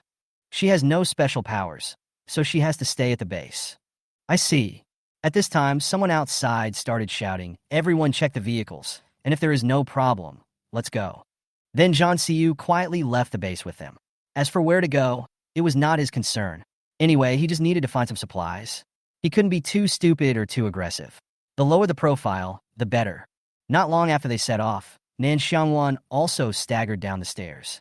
I casually asked for directions and headed to the residential area where ordinary people lived. "Hello, lady. I want to ask about someone. Do you know a girl named Lu Yao, who is about 12 years old?" After saying that, he gave her the bread in his hand in a very covert manner. The older sister didn't expect the woman to be so generous. She carefully put the bread into her arms and began to talk. "I didn't know the girl you mentioned at first, but many people know her because of the child's noise these past few days. She lives in 303 upstairs. She cried for her brother every day, but she didn't make any noise today. I guess she has no strength left." After Nan Xiangwan got the reply, she said thank you and went upstairs. I observed along the way and found that most of the people there were old and weak. After climbing to the third floor, I found that the environment here was really hard to describe. It might be because there was no water. The odor in the corridor was particularly strong. Then he walked to 303 according to the house number and knocked on the door. "Hello, is anyone there?" "Who's coming?" "Come in yourself. The door is not locked." Nan Xiangwan walked in only after getting permission. Looking at the messy environment in the house, she felt like vomiting, but she still held back and asked the old lady in the house, "Annie, does Lu Yao live here?" The old man lying on the bed heard that they were looking for someone, so he stood up and said, "That's the person on the upper bunk in the inner room. Go see if he's still alive." "Ah, thank you." Then he walked in carefully, avoiding the garbage in the house, and saw a girl lying on the upper bunk. She was very thin due to the shortage of food and was still sleeping soundly. Nan Xiangwan pushed her, and soon Lu Yao woke up. Seeing a stranger standing beside her bed, she immediately stood up and asked nervously, "Who are you?" "Chu. Your brother's name is Lu Wei, right?" When the girl heard this, her eyes lit up and she immediately asked, "Do you know my brother? Is my brother still alive?" "Yes, but I am injured. Besides, I came here to tell you that I will take you away from here in a few days. You have to behave yourself in the next 2 days and don't make any noise. If you annoy those people, you will end up in trouble." "You really know my brother? You're not lying to me?" "Well, your sister-in-law Anna is also with us. I'm glad my brother is okay. I said my brother is so powerful that he can't possibly die. Those people lied to me." "Okay, listen to me first. I can't stay here for long. There's food in this bag. Hide it yourself and make sure you save up enough energy. I'll come pick you up in 2 days. Do you hear me?" "Okay, I'll be obedient." After seeing that everyone was fine, Nan Xiangwan said loudly, "Girl, your brother is gone.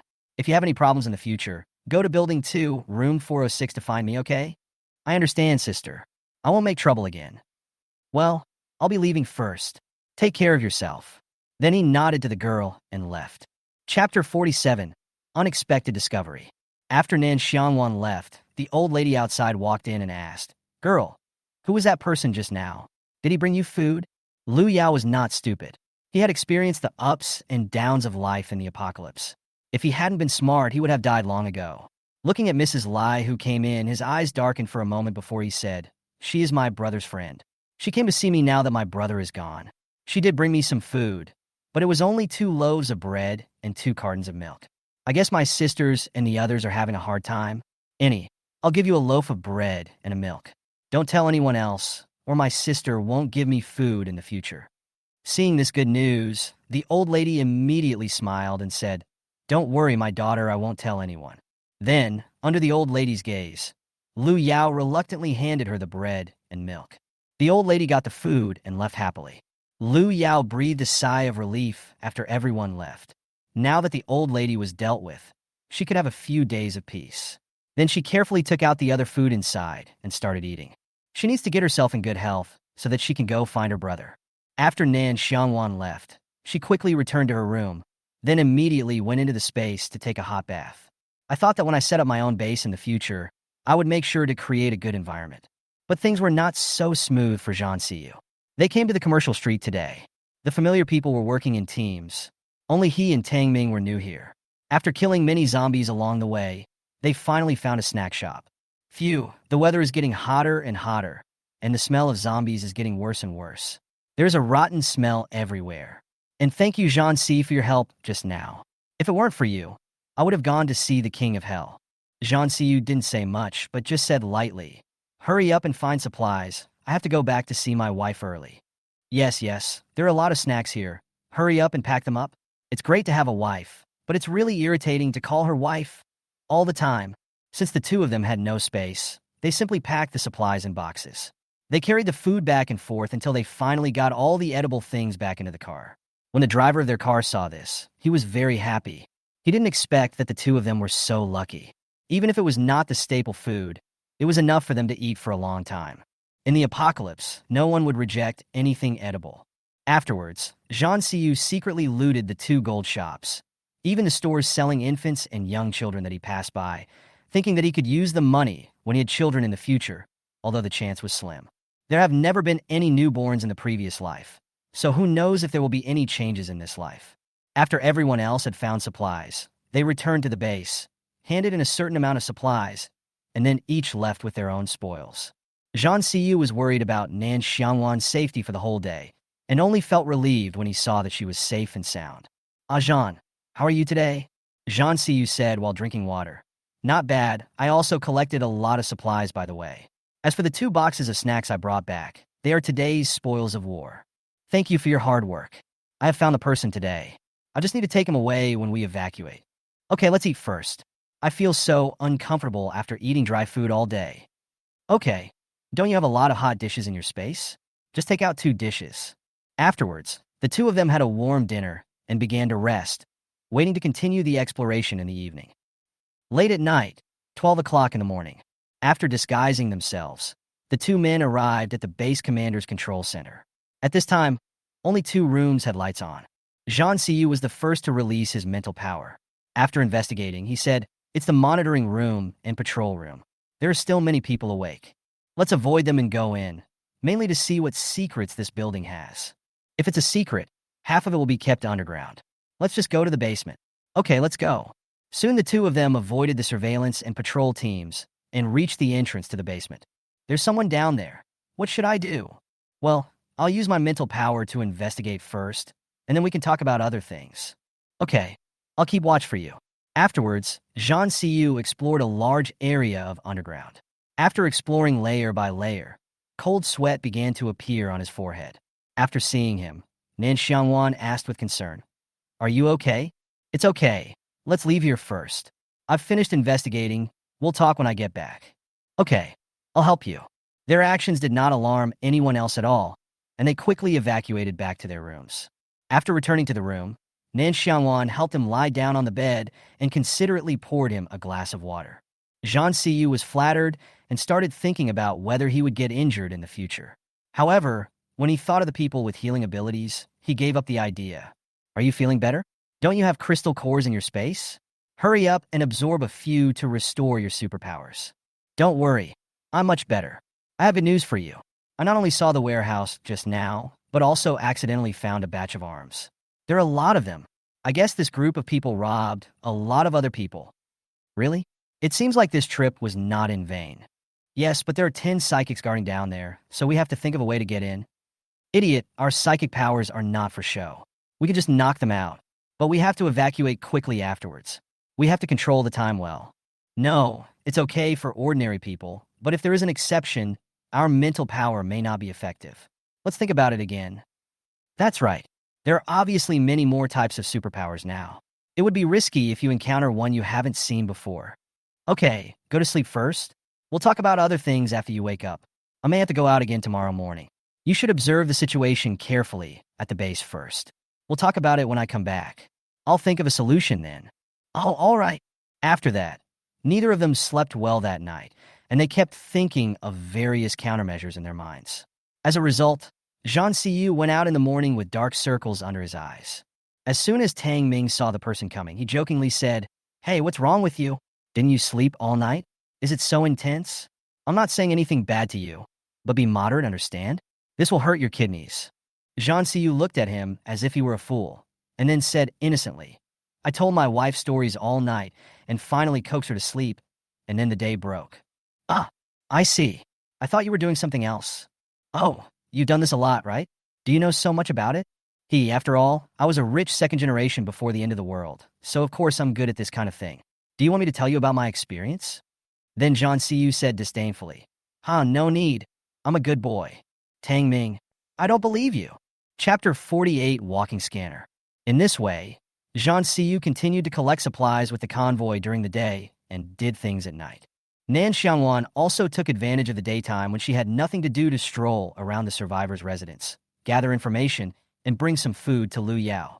After strolling around, she returned to the room and went to the space. She didn't believe that she couldn't find a solution. In her spare time, she went to the study and looked at the rows of ancient books. Suddenly, she had an idea and wondered if the drugs could be used to knock those people out. Then he decisively started to look through pharmaceutical books until he found the production process of the drug, and then he happily went to the pharmacy to start tinkering with it. She quickly prepared a dose of the drug. In order to see what the effect would be, she decisively chose the cattle and sheep raised in her own space. After blowing all the drugs into them, she waited quietly for the drugs to take effect. As the cattle and sheep fell one by one with the sound of bang-dong bang-dang, his eyes lit up and he thought it had worked. Then he happily returned to the pharmacy to start making the remaining drugs. Fortunately, there was no shortage of medicinal materials. Otherwise, he would have cried his eyes out. After all the drugs were made, I left the space, looked at the time, and thought that the boss should be back soon, so I obediently found a book and started reading. And Zhang Xiyu did find the supplies very quickly today. It was not because he was lucky, but because his mental power was a walking scanner. Even Tang Ming benefited from him. On the way back, Tang Ming said a little chatterbox. Brother, I don't mean to say that you are really lucky. You can find so many supplies just by looking for them casually. Let's be partners from now on. Although I am a little delicate, I still have strength. Jean Siyu looked at the pretty boy in front of him with an expression of disgust. He really didn't know why a grown man looked so white. Even the end of the world couldn't hide his skin color. At this time, the driver suddenly said, "Oh no, we encountered a group of zombies. What should we do?" Oh, the three of them looked at the small group of zombies not far ahead, and Jean Siyu said decisively, "Change the route, hurry up." After hearing this, the driver immediately turned around and changed the route, but the zombies behind him were chasing him relentlessly as if they had smelled delicious food. Tang Ming looked back at the zombies behind him and asked in confusion, "Why are they running so fast?" "That's because they upgraded." Tang Ming was extremely surprised when he heard Jean Siyu's words. Who would have thought that this thing could be upgraded? Was God trying to kill them? What should we do? We will be caught up soon at this speed. Hurry up and drive to the base. There is no way the three of us can handle so many zombies. We can only use them as food. The driver also knew the seriousness of the situation, and without hesitation, he stepped on the accelerator to the maximum and drove towards the base. However, when they arrived at the base, they had shaken off a lot of zombies behind them. Jean Siyu didn't hesitate. He picked up the machete in his hand and got out of the car. When the gatekeeper saw this, he also picked up the hot weapon in his hand and killed them. Ouch, kacha, bang, fuck. With the sound of heads moving one after another, these few zombies were finally eliminated. Jean Siyu was thinking about the crystal cores in the zombies and said decisively and bravely, "Brother, Tang Ming and I will deal with these corpses. Leaving them here may attract more zombies." Chunyu was still a little angry at first. Although they had attracted the zombies back, he couldn't say anything since they were so tactful. He nodded decisively. "Then you too can handle it. Tang Ming happens to have fire abilities, so remember to burn them all." Tang Ming didn't expect that he would fall into the trap, but when Jean Siyu gave him a look, he decisively shut up, endured the discomfort in his heart, and began to clean up the zombies at the door. After the captain returned to the gate of the base, Tang Ming asked in a low voice, "Brother, why did you take on this job? I am almost dying from the stench." "Hush, you'll know soon. First, drag these bodies to a place where they can't see you. Hurry up." Tang Ming had no choice but to accept his fate and work. After avoiding the sight of other people, Jean Siyu started to dig out the zombie crystal core. Tang Ming was about to ask if he was a pervert, but he saw him dig out a shiny bead. He asked in disbelief, "What is this?" "Shoo, this is the crystal core, the key to the advancement of superpowers. I discovered this secret by accident. Let's dig separately. Whoever digs it first owns it. If you have any questions, we can talk about it after we get back. Hurry up and get started." If it weren't for the fact that the kid has a good character, Jean Siyu wouldn't have been so kind as to take him along. After Tang Ming knew about the crystal core, he no longer felt disgusted and acted quickly. Soon the two of them dug out all the crystal cores and then burned them. This way, no one could see the zombie's chopped brain. The two put the crystal cores into their backpacks and returned to the base. Seeing that their supplies were better than yesterday, Chunyu didn't say much. He collected the part that was handed in and let them leave. Jean Siyu and Tang Ming lived in the same building. After seeing that no one was around, Tang Ming asked in a low voice, "Brother, how do I use this crystal core?" "You have a fire ability. You can only absorb transparent and red crystal cores. Other colored ones can only be used if they correspond to the same ability." "Oh, I see. Got it. Also, many people don't know this now, so you have to seize the opportunity. There's one more thing I want to warn you about. I accidentally heard that 2 fire-type mutants went to the base commander and never came back, so you better be careful. That's all I have to say. Goodbye." In fact, in his previous life, he also knew that the crystal core of a mutant was more perfect than that of a zombie, but the end of the world has just begun, so he hoped that he was not overthinking it. After the two separated, Jean Siyu quickly returned to his room. "Ainin, I'm back." Nan Xiangwan saw that the boss was covered in dirt and asked worriedly, "Are you okay? Did you encounter a zombie?" "It's okay. It's normal to encounter zombies." "Oh, and the backpack is full of crystal cores. I dug them out secretly. We'll absorb them later." "Okay, there's no rush. You should go wash yourself and change your clothes first. This smell is too sour." Jean Siyu looked down at the dirt on his body and decisively went to the bathroom. Fortunately, there was a lot of water in his space, and he was also a water-based mutant. Otherwise, let alone taking a bath, drinking water would be a problem. Of course, the boss had forgotten about Nan Xiangwan's water-related abilities.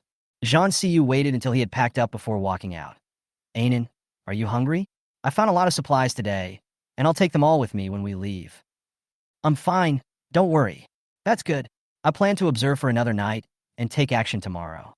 Okay, I just wanted to tell you that I got some drugs today, but I don't know if they'll work against people with special abilities.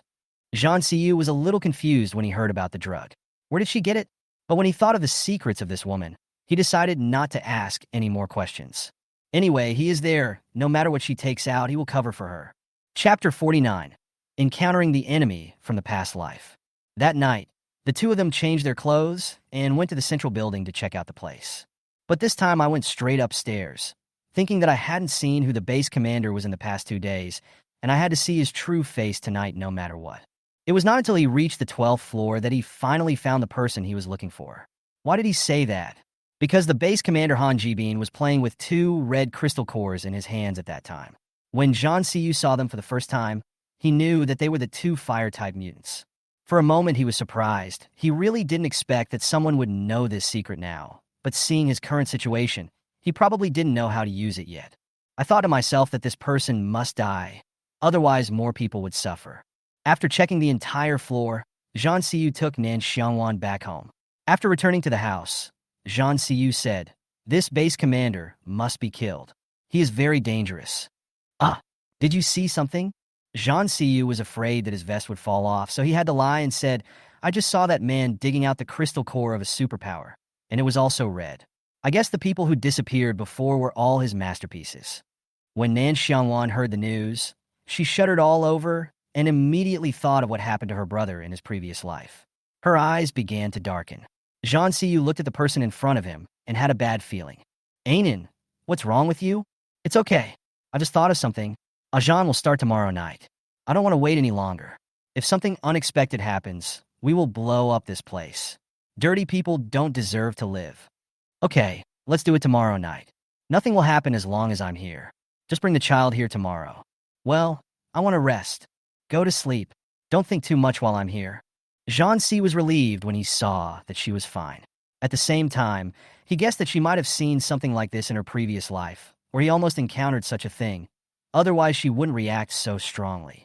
However, the two of them never expected that a group of survivors would arrive at the base the next day, and they were Nan Xiangwan's #1 enemy. With continuous efforts, Li Jie finally got rid of the woman around Zhou Muyang and successfully took the position. In the early morning, when Nan Xiangwan woke up, she found herself hugging the boss. She was embarrassed for a moment, then immediately withdrew her hand and pretended that she knew nothing.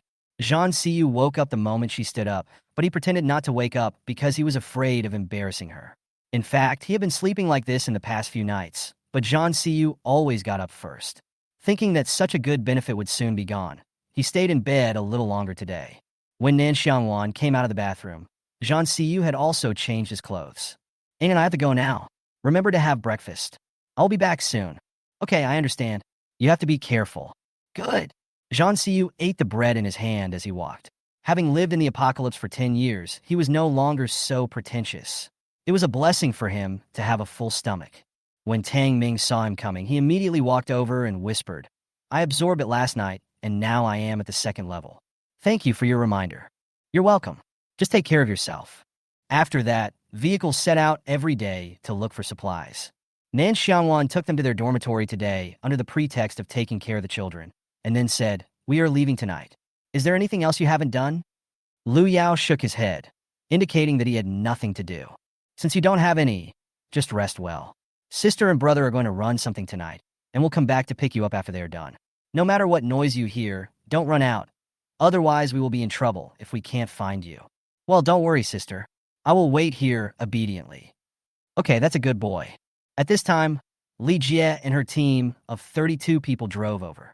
Originally, she didn't want to come to the base, but Zhou Muyang really wanted to come, so in the end she had no choice but to follow. At this time, a group of people were shouting at the gate of the base, saying that the amount of materials paid was a bit too much. "This is the rule here. If you don't want to pay, go live somewhere else," Chinyu said impatiently. "Can we have a good talk? We have 21 psychics here, who will take care of our rations if you ask for so many supplies.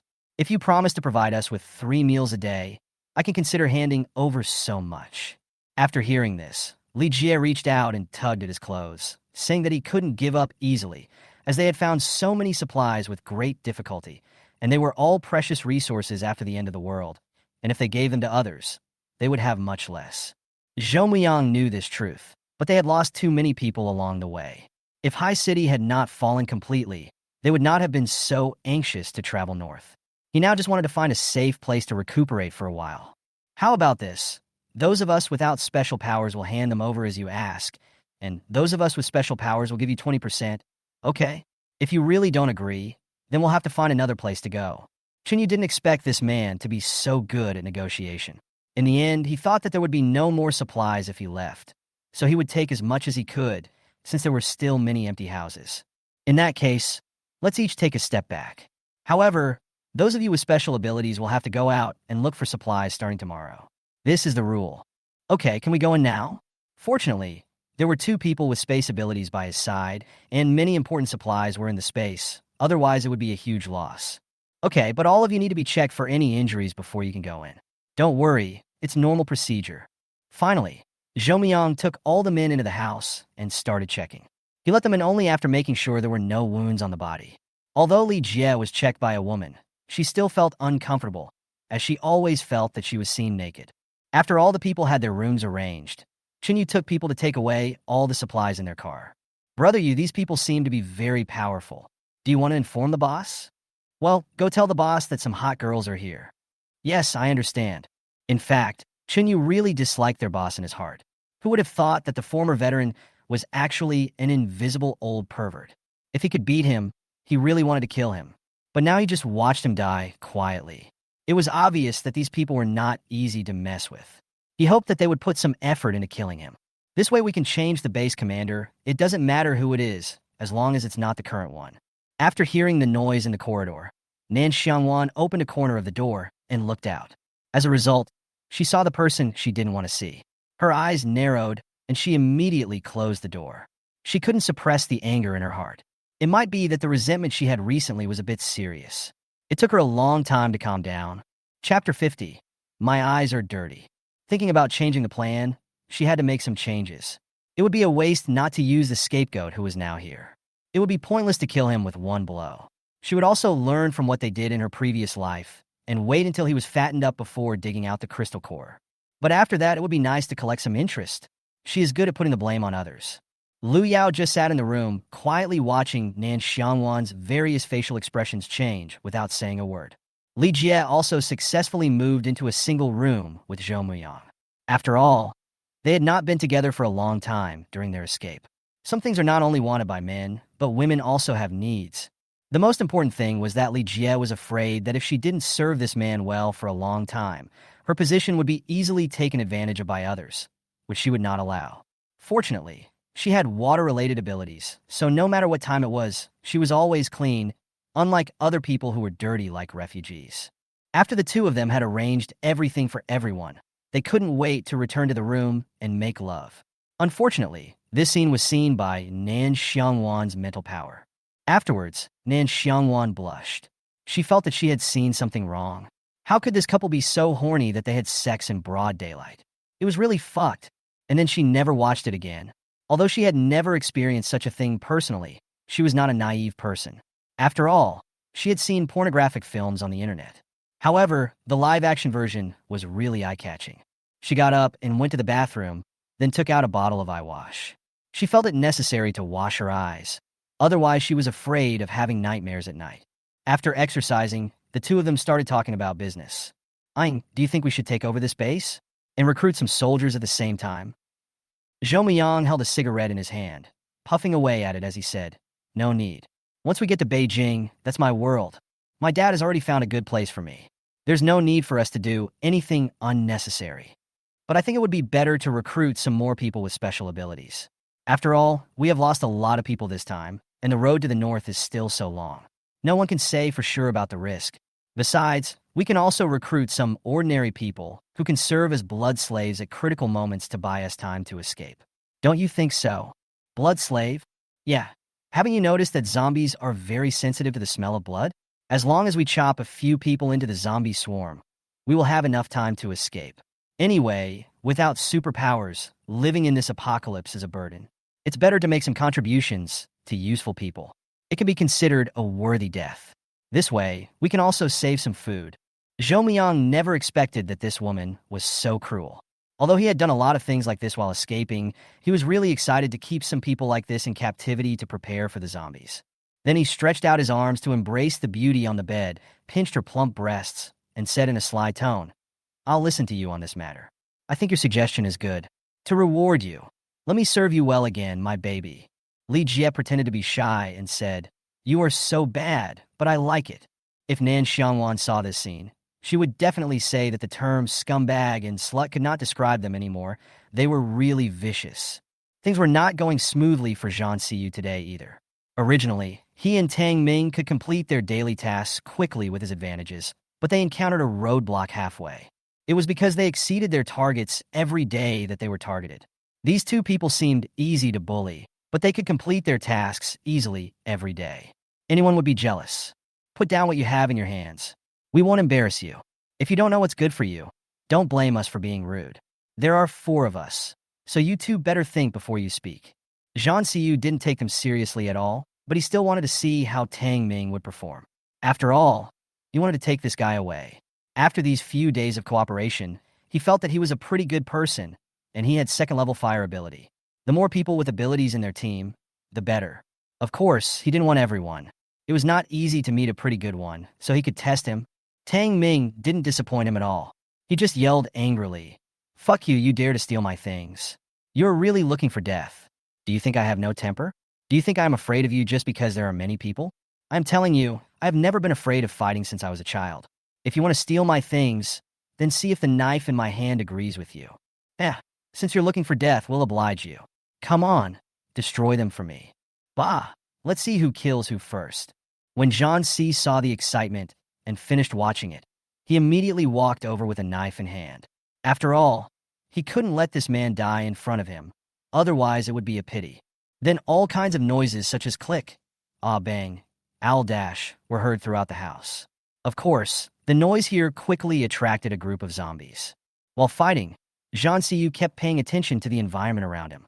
When he heard a lot of ho-ho, ho-ho sounds, he knew that something bad was going to happen. Tang Ming, stop fighting. Grab your things and run out the window. Tang Ming, who was fighting hard, heard Zhang Siyu's words and immediately realized what he meant. He thought, "I'm too careless. I don't care whether the opponent lives or dies." He put on his backpack, picked up the box, and jumped down from the second floor with Zhang Siyu. Of course, the moment they jumped down, the zombies upstairs also walked into the house.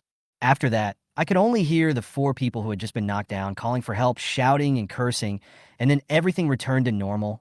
"Let's go. Leave here quickly, or the zombies will come soon." Tang Ming took a deep breath, turned around, and followed Zhang Siyu to leave. No matter what, he just wanted to live. Maybe his parents, who were far away in Beijing, were still alive, and he wanted to go find them. By the time the 2 of them had found their share for today, it was getting dark. After getting in the car, Zhang Siyu asked the driver to return quickly because the zombies at night were much more terrifying than those during the day. Nan Xiangwan saw that it was getting darker and the man had not returned yet. He felt a little worried and walked around the room until he heard a knock on the door. "Is it a Zhan?" "Yes, it's me." After confirming the voice, Nan Xiangwan immediately opened the door and let someone in. She asked worriedly, "Why are you so late today? Did something happen? And are you okay?" Zhang Siyu looked at the caring little woman in front of her, thinking that the frog in the boiling water seemed to be getting better, and said gently, "Don't worry, I'm fine. There was just a little accident in the middle, but it's all resolved." "Ah, that's good. Come sit down and rest for a while. By the way, Lu Yao, this is Brother Zhan." When Lu Yao saw his sister introducing him, he greeted carefully, "Hello, Brother Zhan." "Well, hello." And then nothing more. After all, Zhang Siyu's tenderness is only for a woman. Chapter 51, Making Trouble. "Okay, go wash up and then eat. After dinner, I have something to discuss with you." "Okay, I'll go now." Zhang Siyu didn't say anything. He got up and went to the bathroom. He cleaned himself up before coming out. Then Lu Yao stared with wide eyes, looked at the delicious food that Zhang Siyu had created, smelled the fragrance of the food, and swallowed silently. It was not that she was useless, but she had not eaten a normal meal for a year. She could only say that she was lucky to be alive until now. Nan Xiangwan saw Lu Yao sitting there obediently, feeling distressed, and immediately said, "Come over to eat, and you didn't see anything, right?" I don't know anything, but can I really eat this?" "Well, eat. The steamed buns will fill you up." Then the three of them slowly started to eat dinner. After they finished, Nan Xiangwan said to Zhang Siyu, "When you were away today, a group of people came, and they were quite a lot. Isn't this normal?" "I didn't say it was abnormal. The point is that the bastards leading the team today are my enemies." "What do you think?" Zhang Siyu didn't expect that she would have an enemy. A whore? Could it be what he thought? If Nan Xiangwan knew that the boss was so imaginative, she would be so angry that she would die. "Why aren't you talking? What are you thinking about? I wonder if you want to kill someone, or..." "That's what you mean? A ready-made scapegoat. Two parties fighting each other. Isn't that great? Since you want to, let's do it." Anyway, he didn't lose anything. As long as the little woman was happy, it would be enough to stay here for a few days. He originally wanted to wait for them to come to him, but plans could not keep up with changes. In fact, it's not that people don't want to cause trouble, it's just that Nan Xiangwan drew herself too ugly. Otherwise, she would have been sent to the top by the people below. In that case, we will proceed as usual tonight. The base commander, this variable, must be killed, and then we will collect the weapons and leave. As for the supplies, we will collect as much as we can, but we cannot take all of them away, as there are still many survivors here. Okay, I'll listen to you and take action tonight. Well, but be careful when you go out tonight. After all, there is no guarantee that there won't be psychic abilities among the newcomers. Okay, you guys take a rest first. I'll go out and find someone. If nothing goes wrong, I'll take a mutant with me. Well, be safe. After Zhang Siyu left, he went to Tang Ming's room. At this time, Tang Ming was gnawing on bread and ham. When he heard the knock on the door, he asked impatiently, "Who is it?" "War is raging. Here you are. How come you have time to come here? Aren't you going to accompany your wife?" Zhang Siyu closed the door and said, "I have something to talk to you about. We will evacuate here tonight. Do you want to go with us?" "Hey, what did you say? Where are you going?" "Let me introduce myself again. I'm Zhang Siyu, the future base commander of the Jiangnan base. There are more than a dozen people in our team. All of them are psychics. Would you like to consider me?" "So, what are you doing here? To cause trouble?" "Not entirely. I'm mainly here to rescue people and to recruit someone like you. Would you consider it? Our final destination is Jing City." Tang Ming, who was still considering it, said without a second thought when he heard that they were going to Beijing, "I'll go, but do you provide meals?" "Don't worry, as long as you are not disabled, you will be provided with meals while working. Of course, it is a gift from meeting you. This is my sincerity." Then, a plate of mouth-watering chicken appeared out of thin air in Zhang Siyu's hand. Tang Ming looked at the dish in his hand in disbelief, thinking he was dazzled. He wiped his eyes and found it was still there. He immediately grabbed the dish and started eating it. While eating, he sighed, "Why is there such a big difference between us when we are the same people? This damn delicious food is so delicious that he will have no regrets even if he dies now." Zhang Siyu didn't say anything, just watched him eat quietly, until he finished eating. "Burp, burp, it feels so good. Boss, what time do you want to evacuate?" "I'll get ready. Just help me take away the supplies in my room. You have space anyway." "Are you sure?" "Nonsense. Why don't you leave when you have food and drink with me? Besides, I originally wanted to go to Jing City to find my parents. Although the hope of survival is slim, I still want to look for them, just in case I still have relatives." "In that case, come to my place after you're done packing. The deputy captain and I are going out tonight, so you can stay and look after the kids." "What? Deputy captain? Isn't she your wife?" "Acting. You guys are awesome. I admire you. I'll get some sleep first and come find you at 11. Well, I'll take all your supplies away first, but don't worry, I won't embezzle your little stuff." "Haha, you are such a joker. I can give you everything, as long as you don't starve to death." "Well, let's go first. And don't oversleep, otherwise we won't wait for you." "Got it. I'll make sure to arrive on time." He just didn't want to stay in this place anymore. After Zhang Siyu returned to the room, several people began to close their eyes and rest. After all, they needed to escape in the second half of the night, and they would not have the energy to do so without a good sleep. Tang Ming came over on time at 11 o'clock. When Zhang Si saw him, he introduced him to Nan Xiangwan and said, "Tang Ming, this is Lu Yao. After we go out, you two stay in the room. This is the intercom. When we call you, you'll come downstairs immediately." Okay, I get it. But do you really not need help?" "No, the two of us are enough. Remember, no matter what sound you hear, Don't go out unless we call you. Otherwise, if there is chaos, I won't be able to find you. Don't worry, we will both be obedient. He would never do anything like holding back. In that case, we'll leave first. We originally wanted to stay a little later, but since we can't sleep, let's go get some fresh air first. Let's go, Ainen. Well, let's go. And Liu Yao must listen to your brother. You will be able to see your eldest brother tomorrow. Yeah, I will. Afterwards, the two of them slowly walked out of the building in the middle of the night and quietly approached the central building. The real show didn't begin until Zhang Siyu and Nan Xiangwan fought with Han Jibin. Zhang Siyu had been thinking about the person he wanted to kill, so how could he let him go? He was originally worried that it would take a lot of effort, but this thing actually did something bad. In order to prevent others from knowing, all the bodyguards were sent away, so it was convenient for the two of them. Nan Xiangwan took the lead in using her mental power to seal off the entire room. When Zhang Si met her and isolated the sound, she directly pulled the villain off the bed. Unexpectedly, this guy not only had fire abilities but also wood abilities.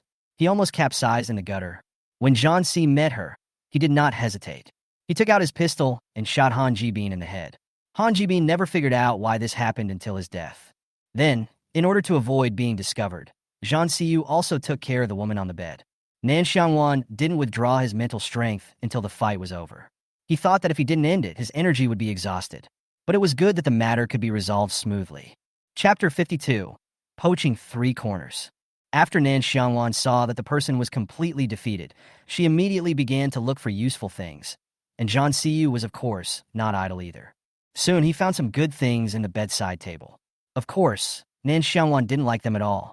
The only thing that interested him was the crystal core in the box. With this thing, she can also help people without superpowers to stimulate their superpowers. Then she looked at the base commander who was lying on the ground and secretly said to Zhang Siyu, Zhang, this person is dead. Shouldn't we waste his crystal core? Zhang Si's eyes lit up when he saw her, thinking that she really knew, but in order not to reveal his identity, he could only ask curiously, can the crystal core of a mutant be absorbed? That's not all. Hurry up and help me dig it out. You'll know later. After all, she hadn't figured out how to tell him.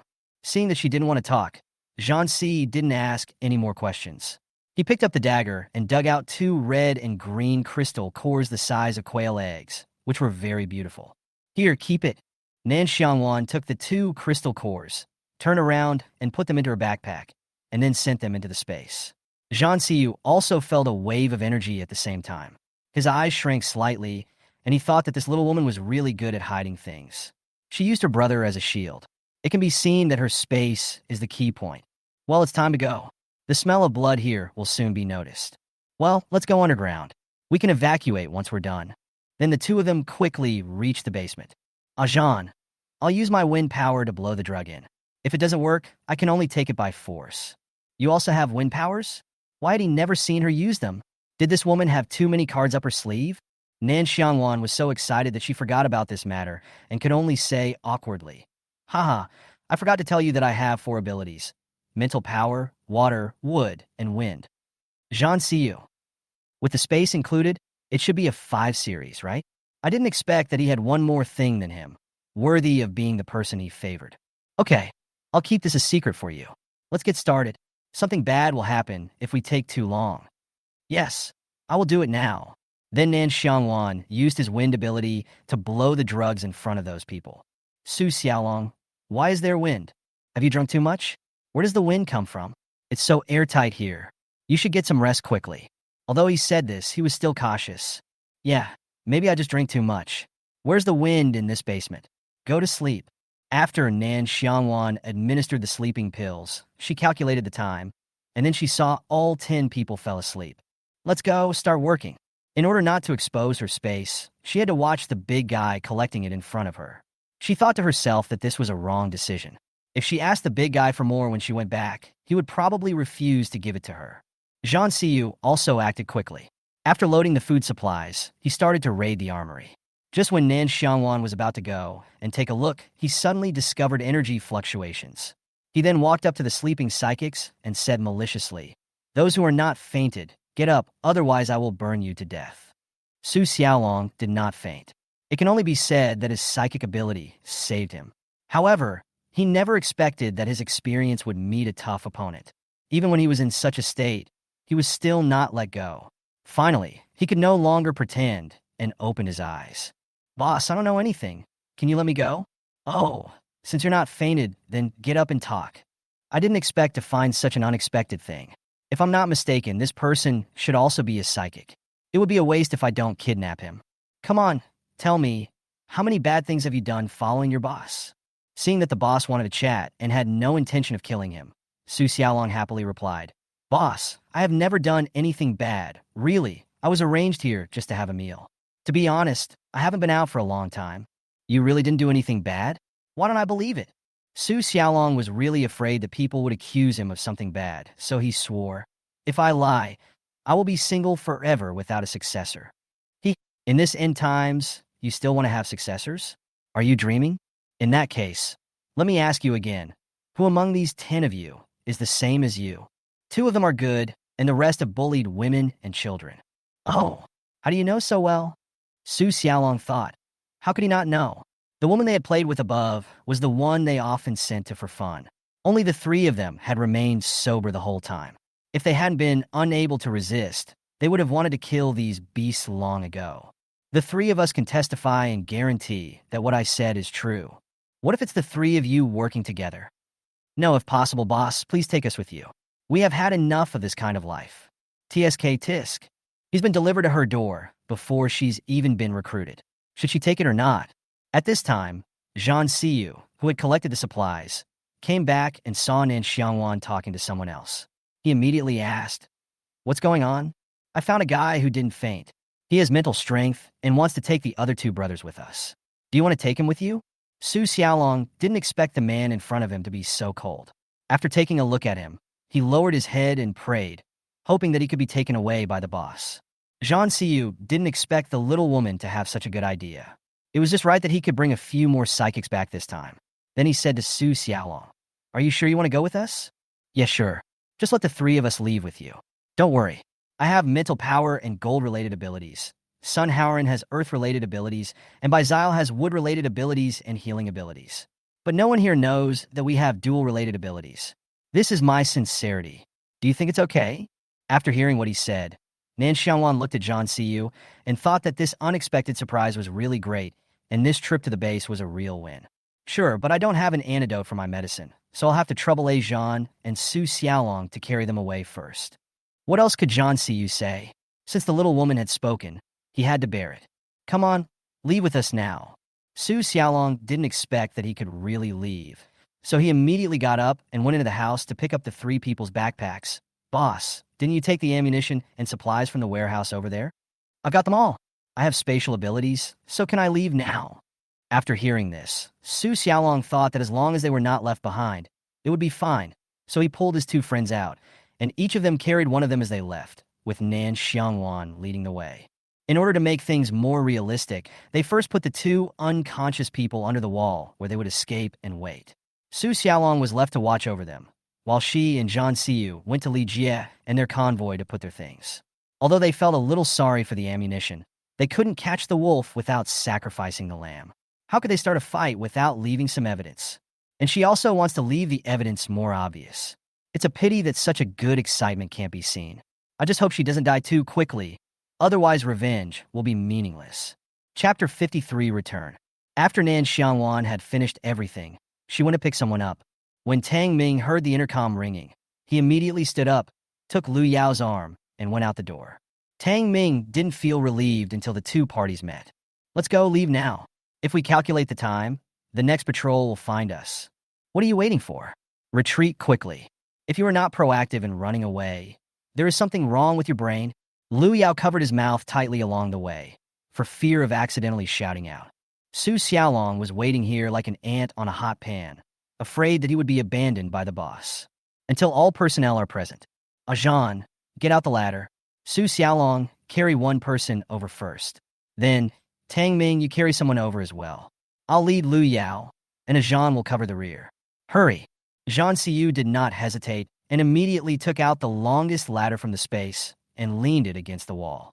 When the others saw this, they also started to climb the wall. After everyone had turned over, the base finally exploded. The first thing discovered was that the base commander was dead. Seeing that the show had finally begun, Nan Xiangwan led his people away without looking back. They walked all the way to the main road, and then Zhang Siyu took out a Buick business car from the space. After all, the previous four-seater car could not accommodate everyone. Seeing that the boss was so supportive, Tang Ming and Su Xiaolong thought it was the right decision to come out. Get in the car, hurry up, the zombies at night are very scary. When the others heard Nan Xiangwan's words, they quickly and decisively got into the car. Zhang Siyu was still the driver, and Nan Xiangwan sat in the passenger seat. Zhan, prepare a few small grenades for me, so that if we encounter a group of zombies, we won't be too passive. Okay. He casually took out a small box of grenades and asked, "Is it enough?" Nan Xiangwan held the grenade in her arms and nodded in response. "That's enough. We'll talk if it's not enough. I hope our luck will be better." She didn't want to encounter that thing late at night. "Fasten your seat belts. Let's go." Zhang Siyu actually had no idea what to expect. After all, he hadn't been out at night for a long time. No one knew what they would encounter at night. He could only pray that they would have better luck and could return to their own nest quickly. Su Xiaolong hadn't been up for a long time, so he had no idea what the world outside was like. Even the zombies were still in their early stages. Tang Ming, on the other hand, was a little nervous, fearing that the boss would not be strong enough and feed them all to the zombies. Fortunately, the zombies only have useful ears, otherwise with the headlights so bright at night, they would really be walking rations. Nan Xiangwan has not been eating or sleeping well recently. They have already experienced 2 attacks by small groups of zombies. If it weren't for the large number of hot weapons, they would have died long ago. Situ Mo originally wanted to go to another place to rest and wait for others, but Nan Xiangwan just refused to leave. He would rather kill zombies every day and wait for his sister to come back there. I was afraid that when people came back, they wouldn't be able to find them. The few people who were on the road here were not so lucky either. They encountered crazy zombies halfway. Nan Xiangwan did not dare to hesitate at all. He rolled down the car window and started throwing grenades, not even bothering to take the crystal core. It was too dark that day, and who knows how much danger there was nearby. In this way, they threw a lot of grenades along the way and finally returned to their previous temporary residence. When Nan Xiangwan heard the sound of the car, he immediately got up from the bed and thought excitedly that it must be his sister who came back. However, Situ Mo was very calm and did not let anyone get off first. He only relaxed after everyone in the car got off. "The captain is back. Go greet him." When the others heard this, they all went downstairs immediately. Especially Lu Wei, who was waiting for his sister, was afraid of hearing bad news and didn't hug Lu Yao until he got off the car. "Wu, brother, I knew you were still alive. Those people are bad guys. Be good. It was my brothers who saved me and your sister-in-law." Nan Xiangwan saw that everyone had gotten off the bus and immediately said, "Hurry up and help get the 2 unconscious people off the bus. It's not safe here. Be careful of zombies that might suddenly appear." When the others heard this, they immediately became alert. After all, there was no wall on their side. Nan Xiangwan felt relieved only when he saw his sister return safely. After everyone in the car got off, they all went upstairs. "Sister, why did you bring back so many people?" Nan Xiangwan saw that her brother had dark circles under his eyes after not seeing him for a while, and said distressedly, "Have you not been sleeping well recently? Look, you're almost turning into a national treasure."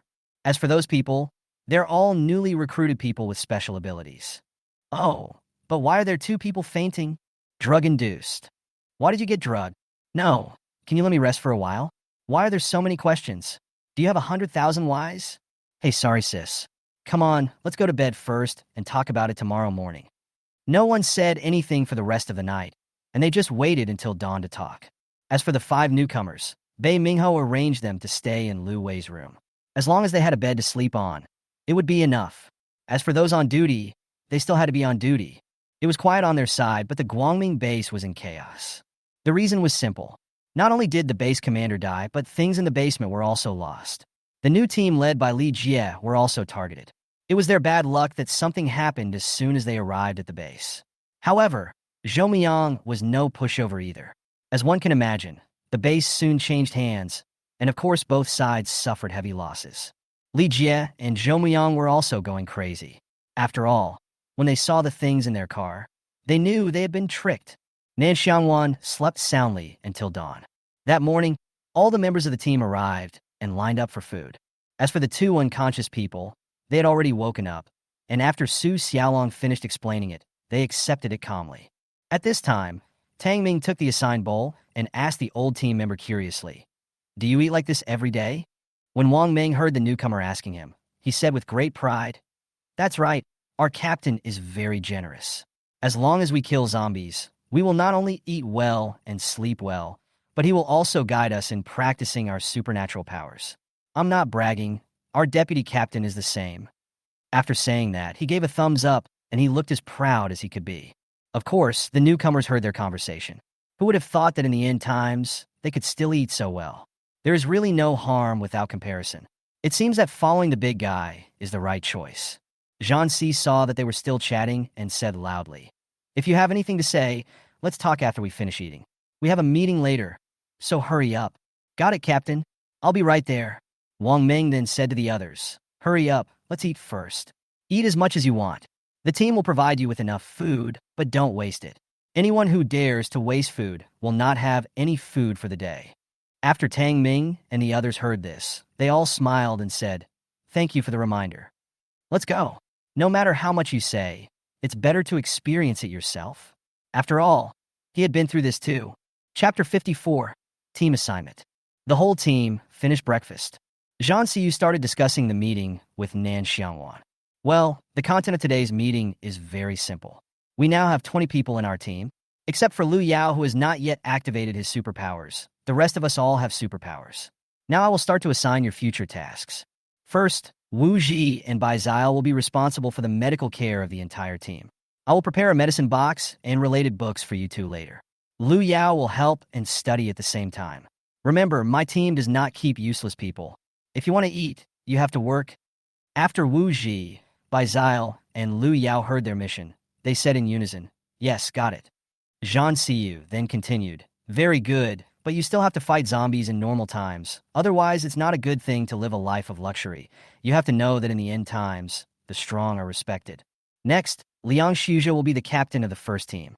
Your team includes Deputy Captain Wang Ming, Zhang Lu, Lu Yun, Qin Lei, Zhao Yunfeng, and Wu Ji. Is there any problem? No. Very good, but you can recruit more people on your own when you go on missions in the future. But the prerequisite is that their character must be good enough. If you recruit ungrateful people, the captain will be fully responsible. Yes, I understand.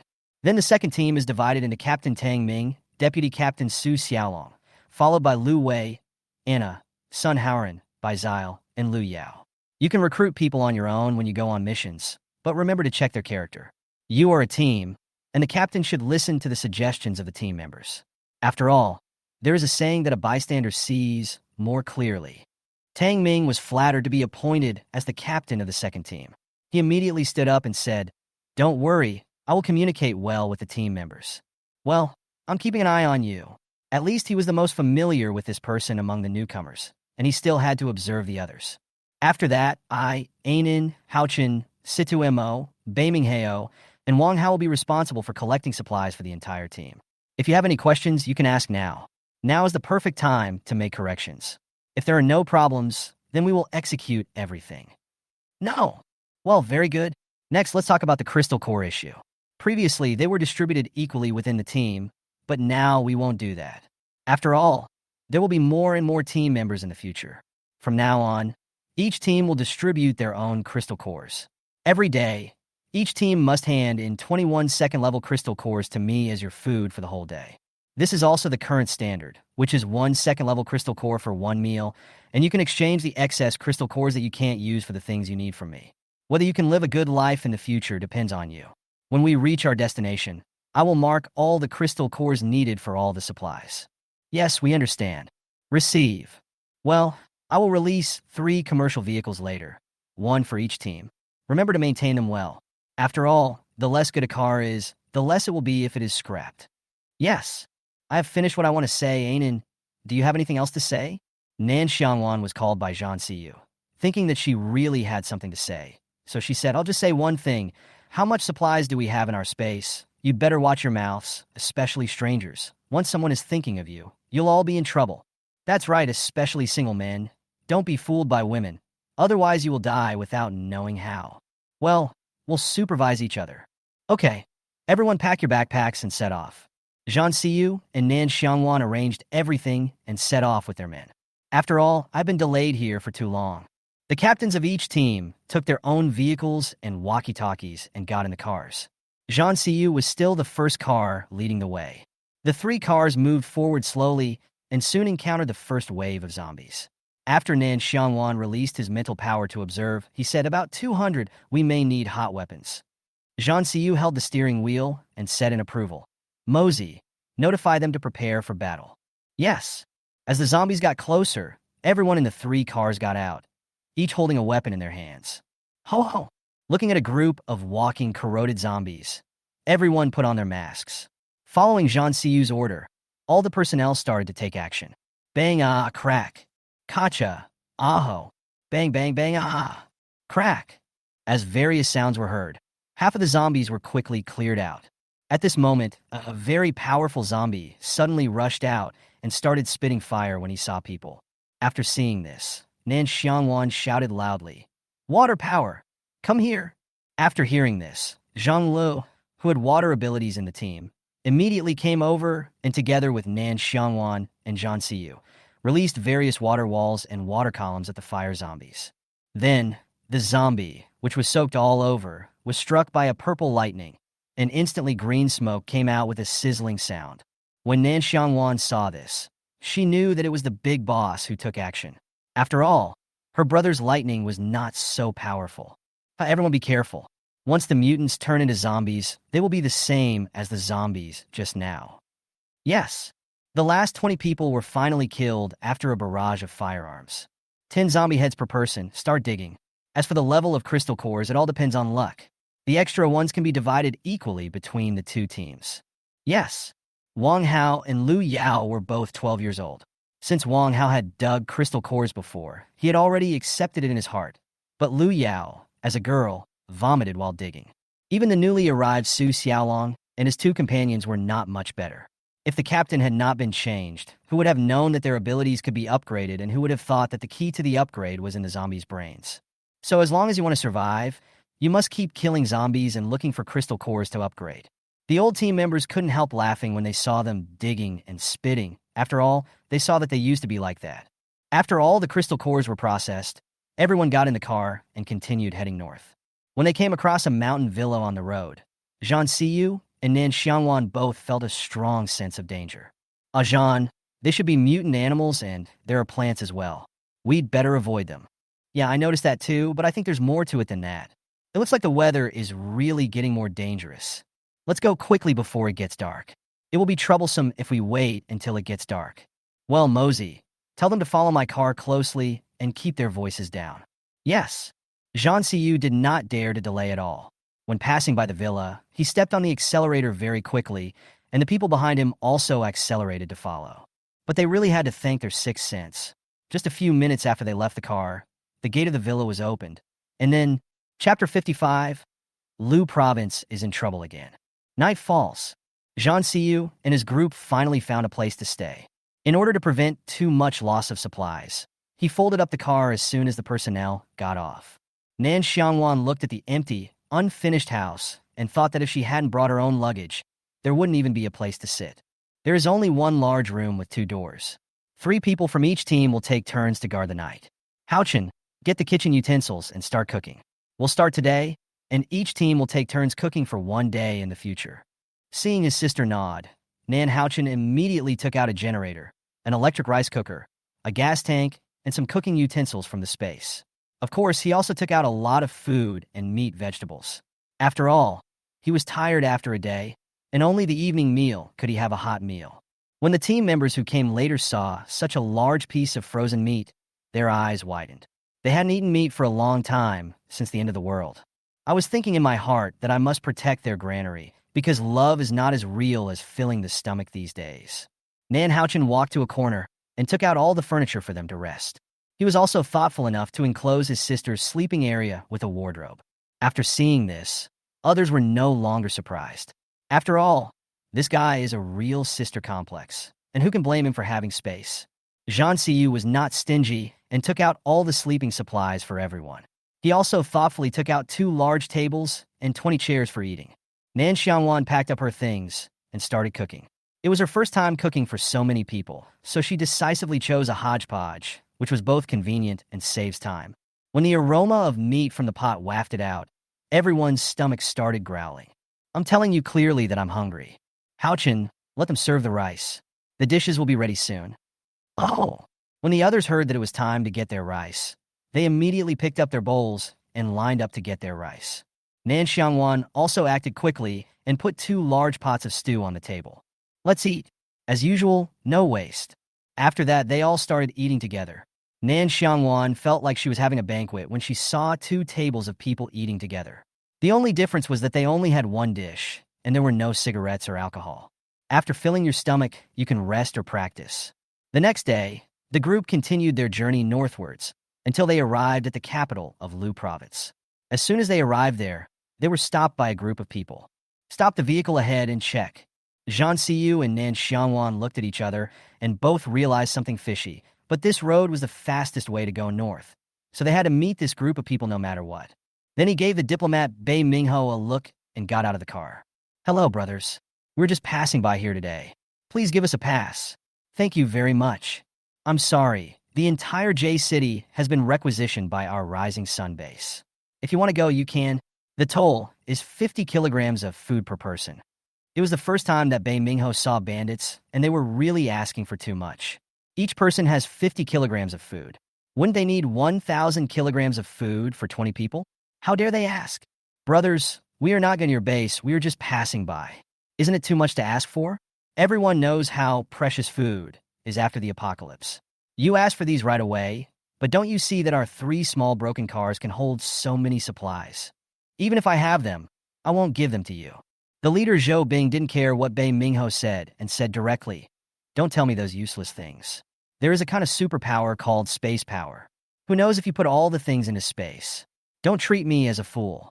Either hand over the food or get out and go back to where you came from. Haha, then wait for me to discuss it with the captain. Bei Mingho didn't dare to act recklessly now.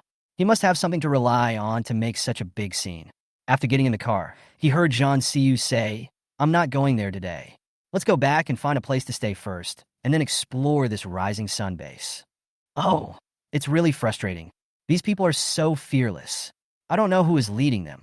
No matter who he is not a good person. Nan Haochin said angrily. Okay, Mosey, notify the back retreat. Then Zhang Siyu led his men away without any hesitation. Zhou Bing didn't expect that this group of people would be so decisive. In fact, they could still cut down some more supplies. Brother, are you just going to watch them leave like this? Zhou Bing said unhappily. What else? Are we going to rob it? They only have 3 cars of people. We have more people than them, so it's not impossible to rob them.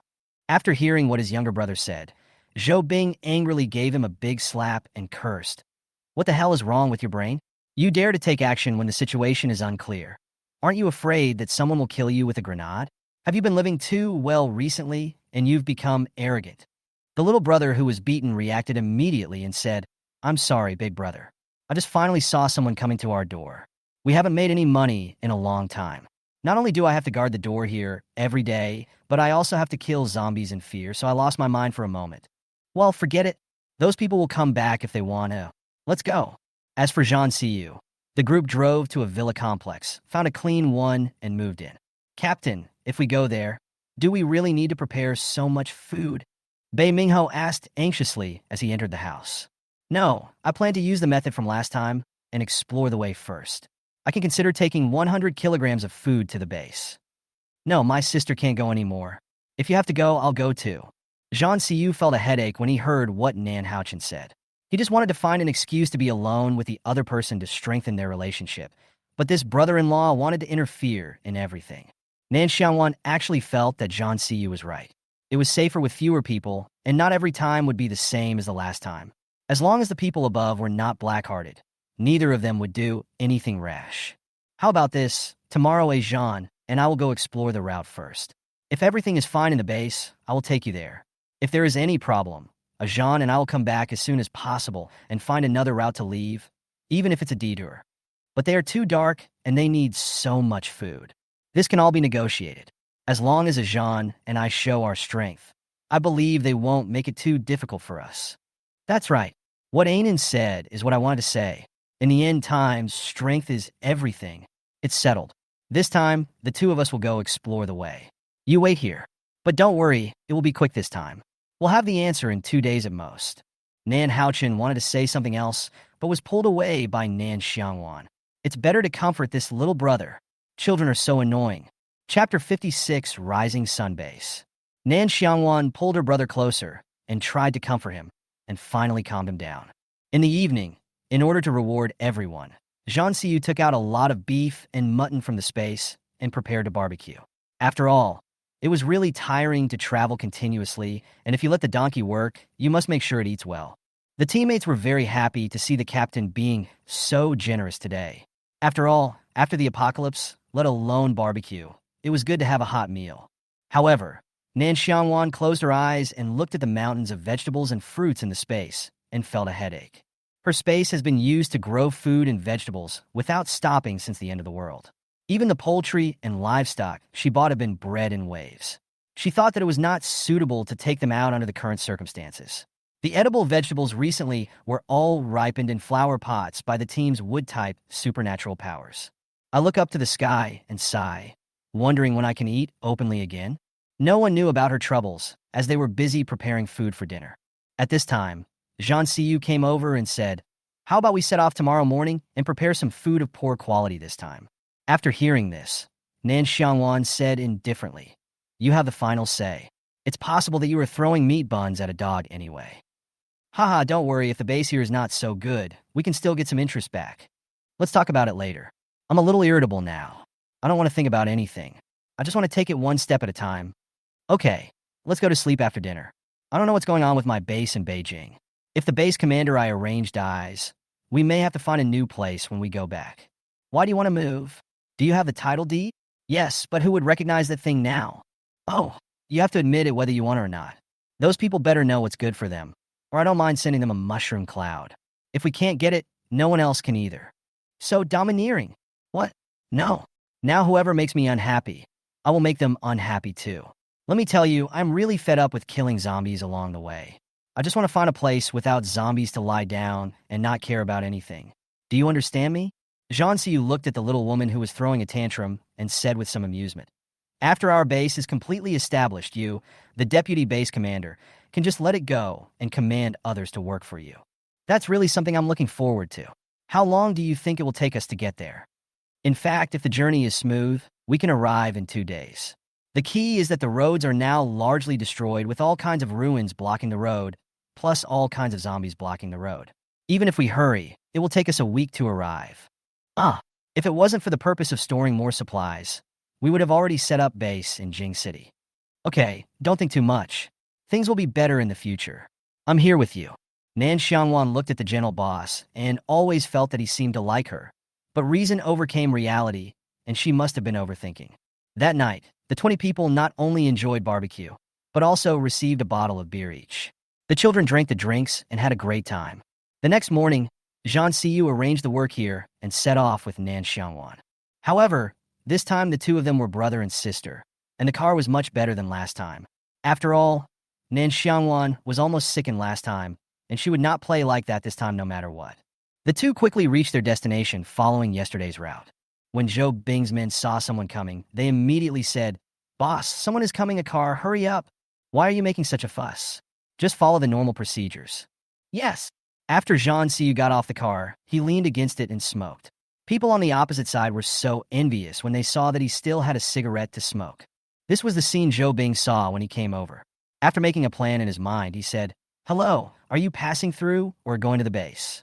We have very good treatment at the Rising Sun base, especially for people with special abilities." Zhang Xiyu took the last puff of his cigarette, stepped on the cigarette butt, and said coldly, "My cousin and I want to go to the base. I have lightning ability and my sister has wind ability. What kind of treatment do you think you can give us?" Zhou Bing didn't expect to meet two people with rare special abilities. While he was happy, he was also calculating how much money he could make. Zhang Xiyu was not in a hurry and just waited quietly for the other party's reply. Until Zhou Bing thought it over. If you two go to the base, according to the normal process, each person will have to hand in 80 kilograms of food, but the amount for those with special abilities will be halved. However, after you go to the base, you will also have to find supplies to pay for daily meals and water supply. You also know that food and water are scarce resources now. You have occupied this place for so long. Are you sure you can still find supplies? Zhang Siyu said bluntly. Zhou Bing was no fool, and he immediately replied, of course there are still supplies in this city, but most people don't dare to go to places with so many zombies. If you have the guts to take them, then you don't have to look for them elsewhere. Okay, take us with you now. We are exhausted from killing zombies along the way. After we have rested well today, we will naturally go out to look for supplies tomorrow. However, we two brothers and sisters will not form a team with others. If you can, please register. Okay, I'll take you to the base myself and register there. Well, let's move the roadblock. Then he got in the car. Nan Xiangwan had been resting with her eyes closed. After Zhang Si got in the car, she asked, are you done so soon? Well, go back to sleep. I'll call you when we get there. Good. Then Zhou Bing had the roadblock removed and Zhang Siyu drove in. Soon 2 cars drove to the Rising Sun base. Zhang Siyu looked up and thought that the base manager was really good. The office building in the city center was actually fenced off. Not only were there many rooms for people to live in, but the view was also far. I just don't know if there is a generator to generate electricity. After all, it is more than 60 floors high, and it is a bit tiring to climb the stairs every day. After Zhou Bing arrived here, he got off the car first to communicate with the captain here. After a while, he let a middle-aged man named Yang Jiangwo over. When Zhang Si saw the person coming, he opened the car door and got out. Yang Jiangwo looked at the man getting off the car, his eyes lit up. After all, this man's aura was really cold. He politely said, hello, I'm the team leader Yang Jiangwo here, mainly responsible for registration.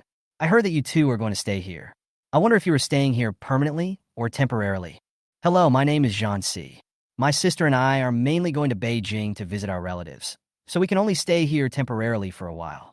Oh, in that case, you may have to hand in more supplies than others. I wonder if you guys... Okay, just tell me how much you need, but I hope we can have a single room. We like quiet. Okay, this way, please. Chapter 57, Chance Encounter. Zhang Siyu looked back at the people in the car, nodded, and went to register with Yang Jiangwo. Nan Xiangwan had also woken up by now and was looking at the building in front of her, deep in thought. Zhang Si, Nan Wu, your cousins have really interesting names. Zhang Siyu listened to Li Jiangwo's mumbling without saying anything. He thought this name was very good. 4 and 5, simple. Okay, if you hand in 100 kilograms of food, you can get a single room. If you want to eat from the communal pot, you need to hand in another kilogram of food every day. After a month, you need to hand in another 100 kilograms of food as room fee. Do you have any other questions? Do we have to go out to find supplies tomorrow? It's up to you. Anyway, we will clean up when there is no material delivery. You can do whatever you want. We won't force you. Okay, thanks. Then he gave Li Jiangguo and Zhou Bing 2 packs of cigarettes each and went back to drive. After delivering the rice in the car, Li Jiangguo asked someone to get the keys and take them to their room. Nan Xiangwan remained silent the entire time, giving people the impression that she was aloof. Of course, even when Zhang Siyu speaks, his personality is still very cold. Okay, this is it. Also, try not to go out unless necessary. The elevator opens at 6 a.m. and closes at 7 p.m. every day. Water is available at 8 a.m. Okay, if you have any questions, go find our captain. Bye. Yes, thank you. After the others left, the 2 of them looked around the room. Ajahn, this environment is great. I want to meet the base commander. I said there must be a generator on such a high floor. Otherwise, it would be exhausting just to climb the stairs on the 26th floor where we live. Well, it's really good. And after a brief contact, just now, except that the surrender materials are a bit high, everything is pretty good at the moment. The captain has a clear eye, so you can stay here with peace of mind. I'll listen to you, but let's eat something first. I'm hungry. Okay, eat it. The 2 of them had just finished their meal and lay down to rest when a quarrel broke out next door. And what a coincidence, Nan Xiangwan knew this person.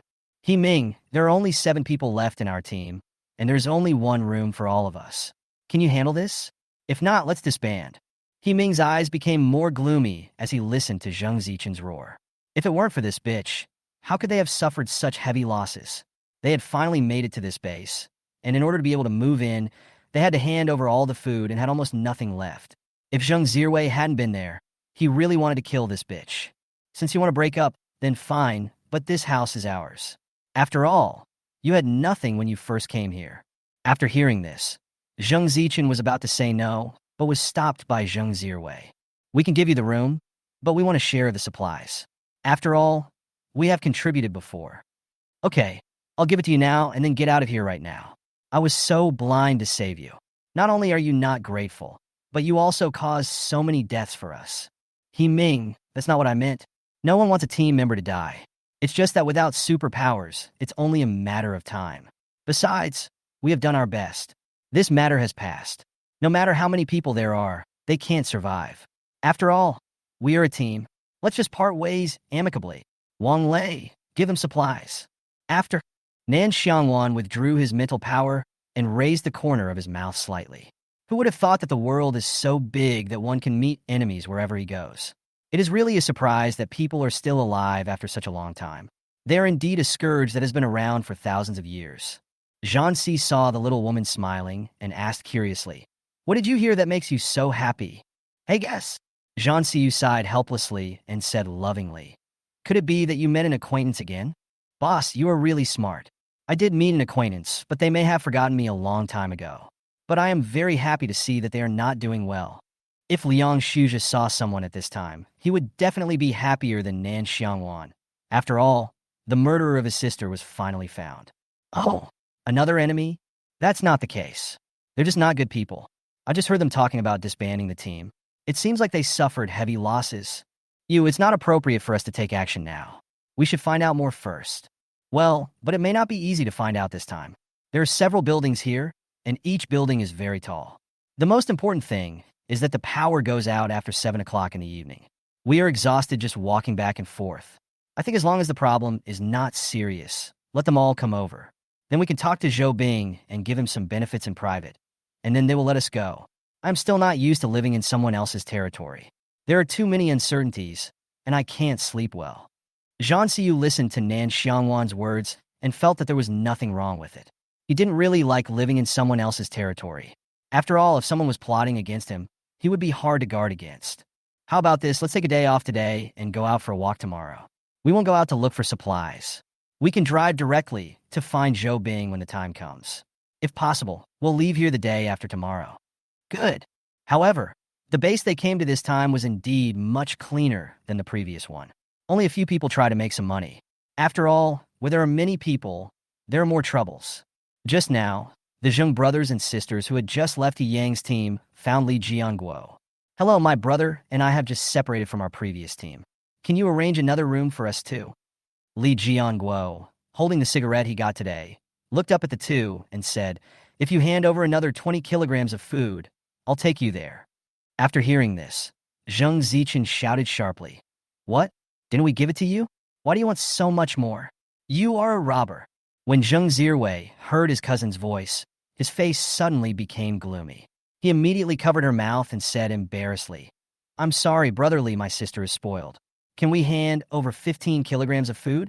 After all, we really have not lacked anything. When we go out tomorrow to find more supplies, we will make up for it. Do you think it's okay?" Li Jianguo thought about it for a while, then gave his men a warning. The subordinate immediately understood what was happening and said, "Let's go. A single room is fine, but it's only 20 square meters. Once you get the remaining supplies, we'll give you a bigger one." After listening to this, Zheng Zirwei said nothing, knowing that when you are under someone's roof, you have to bow your head. Only Zheng Zichen was still struggling. "Thank you, brotherly. We will leave now." After the two of them arrived at the new room, Zheng Zirwei let Zheng Zichen speak. "Brother, why are you so cowardly? You clearly know they did it on purpose." Zheng Zirwei was very upset when his sister yelled at him like that. If he hadn't met a good buyer yet, he would have sold this stupid sister long ago and let her live a little longer. She's a piece of shit that can only cause trouble. Chapter 58, Xiaojing. Zheng Zichen didn't know at this time that she had been despised by others, but she deserved it. The apocalypse had not taught her how to behave in a year. It would be unfair if she didn't die. Nan Xiangwan didn't know what was happening here. After all, it had nothing to do with her. After releasing his mental power for a while and hearing some gossip, he stopped trying to inquire. There were really too many people in this base, and it was impossible to inquire about everything. "Ajahn, I don't think there's anything to do here, except for a few people who are looking for death, and they have nothing to do with us. Go find Zhou Bing tomorrow, and leave here the day after tomorrow." "Okay, I'll listen to you. It's still early, so you can rest in the house. I'll go out for a walk and learn about the base here." "Well, that's good. This way it will be easier for us to get started when we build our own base." "Yes, that's what I thought. I'll leave first then." Okay, be safe. Zhang Siyu left the room and did not take the elevator. Instead, he walked up the stairs to release his mental power to check the situation here. However, he soon discovered that there were indeed a lot of people with special abilities here, and he was thinking about whether he should poach some of them. As soon as I walked into the first floor lobby, I accidentally bumped into someone. Zhang Siyu looked up and was about to say sorry when he was pleasantly surprised by the familiar face in front of him. Xiao Jing, why are you here? Xiao Jing had just returned from leading the team and was already in a bad mood. After being bumped into, he was about to start cursing when he met an acquaintance. Ajan, aren't you in Jing City? Why are you here? When did you come here? Are you alone? It's not convenient to talk here. Let's go to where you live. Xiao Jing patted his head and said, Yes, look at my brain. Let's go. I live on the 19th floor. My brothers are all behind me. I'll introduce them to you later. Okay, let's go up and talk. Xiao Jing didn't expect to meet his brother again at the end of the world. It was such an unexpected surprise after a long separation. After everyone returned to the room, Xiao Jing asked, Tell me, why are you here? Zhang Siyu found a place to sit, handed him a pack of cigarettes, and then began to speak. I went to High City in the middle of the apocalypse, mainly to look for a batch of supplies. You also know the importance of food in the apocalypse. Then we will start our return journey northwards after the extreme cold weather. I asked someone at the hospital to notify you to stock up, but didn't you do as I asked? Xiao Jing got angry as soon as he heard this and said, Don't mention it. I don't want to stock up at the beginning, but you also know that I have a half-brother above me, and a large amount of funds in the family are in the hands of my father and him. I said it was the end of the world, and they said I was sick. In the end, I had no choice but to let my people spend a lot of effort to stock up some supplies. In the end, the world really did end. When my mom turned into a zombie, they immediately turned hostile and asked me to share the supplies. I was so angry that I finally escaped with my confidence. Then I awakened my special powers and slowly formed my own team. I originally wanted to build a base myself, but supplies were really the #1 problem. In the end, I turned around and came here to station. Where are Nan Gong and the others? Have you contacted them? No, but I know that Shangguan Yu is in Chaoyang Security Base in Province H. Then, why didn't you get together? He was tripped by someone. You know his innocent girlfriend has no good intentions. Haha, even the end of the world hasn't woken him up yet? Don't mention it. He gets angry when I mention it. A good person is being tortured to the point of being unrecognizable. Wait for me to go find him. I can't watch my brother die. Take me with you, but do you have a place to stay in the north? As long as the base commander hasn't changed, there will be. If he has, it's hard to say. But even if there is no base, I will find a suitable place to build a base. After all, I have all kinds of supplies. Do you want to build a base with your brothers for fun? Of course. You've said so. I'll go with you no matter what. Anyway, I'm alone now, so it doesn't matter where we go. But I have 34 people here now. Vehicles are a problem, and there's also gasoline. I can arrange all of this. I have 20 people in total, and only one of them doesn't have special abilities. What about you guys? Only 22 of them have special powers, and 12 are ordinary people. That's good, but you'd better hold a meeting. If you are willing to go north, I will arrange a vehicle for you to leave together. If you don't want to leave, I suggest you don't take everything with you. There are only 2 of us in the room, and I won't waste time talking to you. I have a lot of supplies, and I'm still collecting them along the way. You should know about spatial abilities, right? You have. Well, look. Zhang Siyu casually took out a pistol and then put it back, which made Xiao Jing's eyes light up. Brother, I didn't expect you to be so awesome. I can't do that. You have ice and water abilities. Do you have any other abilities? Thunder and water. That's all. Spirituality is the trump card, and I don't want to talk about it unless someone asks. TSK. There is really no harm without comparison. I'm so envious. Yes, I'll treat you to roast chicken. Don't be jealous. Xiao Jing looked at the roast chicken that suddenly appeared in front of him and immediately reached out to grab it. He broke off a chicken leg and started eating. While eating, he said, It's so damn delicious. You are really awesome. I haven't eaten good food since the end of the world. Every day I have fast food and dry food, and you even have roast chicken. It's really unfair. I tell you, I will follow you this time, not for anything else, as long as I can eat well. Okay, I'll satisfy you. Brotherly enough. After Xiao Jing finished eating the whole roast chicken, he asked, Are all your people here? No, it's just me and my future girlfriend here.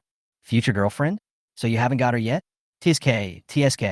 I didn't expect you would have such a day. It's really rare for a cast iron tree to bloom. I want to see what kind of woman catches your eye. Zhang Siyu was not angry when his brother teased him, but he warned her, "You'd better stay away from her, otherwise I will make you a eunuch, and I won't help you then." Oh my, could it be a female demon? I think you're the female demon. I am very powerful. I guess you won't be able to fight back if I beat you up. Well, I'd better just watch. You should enjoy such a powerful character slowly by yourself. Okay, I have to go back now. Otherwise, the girl will worry about me. You guys have a meeting today. I'll come to see you at 9 a.m. tomorrow. That's all for today. Okay, I'll give you accurate information tomorrow. Let's go now and stop being an eyesore. Well, bye. Chapter 59, Finally Together. Zhang Siyu no longer had the mood to stroll around after leaving here, so he took the elevator directly back to his room. As soon as he entered the door, he said happily, "Anan, I met a brother here, and he is going to leave with me this time. Our team has grown stronger." When Nan Xiangwan heard what he said, she put down the book in her hand and asked curiously, "You have a brother? Are you reliable?" "Don't worry, it's reliable. There were originally 6 of us, brothers who grew up together. We thought we would never see each other again after the end of the world because there was no means of communication, but we didn't expect to meet one here. If the other brothers were still alive, the base built by the 6 of us would definitely be invincible. In fact, God gave him too many surprises in this life because he never met them again until his death in the previous life." Nan Xiangwan didn't expect that the boss actually had so many brothers. If they could all get together as he said, then their base would definitely be the most powerful. Not only do they have many powerful people with special powers and many hot weapons, they also have all kinds of supplies. Her space alone can feed a large number of people. Ajahn, don't think too much. I believe that we will meet if we are destined to do so. Look, you have met one now. Yes, and I just got news from another person. I happen to be passing by there on my way north, so we can be reunited with one more person. Okay, I'll listen to you. We'll go wherever we want anyway. Thank you, Anan. Boss, don't look at me like that, or I'll think you like me. Zhang Siyu didn't expect this girl to say such a thing, but he didn't want to boil the frog in warm water anymore. After all, there were more and more strong people in the team, and it would be bad if one of them was taken away by others. Then he squatted down, looked at Nan Xiangwan affectionately, and said, "Wanwan, I like you. Can you give me a chance to take care of you?" Nan Xiangwan was caught off guard by the boss's sudden confession and was stunned for a moment.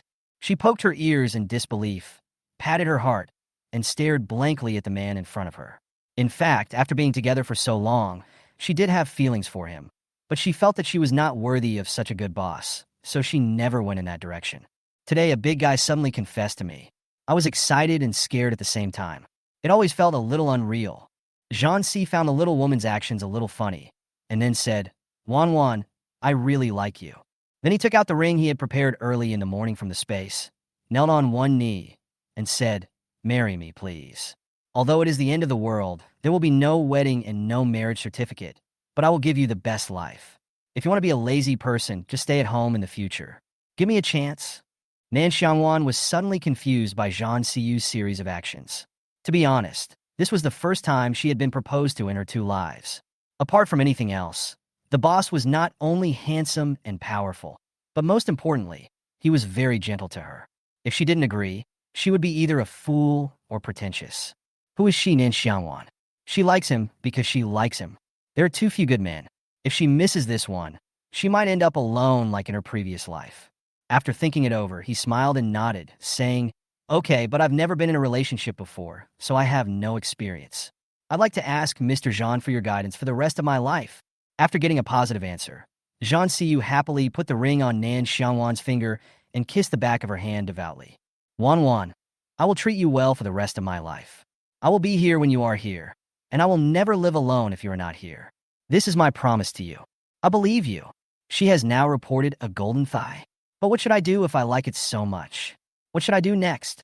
Holding hands and kissing like on TV? But I'm so shy. Zhang Siyu stood up and hugged the little woman in his arms, which scared Nan Xiangwan. She wondered if the pace was a bit too fast. Would she accept it? Or would she accept it? "Wanwan, can I kiss you?" Nan Xiangwan. How should she respond? Can't you just go for it? Be more assertive?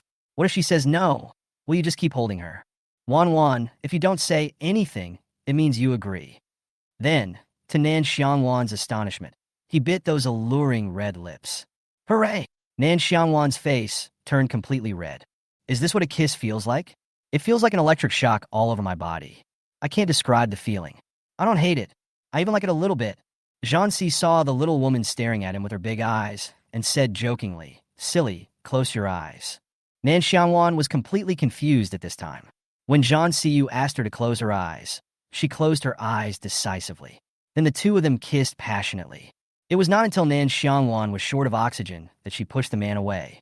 She was breathing heavily, her little face flushed, which was very attractive. Zhang Siyu looked at Nan Xiangwan like this, his throat tightened, his eyes dimmed, and he immediately got up and went to the bathroom. He was really afraid that he would not be able to control himself and take her out completely, which was not what he wanted. They just got together, so there must be a sense of ceremony on such a beautiful day. Otherwise, it would be unfair to his good Wanwan. Nan Xiangwan saw that the boss had gone to the bathroom, so she stood up and sorted out what had just happened. The more she thought about it, the redder her face became. She was thinking, is this what it feels like to be in love? It's really as beautiful as it is on TV. I love it so much. If Nan Haochen knew that his sister was kidnapped like this, he would definitely be very disappointed. Can't we be reserved? Nan Xiangwan. I'm not being reserved at all. If the person runs away, you will have to pay for it. It was half an hour later when Zhang Siyu came out again. Wanwan, are you hungry? What do you want to eat? So sweet. What should I do? She can't stand it anymore. If this continues, she will want to eat him up if the boss doesn't pounce on her. Whatever. I'm not picky about food. Okay, then how about we just have some steak and some wine to celebrate? Okay. The boss is really romantic. Zhang Siyu also worked quickly. Not only did he arrange the tables and chairs, he also thoughtfully placed 2 candles, making it a true candlelight dinner. Then, under Nan Xiangwan's gaze, it was quickly ready. Come on, Wan, my beautiful lady, and taste the loving candlelight dinner I have prepared for you. Nan Xiangwan looked at the sky outside, which was just beginning to darken. He really had an accurate grasp of time. Thank you. You've worked hard. It's not hard. If you like it, I will wash my hands and make soup for you every day in the future. Today, Zhang Siyu was full of sweet words, which completely confused Nan Xiangwan. Then the two of them ate steak and drank red wine, which was very romantic. Of course, after eating, the two of them kissed each other again under the influence of alcohol. Except for the last step, they did everything they shouldn't have done. Nan Xiangwan finally fell asleep in a daze. Zhang Siyu looked at the woman in his arms, kissed her forehead, and said lovingly, "Good night, my baby." Chapter 60, Confession of Secret. Early the next morning, when Nan Xiangwan woke up, what she saw was a magnified face. She immediately thought of what happened last night, and her face turned red. Zhang Siyu was actually awake when Nan Xiangwan woke up, but he was afraid that she would be shy, so he pretended to be asleep. Nan Xiangwan also reacted and stood up to put on her clothes. Looking at the bruises on her body, she was so embarrassed that she could have dug a villa out of it. This was the last step, and she had eaten everything she was supposed to eat. It was really like being misled by male beauty. Without thinking too much, he immediately went to the bathroom and took a bath in the space. Then he covered the kiss mark on his neck before coming out. After waking up, Zhang Siyu did not rush to put on his clothes. He leaned against the head of the bed and smoked leisurely, giving people the illusion that he had just exercised. Nan Xiangwan blushed again when she saw Zhang Siyu. "Come over." Looking at the strong Zhang Siyu, Nan Xiangwan walked over in a daze and hugged him tightly. A magnetic voice unique to men came to her ears. "Wanwan, why don't you sleep a little longer? I'm awake." His face became even redder after he said that. Zhang Siyu's eyes narrowed, his Adam's apple moved slightly, and he turned over and pressed the person under him and kissed him. Just as Nan Xiangwan was about to say no, she smelled tobacco in her mouth and swallowed back the words. The passionate kiss in the early morning was fatal, and Zhang Siyu finally hurried to the bathroom.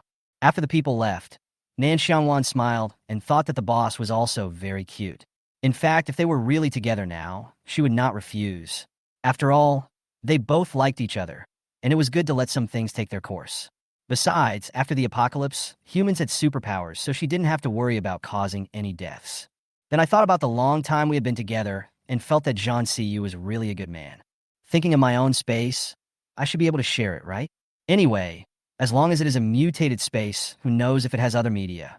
The most important thing is that she is really fed up with not being able to have big meals. And even when she wants to cook a small meal, she has to avoid people. Anyway, she has nothing to be afraid of. The worst that can happen is that she can't live with her brother in this space anymore, and no one could do anything about it. After thinking it through, he directly took out the stock of Hong Kong-style breakfast in the space and ate while waiting for Zhang Siyu to come out. However, Zhang Si took a long time to finish his meal. When he came out, Nan Xiangwan had finished eating. Of course, looking at the breakfast prepared for him on the table, he said in a good mood, "Are you not hiding it anymore?" When Nan Xiangwan heard the boss's words, her eyelids twitched and she wondered when she was exposed. "When did you know that?" "I knew it on the first day we met, but I'm not sure. You should know that psychics can sense the fluctuations of their powers, right?" "Heh, I didn't expect that I was careless. But why didn't you ask me? Aren't you curious? Everyone has secrets. If you don't want to tell me, why should I ask? Besides, I'm busy protecting you from more people knowing. Why would I be so stupid as to cause trouble for you? Then I have to thank you. You're welcome.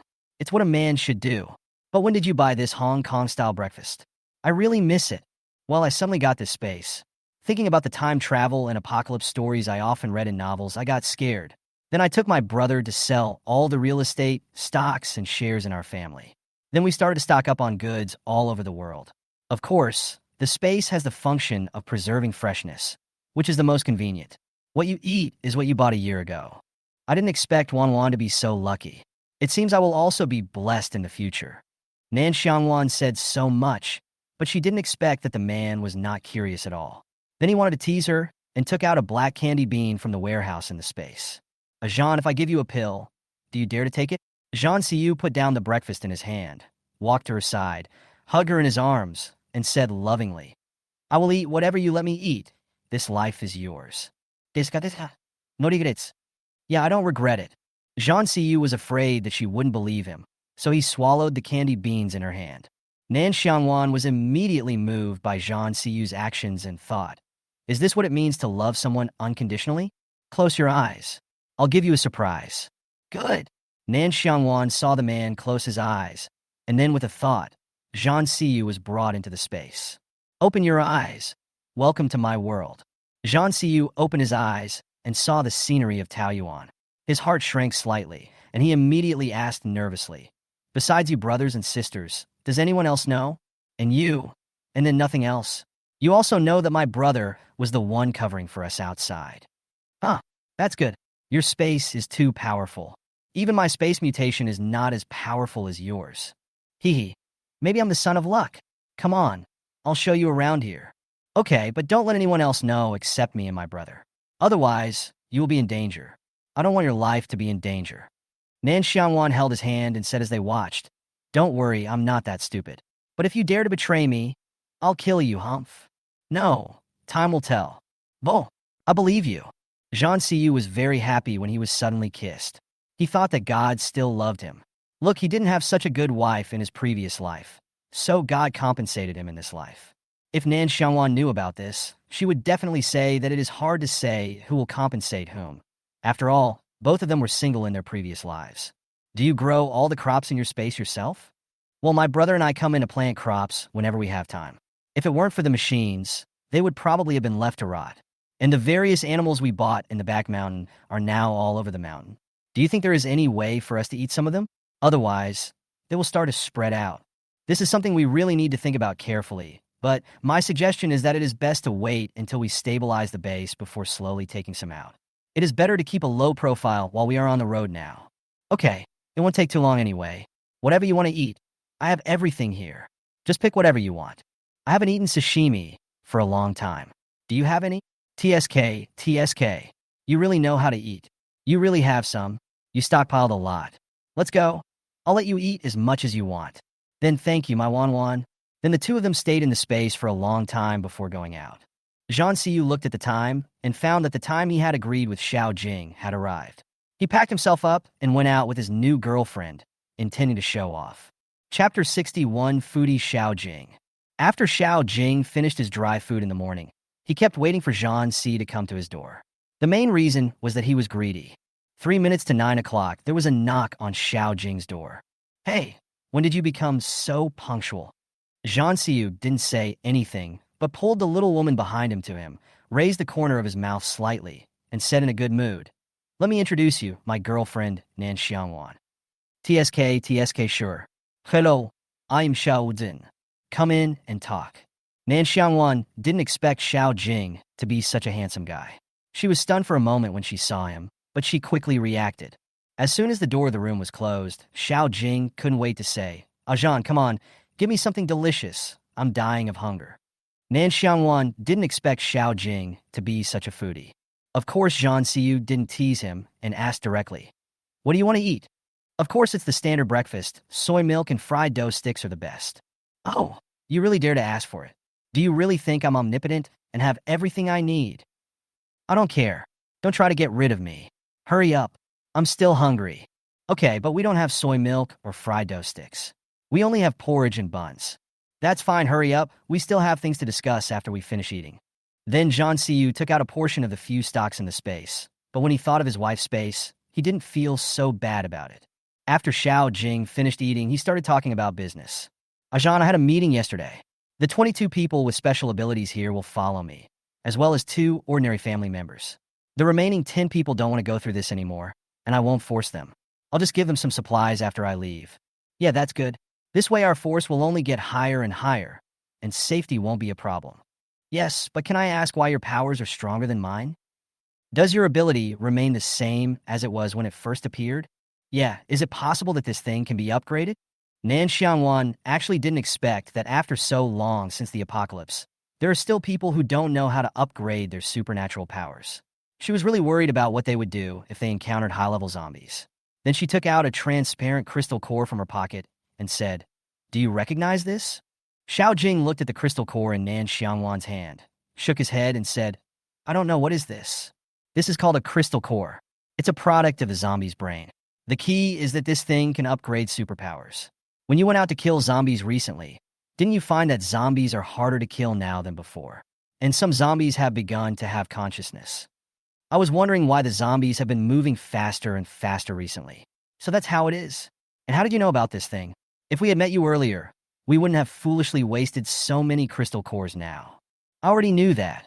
Our highest level ability is now at level 5, and the lowest level is already level 2.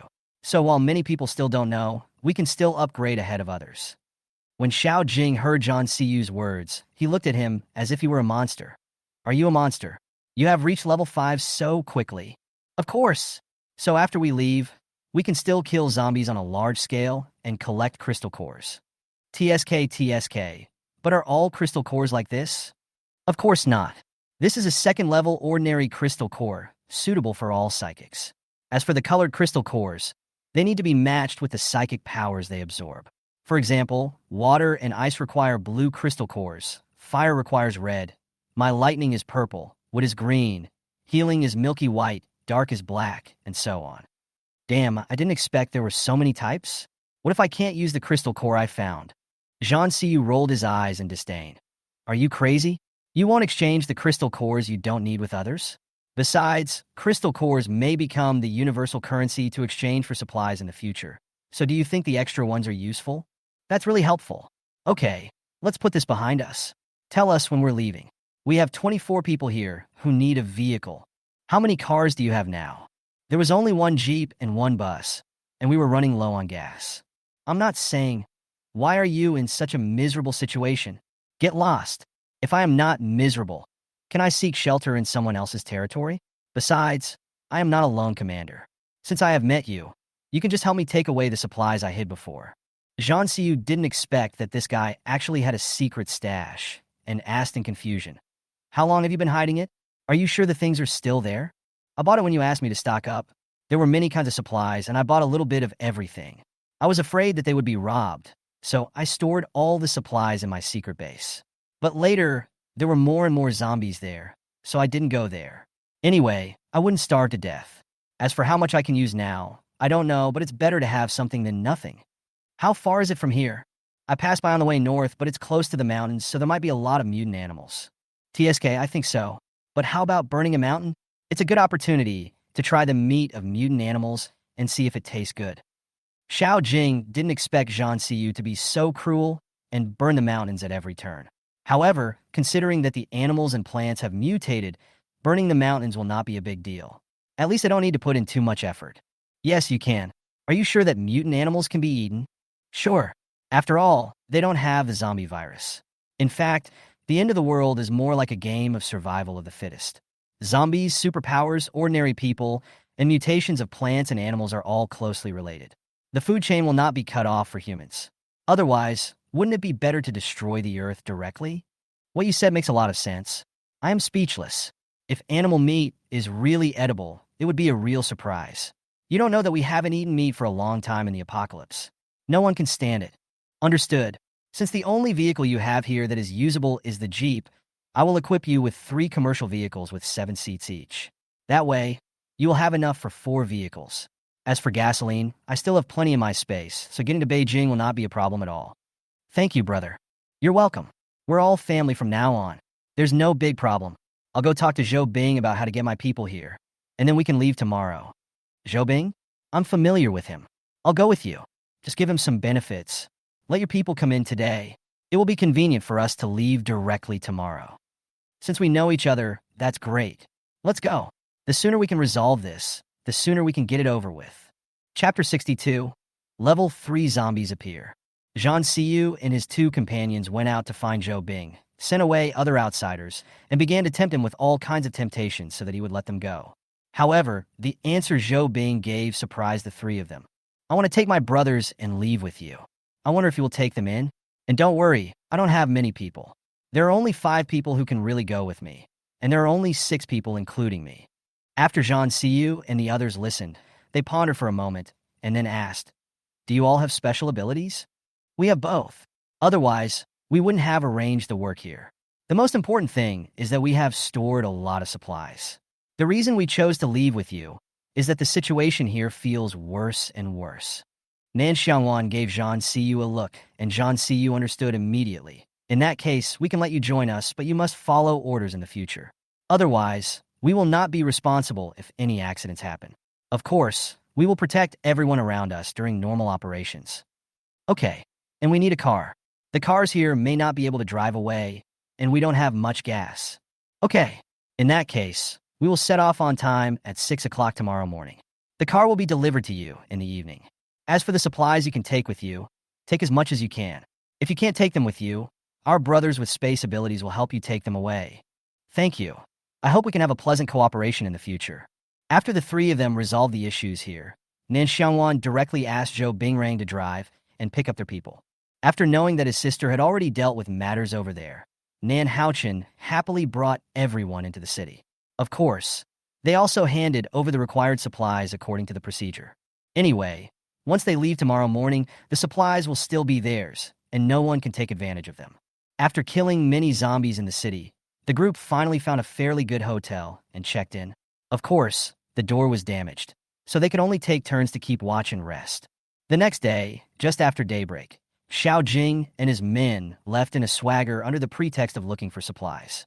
Of course, he still drove his Jeep and a broken bus. Then Nan Xiangwan and Zhang Xiyu drove out to look for supplies. After the 2 groups met in a sparsely populated place, Zhang Xiyu held a brief meeting, and then in front of everyone, he released 7 cars at once. Together with the Jeep that Xiao Jing had brought earlier, a total of 8 cars were ready to go. From this moment on, their team has grown to 51 people, excluding 3 people with special abilities, which can be said to be a very powerful team. Of course, those who joined the team later, after knowing how to upgrade their superpowers, were even more relieved that they did not choose the wrong team. Otherwise, when the zombies grew up, they would still be at the same combat power as before, and that would definitely be a rhythm of waiting to die. There were 8 cars in the group, with Zhang Xishu leading the way and Xiao Jing following behind, and they soon arrived at the place where Xiao Jing had hidden the supplies. Siduimo picked up the intercom and said, Everyone get ready. The zombies are coming. After Zhang Xiyu's mental powers scanned over, he looked at Xiao Jing with some resentment in his heart. No wonder you didn't come here for so long. There was a factory near here, right? Otherwise, why are there so many zombies? Looking around, 500 is the minimum. Nan Xiangwan did not say anything and directly took out boxes of grenades from the car. Aim at a large area of zombies and throw them. Use 1 less and you will lose 1.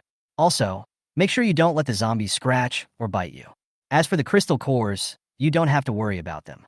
The crystal cores obtained from this overall operation will be divided equally among all the members. Well, this is good. It saves you from having to kill zombies while digging for crystal cores.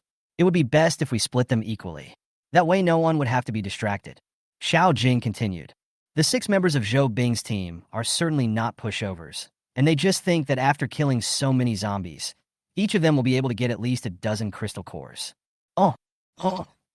Get started. 48 people with special abilities all joined the zombie army, holding machetes, using their special abilities in kung fu at the same time. Looking from a distance, it was quite colorful. Of course, grenades were also used for various bombings. Then boom click. Aho kachahoho. A mixture of various sounds were heard, and soon all the ordinary zombies were wiped out. But what they didn't expect was that they would encounter a 3rd-level wood zombie here. Quick, all personnel retreat. Wood elements take the lead, speed up, water elements assist, lightning elements act according to circumstances, ice elements, fire elements, and wind elements attack, speed up. Zhang Xishu's series of commands quickly stabilized the situation, but apart from the 20 people before them who had good abilities, the later ones did not cause much damage. Xiao Jing, get your people and Zhou Bing's people out quickly. After Xiao Jing received the order, he immediately ordered everyone to retreat to the back. The 3rd-level zombies that were beaten released their superpowers madly, and vines were everywhere. Nan Xiangwan and Zhang Xiyu took the lead, releasing their special abilities while keeping an eye on the surrounding situation. Who knows what else might be nearby? Finally, with the joint efforts of Zhao Yunfeng, Lu Yun, and Nan Xiangwan, they were able to control the zombie. Then, Nan Haochen and Zhang Xiyu released the power of thunder and lightning at the same time to kill the big boss. When did the zombies become so powerful? Is this God's will to destroy them? Stop talking. Now we can only upgrade our abilities as quickly as possible. Otherwise, next time the captain is not around, we will just be fed to the zombies. Yeah, it's a good thing I came out early. Otherwise, we would have known that the weather outside had become like this. Zhang Xiyu and Nan Xiangwan didn't care what others said. They dug out the 3rd-level crystal core and were very happy looking at the green crystal core, as big as an egg. Of course, this also meant that the zombies were evolving faster than in their previous lives. Xiao Jing, have someone quickly dig out the crystal cores, clean them, and move them into my trunk. I'll distribute them in the evening. Well, I'll arrange it now. Then dozens of people worked together. Those who had never dug crystal cores were faced with such a disgusting scene for the first time. Even grown men vomited all over the place. Xiao Jing was not much better off. Fortunately, he had digested his breakfast, otherwise it would have been a waste of food. After cleaning up this place, Zhang Xiyu left Sidu Mo to stay and clean up the other zombies. Zhang Xiyu, Nan Xiangwan, Nan Haochen, and Xiao Jing set out separately to the place where the supplies were hidden. Zhan, I'm glad I met you. Otherwise, we wouldn't know how long we could survive in that base. Zhang Xiyu held a gun in his hand, on guard, and replied, Maybe God doesn't want you to die. Otherwise, we would just pass by each other. Then I have to thank it. Okay, stop talking nonsense, lead the way quickly, and leave after you get the things. Chapter 63. The great fire burns the mountain and eats the mutated beasts. Xiao Jing led the way and soon arrived near the warehouse, then stopped and said, It's in front, but you see those plants may not be easy to deal with. Zhang Xiyu looked over and knew at a glance that it had become a spirit. Let's bomb it with grenades first. If that doesn't work, we can set the mountain on fire. Okay, there's nothing explosive in there anyway, let's get started. Then the 4 men, each carrying a box of grenades, started the bombing. Boom, boom, boom, boom, boom. When the plants on the mountain were bombed, even the animals began to run around. Fortunately, they did not go deep into the mountains, otherwise there would not be enough explosives. As the explosion and flames rose, the surrounding plants began to wilt, but it was still difficult to go in. Finally, Nan Xiangwan made up his mind and threw an incendiary bomb in with a remote-controlled plane. He thought that even if it burned, at least the dangerous plants and animals would die in batches. When Xiao Jing saw this, he thought that this was indeed the woman that Zhan valued. How cruel! He burned her without hesitation. Many people saw the big fire burning the mountain, but they just watched. No one came here to watch the fun. After all, the fun in the end times is not that good to watch. The 4 of them found a sheltered place and began to wait slowly. Since it was still early, there was no need to rush. Nan Haochen was even more excessive as he was gnawing on a chicken leg. Seeing this, Xiao Jing kept winking at Zhang Xiyu. He also wanted to eat, but was too embarrassed to open his mouth. Zhang Xiyu ignored his gaze, smoking a cigarette and joking about how upset he was that his brother-in-law asked for things. Nan Xiangwan was even more insensitive and saw nothing. In the end, Xiao Jing had no choice but to go smoke as well. Since he couldn't see, he wouldn't be craving for it. Of course, Nan Haochen didn't do it on purpose. He was just hungry. When the fire lasted for more than an hour, the surrounding area was already pitch black, but the fire was still burning deep in the mountains. Ajan, we can go now. The warehouse is right next to us.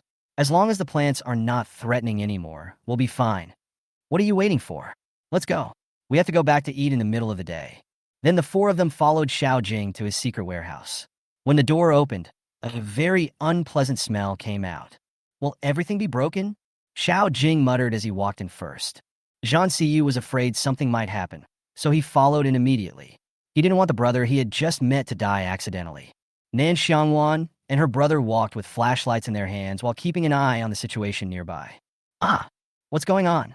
It's okay. The boy is just heartbroken. A lot of food has gone bad. Nan Xiangwan breathed a sigh of relief after hearing what Zhang Siyu said. She thought she had encountered some accident and was scared to death. Zhang Siyu patted Xiao Jing on the shoulder and said comfortingly, "Okay, don't be sad. You should have thought of this earlier. It would be a miracle if it didn't break down in the extremely hot weather for half a year. Fortunately, the other supplies can still be used, so it's not a wasted trip. Wow, my little money was wasted. Stop acting. You're a grown man, and you don't mind being embarrassed. I'm putting everything into the space now. Is there anything else? Yes, there's still a lot of jewels in the back room. Take them wherever you want. They are probably no different from waste now." Nan Xiangwan was extremely happy after hearing this. Although it was not valuable anymore, she liked it. There was a lot of space, and she was not worried about it taking up space. She gave Zhang Siyu a look, and the latter knew what was happening. "I'll take it. It's spacious and doesn't take up much space. Tisk, just say you can give it to your girlfriend." "What girlfriend? When did Brother Zhan have a girlfriend? Why didn't I know?" Nan Haochen asked puzzledly. Nan Xiangwan. "It's over. The truth was revealed so quickly. Xiao Jing, you big mouth, if I give you something delicious again, I will take your surname. Brother. How about Brother Zhan being your brother-in-law?" When Nan Haochen heard what his sister said, what was there for him to not understand? The basin of his own cabbage was taken away, right under his nose. "Sister, am I still your brother? You didn't tell me such a big thing. Do you have to wait until my nephew is pregnant before telling me?" Nan Xiangwan looked at her brother's pitiful and innocent eyes and suddenly didn't know what to say. Zhang Siyu said, "I like your sister very much. Your sister will be more relaxed with me around. Besides, I will only be good to your sister. You can supervise her." Nan Haochen. What else can he say? Breaking up a couple? But when I think about how my sister will get married sooner or later, and it's better to marry someone she doesn't know, Brother Zhan's conditions are still acceptable. After thinking it over, I don't feel so bad anymore. Humph, you'd better keep your word. If you dare to bully my sister, I will take her away. Don't worry, I'll do what I say. It was a pleasant surprise that my brother-in-law didn't object. After this little incident, the four of them collected the supplies and returned to the team. When Sidhu Mo saw the boss and his men holding the black animals, he immediately walked over and asked, "Are you okay?" "It's okay. I'll just pick this up. It can be eaten after cleaning it. It's a good opportunity to see what this mutant animal tastes like." "Okay, if it tastes good, I won't have to crave meat anymore." After hearing this, the others also started to clean up and deal with it. Since the captain said it was edible, they believed it. Since it was not suitable to travel in the middle of the day, we just found a relatively safe place to have a barbecue outdoors. The people on Zhang Siyu's side had always had meat to eat, so they were not very greedy. However, the 30 people who came later were very greedy. After all, they were not treated as well as they were. When the barbecue is sprinkled with barbecue seasoning, the aroma becomes stronger.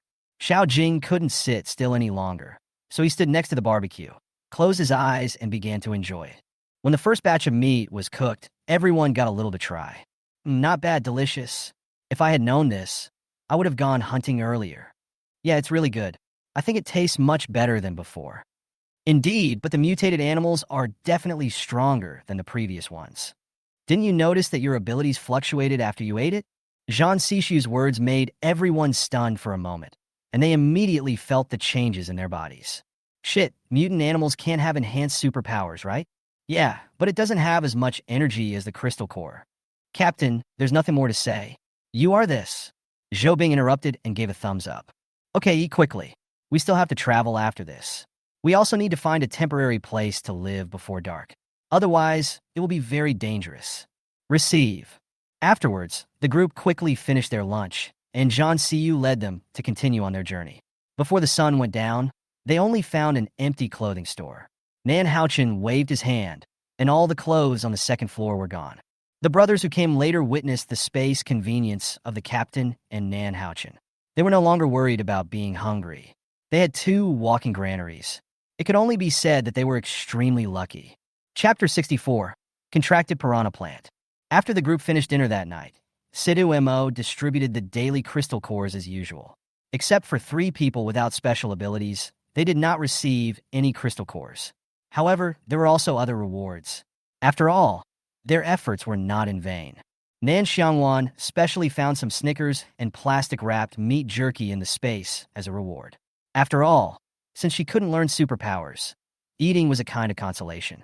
After receiving his reward, Lu Yao went to find his brother and sister-in-law immediately. "Brother, let's share the Snickers and jerky that the captain gave me as a reward." Lu Wei touched her head lovingly. "You and sister-in-law can eat it. Brother won't eat it." "No, let's eat them together. There will be more in the future anyway. If you keep them, they might become someone else's someday. It's better to eat them, and it's safer. No one can take them away from you." "Okay, you're the only one with a lot of crooked ideas.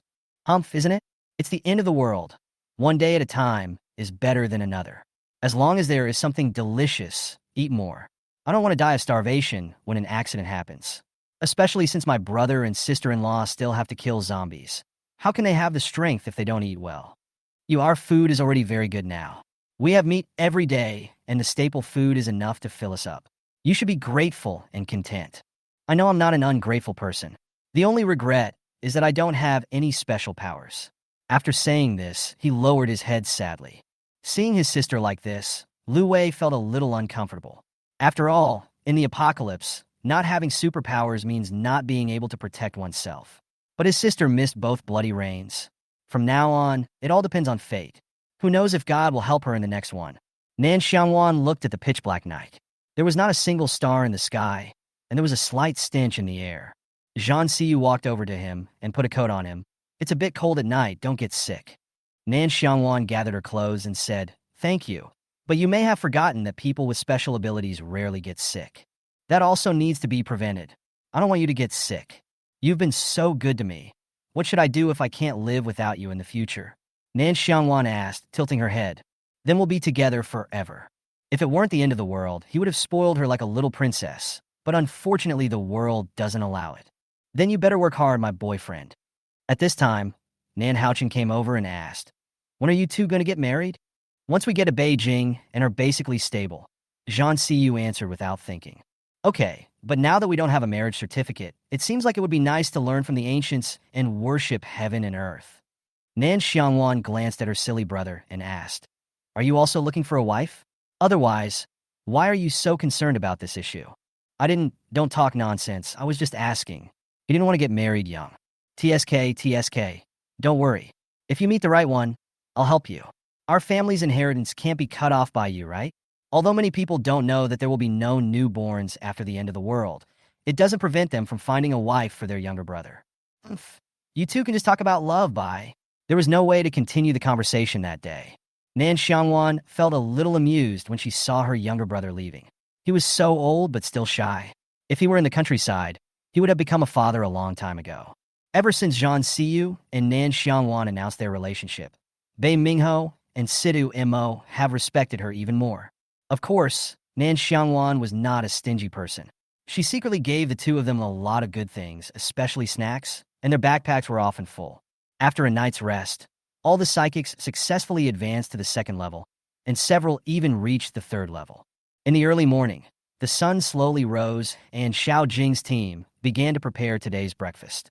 Since there are many water-related abilities in the team, everyone is very clean. Wang Hao changed into clean clothes and walked to Nan Xiangwan. "Sister, my supernatural power has reached the 3rd level. I can protect you from now on." "Good boy. Our Hao Hao is really amazing, but it's best not to use your abilities in front of strangers. I'm afraid that others won't understand and will think you're an alien." "Well, I know, sister. You are protecting me." "Yes, it's good that you know. My sister is also very powerful, so we just need to protect ourselves. Okay, but I will become stronger and stronger. Then no one can bully them. Go ahead and have breakfast. We have to travel soon. We have to reach Province H today. Aha!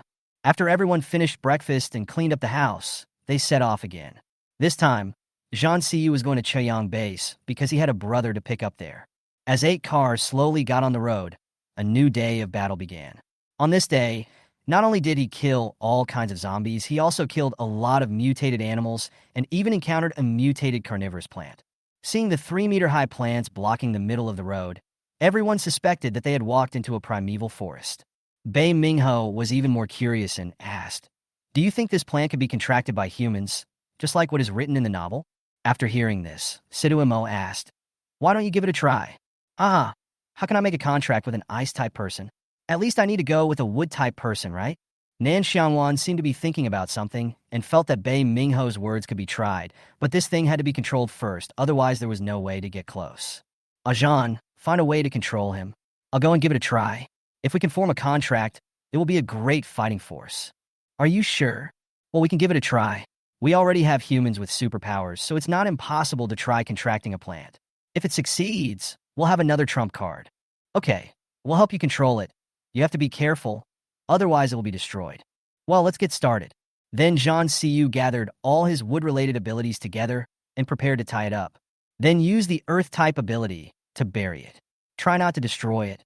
Wait until Nan Xiangwan's contract fails, and then snap it. After everyone was ready, following Jean Siyu's order, they all launched an attack, and dozens of vines were used to tie up the carnivorous plant. "Ah, now go."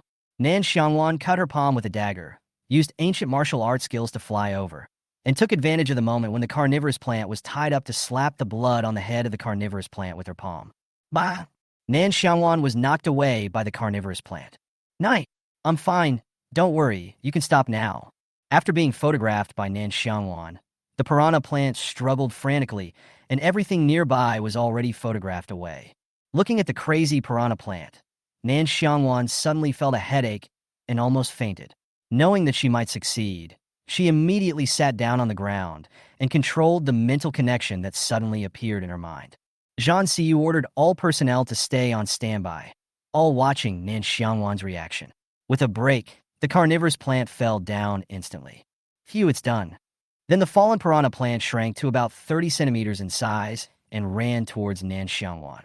"Yes, you just ran over here. You are not seeing things." Chapter 65. Encountering Dark Powers Again. The carnivorous plant walked to Nan Xiangwan, stretched out the leaves in its hand, and pulled at her clothes while making a ying sound. Everyone was dazzled and looked at everything in front of them in disbelief. Just as Jean Siyu was about to walk to Nan Xiangwan, the carnivorous plant opened its bloody mouth towards him. "Bang! Shut up. If you open your mouth and bite someone again, I'll tear you apart." "Oh, the master is bullying me, oh. Today, I didn't expect you to be such a man-eating plant, sister. Next time you meet something good, you can continue the contract." "No, if it weren't for my strong mental strength, I wouldn't be able to control it at all." "Master, I'm hungry." Nan Xiangwan listened to the various whimpering sounds and said irritably, "Shut up. If you keep whimpering, I'll kill you." Nan Xiangwan, Jean Siyu said with a smile. "Is it hungry?" Then the piranha plant nodded. "TSK, TSK. You can understand human language. It seems you are really hungry, but there is nothing here to feed you except zombies." "I don't want it, it stinks." Seeing the piranha plant shaking its head, Nan Xiangwan had no choice but to ask his brother to take out the mutant beast he had previously preserved and give it to him. "Eat it. If you keep complaining, you'll just go hungry." Then the piranha plant opened its mouth wide and swallowed the mutant beast, then burped. "Okay, we can go on. Remember to dig the crystal core."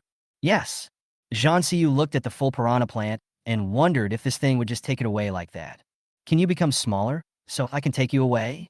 The piranha plant understood what Jean Siyu said and instantly turned into a small flower. It climbed up Nan Xiangwan's body to the top of her head and then turned into a head flower in seconds.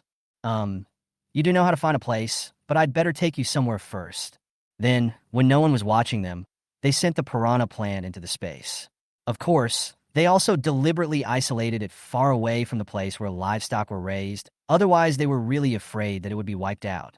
After everything was settled, Everyone got in the car and set off. But this journey is destined to be bumpy. Just after lunch, I set out, and when passing through a village, I was stopped by a pregnant woman. Nan Xiangwan sat in the passenger seat and scanned the area with her mental power. Where did this psychopath come from? He has a dead cat in his stomach. Something's wrong. Mosey is in trouble. Be alert. Then the intercom started ringing. Help, please save me, my child. Just as Nan Xiangwan was about to get off the car, Wang Hao pulled her back and said, Sister, I smell the same kind of people. It seems like we have encountered a boss. Wang Hao, you and I will go down later. Wan, you drive the car. We will act according to the situation. If it doesn't work, throw a grenade. Okay, be careful. It could be a case of thieves robbing each other. Okay, he's just a dark type. There's no need to be afraid if there's only one person. After Zhang Xiyu got out of the car, he asked calmly, I wonder how the girl wants to save you? Wang Miao, who was lying on the road, looked up when she heard the voice and saw a handsome man who was infuriating both to humans and gods. He was not only good-looking, but also had a nice voice. There was a hint of darkness in her eyes, and she said weakly, I am about to give birth. Please send me home. I will repay you. Your family is really generous to come out with such a big belly. I just don't know if the monster you gave birth to can survive. Wang Miao didn't expect that this man was so handsome, but spoke so viciously. What do you mean? What monster? I don't understand. Zhang Xiyu was too lazy to play games with her. They were in a hurry to find a place to stay. The sun was about to set, and he didn't have time to play with her. Wang Hao, you are the same kind. You can deal with them. Let's see whose ability is more powerful. Yes, I also want to see if my peers are capable. Finally, I can have a real fight. There was nothing Wang Miao didn't understand after hearing this. Since she was seen through, she didn't pretend anymore. She stood up and no longer looked innocent. Instead, she said gloomily, Since you are here, you can all stay. I haven't drunk blood for a long time, After saying this, she licked her cracked lips. Wang Hao looked at the woman in front of him. Death summons, go out. I didn't expect you to be a dark type too. Then let's see whose is more powerful. Hell, puppet. Out. In an instant, the weather within 10 miles began to darken. The two dark forces were in a death confrontation. There was a cold wind blowing everywhere. Zhang Xiyu turned around and got into the car. He believed that Wang Hao would not lose, so he just had to watch the show. Nan Xiangwan was also cracking melon seeds while watching the two people's duel. Sister, are you going too far? You're still in the mood to eat sunflower seeds when there's a fight going on outside. If you want to eat, just say so. There's so much nonsense. Such a wonderful show, you must not miss it. You know, dark powers are not often encountered. It's a pity for this woman. The evil spirit on her is too strong. It's obvious that she has killed many people. It's safer for her to die. I just found a tonic pill for Wang Hao. What tonic pills? Secret. Tisk, forget it. Everyone in the car was watching the fun, and Wang Hao and Wang Miao were fighting evenly. Wang Miao's level is not as high as Wang Hao's, but Wang Hao does not have as much combat experience as Wang Miao, so it is really difficult to tell the winner for the time being. Come on, let's make a bet on how long it will take for this battle to end. I bet 10 minutes for 2 crystal cores. Zhang Xiyu heard Nan Xiangwan's words and said helplessly, 5 minutes and 2 crystal cores. Then I'll have the same 10 minutes as my sister, 2 crystal cores. Bei Mingho, 6 minutes, 2. Situ Mo, 8 minutes, 2 pills. Countdown start. At this time, Wang Hao didn't know that Nan Xiangwan, the heartless person, not only refused to help, but also started gambling on the spur of the moment. If he knew, he would definitely vomit blood. Boy, I didn't expect that you were so powerful at such a young age. Humph, you underestimate me. If you know what's best for you, surrender now. I, Wang Miao, have killed countless people, but I have never given up. If you have the guts, just step over my dead body. Otherwise, you will all go to hell. What a big mouth. No one can hurt my sister while I'm here. Death side out. Puff. Wang Miao never thought that he would fall into the hands of a young boy. Seeing that the situation was not right, he wanted to escape immediately, thinking that as long as he had a green mountain, he would not be afraid of a shortage of firewood. But Wang Hao would not give her the chance to escape. Once such a powerful enemy grew up, it would definitely be a disaster. Death annihilation go. No. Puppet. Save me. Bah. A dead silence. Chapter 66, preparing to go hunting in the mountains. TSK, how's he won? My poor crystal core. Hey, can you come 1 minute earlier? Really? I've lost a bet. Give me the crystal core. I'll go down and take a look. Nan Xiangwan got off the car after throwing the crystal core. Wang Hao was so tired that he sat on the ground, gasping for breath and covered in sweat. Not only was the fight exciting for him, but also for his brothers in the car behind him. Nan Xiangwan took out a tissue and handed it to Wang Hao. Well done. I'm very pleased. You've grown up and can protect yourself. When Wang Hao heard his sister's words, he was very happy. Getting his sister's recognition was more important than anything else. I'll cover for you. Go drag this person to a deserted place on the side of the road and dig out her crystal core. Don't let anyone else know. Okay, got it. Wang Hao was an obedient child. He did whatever his sister asked him to do. Then he stood up and dragged the person to a place where no one could see him and started digging the crystal core. When he dug out an obsidian-like crystal core, Wang Hao realized why his sister asked him to dig it secretly. After wiping it clean with a tissue, he put the crystal core into his pocket. Sister, it's done. We can go on the road now. Well, Ajan can drive now. Good. After watching a great show, everyone started on their journey again. Wang Hao was so tired that he fell asleep as soon as he got in the car. After all, he had just used up his supernatural powers. Nan Xiangwan also closed her eyes to rest. This journey had not been smooth at all. Various problems had occurred frequently. It looked like there wasn't much distance left to go. She just hoped that nothing unexpected would happen. Before the sun went down, they found a large store to stay in. After all, it was quite difficult to find a clean place at this time. However, Nan Xiangwan was a bandit. Wherever he went, no matter what it was, as long as it was clean and usable, it was collected into his space. After all, he would have to feed a large army in the future. Okay, Team 4 is going to cook tonight. Let's get started.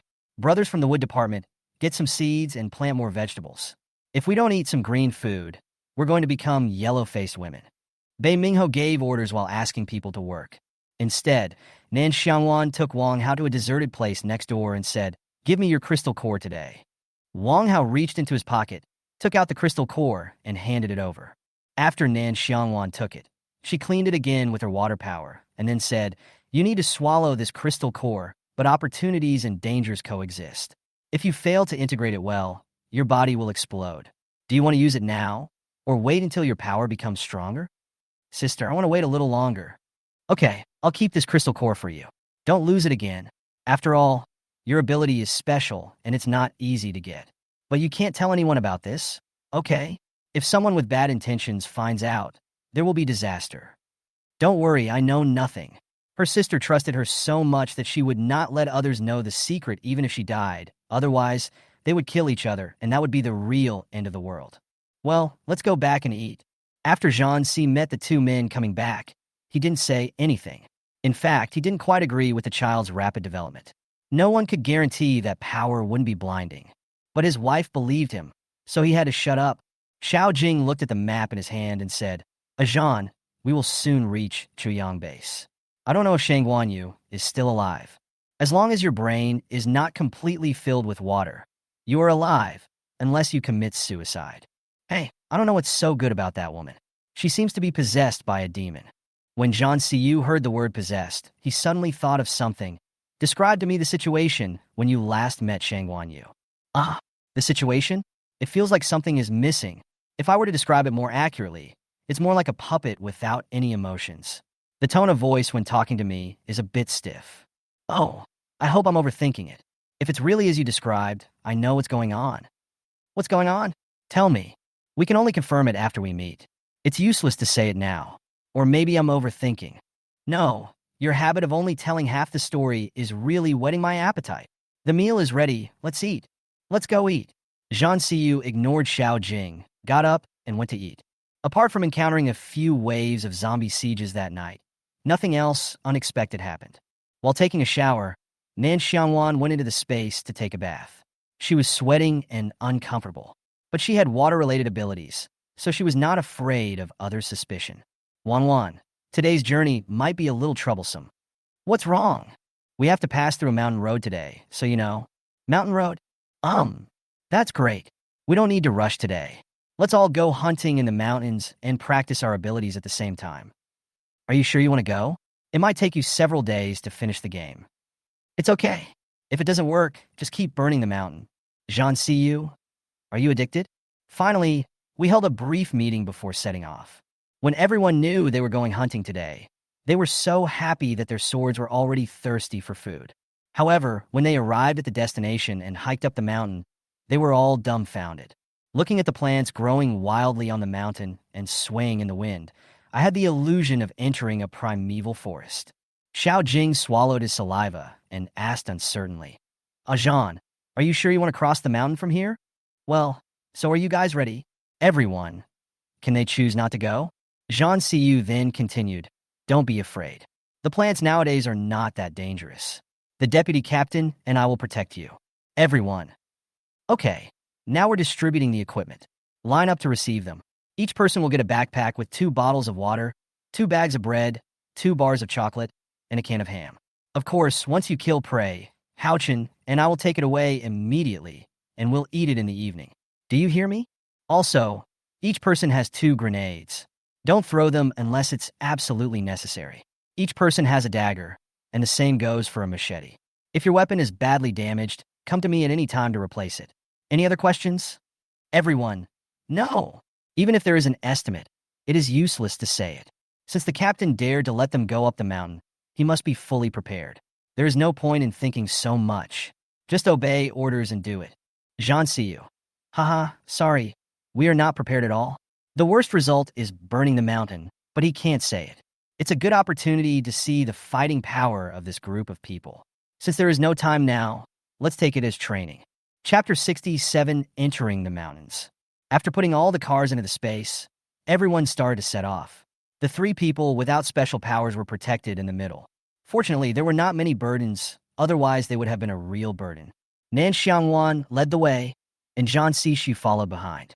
Sister, this plant is growing so well, isn't it? It has more than doubled in size compared to before. It's only rained twice. If it gets wetter, I won't dare come in. She is not a fool. She will avoid these plants until they become spirits. As they moved forward, the crowd cut the weeds around them. Fortunately, the weeds were not alive. Otherwise, there would be no place to step. Be careful. Xiao Jing, the willow tree on the right. Fuck, what's going on? What's on top of this? Everyone looked towards the willow tree, following the sound, and immediately got goosebumps all over their bodies. These are all animals from the mountains, right? When can willow trees suck blood? This world is getting more and more mysterious. I really want to go home to find my dad. Captain, what should we do? Take a detour? It's time for you to show your fire-related abilities. No matter how powerful you are still a tree. There is nothing that can't be solved by a fire. If that doesn't work, use 2 fires. Nan Xiangwan said calmly. Sister, I'll go too. It seems that the lightning-struck willow tree is also a natural enemy. Okay, everyone else retreat and watch the show. After hearing what the deputy captain said, the fire-type mutant in the team had no choice but to move forward. TSK, look at the way you guys are preparing to die. If you can't even find a tree, you'd better eat vegetarian food at night. It can help clear your brain. Nan Xiangwan added. Zhan Siyu also found it a little funny. His little woman was becoming more and more naughty, and she enjoyed watching the fun. Seeing that the fire-type mutant was slow to take action, Nan Houchin had to throw out the lightning net first, but the trees were too tall to cover it.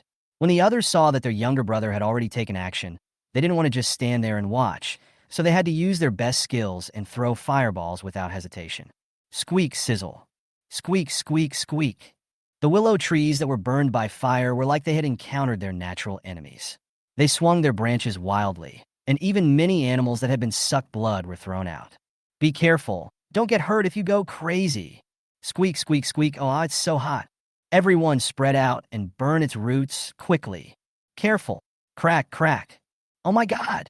This is really a ghost. Be careful not to get tied up by the willow branches. Zhan Siyu and Nan Xiangwan were watching the situation here while paying attention to the surrounding environment. Finally, nearly 10 people with special abilities found the weak spot and killed it. Looking at the thick smoke, they were so tired that they sat on the ground. It was really exhausting. Nan Xiangwan walked over and said, Take out the crystal core to quickly restore your superpowers. Yes, I really can't rest now. It's better to recover my supernatural powers. How does it feel? Is it harder to kill than zombies? When Nan Houchin heard his sister's question, he was the first to speak. In fact, whether it is a zombie or an animal or plant, they all have weak points. As long as we find the weak points, we can still solve them well. Well, My brother has grown up. What you said is absolutely right.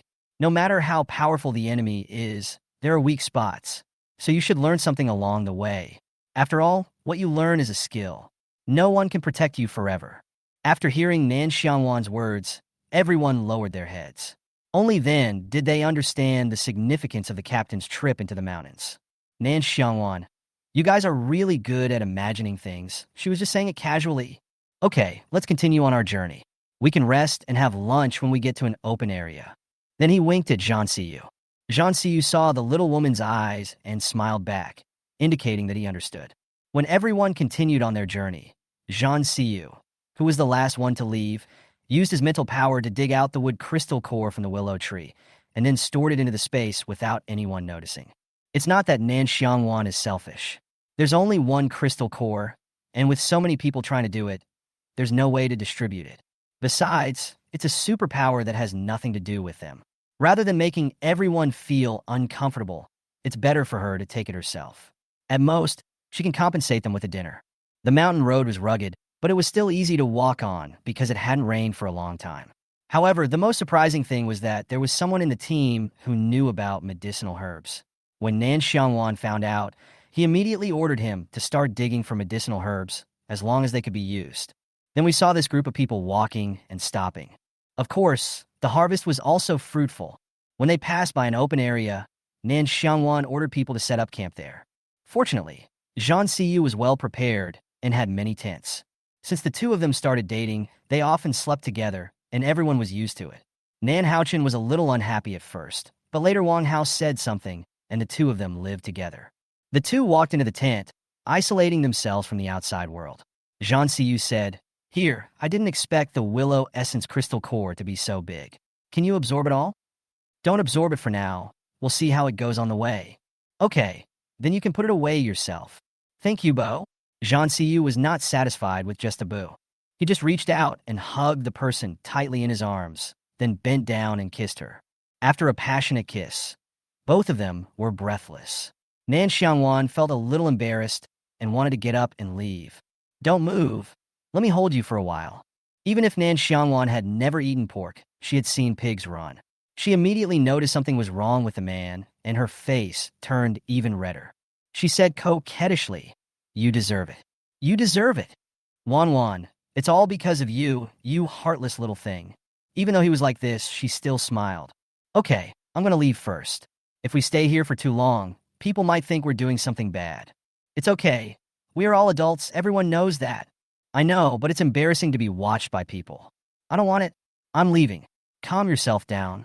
After saying that, he ran away. When Zhang Si saw the man leaving, he sighed helplessly. "Brother, be patient. You will be able to eat meat soon." Then he took out a bathtub and took a cold bath. After Nan Xiangwan walked out of the tent, she patted her red face and relaxed for a long time before her body temperature went down. "Sister, you and your brother-in-law have been in there for so long. What are you talking about?" As a child, Wang Hao was also very confused when he heard this. Could this little brother choose not to do it? How could he ask such a stupid question? Did he have to let his sister say that they were kissing? Didn't he see that her mouth was still red? "I'm really worried about his future daughter-in-law." "Nothing. Just discussing the route ahead." "How are you? Have your powers recovered?" "Well, there's no problem fighting again now." "That's good. And next time, don't be so stupid as to use up all your powers. Otherwise, you won't know how you died when I'm not by your side." "Yeah, got it?" Chapter 68, Flirting Without Knowing It. Originally, Nan Xiangwan wanted to rest at night, but was afraid that she wouldn't be able to find a suitable place to stay, so she had to have a picnic with everyone in the afternoon. Nan Haochen even took out today's spoils and barbecue ingredients from the space. Come on, everyone, get to work, some make a fire, some collect the prey. We're going to have a feast today." Everyone quickened their pace as they listened to Nan Haochen's words. They hadn't had such a leisurely time in a long time, and they really missed such days. After taking a shower and changing his clothes, Zhang Siyu walked out of the tent. Looking at everyone busying themselves, he suddenly felt that this atmosphere was very lively. He hasn't felt so relaxed in a long time. Afterwards, Zhang Siyu was very generous and gave each person a bottle of beer. There was no more than that. After all, they were in the wilderness, and it would be bad if everyone got drunk and something unexpected happened. Soon the smell of barbecue filled the entire camp. "Cuckoo, Xiao Jing's stomach suddenly rumbled and his face turned red.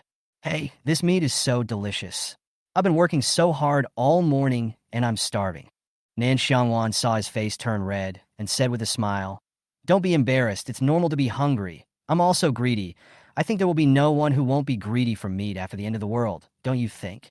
Everyone. Yes.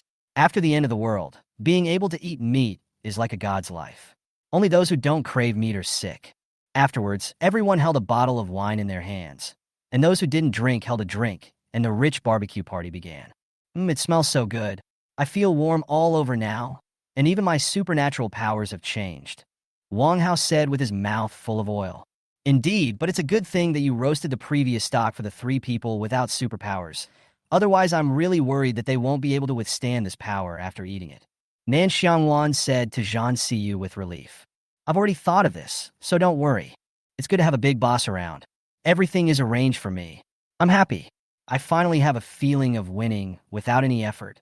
When everyone had eaten and drunk their fill, Situ Mo arranged for people to take turns keeping watch, and they all returned to their tents to absorb the supernatural powers in their bodies. After all, they had eaten so much meat that they needed to digest it. Nan Xiangwan was also happy today. She drank a bottle of beer. Although she was not drunk, her face was flushed. Zhang Siyu's throat moved slightly when he saw this. If it wasn't the wrong timing, he would really want to eat her. Nan Xiangwan didn't even notice the approach of danger and was teasing others without realizing it. Comfortable, this kind of life is what it means to live. Zhan, when we have a stable base in the future, I will live like this every day. Okay, as long as you want, I will try my best to satisfy you. Nan Xiangwan hugged Zhang Siyu's arm and said coquettishly, Zhan, you are so nice. Is there a reward for being so good? Nan Xiangwan looked up and asked in confusion, What reward? If Zhang Siyu could still be like Lu Xiaohui at this moment, he would not be a normal man. He held Nan Xiangwan's head with one hand and leaned over to kiss her. The two kissed passionately in the tent. Zhang Siyu felt even worse. He whispered hoarsely in Nan Xiangwan's ear, Wan, help me. Afterwards, Nan Xiangwan cried all night and felt like she had run away from home the next day. Zhang Siyu finally got relief and felt refreshed the next day. In the early morning, the sun shines on the whole earth, and everyone wakes up slowly. Nan Xiangwan opened her eyes, and her face turned red when she thought of what happened last night. Zhang Siyu even said mischievously, Good morning, wife. Nan Xiangwan. Can anyone tell her if this guy has been replaced? Otherwise, why is he so shameless? Then she said coquettishly, Who is your wife? You shameless bastard, it's time to get up.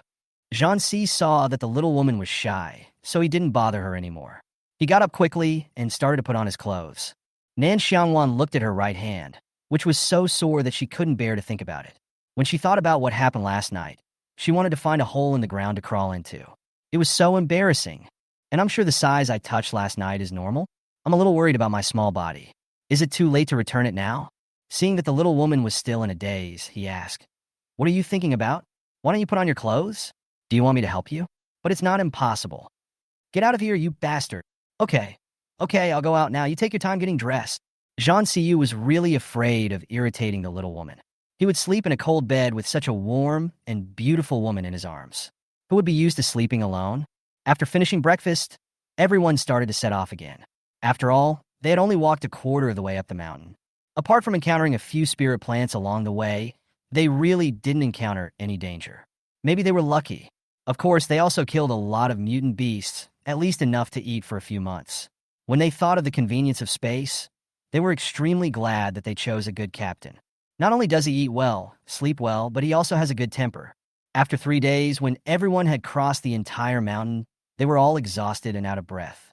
But before they could rest, they encountered a situation. Help! Someone is going to die. Everyone looked at the survivors running towards them with a confused look on their faces. Then looking at the group of zombies behind them, they felt particularly speechless. This doesn't want them to rest for even a moment. The escaping survivor suddenly saw his compatriots in front of him and said excitedly, Run! There are people ahead. We are saved. Zhang Siyu said to everyone, Do they look stupid? Is this girl really careless or just stupid? Brother, help! Zhan, are they mentally ill? Be more confident. You must be sick. Haha, you're so mean, but I like it. Everyone, No, these light bulbs are still there. It's too much. Yin Shui, who was leading the escape, saw that the people in front of her were standing still without any reaction. She instantly felt a little angry. Hey, we are all shouting for help. Didn't you hear us? We are all survivors, so why can't you help? Xiao Jing, a man who didn't understand romance, suddenly came out and said, Who do you think you are? Are you my mother or my ancestor? Or my wife? You are none of them. So why should we save you? You don't give us any benefits, but you just spit shit out of us. It's really disgusting. Yin Shui had always been smooth sailing in the apocalypse. When had she ever been scolded like this? She said with red eyes, Are you still a man? Xiao Jing picked his ears in a scoundrelly manner and said like a gangster, Are you a man? Do you want to try? But you are so ugly, my little brother may not be able to stand up. Yin Shui, you're a hooligan. Everyone, I didn't expect you to be such a Mr. Xiao. I admire you. Chapter 69, Poisonous Mouth Xiao Jing. Xiao Jing said indifferently, I have something more rogue. Do you want to try it? You. At this time, Yin Shui's companion grabbed her and said, Xiao Xue, the zombies are coming soon. Since they are so calm, let's leave quickly. TSK. What's the matter? You want us to be your shields and cannon fodder? Who gave you the courage? You are so righteous. It really broadens my horizons. I have seen shameless people, but I have never seen people as shameless as you. Xiao Jing continued to add fuel to the fire. Everyone, I admire Mr. Zhao's words. You deserve to be single. Yin Shui was already mad at Xiao Jing at this moment, so she didn't care about her companion's words anymore. She raised her hand and released a fireball at Xiao Jing. Go to hell, you bastard. Fuck you, bitch. You don't care about wood. You just start fighting when you say so. You just have superpowers. If I don't show my power, do you think I'm easy to bully? Ugh. Shut up. You stinky man. I'm going to kill you. Everyone, is this driving us crazy? Then the two of them started fighting, and everyone was stunned. The zombie army behind you will soon arrive at the battlefield. It's really an eye-opener for you two to have such a good fight. Yin Shui's companions were even more anxious. What the hell was going on? Nan Xiangwan even took out some melon seeds and joined in the fun. You bastard. I'm going to castrate you. Xiao Jing looked at the crazy woman and said disdainfully, You should go back and practice for a few more years. If you were not a woman, I would really like to break your legs. As a woman, you should be more gentle and quiet to be lovable. Otherwise, be careful that no one will want you. Yin Shui was about to say something else when her companion stopped her. That's enough, Yin Shui. If you want to die, just stay here. We are leaving. You guys? Fine. Then he reluctantly left with his teammates, and before leaving, he did not forget to say something harsh to Xiao Jing. I'll remember you. Oh my God. Don't remember me. I will have nightmares. Get out of here quickly. Don't delay me from killing zombies. Snort. After Yin Shui and her teammates left reluctantly, the zombies arrived. Without the captain's instructions, everyone took the initiative to clean up the zombies. After all, they had treasures. If it had happened before, so many zombies would have run away long ago. Ho ho ho. Crack. Ouch, crack bang. Familiar voices, familiar movements. Everyone cooperated tacitly to kill the zombies. Recently, the crystal cores in their hands in the mountains had been absorbed, and there were only a few left. It was just right that this batch of zombies came to deliver supplies to them. Now the zombies have all advanced to level 2, and there are even more level 3 zombies.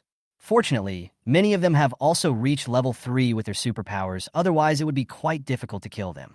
After all the zombies were cleared out, they skillfully dug out the crystal cores and drove to the vicinity of Chaoyang Base. The reason for going nearby is just to facilitate better exploration. I didn't expect that all the towns nearby have been looted.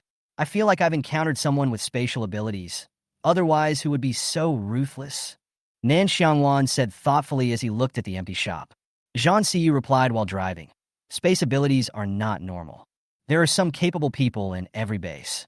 Otherwise, how can they survive? Indeed. I'm a little sad that I didn't get to fill my own pockets. Okay, we still have a chance. If there is any problem with this Chaoyang base, I will take you to their warehouse. Hey, you still understand me?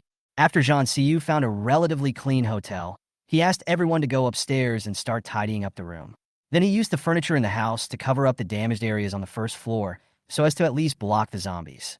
That night, just as they were about to have dinner, they suddenly heard some unusual movement outside, and then all the lights in the house were turned off.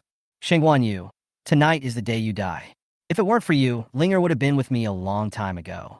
And Linger has been disgusted with you for a long time. If I didn't see that you still have some skills, I would have sent you to have tea with the King of Hell a long time ago. Xiangwan Yu listened to Song Ke's words, holding his aching chest. He couldn't understand why the woman he loved so much would betray him. He gave up everything for her, but in the end it was just a dream? How ridiculous. Hey, do you want to do it yourself? Or do you want us to help you? But don't worry, when you die, I will leave you an intact body. We can be considered friends after that. Their conversation was heard by Zhan Siyu and Nan Xiangwan.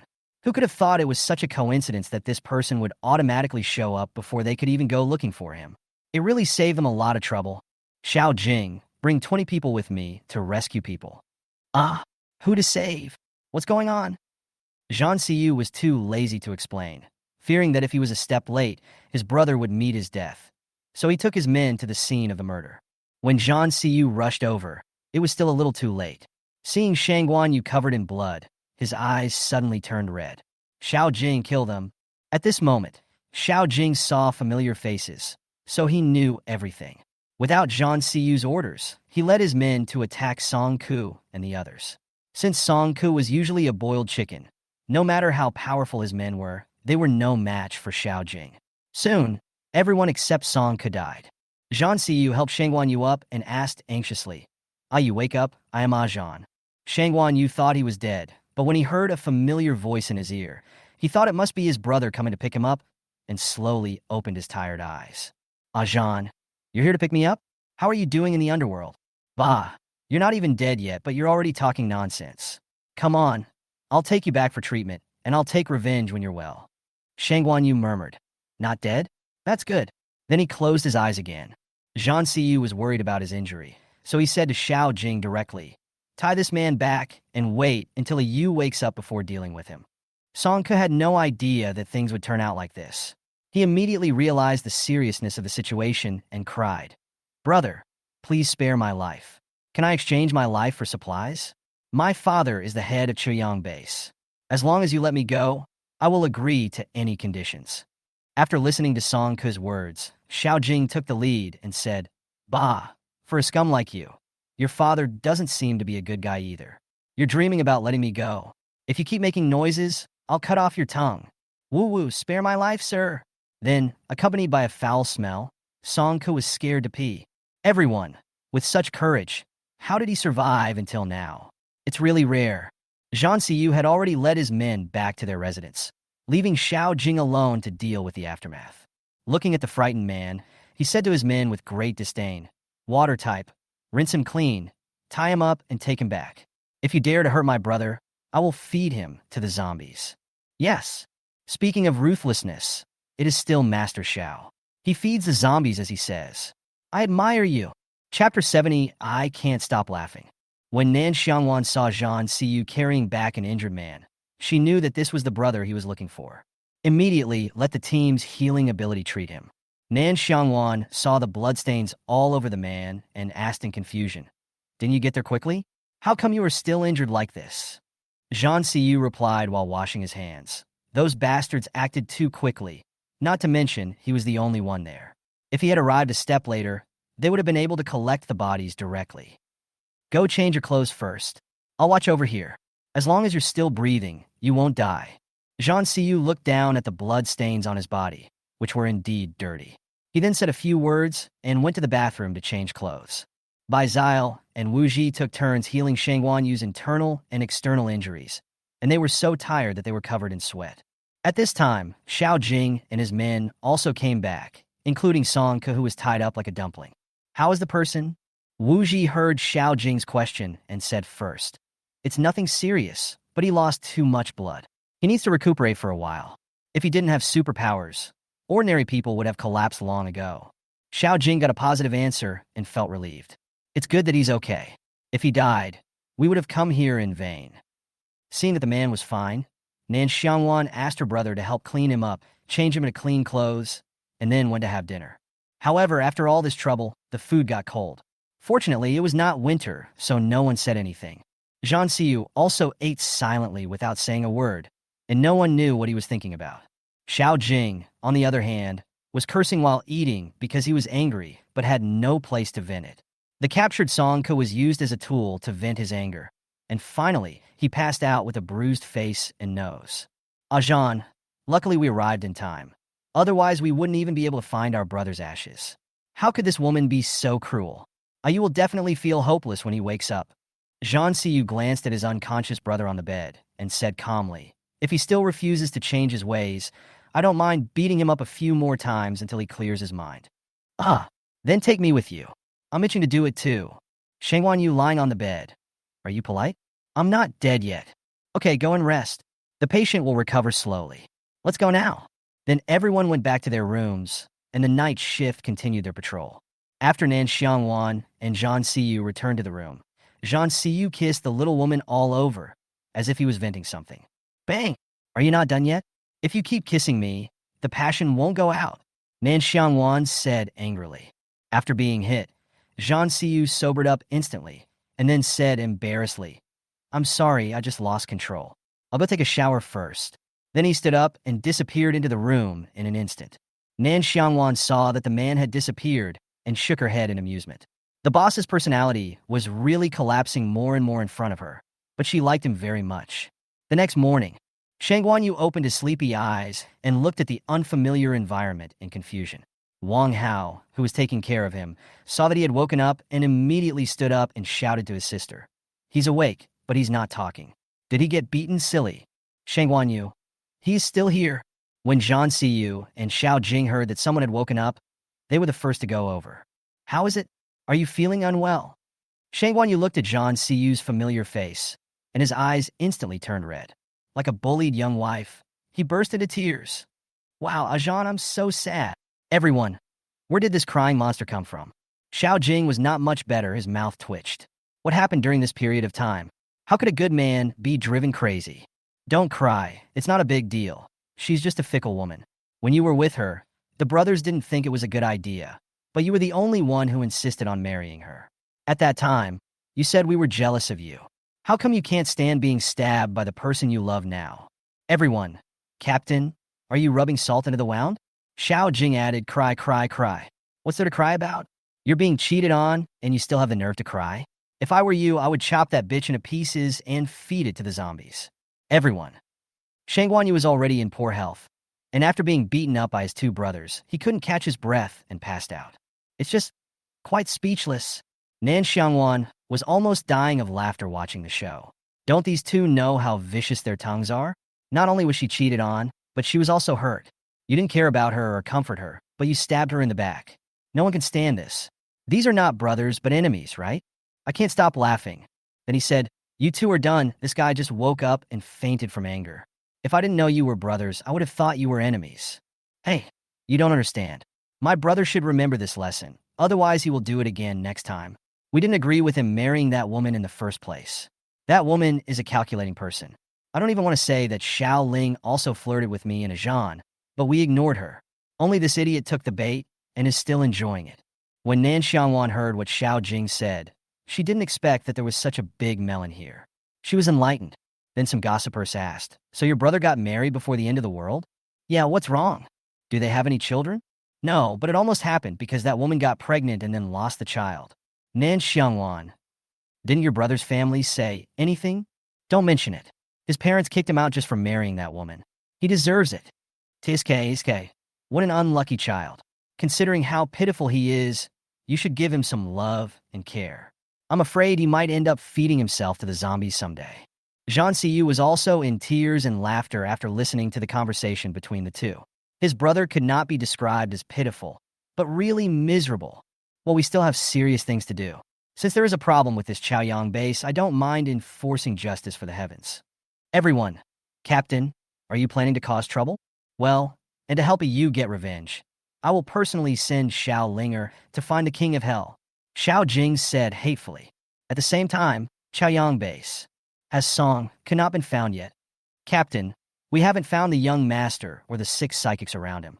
After hearing this, Songbin immediately got angry and shouted, are you all useless? Find out who he met with before he left the base.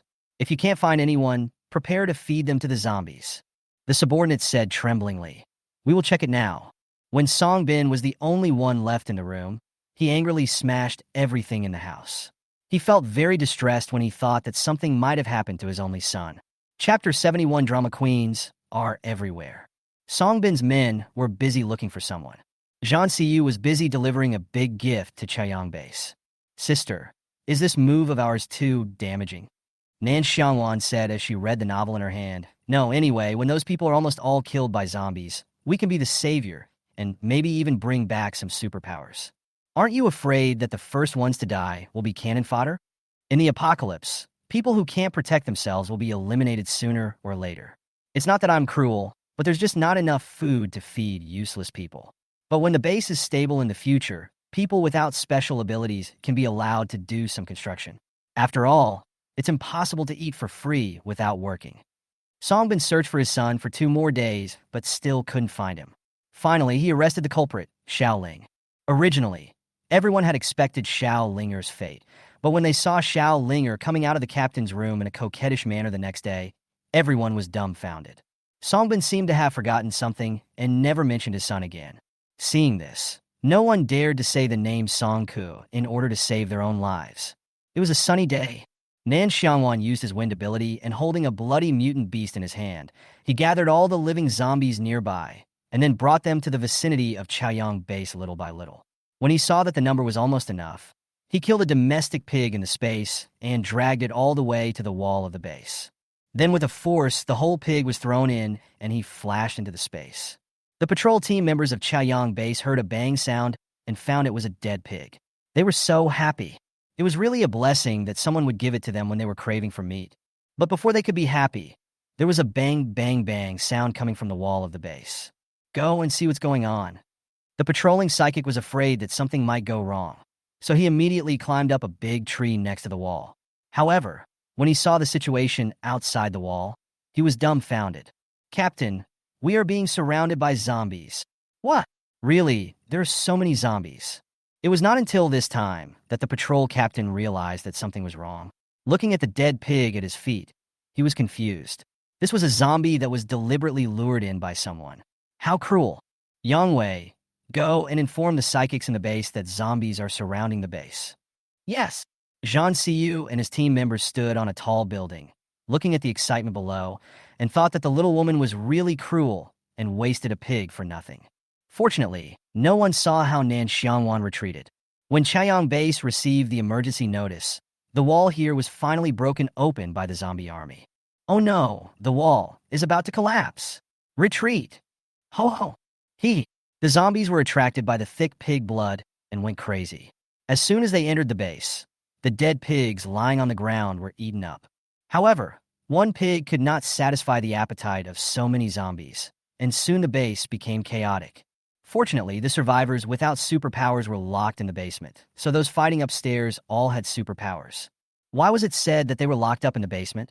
Because Xiao Linger thought that these people were a burden, so she tricked Songbin into locking them up and letting them fend for themselves. Before we could even be happy, the base was destroyed. When the fighting power here was about to collapse, Zhang Siyu led the team and arrived and started cleaning up the zombies without saying a word. The survivors of Chaoyang base saw that someone was helping them, and they were instantly revived to full health.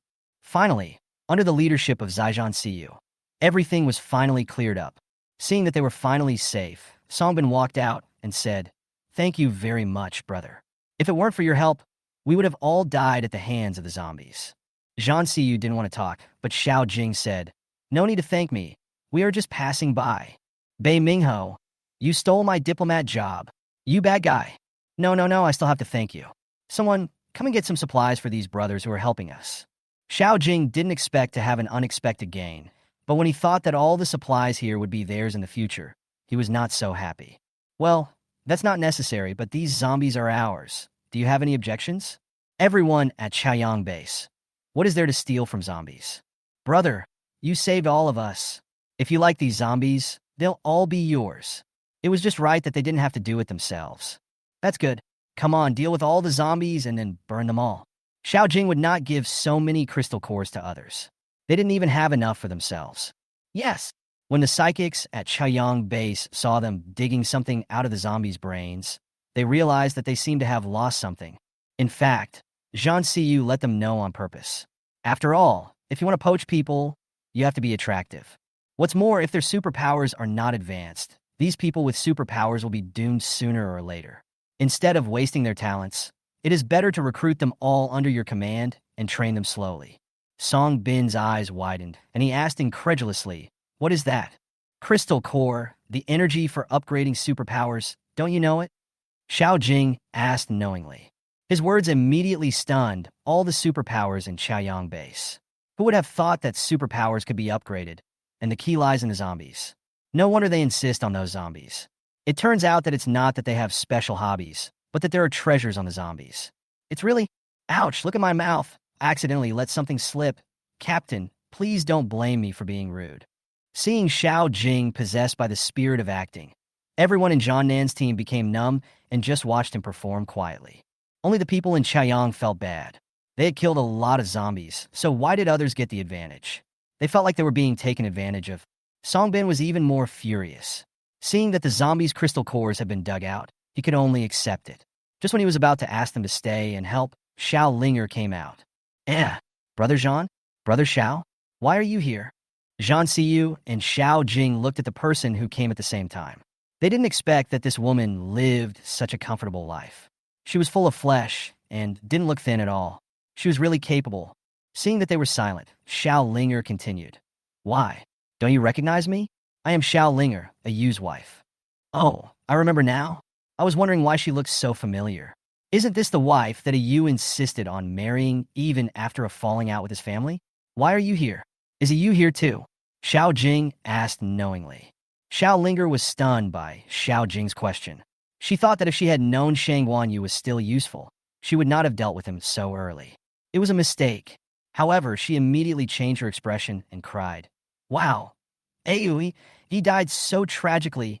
Zhanan team members, you guys are really good at acting. If I hadn't seen it with my own eyes, I would have thought you were a widower." Chapter 72, I'm used to eating vegetarian food. Although Zhan Siyu didn't say anything, he was secretly observing Xiao Linger. He wanted to see if this woman was what he thought. Xiao Linger cried and wondered in her heart how she could make these two men agree to take her away. Originally, she could get protection by hooking up with Song Ku, but she didn't expect that the loser was useless. He could even get himself involved in killing someone. It was so disgusting. If she didn't have some ability, Songbin would have killed her long ago. When she learned that the zombies had breached the base's defenses, she became even more anxious. She thought she was going to die, but was saved by someone who suddenly appeared. Only then did she become alert again. "Brother Zhan, Brother Xiao, Linger is alone now. Can you take me away from here?" She didn't believe that she couldn't defeat these two men with her own abilities. Zhan Siyu still didn't say anything, but Xiao Jing's eyes turned. "Oh, sister-in-law, please don't cry. You have such a pretty face, and it hurts me to see you cry. Isn't it just to take you away? For Yu's sake?" "I agree." When Xiao Linger saw that Xiao Jing agreed, she immediately smiled and said softly, "Thank you, Brother Xiao, you are so kind. I will be very obedient." After saying that, she threw a coquettish glance at Xiao Jing. "Xiao Jing, what should I do if I suddenly feel a little regretful?" At this time, Songbin suddenly said, "Brothers, how about you stay in our base today? We can also entertain you." "No, we have other things to do. Since everything is fine here, let's say goodbye." Zhan Siyu said this coldly and left without looking back. When the other members of Zhan Nan's team saw this, they followed suit. Of course, Xiao Linger was even more shameless and chased after them. When Songbin saw Xiao Linger left without even saying hello, he felt even more gloomy. If he could have defeated her, he really didn't want to let her leave like that. As Xiao Jing walked, he was thinking about how to deal with this woman. He couldn't let his brother see her. Otherwise, he would have another brain seizure. When they all evacuated from Chaoyang base, Nan Xiangwan came over. "Zhan, is everything resolved?" Zhan Si saw that the little woman was fine, so he held her hand and said in a doting tone, "Well, it's all done. We can go back." Xiao Linger happened to see this scene and said to Xiao Jing in disbelief, "Is that Brother Zhan's girlfriend?" "Well, what's wrong?" "No, I'm just curious. I didn't expect that Brother Zhan's girlfriend is so pretty." After saying this, she suppressed the resentment in her heart. It was obvious that he had his eyes on this man at first, but he didn't even look at her at that time. In the end, she had no choice but to marry Xiangwan Yu, who was not bad. However, when he thought of her supernatural powers, he began to have some thoughts in his mind. He didn't know if he could control her. If he could, he would have a backer, and then he could do whatever she wanted with that woman. No one knew about her little chirp, but she wasn't happy for long. Because after Zhang Xiyu brought the man back, he ordered his subordinates to tie him up. Xiao Linger was caught off guard by the sudden operation. Brother Xiao, what do you mean? Why do you want to tie me up? I am your brother's wife. It would have been fine if he hadn't said this. Once he said this, Xiao Jing became even angrier. Bah, you still know she's a married woman? How did my brother do that to you? Why did you hurt him like that? What do you mean? What's wrong with me? I don't understand. Did they know something? What? Do you think no one will know what you did? Impossible. How could you possibly know you? I was cheated. Mosey, you and Xiao Jing deal with this woman. Remember, don't look into her eyes. Her ability can hypnotize you. When Xiao Ling heard Zhang Xiyu's words, she looked up at him in disbelief. How could he know? TSK, I was wondering why my brother was cheated on, but he still stayed with you. Love has a killer trick. I never expected this. No, you can't do this to me. Let me go, and I will help you find supplies. I know where the warehouse of Chaoyang base is. As long as she could save her own life, she would kill these people sooner or later. Haha, if I let you go, my brother's death would be in vain. He told me in a dream that he would feel lonely on the road to the underworld and asked me to send his beloved woman to him. As a good brother, of course I have to meet this request. Otherwise, I would be very troubled if he keeps appearing in my dreams. So don't worry, as long as you cooperate with me, I will definitely make sure you suffer less pain. Xiao Jing persuaded in a gangster manner. Xiao Linger was really scared now. Apart from that special ability, she couldn't beat any of them. If someone hadn't been protecting her, she wouldn't have been alive until now. She thought she would have a better life after leaving Chaoyang base, but she didn't expect that she would walk into the tiger's den herself. Ajan, let's go back and leave this to them. Okay, it's really not interesting, let's go. When Xiao Linger saw Zhang Xiyu was about to leave, she immediately shouted anxiously, Brother Zhan, please let me go. I know I was wrong. Please. In the end, the two of them just walked away without looking back. Seeing that the person had really left, Xiao Linger then said to Xiao Jing, Brother Xiao, since we both have the surname Xiao, can you let me go? It would have been fine if he hadn't mentioned her surname. When she did, Xiao Jing got even more furious. Don't mention my surname to me. I'm unlucky to have the same surname as you. It's sickening to think about it. Brothers, wrap this woman's eyes with cloth and then give her to you as a reward. Remember, don't die. Keep her to attract zombies. If he didn't charge some interest on such a hateful woman, he would be unworthy of the suffering his brothers had endured. When Xiao Ling heard his words, she immediately started shouting and swearing out all kinds of nasty things. Shut up. Stop making noise. The subordinates immediately blocked Xiao Linger's mouth tightly. Master Xiao, does this woman really want that? Well, why do you dislike it? If I hadn't seen that you've been a little irritable recently, I wouldn't have let you do this. But don't worry, I have a small umbrella. You can use it to relieve your anger. There won't be any more after this. The brothers looked at each other in bewilderment. They were all serious people, but after being hit like this, they were all at a loss. Should they go up or not? Xiao Jing saw that no one had taken action for a long time, and his face turned black. Why is it that no one wants welfare these days? Or are they all used to eating vegetarian food? They won't eat meat anymore? Finally, he sighed and said, Whoever wants can go ahead. No need to force me. Just keep an eye on them. I'm leaving now. It's easy to vomit blood if I read on. All the good men have been brought up to be Buddhists. I'm really afraid that there will be problems with sexual orientation. The only thing to blame is that there are few women in their team, and all of them are taken. Even he is a single dog. As a result, after a night, Xiao Linger was still the same as before the next day. No one touched her at all. Xiao Jing almost had a heart attack when he saw this. Chapter 73, Settling in Beijing. When Nan Xiangwan realized that Xiao Jing's revenge had not been realized, she laughed like a pig. Why didn't I realize that our brothers are so cute? I'm dying of laughter. Ha! Everyone.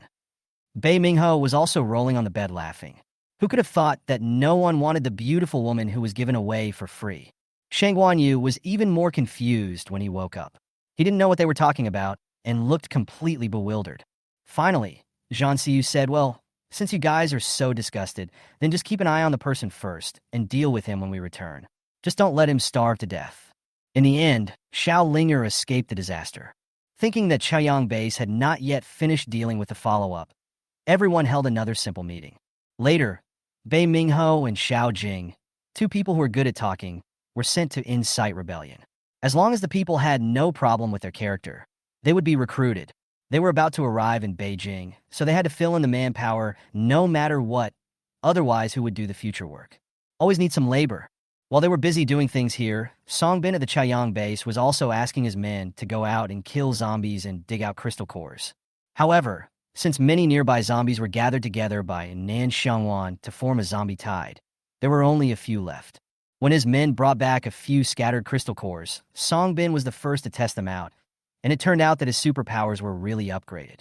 In the following days, most people went to look for crystal cores, and those ordinary people who were originally locked in the basement were pulled out to repair the wall. It didn't take long for Xiao Jing to lead his men into action. If they were not outside looking for things, it would have been difficult for him to persuade them to defect one by one.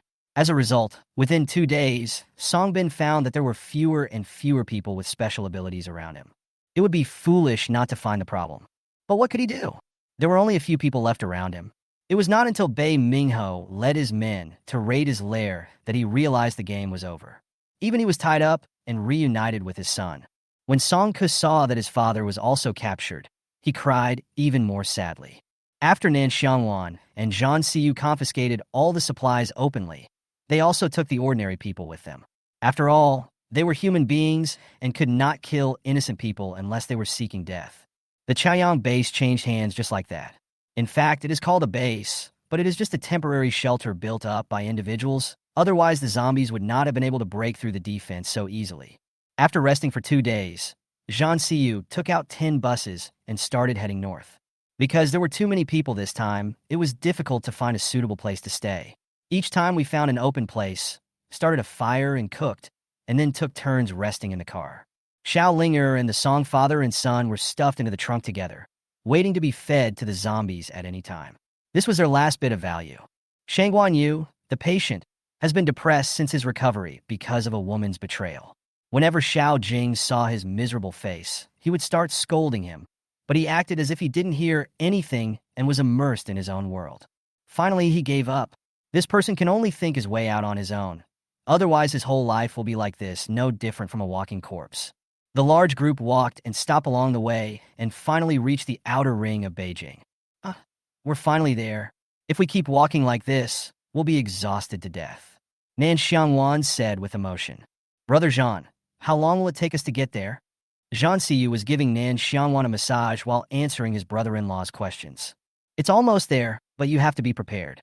I don't know if the base commander I arranged when I left is still alive. If he's dead or has been captured by someone else, we may have to move to another place. Hey, I think we might as well find a new place. Nan Haochen said with emotion. How about this? Let's find a place to stay first.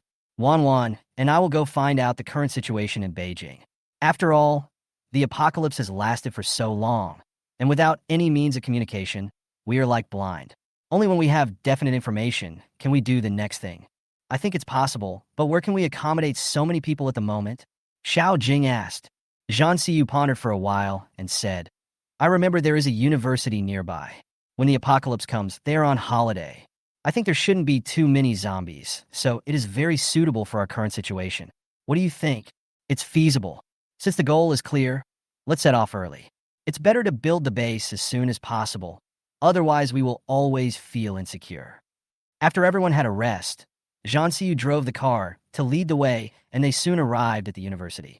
Looking at the empty playground, it felt chilly. Wan, pay attention to the situation nearby. I'll observe the situation inside. Okay, be careful. Zhan Siyu released his mental power, covering the entire university teaching building, and quickly found out the situation inside. Apart from some scattered zombies, there was no special situation at the moment, so everyone was allowed to drive in. Zhan, what do you think of using this university as a base? There are so many dormitory buildings, so we don't have to worry about beds. There are also ready-made canteens. Most importantly, the location is also good. The only drawback is that the surrounding area is too empty. If there is a zombie siege, there will be no way to escape.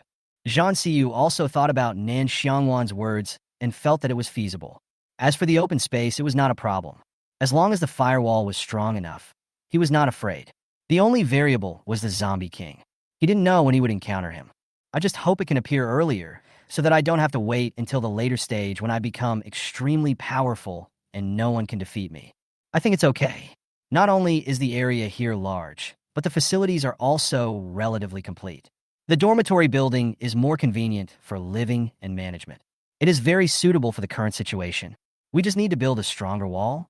In that case, let's go here. Let's go and clean up the zombies first, and then arrange the tasks.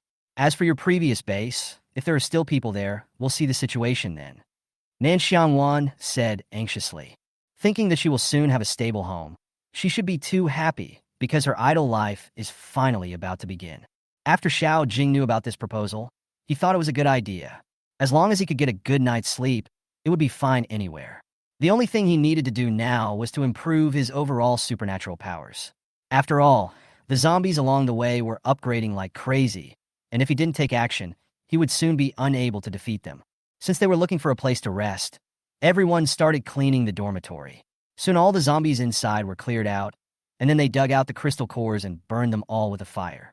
After all, Zhang Siyu is the boss of the base, and the school's aristocratic dormitory building was requisitioned by him alone. Except for his subordinates, everyone else lives in the ordinary dormitory area. After finding a clean and spacious room, Nan Xiangwan began to tidy it up. Although it was not as good as a villa, it was also clean and spacious. Zhang Si saw the young woman busy with various things, so he smiled and went on to arrange other work. Chapter 74, Can't Wait. At this time, in Beijing City, Xiangyang Base. The base that was destroyed by Nan Xiangwan in his previous life. Zhou Muyang was sitting obediently in his father's office, listening to his father's lecture. Zhou Zheng looked at his mature and sensible son in front of him. Except that he found a woman with no background behind his back, he was satisfied with everything else. Muyang, you are already 24 years old and an adult. I have no objection to you finding a woman, but the Li Jie you brought back has no background at all and can't help you manage the base in the future. Listen to your father and forget about playing around. I will find you a woman who is suitable for you. Zhou Muyang listened to his father's words without refutation. In fact, he was a little fed up with it. If there was no more suitable woman than her along the way, he would have changed her long ago. If there was a better one, he would have changed her, of course. No matter how good a woman is, she is not as important as power and status. So he agreed with his father's words in his heart. I listened to my father, but until there is a suitable candidate, the person is still mine. Well, you can, as long as you know what's going on. There will be a cocktail party at the National Security Base in a few days. You can go with me and get to know more people. After all, the people in the National Security Base are all cadres of the country, and their combat effectiveness is unmatched by ordinary people. Father, what you mean is that the National Security Forces are all formed by the state forces, right? Yes, although the social order collapsed after the end of the world, the boss is always the boss. We can't compare with him in terms of hot weapons. Okay, I understand. In that case, I'll go back and prepare. Well, go ahead and get ready early. Also, go visit your mother more often. She may not live long, so you should show your filial piety to her. Good. Zhou Muyang left his father's office and returned to his residence. At this time, Li Jie was in the kitchen making lunch for her beloved man. The moment she knew Zhou Muyang's identity, she wanted to tie him down even more, otherwise she would never find a better man. After all, there are fewer and fewer good men after the end of the world. When Zhou Muyang returned to his villa, he smelled the delicious aroma of food. He thought that this woman was okay. Apart from being unhelpful, she was a good wife and mother, and he was satisfied. Seeing him coming back, Li Jie happily walked over and said, Muyang, you're back? Go wash your hands. I made your favorite meal for you. Zhou Muyang looked at the food on the table and was indeed a little hungry. Okay, thank you for your hard work. It's not hard, it's all my responsibility, as long as you are happy. After Zhou Muyang washed his hands, the two of them ate lunch quietly. In order to create a better atmosphere, Li Jie opened a bottle of red wine for them to drink together. As the whole bottle of red wine was emptied, the two of them gradually rolled onto the bed. Li Jie used all her skills to serve Zhou Muyang to the point of ecstasy. After the day's lovemaking, they both fell into a deep sleep. Asterisk, Nan Xiangwan didn't know at this time that her number one enemy had already entered Beijing before them. She is currently decorating her new house. That's right, Zhang Siyu couldn't wait to embrace the beauty in his arms. And as soon as everything was arranged, he prepared a lively celebration banquet to celebrate the establishment of the Zhannan base, which was also their wedding. The location was chosen to be the school's former cafeteria. Nan Xiangwan took advantage of Zhang Siyu's cover and brought out a lot of fresh ingredients, including vegetables and fruits. Even the pork was freshly killed in the space. The fish in the pond were full of life, but they all died as soon as they were released from the space. We found chefs who could cook in the base and gave all the ingredients to them. It was not until this time that the people at the base discovered that the base director had such a large inventory, especially vegetables and fruits, and everyone was envious. After all, after the end of the world, vegetables can still be eaten occasionally, but fruits have long been extinct. However, Nan Xiangwan had already made arrangements. Once the base was completely stabilized, she would have people build a greenhouse for planting. The soil outside could not be used for planting, but the land in her space could be used. After all, as more and more people were to come to the base in the future, they had to have a place to go. And he also wants their base to become famous because of this. She doesn't believe in the end of the world. Those people are not greedy. The cafeteria was bustling with activity as food was being prepared. Nan Xiangwan also found a red cheongsam from her space. Wan, are you really not going to wear a wedding dress? Don't wear it. It's fine like this. Doesn't it look good? It looks good. The cheongsam brings out her slim and graceful figure, so she wanted to change it. I'm already very happy to have a wedding in the end times. As long as we can prove that we are husband and wife, we don't need to care too much about the details. Come, help me draw a charming picture. I heard that loving couples in ancient times all did this. I want to experience it too. Okay, whatever you want, I will do it. Nan Xiangwan stood at the door and quietly looked at his sister's happy smile, unable to describe the feeling in his heart. In fact, he hopes that there will be someone who loves his sister. After all, he cannot guarantee that he can accompany his sister for the rest of his life. When the time came to the evening, Xiao Jing, as the host, dressed himself up as dazzlingly as possible, like a peacock courting his love. Everyone's eyelids twitched when they saw him, and those who didn't know him thought he was the groom. Situ Mo even directed his men to carry boxes of wine and drinks. The boss has said that you can drink as much as you want a night, but there is one thing. You cannot get drunk, otherwise you will have no alcohol to drink in the future. After all, there are still dangers in the base. If you drink too much and the zombies attack, you will just wait to die. Such a low-level mistake must not be made. The patrol team outside also cleared out batch after batch of scattered zombies. It was because there were holes in the wall that had not been repaired in time. The only person who could get married in danger was probably the captain of their base. The timing is just right. Zhang Siyu slowly appeared in the lobby with his beloved woman. Although there were no beautiful decorations or wonderful music, blessings were enough. As the only relative from his mother's side, Nan Xiangwan even threatened Zhang Siyu that if he ever let his sister down, he wouldn't mind dying together with him. Why do we say that we must perish together? Because we cannot defeat them. With Xiao Jing's eloquent words, the two of them worshipped heaven and earth and became husband and wife in the presence of everyone. Zhang Siyu even wrote a marriage certificate by hand. At this moment, Nan Xiangwan discovered that the meaning of rebirth is not to live one more life, but to gain more family, friendship, and love, which is the true meaning. When the banquet started, Zhang Siyu announced the official establishment of the Zhannan base.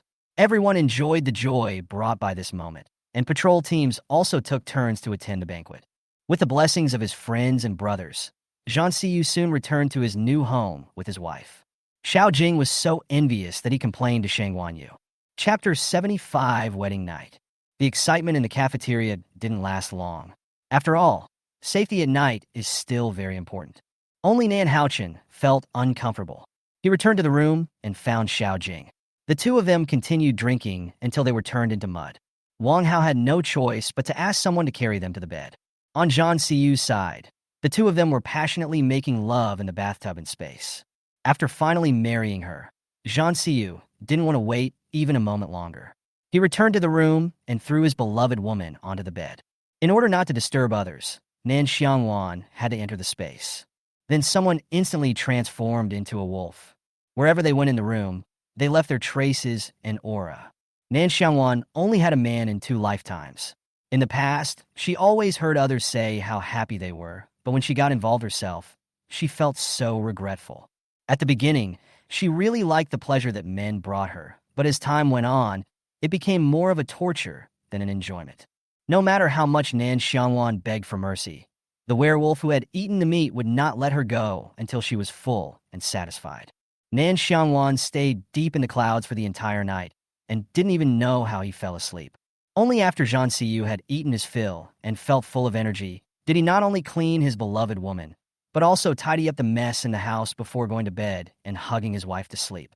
For the next 3 days, Zhang Siyu was busy with work during the day and served his wife at night, until Nan Xiangwan got angry and kicked the man off the bed. That's enough. It's never going to end, right? It's been 3 days. Do you want to die? Zhang Siyu, who was kicked off the bed, looked helpless. How could he be blamed for this? Who knew that matters between men and women could be so obsessive? He was a normal man, so he really couldn't be blamed. Wife, I was wrong. Can I sleep on a vegetarian diet today? You sleep on the floor, and you are not allowed to go to the bed, or I will run away from home. Okay, sleep on the floor. I'll be obedient. If Zhang Siyu was seen by someone at this moment, he would be so shocked that his jaw would drop. Of course, Zhang Siyu kept his word that night, and Nan Xiangwan finally had a good sleep. The next day, the two arranged all matters at the base, leaving Situ Mo and Xiao Jing in charge, and took Bei Mingho, Nan Haochen, and Wang Hao with them to set out to gather information. Zhang Siyu drove to the former base according to the route he remembered, but he soon discovered that many of the roads here were unobstructed, and it was obvious that they had been cleared by someone. When the car arrived at the destination, we found that the place was already deserted. Here comes the loneliness. It seems that after the apocalypse, the people here still couldn't withstand the pressure, but it's good, so we can save ourselves from all the trouble. Nan Xiangwan looked at the desolate house and thought to herself that this was indeed a lot easier. Do I really need to go in and take a look? Go, see if there is anything useful and take it back. We need a lot of building materials now, so take back everything that can be used. Okay, our base is based on the entire school. For now, we just need to reinforce and raise the existing walls and then build a few observation towers in each corner.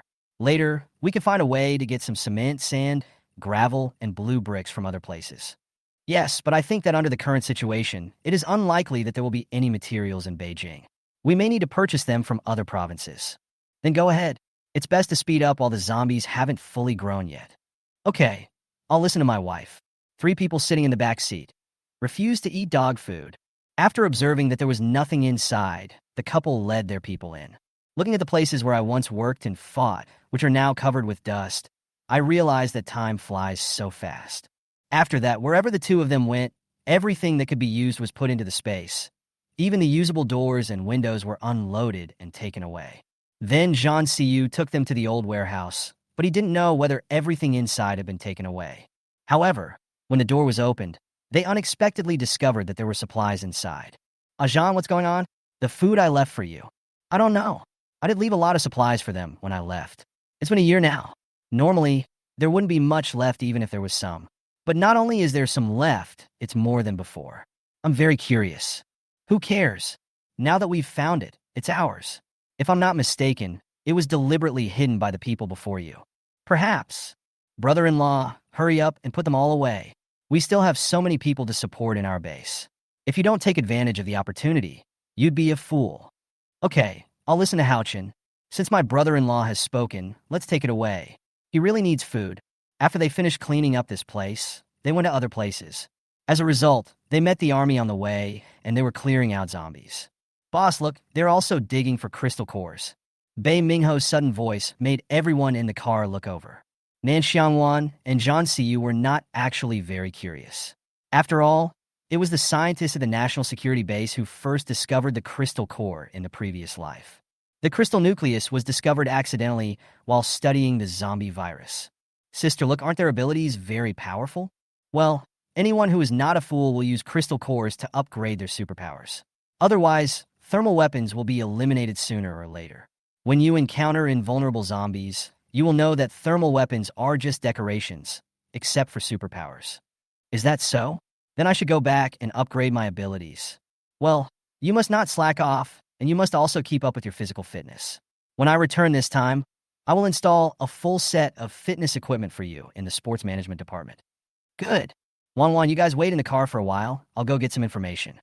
Okay, be careful. Zhang Siyu found a few boxes of cigarettes in the space, and got off the car. Of course, when he got out of the car, Shun Xingzhou, who was cleaning up the zombies, discovered it. Captain, that person seems to be coming towards us. I saw it. You continue to clean it up. I'll go take a look. Zhang Si met someone who noticed him and walked towards him. He thought to himself that he had met someone who understood. Shin Xingzhou saw that the person who came had an extraordinary aura, and he thought he was no ordinary person. He walked up to him and asked politely, "Hello, what are you doing here?" "Hello, I'm the base commander of Jianan Base, Zhang Siyu. Nice to meet you." "Jianan Base?" "Yes, it's newly established at Nanjing University." "That's right. I asked myself why I haven't heard of it before.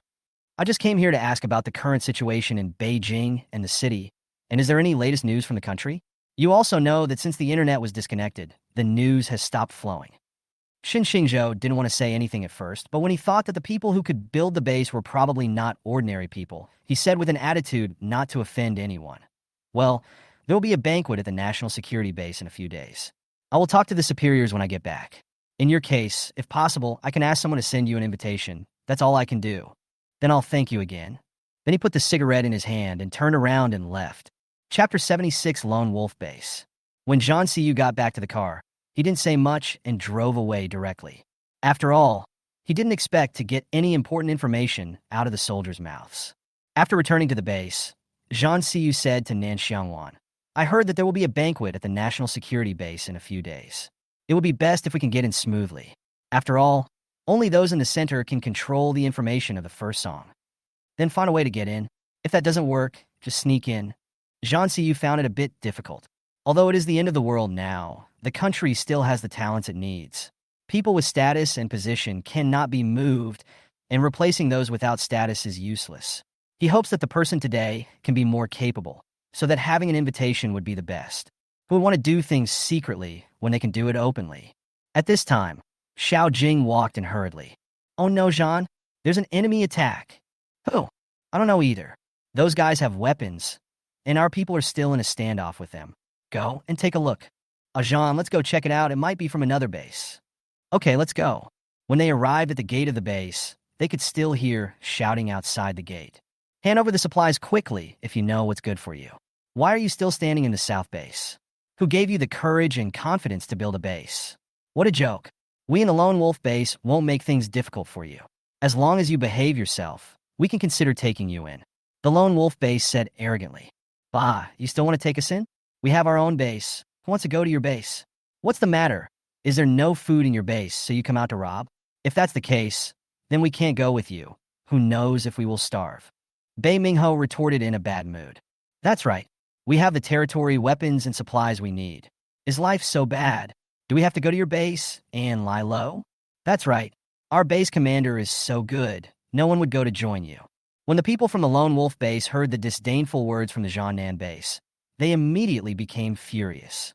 This was the first time they had been humiliated since the apocalypse. "Come here, kill them for me. If you are so ungrateful, just feed them to the zombies." Who is so arrogant as to let my people feed zombies? Who is speaking?" When the people at the South Base heard the sound, they silently made way for them, and Zhang Siyu and Nan Xiangwan walked out. "I'm the base commander of Jianan. I heard that there was a psychopath robbing our house. We've never seen this before, so we came out to watch. We didn't expect it to be someone from the Lone Wolf Base. What's going on?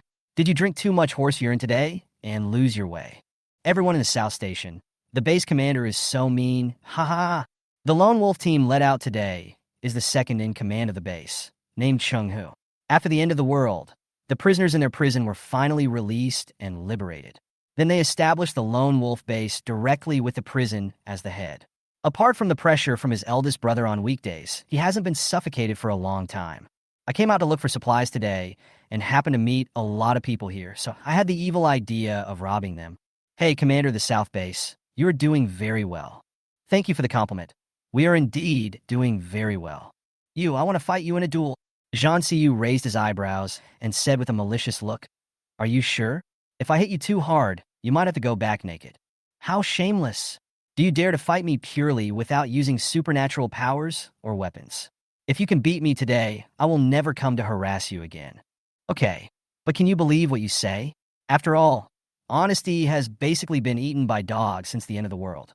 After hearing this, Chung Hu got angry and yelled, "Why are you so slow? Are you going to fight or not? If not, hand over the supplies. You are wasting time by procrastinating. Then don't regret it." Afterwards, the two sides made way for the open space in the middle, and the two men started fighting. After all, Zhang Siyu was a man who mixed with both the black and white worlds before the end of the world, so his skills were quite good. Chung Hu, who just came out of prison, could not compare with his skills. Soon Chung Hu was stepped on by Zhang Siyu. "How is it? Are you convinced?" Chung Hu felt extremely insulted at this moment. This man was too strong. Even if their boss came out, he might not be able to defeat him. "I lost. I won't come to your side again." But in his heart, he was thinking about finding an opportunity to take revenge. Zhang Siyu had no idea what he was thinking, but the base had not been established yet. Once it was completely stable, others would probably not dare to provoke him. Thinking that more trouble would always be less trouble, he slowly raised his right foot. "If that's the case, then get lost. I won't be so easy to talk to next time I see you guys." The Lone Wolf's men were a little embarrassed to see that their captain had lost, but they were afraid of being punished when they returned, so they all lowered their heads silently, and no one dared to speak. Only Chung, who was furious, shouting at his people. "What the hell are you doing? Why don't you help me up? Do you want to go back and feed the zombies?" It was not until then that the Lone Wolf's brothers reached out and helped the man up. Chung Hu patted the dust off his body and said, "I will remember you from the South Base. Let's go. Did I tell you to leave like this?" Chung Hu paused. "What do you mean? Didn't you tell me to get out?" "Howsy? Execute what I said before the battle." Chung Hu was panicking. "Execute what?" "You'll know soon." Then he turned around and covered his wife's eyes. Such an eye-catching scene must not be allowed to pollute his wife's eyes. Bei Mingho even called on others to join in the action. "Hey, what are you doing? How can you be so aggressive?" Bei Mingho was too lazy to say anything at this moment, and directly called everyone to work together. Soon, everyone on their side was stripped naked, leaving them without even a pair of underwear. It was really like a collective bird walking. Fortunately, there was no one else here except Nan Xiangwan, a woman. Otherwise, it would be really an eye-catching sight. Chung, who was completely helpless after being attacked by the other party. Who was the bandit? Bei Mingho looked at the group of naked men and felt that it was a bit irritating. He immediately said, "Why don't you get out of here? Are you waiting for us to give you a girl?" "It's not impossible." Someone muttered, and it happened to be heard. "Oh, you're dreaming. We don't even have a girl. Get out of here now. If you don't get out of here, we're going to shoot you." "Fuck. You're so cruel, brothers. Let's go. It's hot now. Let's cool down." "Really?" Bei Mingho then gave a look to his brothers who were in the water element, and then it started to rain. "Since you're all naked, just take another bath." "You're welcome." Then all the Lone Wolf's men climbed into the car, stepped on the accelerator, and instantly disappeared in front of the gate of their base, as fast as they could. Chapter 77, The Wind Blows the Coolness of the Crotch. Only after the Lone Wolf had disappeared did Zhang Siyu let go of his wife's eyes. Nan Xiangwan was a little speechless. She had just used her mental power to take a look out of curiosity, but as soon as she saw her taking off her clothes, she withdrew her mental power. She didn't expect that her man would have such a bad taste. "Okay, you guys continue to work. Other things are not important recently. The top priority now is to repair the wall and rebuild it. Xiao Jing, tell them to hurry up and start working so that we won't be afraid of someone coming to provoke us next time." After hearing what Zhang Siyu said, Xiao Jing also thought so. After all, their base now looks so inappropriate. Once it is truly established, others will not have to be so provocative. After Zhang Siyu finished taking care of the following matters, he took his wife back home. However, not long after the Lone Wolf's men left, they met their mortal enemies, the people from the Xiangyang base. The person who came out of Xiangyang base today was Zhou Muyang, who had nothing to do. As soon as the two groups collided, sparks flew. Chung, who was already very angry, especially since he had no clothes to wear, so he didn't care about anything else and just picked up his hot weapon and started firing. Zhou Muyang dodged while cursing, wondering if these people were crazy today. They started fighting right away. If he hadn't dodged quickly, he would have been turned into a sieve by now. The situation of the other people in Xiangyang base was not much better, and 3 of them died for no reason. The more I think about it, the angrier I get. It was not until I saw clearly that the Lone Wolf was not wearing any clothes that I realized the key point. "Hey, people from the Lone Wolf base, when did you become so poor that you don't even have clothes to wear? Although the weather is hot now, you guys come out to walk your birds so carelessly, which somewhat affects the city appearance. If you are really poor, Our base can contribute a few pieces of clothing to you." The person from the Xiangyang base whistled in a provocative manner. Chenghu's face was originally ugly, and after being teased by Xiangyang's people, his face became even darker. He was afraid of being laughed at by others, so he hurried back to the base, but ended up meeting his mortal enemy halfway. "Damn it, none of your business. I like to go naked. Not only is it cooler, but I don't have to do laundry. If I meet a girl, it will be much easier and more convenient. Anyway, everyone has seen it, and no one could do anything about his shamelessness." The people at Xiangyang base felt a little embarrassed. "I've never seen such shameless people at your base. Aren't you afraid that the girls will get sty if you see them doing this? Get lost. What do you care about? If you know what's good for you, get out of my way. Otherwise, I'm not afraid of you." Cheng, who was on the verge of going berserk. If the stalemate continued, another gunfight would break out. Today is the first time Zhou Miyang goes out after returning to Beijing. He used to hear others say that lone wolves are all released from prison. Today he sees that they are indeed hooligans. In order to avoid more casualties, Zhou Miyang decisively led his people to evacuate first. It's not that they are afraid, but when you meet a madman, it's useless to say anything, and you may suffer unreasonable disasters. Chenghu also saw people leaving and immediately drove back to the base. If he continues to wander like this, tomorrow other bases will know that their lone wolf likes to walk birds.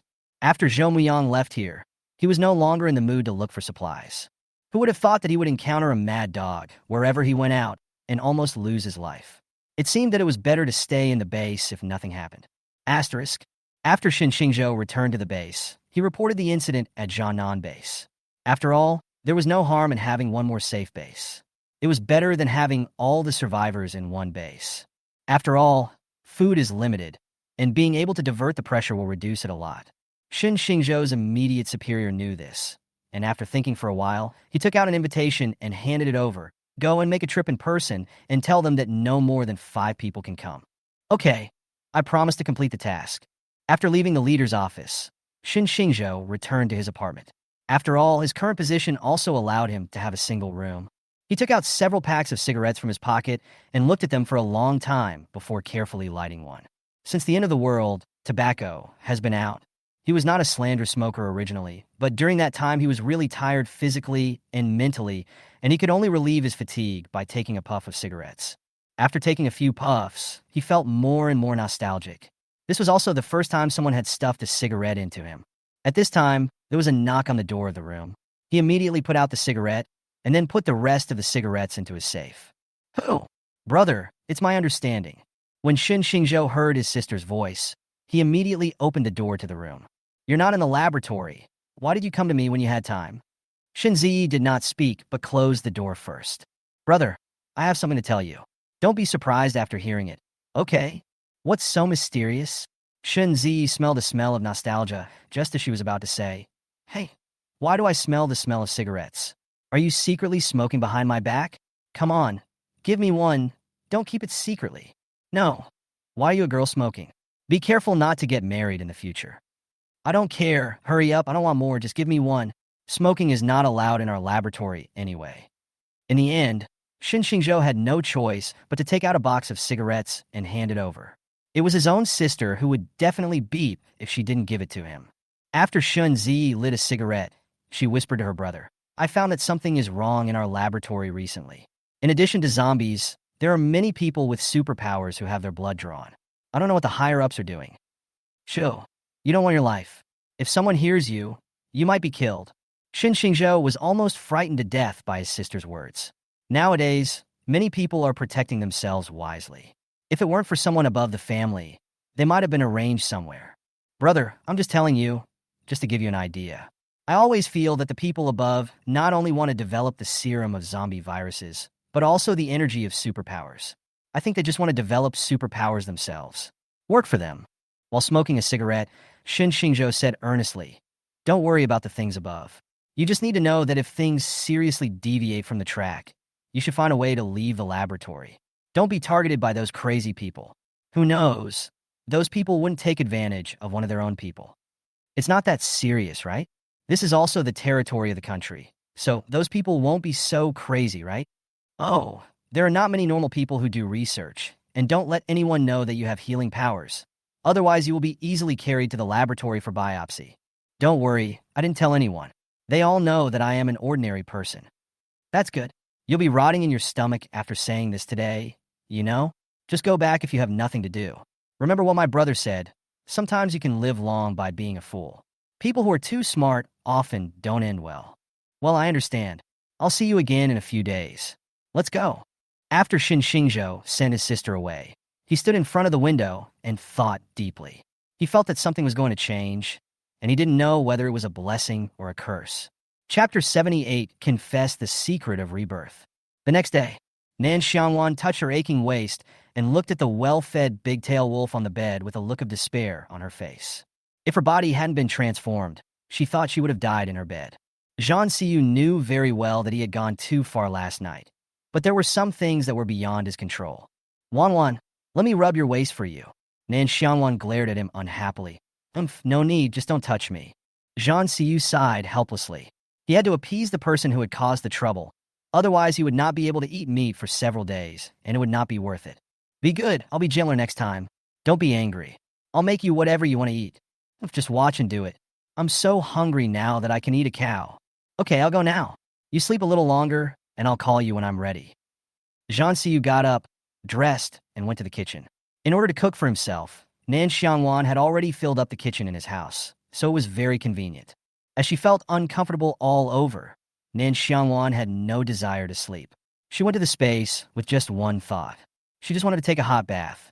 However, after she finished taking a shower, and before she came out, she heard the call of the carnivorous plant.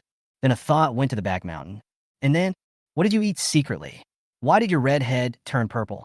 And what's wrong with your height? You mean you don't know what you ate? Come on, let me see what you've eaten. Then the piranha plant took Nan Xiangwan to the place where it often foraged.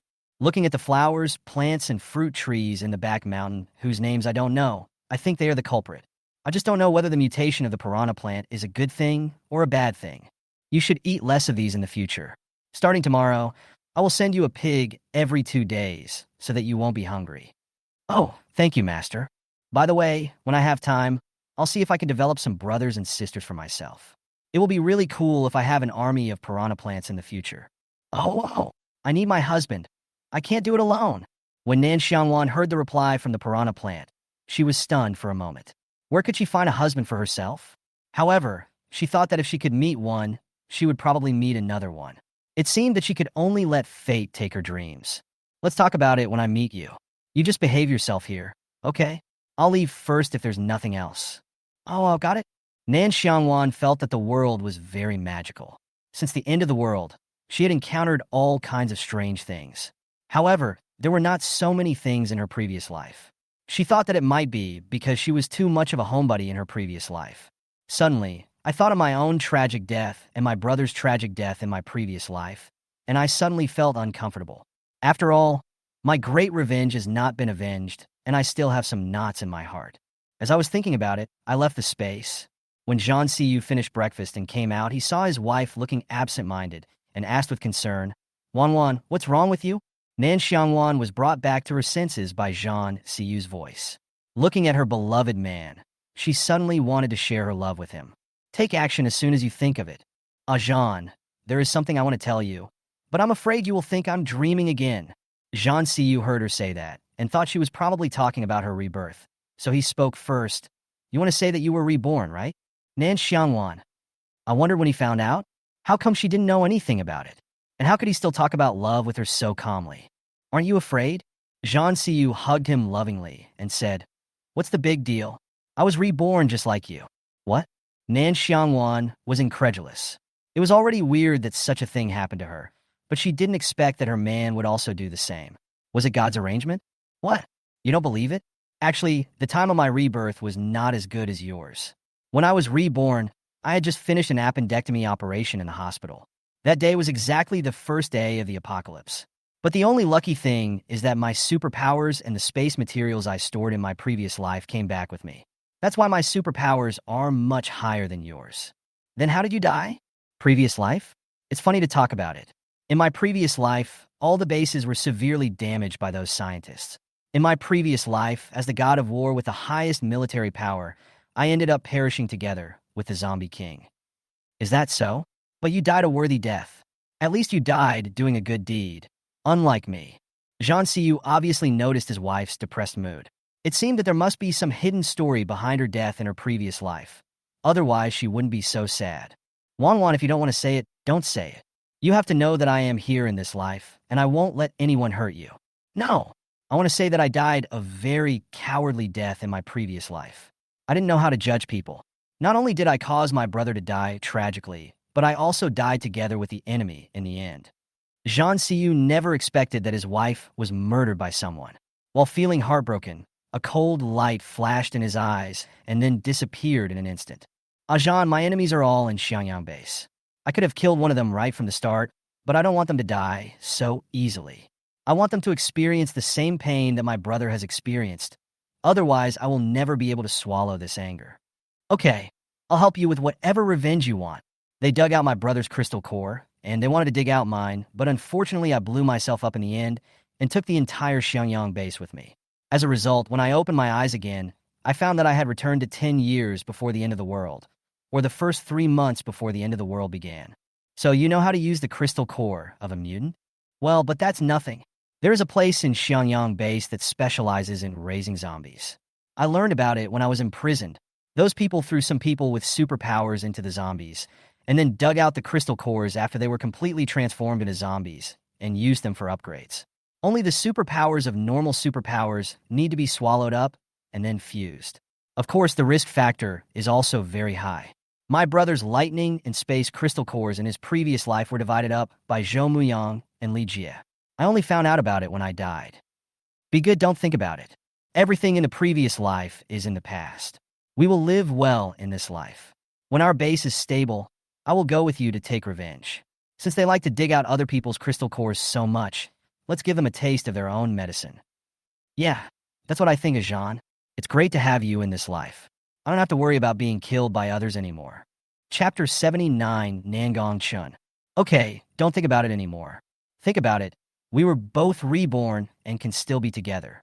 Maybe this is God's compensation.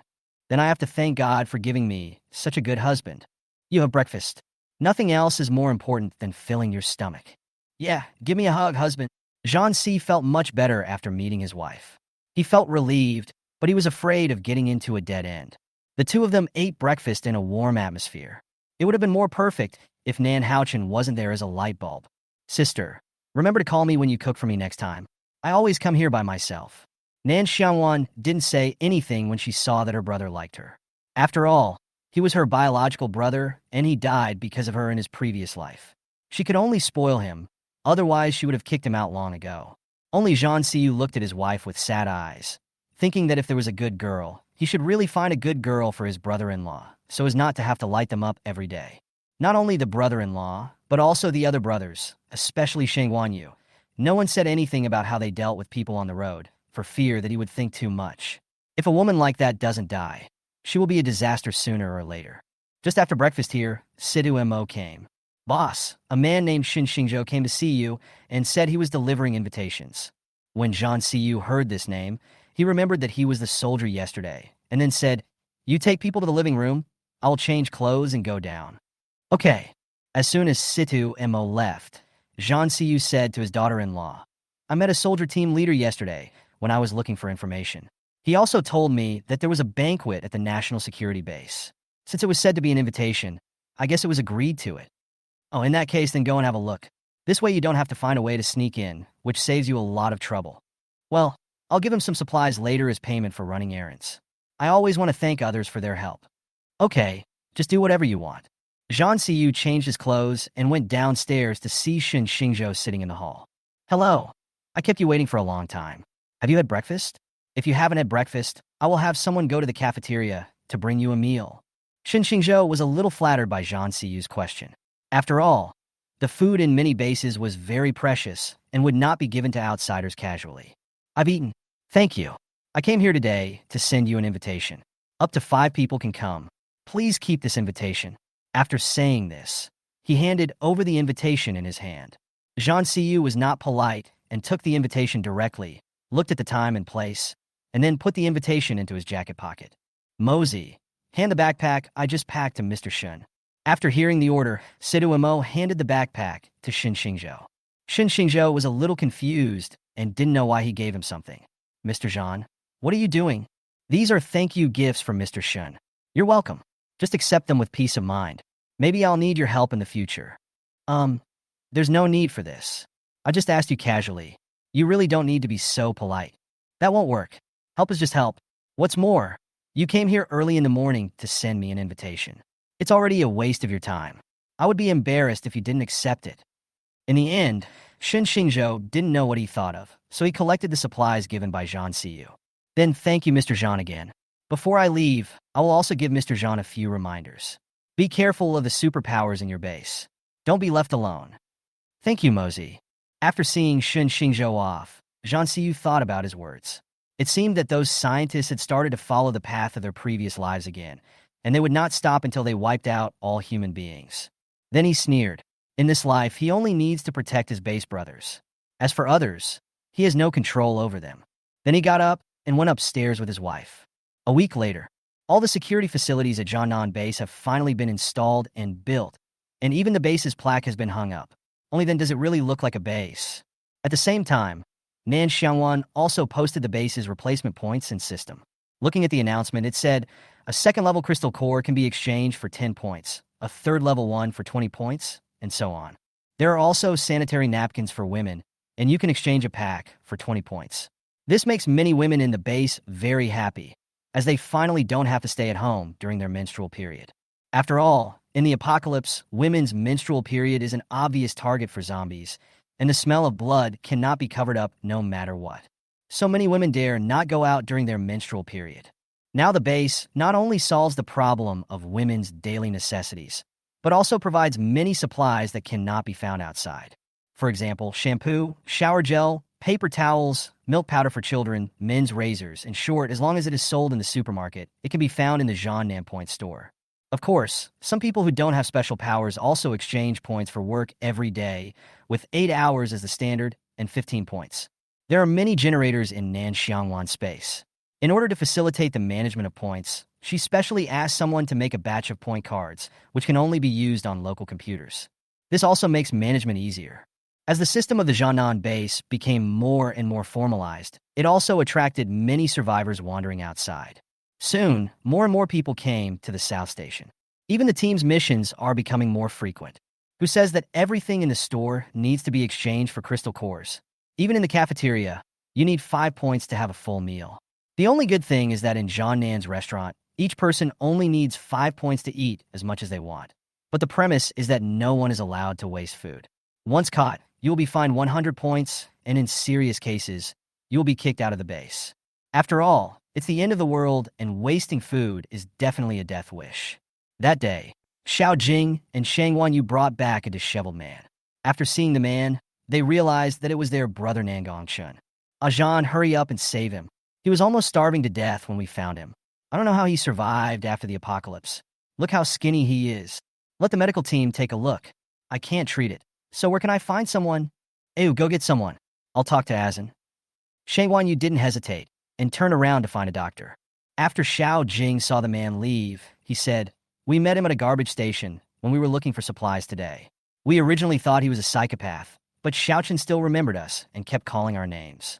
When we walked over and saw him, we realized it was him. Don't mention how pitiful he is. He has no special abilities. Hey, take the person up and clean him up. Otherwise, it's not a big deal to treat the disease. As long as the person is still alive, the supernatural power will always find a way. What do you mean? Superpowers? Well, ordinary people will soon be able to activate their superpowers, so go up and clean them up. Keep this matter secret until it is confirmed. Xiao Jing also knew that now was not the time to ask questions, so he had to resign himself to his fate and carry his brother upstairs to clean up. Chapter 80 Nan Gongchun's Experience. After Nan Gongchun was cleaned up by Xiao Jing, Shang Wanyu also brought people over. The base's medical team is now very formal, having grown from the previous 2 people to more than a dozen people. Nan Xiangwan also donated a lot of medical books and equipment. Of course, there are laboratories in their base, most of which are developing vaccines for the zombie virus. Zhan Siyu would never allow inhuman operations like those in other bases to happen. As one of the first brothers to follow Nan Xiangwan, Wu Ji was naturally appointed as the head of the medical room. After examining Nan Gongchun, he said to Xiao Jing, "This person is not seriously injured. It's just that he has been hungry for a long time. He also has some mental trauma. We can only take care of him slowly." Xiao Jing breathed a sigh of relief after hearing that his brother was fine. He was afraid that the person would not survive after being picked up. After all, the 6 brothers grew up together. Shangguan Yu was already pitiful enough, but the 4th brother was even more pitiful than the previous one. It really was a death sentence. After knowing that everyone was fine, he let Wu Ji take the men away, while he went to ask Zhang Siyu for food to nourish his brother. Of course, Zhang Siyu was not stingy. He took out a ginseng and an old hen and handed them to him. After all, he couldn't just stand by and watch his brother die. So the first meal Nan Gongchun had after waking up was ginseng chicken soup, which was really delicious. Looking at the unfamiliar environment and familiar people, Nan Gongchun knew that he had not yet reported to the King of Hell. So he asked weakly, "Where is this?"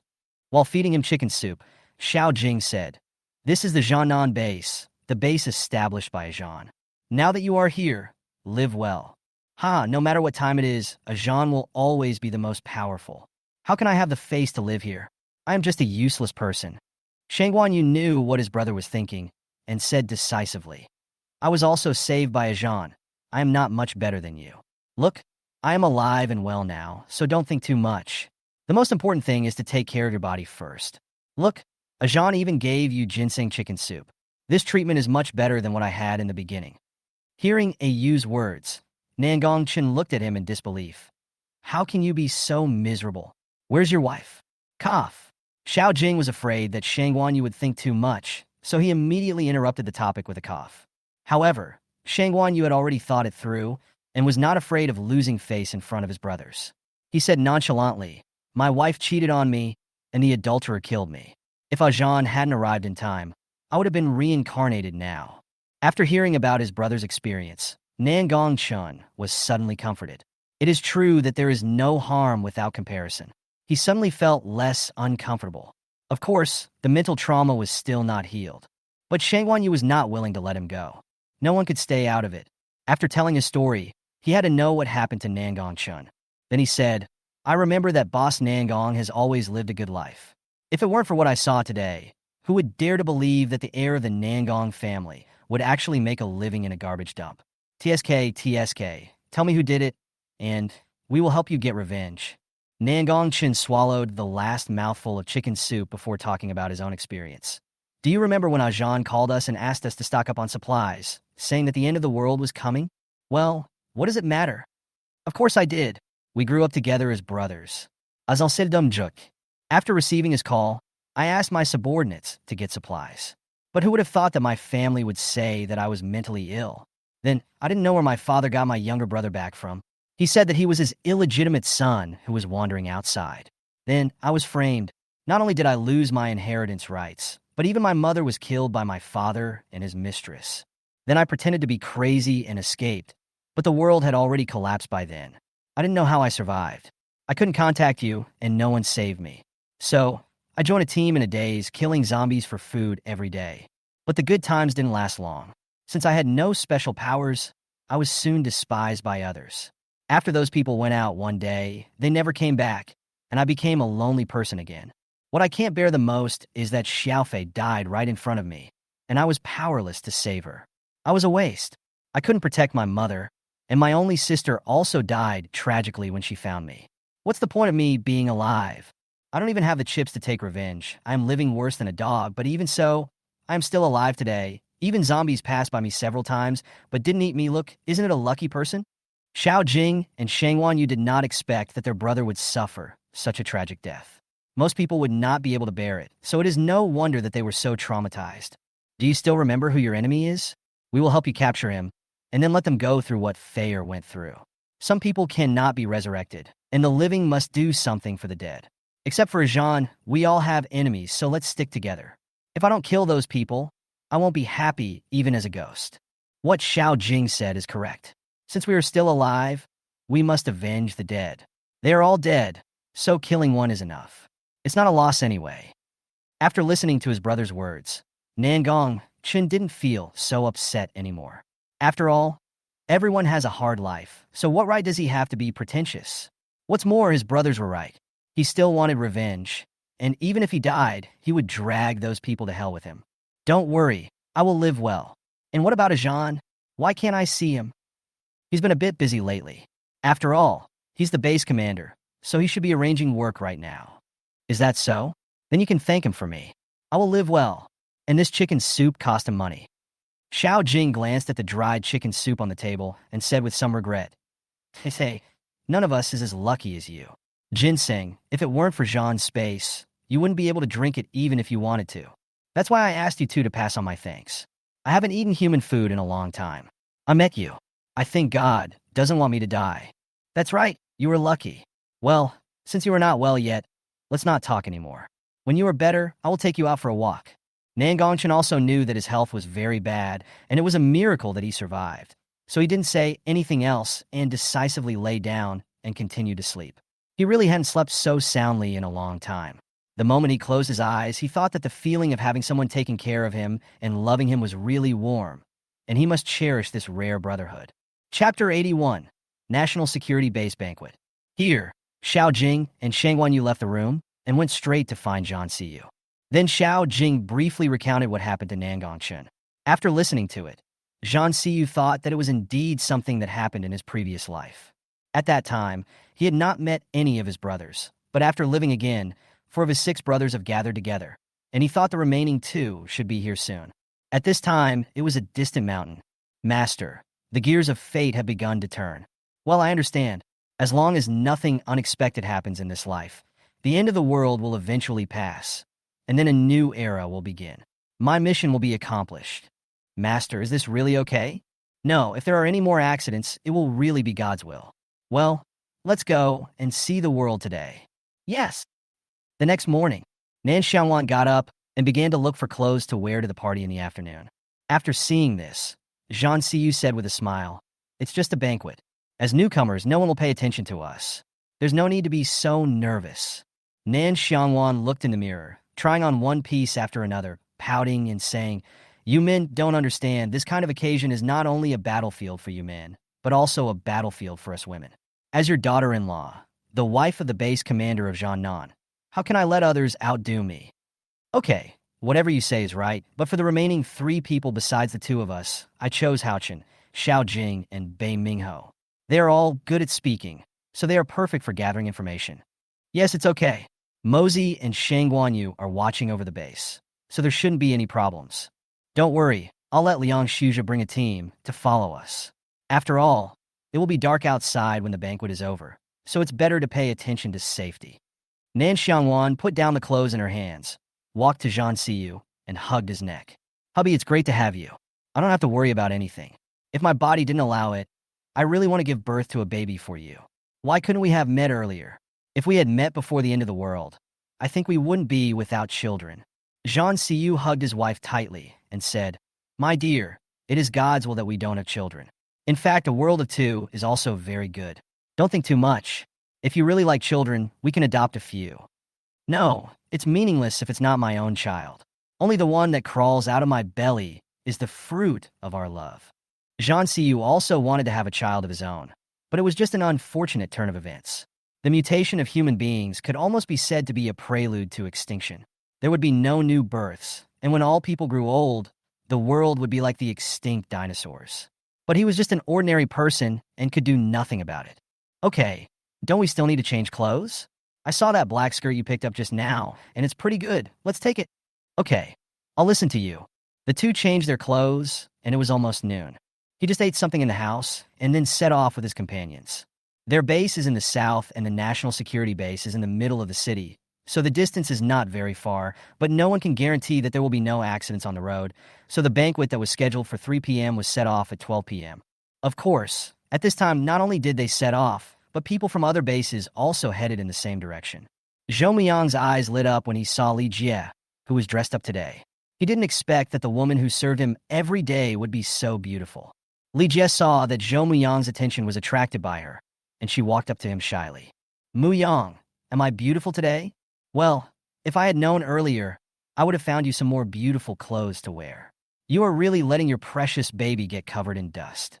Li Jie took his arm and said, "No, that would cost you money. I am very satisfied with my life now. As long as you are by my side, I am content."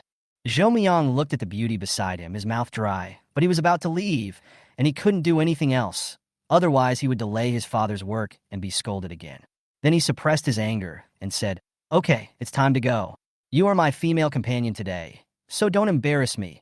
Otherwise, if my father finds out, I won't be able to protect you." "Okay, I understand. Don't worry." Then Zhou Muyang led his men into the vehicle prepared by his father. At the same time, Lone Wolf's leader, White Wolf, also set off with his men, but this time, Chung Hu, the fierce guy, was not with them. Ever since he came back naked last time, he became famous in the base and had been torturing women in the room for a long time. His personality is becoming more and more distorted. If Nan Xiangwan saw it, she would definitely say he is a pervert. The last thing to talk about is the Donyang base. The head of this base is named Lu Yunhe, who is also a ruthless man. It can be said that his base integrates all kinds of people and is comparable to the Lone Wolf's people. The only thing that is better than the Lone Wolf is that the women in the base can only choose men voluntarily. Anyone who forces them will definitely not have a good ending. Therefore, the women in Donyang base live a very comfortable life. Of course, as long as you are willing, you will not eat or drink less. Each base has its own rules and regulations. If you cannot accept them, you can only leave on your own. They will not force you. Then there are some smaller bases.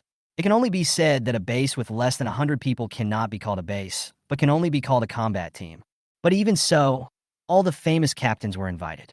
Along the way, many people in the base were intercepted by zombies, but they were all quickly cleared out. Nan Xiangwan looked at the zombies outside, thoughtfully. "Ajan, have you noticed that the zombies have changed again?"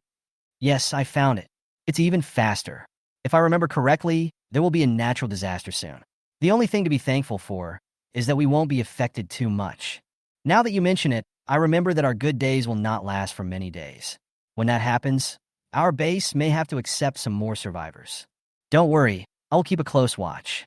If there are any people with bad intentions, I will send them away personally." "Well, thank you for your hard work, husband." Zhang Siyu knew that his wife didn't like tedious things. Unless the matters in the base were very important, Nan Xiangwan usually didn't need to step in. This is also the reason why Nan Xiangwan has become more and more lazy. Having a doting husband will only spoil her to the point where she cannot take care of herself. When the vehicle arrived at the National Security Base, Zhang Siyu got out first, took out his invitation, and handed it over. After the soldier on guard read it, "Only 5 people can enter, the others wait in the square."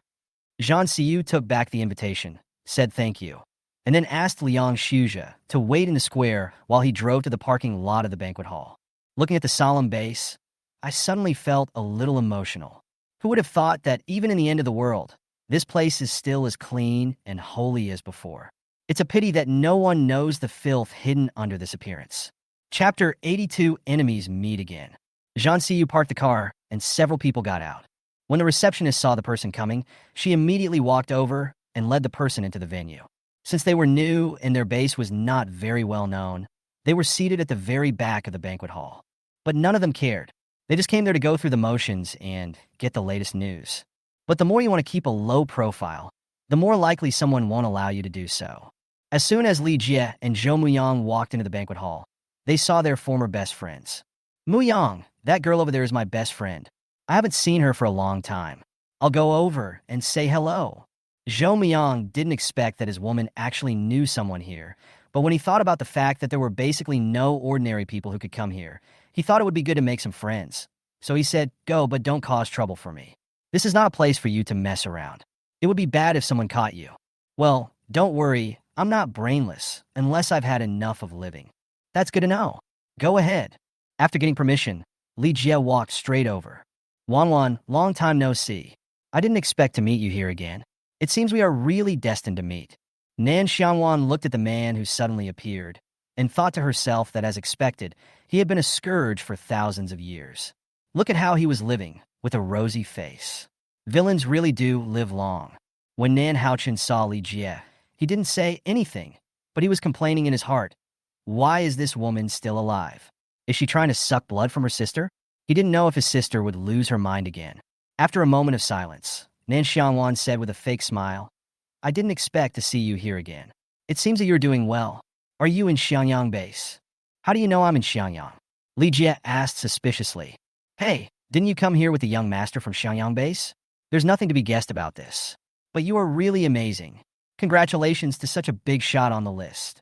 Zhang Xiyu sat aside and listened to their conversation. When he heard about Xiangyang base, he guessed what was going on. It seemed that the woman in front of him was his wife's #1 enemy. After all, his wife only knew a limited number of women. Wan, I'm just lucky. By the way, where are you living now? If you can't make ends meet, come with me. After all, I'm a man and I have the say in the base. Nan Xiangwan saw Li Jie showing off endlessly and said irritably, Haha, no need. My husband is the base commander of Zhan Nan, and I can't bear the thought of my wife going to your place to beg for food. What? You're married? Li Jie's scream instantly attracted the attention of many people nearby. Nan Xiangwan was suddenly surrounded by people and wanted to kill Li Jie. It was just a marriage. What was the big deal? No, the person next to me is my husband, Zhang Xiyu, the base commander of Zhan Nan. Is there any problem? Zhang Xiyu, who was called, suddenly said, Hello, I am Wan's lover. After he finished speaking, he sat back and had no intention of talking to Li Jie anymore. However, when Li Jie saw Nan Xiangwan's lover, her eyes lit up, and at the same time she was extremely jealous. Why wasn't the man she found as good-looking as the man in front of her? Not only was he good-looking, but he was also the base commander. Zhou Muyang was at most the second-in-command in the base, and he had no real power. She had to serve him like walking on thin ice every day, while Nan Xiangwan lived a more carefree life than her. Why?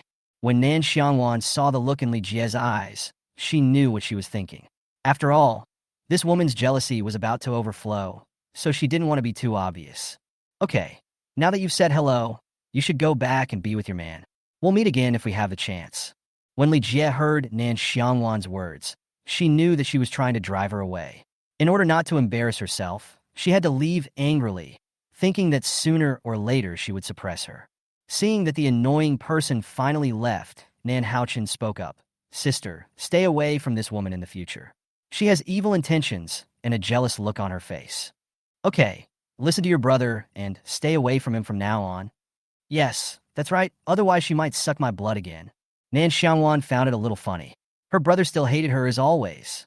However, she would stay away from him even without him telling her this time. Of course, she would wait until the time for revenge. Just let her jump around for a while longer. When Li Jie returned to Zhou Muyang, her complexion returned to normal, and there was no trace of the disgusting look she had just had. It can only be said that no one can match a woman's ability to change her face. How was your conversation with your friend? Which base are you from? Hearing Zhou Muyang's question, no matter how uncomfortable Li Jie felt, she replied with a smile. My best friend is now the wife of the base commander of the Zhannan base. I have never heard of her before. I think it should be a newly established base. After saying this, she still had a look of disgust on her face. However, the speaker may not mean it, but the listener may take it to heart. Are you talking about the people standing south? Yeah, what's the problem? This is a big problem. Although this base is newly established, its reputation has already been established. Only this woman who never goes out doesn't know about it. Did you know that Zhannan is now called the second granary? When did this happen? How come I don't know anything about it? Zhou Miyang looked at the woman beside him and thought to himself, what a waste. It seems that I have to let her go out more in the future. She doesn't know such important news at all. Sure enough, what my father said was right. She can't help at all. However, thinking that there is no suitable woman yet, he had to suppress his irritation and said, I think you should go out more in the future. And if you can make friends with your friend, it's better to make friends with him. Zhan Nan's base commander's wife is not someone you can always get close to. After hearing what the man said, Li Jie knew everything. But this also made her even more unhappy. Is it really as weird as you say? A second granary? They have a lot of food. That's how the news came. So since you know them, it's best to build a good relationship. We may need to exchange some food from their base. Yes, I understand. At this moment, Li Jie was filled with hatred in her heart. Why was she always inferior to that XJR? She was inferior to her before the apocalypse, and she was still superior to her after the apocalypse. She was really mad. However, in order not to appear too incompetent in front of her man, she had to swallow her anger and prove that she was still useful. Otherwise, she would be dumped by this man sooner or later. After such a long time in the apocalypse, She knew that people without ability were useless. Even though this man treated her well, as long as he met someone more capable than her, she would be dumped sooner or later. She would never allow such a thing to happen. If he dared to do so, she would not mind asking Xiangyang base to replace him. Chapter 83. Meeting an Acquaintance. Let's not talk about Li Jie's situation.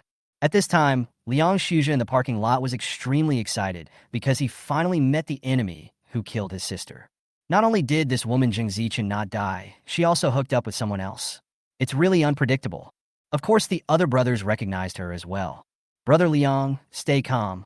Since the enemy has appeared, we can deal with him sooner or later. We can't cause trouble for the captain today.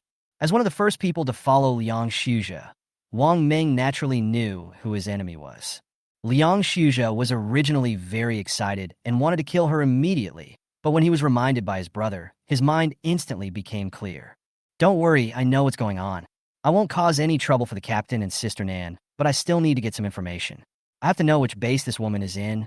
Otherwise, I don't know when I can find her next time. Leave it to me. I'll do it. Oh, and give me a few packs of cigarettes. Cigarettes are the best way to get information right now. Liang Shuja glanced at Wang Ming. Knowing that it was for his own good and afraid that he could not control his emotions, he had to gratefully give him the 2 boxes of cigarettes in his pocket. If they were not veterans, they would not have cigarettes in their pockets. It can only be said that Nan Xiangwan is very good to the elderly. Everyone can get a box of cigarettes for free every week. Of course, only the elderly can have this treatment. This can also be considered as Nan Xiangwan's way of tying people up. Wang Ming took the cigarette and got out of the car. After all, although they were not allowed to go inside, they could still move freely outside. They couldn't suffocate everyone in the car. While he was trying to find out the news, another group of acquaintances also arrived. Since He Ming came to Beijing and established his own combat team, he has become more calm and steady, and there is no trace of his former embarrassment at all. At this banquet, it can be said that all enemies met here, but they could only stare at each other. No one dared to take action unless they wanted to die. The only thing that made Zhang Siyu happy was that he finally met a normal brother. Long Yehua, the former good brother, also brought people to the banquet. When Xiao Jing saw them, he walked in front of Long Yehua before Zhang Siyu could hold them back. Dalong, I miss you so much. After Xiao Jing finished speaking, he gave Long Yehua a big bear hug.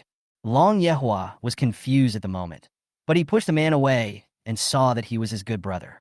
He punched him and said excitedly, Xiao Jing, I didn't expect to meet you again. I'm so happy. I have no regrets even if I die now. Bah, isn't it better to live a good life? Come on, come sit over there. Ajan is here too, so we can chat. Ajan is still alive? Well, it's better for any of us to be alive. Let's go and talk about it later. Long Yehua winked at the people around him, and they all followed Xiao Jing away. Only when they walked over to Zhang Siyu did he stand up and give his good brother a hug. Good job. I finally found you. Long Yehua was also very happy at this time. He finally found the organization and said excitedly, Are you looking for me? Yes. Shengwan Yu and Nan Gongshin from the base are also here. Now with you, the only one missing from our brothers is Lung Fantian. Come, let's sit down and talk.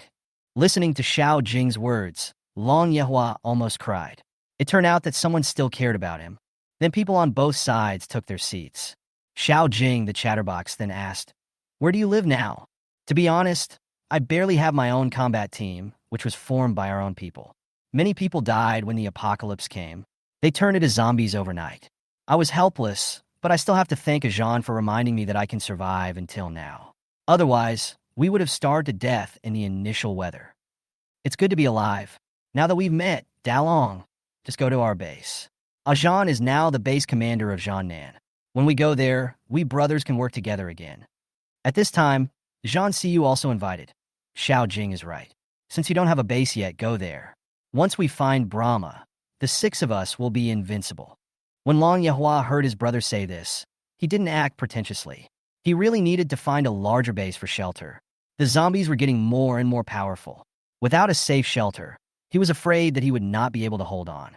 Since my brother has invited me, there is no reason for me not to go. Besides, I have heard something about your Jiannan base recently. I was thinking of finding a chance to go and take a look. Now that I know it is my brother's, I would be crazy if I don't go. Right? Wait until the banquet is over, and you can bring your people over tomorrow. I have prepared your room, and I am waiting for us brothers to gather together. Okay, but why didn't they come? Well, don't mention it. Xiangwan Yu and Nan Xiangwan's experiences are not as good as ours. Now one is recovering from emotional injuries, and the other is recovering from health problems. They can only stay at the base to look after the house. Besides, our invitation can only bring 5 people this time, so we didn't bring them. I see, but I'm glad you're okay. By the way, let me introduce you to Ajan's wife. She's also a formidable person. Sister-in-law, come here quickly. This is our brother Long Yehua. Nan Xiangwan was called by Xiao Jing and nodded towards Long Yehua. Hello, Nan Xiangwan. Welcome to join our big family. Long Yehua was shocked by Nan Xiangwan's beauty for a moment and immediately said embarrassedly, Hello, sister-in-law. Nice to meet you. When Xiao Jing saw his brother's silly expression, he knew that he was another person who was bewitched by his sister-in-law's beauty. Zhang Xiyu was not angry either. After all, they were used to Long Yehua being a flower maniac. He used to be confused when he saw good-looking people, but he had his principles and bottom line. So he was just a lovely man, and there was no need to be angry. Long Yehua also knew that his old problem had come back. He scratched his hair awkwardly and said to Zhang Xiyu in a sheepish tone, Ajan, my old problem has come back. Don't be angry. It's okay, we all know that. Besides, my wife is really beautiful. If you weren't confused, I would have thought you were well. Brother still understands me. Nan Xiangwan sat aside and listened to their previous conversation. She found it a little funny. She didn't expect that someone could be obsessed with flowers. It really broadened her horizons. When the time came to 1450, the door of the venue was finally closed. At this time, no one was talking or chatting. After all, today's topic was about to come. Even if they wanted to make some friends, they could only wait until the head of the National Security Bureau finished speaking before talking about anything else. When the lights on the stage came on, Jiang Tao was surrounded by a group of soldiers. Chapter 80, for I'm used to being a local tyrant. Nan Xiangwan looked at the head of the National Security Agency on the stage, feeling a little ironic. In the previous life, it was this ambitious guy who almost wiped out the human race.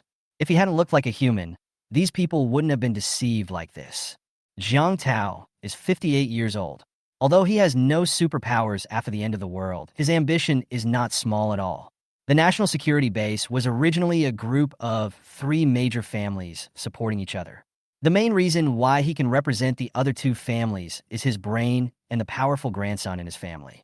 At this time, Jiang Tao picked up the microphone, coughed twice, and then began to speak. Welcome all the elites to attend this banquet today. I am Jiang Tao. The reason I gathered everyone here is mainly to say a few things. First, resources are becoming increasingly scarce after the end of the world, especially food. I hope that the base leaders and combat team captains of each base can go to other cities to collect more. It is better for those who have wood-type abilities to grow more vegetables on their own. Humanity is now facing natural and man-made disasters. We must unite to fight against the zombies until they are all wiped out. Second, since the end of the world, there have been no newborns. No newborns means that humans will become extinct one day.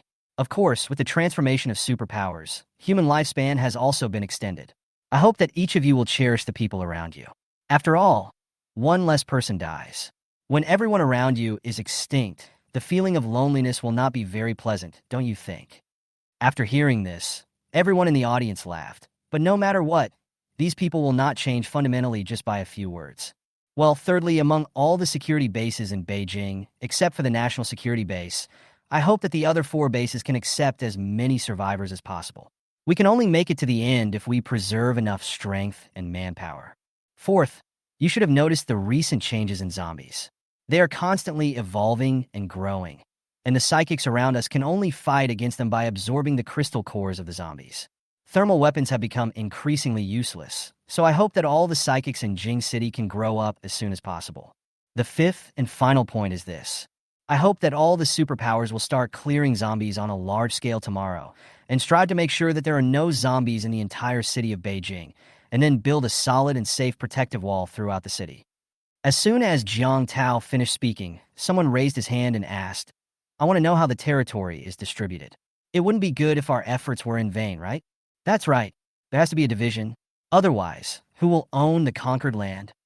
That's right. There must be some benefits to taking risks to clean up the zombies, right?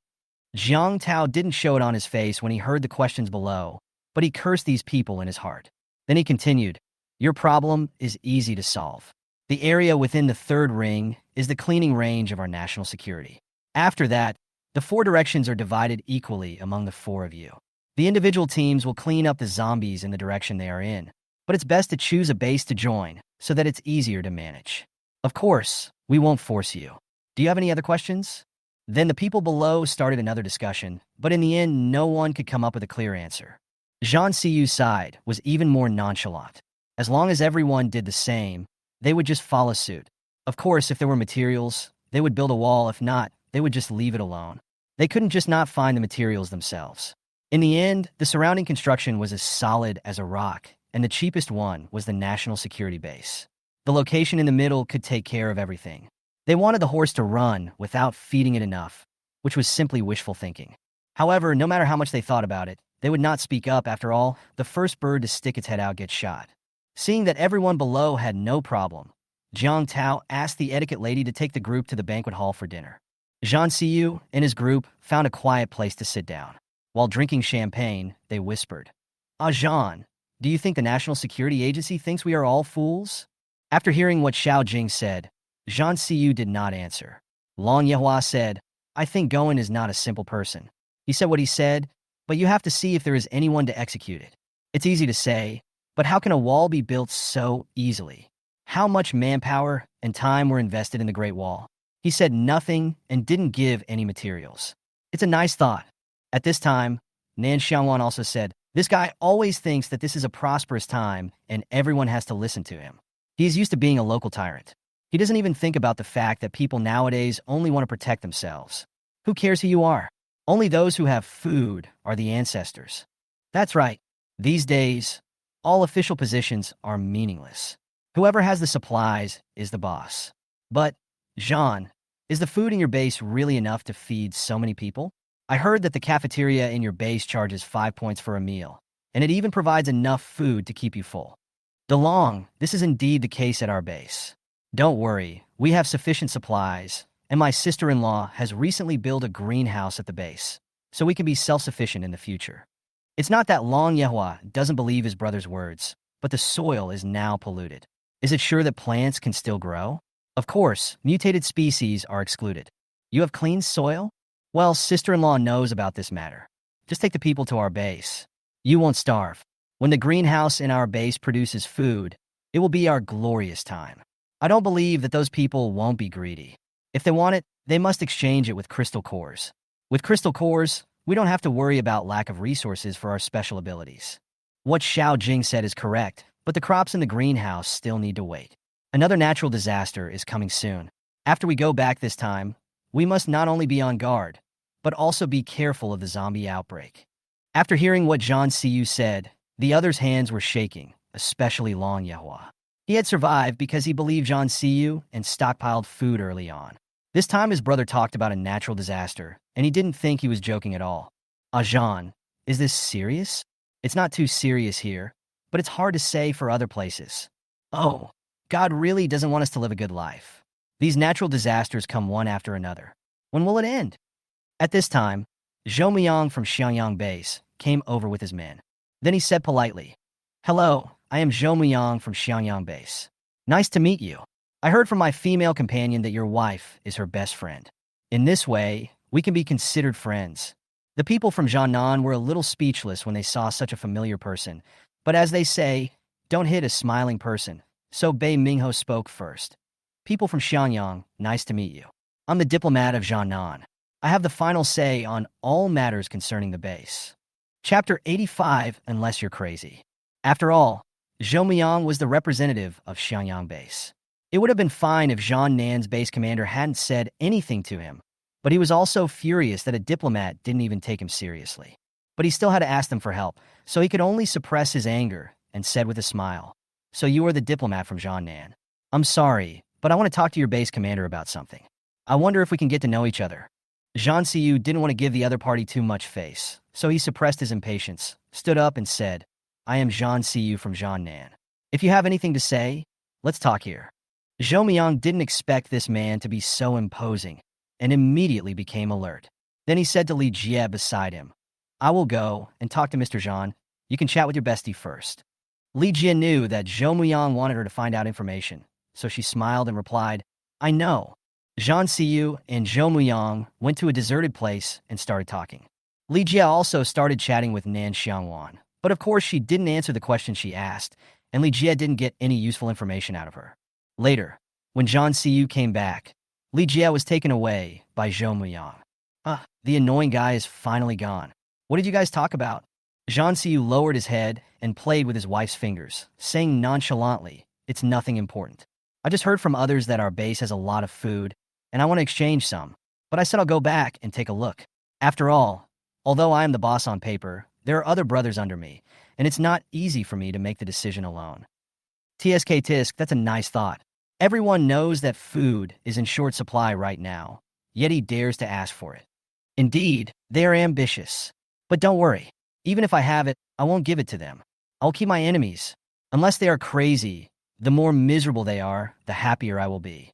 When the time comes, I will catch them and avenge my wife directly. Well, I think it's okay. Let's do it. I don't think there's anything else to find out here. Let's retreat. It's getting dark soon. Okay, let's go. Those people are not interesting. I already knew some of them in my previous life. There is really no need to waste time.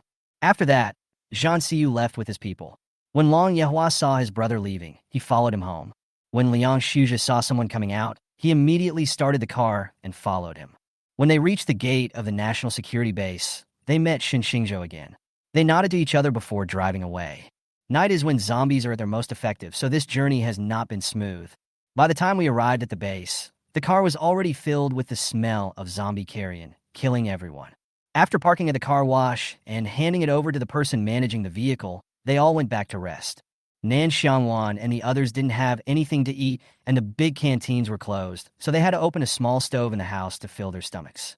Nan Haochen complained as he ate. That huge base doesn't have any delicious food. I drink a lot of drinks. It's really a ripoff. I won't go to such banquets in the future. I might as well lie at home and read some comics. Xiao Jing also agreed. It was meaningless. Zhang Siyu said, let's take turns to go to such banquets in the future. I think Shangwan Yu is in good shape recently. Long Yehua is also a good diplomat. It would be great if Fan Tian could be found. He's the one with the most thoughts. We didn't even meet him at such a big banquet. I don't know if he is not in Jing City. Nan Xiangwan knew that her man missed his brothers, and then said comfortingly, don't think too much. You 6 brothers, only one is missing. You will be reunited sooner or later. And you also said that he is the most thoughtful. He must be waiting for us to find him somewhere. Yes, my wife is right. After dinner, everyone went back to sleep. Nan Xiangwan was so tired that he fell asleep on the bed that night. After taking a shower, Zhang Siyu saw that there was no meat to eat. So he resigned himself to his fate and went to bed and fell asleep with his wife in his arms. The next day, Long Yehua came here early in the morning with his family. Nangong Chun and Shangwan Yu were very happy when they saw the visitor. Zhan, I will stick with you from now on, Zhang Siyu said while drinking tea. Okay, just stay here and I can support you. Brother, I still have some supplies that haven't been transported here. If you have a truck, please help me transport them. Okay, let Mosey bring some people to help you pull them out later. There are not as many zombies during the day as at night. When talking about zombies, Long Yehua complained, we were almost killed by zombies when we were going back last night. How come zombies evolve so fast? If we didn't have superpowers, we would be dead. Even advanced zombies can't be penetrated by pistols now. It's really fatal. Oh, this is just the beginning.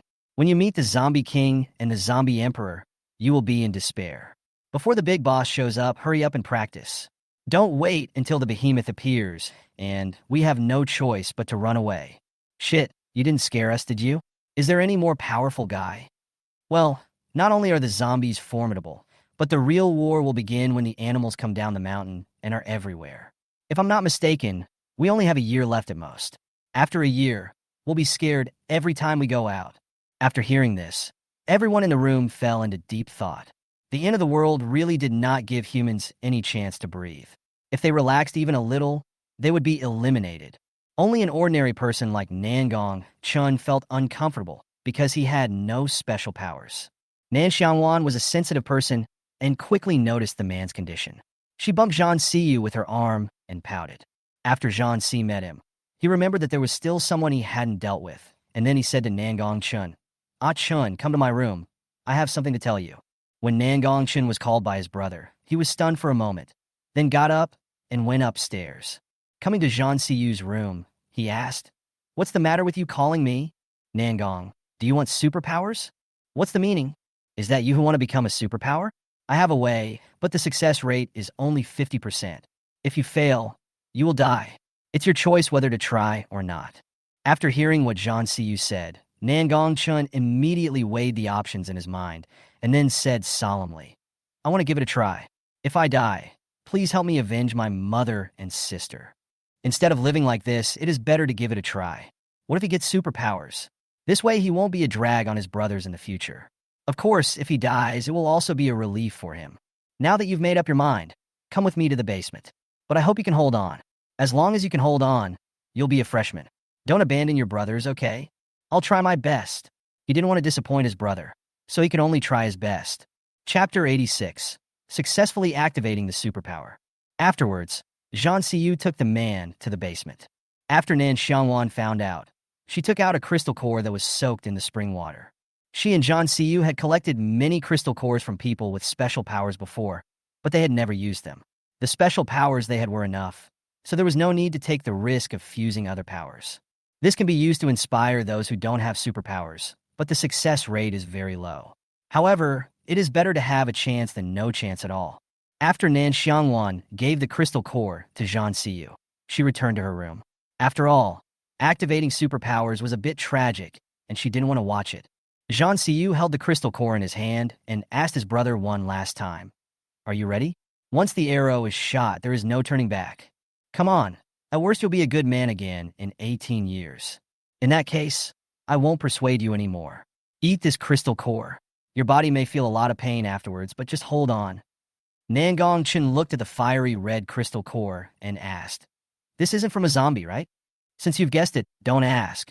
It's better for both of us to just pretend we don't know some things."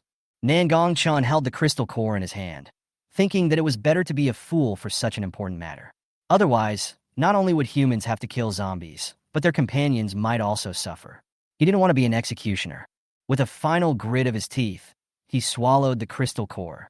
When Zhang Si saw it, he immediately said, "Relax, this crystal core has been processed. I will watch you from the side. You must hold on." Okay, the crystal core has been swallowed. It is too late to regret now. He just hopes that he can get through it smoothly so that his brothers can still be together and he can still take revenge. As time passed, Nan Gongchun felt as if his whole body was on fire, and he felt extremely hot. The tortured Nan Gongchun wanted to die immediately, but every time he was about to give up, he would see his brothers waiting for him, and then he would be motivated again. After torturing himself for a whole day and a whole night, the fever in his body finally subsided.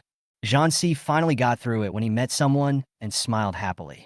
At this time, someone knocked on the basement door. "Ah, Zhang, I brought you food." When Zhang Siyu heard his wife's voice, he immediately got up, opened the door, and let someone in. "How is it? Is he okay?" Zhang Siyu took the lunchbox from his wife and said, "His fever has just subsided. He will probably wake up tomorrow morning, but you can have someone carry him back to his room to rest later." That went pretty smoothly. But do you think he would cry to death if he knew he was the first guinea pig? Zhang Siyu said helplessly, "You are becoming more and more naughty. Let's not talk about it anymore. I'm afraid he will have psychological trauma." Then don't tell him. You eat first and I'll go call people. The others who have been here all day and all night are also very worried, but no one dared to come down for fear of disturbing you. I also calculated the time before coming down. You are so smart, so I will trouble you to take a trip and send him back to his room. Okay, I'll go now. After Nan Xiangwan finished speaking, she turned around and went upstairs and into the living room. Everyone else was waiting for news. In fact, everyone also wanted to know whether other methods could stimulate superpowers, so they were all waiting. After seeing Nan Xiangwan coming out, Xiao Jing asked first, "Sister-in-law, how is it?" "You guess." Seeing that people were still joking, Xiao Jing hummed and said, "Sister-in-law." Nan Xiangwan smiled and said, "Okay, the person is fine now. As for whether it was successful or not, we will have to wait until the person wakes up to know. You guys go down now and help carry the person back to the room." "Okay, let's go now." Then Xiao Jing and others immediately went to the basement and carried the person back to the room. Before Zhang Xiyu left, he specifically told him not to take a shower and to wait until the other person woke up. After returning to the room, Nan Xiangwan took Zhang Xiyu to the space. Go wash yourself. It stinks. Zhang Xiyu pulled his wife over and said maliciously, Wife, I need to scrub my body, help me. Nan Xiangwan knew what he was thinking and said unhappily, It's not even night yet. It's not good to indulge in lust in broad daylight. I'm just taking a shower, really. Nan Xiangwan rolled her eyes and thought to herself, I don't believe you. This old man is a very bad guy. But in the end, the two of them took a bath together, and then the big bad wolf ate the little white rabbit. At night, the base's alarm suddenly sounded. After Zhang Xiyu heard this, he immediately stood up and put on his clothes. Nan Xiang was half asleep late at night when she suddenly heard the alarm. Seeing that the man next to her was almost dressed, she also got up and started to get dressed. Wan, take your time getting dressed. I'm going to go out and take a look. There should be zombies attacking the base. Well, you go first, I'll be there soon. When Zhang Xiyu walked into the hall, everyone else had arrived. Let's go and prepare for battle. When everyone arrived at the gate of the base, the personnel on duty were attacking zombies. At a glance, there were at least 500 zombies. Zhang Xiyu then picked up the intercom in his hand and said, Call all the superpowers in the base to clean up the zombies quickly, otherwise the base will suffer heavy losses. Receive! Receive! Receive! After receiving the notice, the captains of each team quickly arrived at the battlefield. As the base's psychics quickly killed them all, they were finally all cleared out after an hour. At this time, there were disabled and broken arms everywhere outside the base. Even the air smells of decay. Nan Xiangwan led his men to dig crystal cores while cleaning up the battlefield. The dead zombies needed to be cremated after each crystal core was dug out. Otherwise, they would easily be infected with other viruses. It took until the sun rose before the entrance of the base was finally cleaned. Zhang Xiyu looked at the barrels of crystal cores and said to everyone, Let's go have breakfast first. At 9 o'clock, each team will settle the crystal cores in the lobby. Let's disperse. Yes. Zhang Xiyu was also a little tired. In fact, if it were in the past, he would have cleaned up these zombies long ago. However, since the zombies advanced, it became increasingly difficult to kill them. If it weren't for the help of the psychics in the team, the task would have ended without the deaths of several people. Looking at the broken wall, he pinched his brows and said to Mosey, Let the craftsman repair the wall later. Yes, I understand. After everyone finished breakfast, Bei Mingho went to distribute the crystal cores, and the others went about their business. In order to nourish the bodies of her brothers, Nan Xiangwan went back to her room and killed a few hens to make soup. Nan Haochen saw that his sister was so generous today and asked worriedly, Sister, you won't go bankrupt by eating so much, right? No, there are so many animals in the space that we can eat them every day. I am planning to build a chicken farm at the base so that we can eat eggs openly in the future. Chapter 87 Earthquake and Tsunami. Of course, Nan Xiangwan is just thinking about raising chickens now. The most important thing is how to explain the source of the chicks. After the end of the world, all animals and plants have stopped reproducing. If a bunch of chicks suddenly pop out, it would be difficult to explain. Seeing that his sister was happy, Nan Haochen didn't say anything, but his eyes kept staring at the kitchen from time to time. His sister's cooking skills are really good, and I can't help but be greedy just by smelling the smell. When several large pots of ginseng chicken soup were ready, Nan Gongchen downstairs woke up and was playing with a small flame in his hand. When Shang Guanyu, who lived in the same room with him, saw this, he was sincerely happy for his brother. However, he had just woken up, and if he was not reminded, his supernatural powers would be exhausted due to overuse, and he would pass out. Aiken, you've been playing for a long time. Stop playing. If you don't have the abilities soon, be careful or you'll faint again. Nan Gongchen retracted the flame in his hand after hearing his brother's words and asked excitedly, I am not dreaming, right? It feels so unreal. You are not dreaming. You really have superpowers.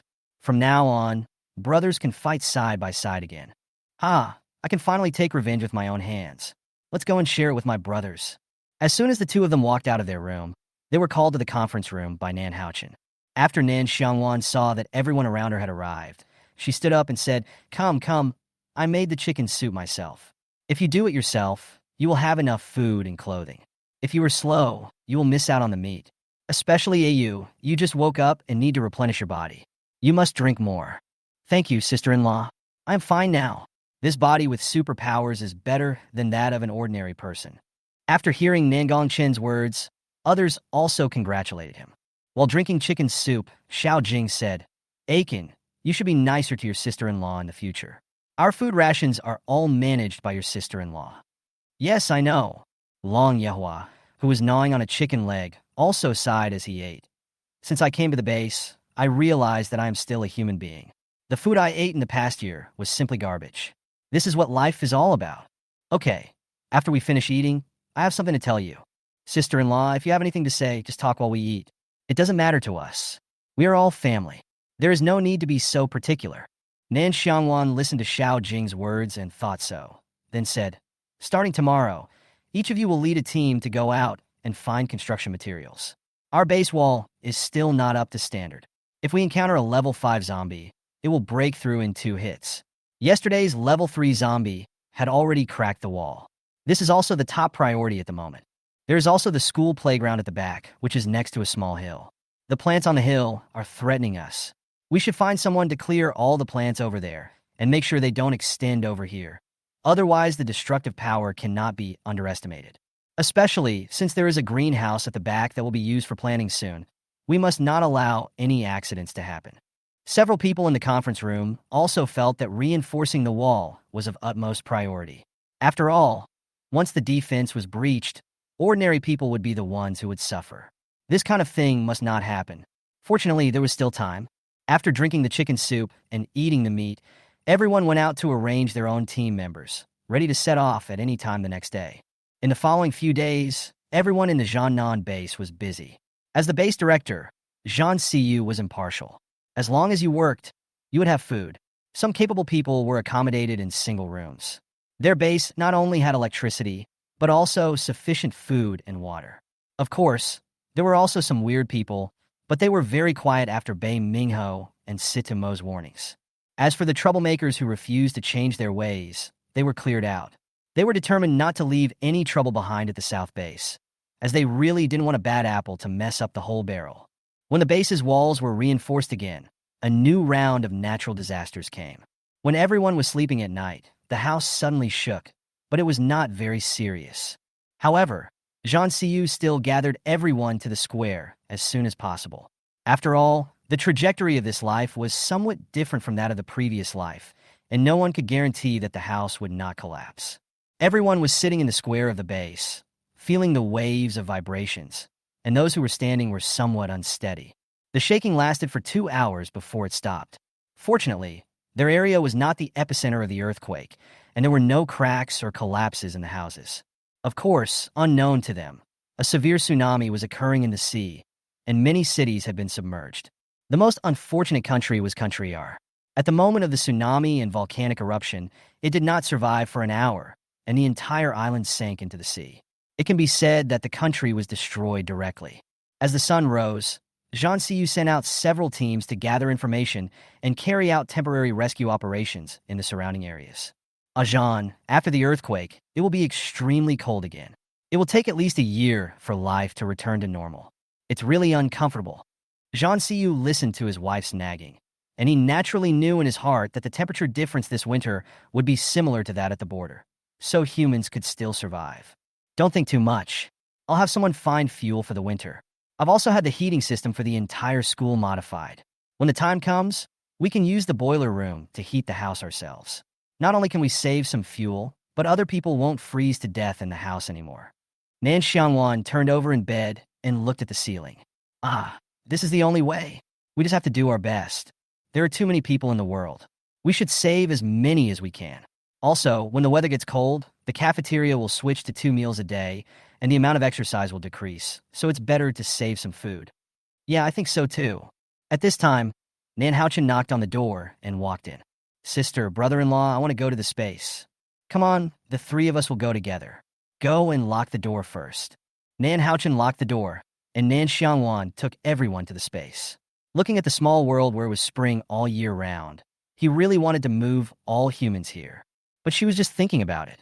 Unless the blue water planet really collapsed, she might bring all the survivors here. After the 3 of them arrived at the space, Nan Xiangwan went to the fruit garden. Zhang Siyu went to the study. Nan Xiangwan went to the back mountain to look for her dehua. Oh. Master, you haven't come to see me for a long time. Looking at the huge carnivorous plant, I suddenly had a headache. I thought if I continued to grow it like this, it would be able to swallow an elephant in one bite, right? Dawa, I'll be letting you out to deal with mutant beasts soon, so don't be disgusted when the time comes. As long as it's edible, it's fine. As for the zombies, forget it. I really can't swallow them. Heh, you picky eater. I won't let you eat even if you want to. I'm afraid you'll get diarrhea. Zombies are full of viruses, so it's better not to eat. If you turn into a zombie flower, I'll cry my heart out. Oh, I understand. After playing with Dahua for a while, Nan Xiangwan went to the kitchen to cook for her two dearest men. Chapter 88 Departure to Fengxian. After the earthquake, Nan Xiangwan began to grow vegetables and grains on a large scale. The soil was brought out from space, and the only thing announced to the outside world was that a drug that could clean soil viruses had been developed. This is when the ordinary people in the base came into play. Anyone who signed up would get 20 points a day, which was equivalent to the money for 4 meals. Of course, those with special abilities have no share, so there must always be a chance for others to have a taste of the spoils. That day, Nan Xiangwan and Zhan Siyu came to visit the greenhouse. It is very pleasing to look at the vegetables that have just sprouted. The manager in charge of this area saw the base commander and his wife coming over, and immediately walked over and said, "Mr. Zhang, Mrs. Zhang, how come you have time to come here?" Nan Xiangwan saw Zhao Wenwu coming over and immediately said, "Uncle Zhao, we just came to take a look. After all, the soil has been damaged after the end of the world. We would feel uneasy if we didn't come and take a look. But now it seems that we have succeeded. We don't have to worry about having no vegetables and food to eat anymore." Zhao Wenwu, the former director of the Grain Bureau, is very happy that new vegetables and grains can be grown. If it weren't for his son's ability to activate his special powers, he, a middle-aged uncle, would have been beheaded along with the zombie army. "Sir, the first batch of vegetables will be delivered to the canteen in more than a month. As for the food, we may have to wait for several months. Don't worry. Once this batch is harvested, I will have people build a few more greenhouses. You should also pay attention to pest control. Also, remember to save seeds from the harvested grains and vegetables. Don't let them get left without seeds. We don't have many seeds left. Now we can only hope that the grains and vegetables in these greenhouses can be more effective. Madam, I have taken note of your words. Is there anything else you need to explain? Water source. Ask water-based Esper to provide more water every day. 1 bucket of water is 1 point. Go and notify them later. Also, leave 2 people on duty in each shed at night. This is the hope of mankind. Don't make any mistakes. Okay, I'll have the psychic on duty at night, and I'll give them 5 points a night. Is that okay with you? After all, if something happens to ordinary people like us, we can't run as fast as the psychic." Nan Xiangwan thought about it and felt that it was indeed more reliable for people with special abilities to keep watch at night, and then said, "Okay, let's find more people. From 8 p.m. to 6 a.m., there will be 3 people in each shed so that they can take turns to rest." "Hey, I'll make a note of that." "Okay, there's nothing else to do. Go do your thing. If anything comes up, just let us know." "Yes." After Zhao Wenwu left, the two checked and found nothing wrong and went back. "Zhan, we received news that the National Security Bureau is going to a county town in the north to collect construction supplies. Do you think we should go with them and take advantage of the situation?" Zhan Siyu put down the document in his hand and said thoughtfully, "Dalong, is the information accurate?" "That's correct. A friend of mine from Goen told me that. He also said that he would come to join us after this matter is over. He doesn't want to stay in Goen any longer, so I think the information is correct." "Well, let me think about it." "Okay, I'll go out first."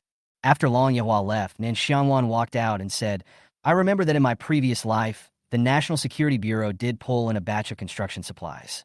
If I'm not mistaken, the news this time should be true, but I think there are still some pitfalls. After all, such important information cannot be easily leaked. I think it must be intentional on the part of the National Security Bureau, who want to find some people to be cannon fodder. Do you know why I said you should think about it?" What's the matter?" "Oh, it's a big deal. I was a member of the National Security Bureau in my previous life, and I was the one who led the team to transport this batch of supplies back. But you know that I almost died in that place." Nan Xiangwan didn't expect that this matter was actually related to her man. "So, what do you think now? And what happened over there?" Zhan Siyu hugged his wife and said in a muffled voice, "There is a cave over there. There are many mutant bats and rats in it. They cannot be killed even by bombardment with thermal weapons. There are so many of them that you cannot imagine. In the previous life, Many superpowers were killed because of insufficient intelligence. If I had not been strong at that time, I would have been wiped out long ago. The most important thing is that there are two level 4 zombies on the surface. One is a mental zombie that can control other zombies to attack humans, and the other is an ice zombie. There is clear information about these two zombies. Hearing what you said, it's better for us not to get involved in this trip. It's obvious that the national security people have bad intentions. No, we will go, but we will take a few people and go secretly. When all the troops of the other parties are gone, we will reap the benefits. Nan Xiangwan looked at the man beside her and said with a smile, "Is it really okay for us to do this? Don't worry. On the surface, we will arrange another team, but it's just for fun. When the time comes, just watch the show." "Okay, since you said so, let's do it this way." "Well, I'll arrange for someone to do that. There are indeed a lot of construction materials over there. When we come back from this trip, we can expand the perimeter of the base a lot. Then we'll have more places to grow food." That night, Zhang Xishu held an emergency meeting. Then the personnel for this outing were decided. He and Nan Xiangwan went out secretly, with Xiao Jing leading the team on the surface. It happened that Xiao Jing already had his own team with ready-made members, and the rest of the people were watching over the construction of the base. Even Nan Haochen was left at home. After all, he had to keep some supplies in his space to look after the house. Although there were several people with space abilities in the base, no matter what time, his own people were more reliable and safe. The next morning, Xiao Jing led the team to the county town. This time he brought a total of 30 people, each equipped with hot weapons and grenades. Grabbing supplies is one thing, but the most important thing is to find some other seeds and coal for the winter. On the night they set out, Nan Xiangwan took out her beloved little motorcycle, and the couple chased out under the cover of darkness. When I feel tired, I go to the space. When I have rested, I ride a motorcycle to continue my journey. Along the way, the two of them visited all the stores that had not been destroyed. Now that the population of the base is increasing, the number of people exchanging items is also gradually increasing. All the useful and usable things have been put into the space by the two of them. Looking at the empty houses on the roadside, it felt like bandits passing through. Not a single hair was left behind. When the two caught up with the others and arrived in Fengxian County, the Goan people had already started heading to their destination. Seeing his brother finally catch up, Xiao Jing asked anxiously, "They've already set off. When do we start?"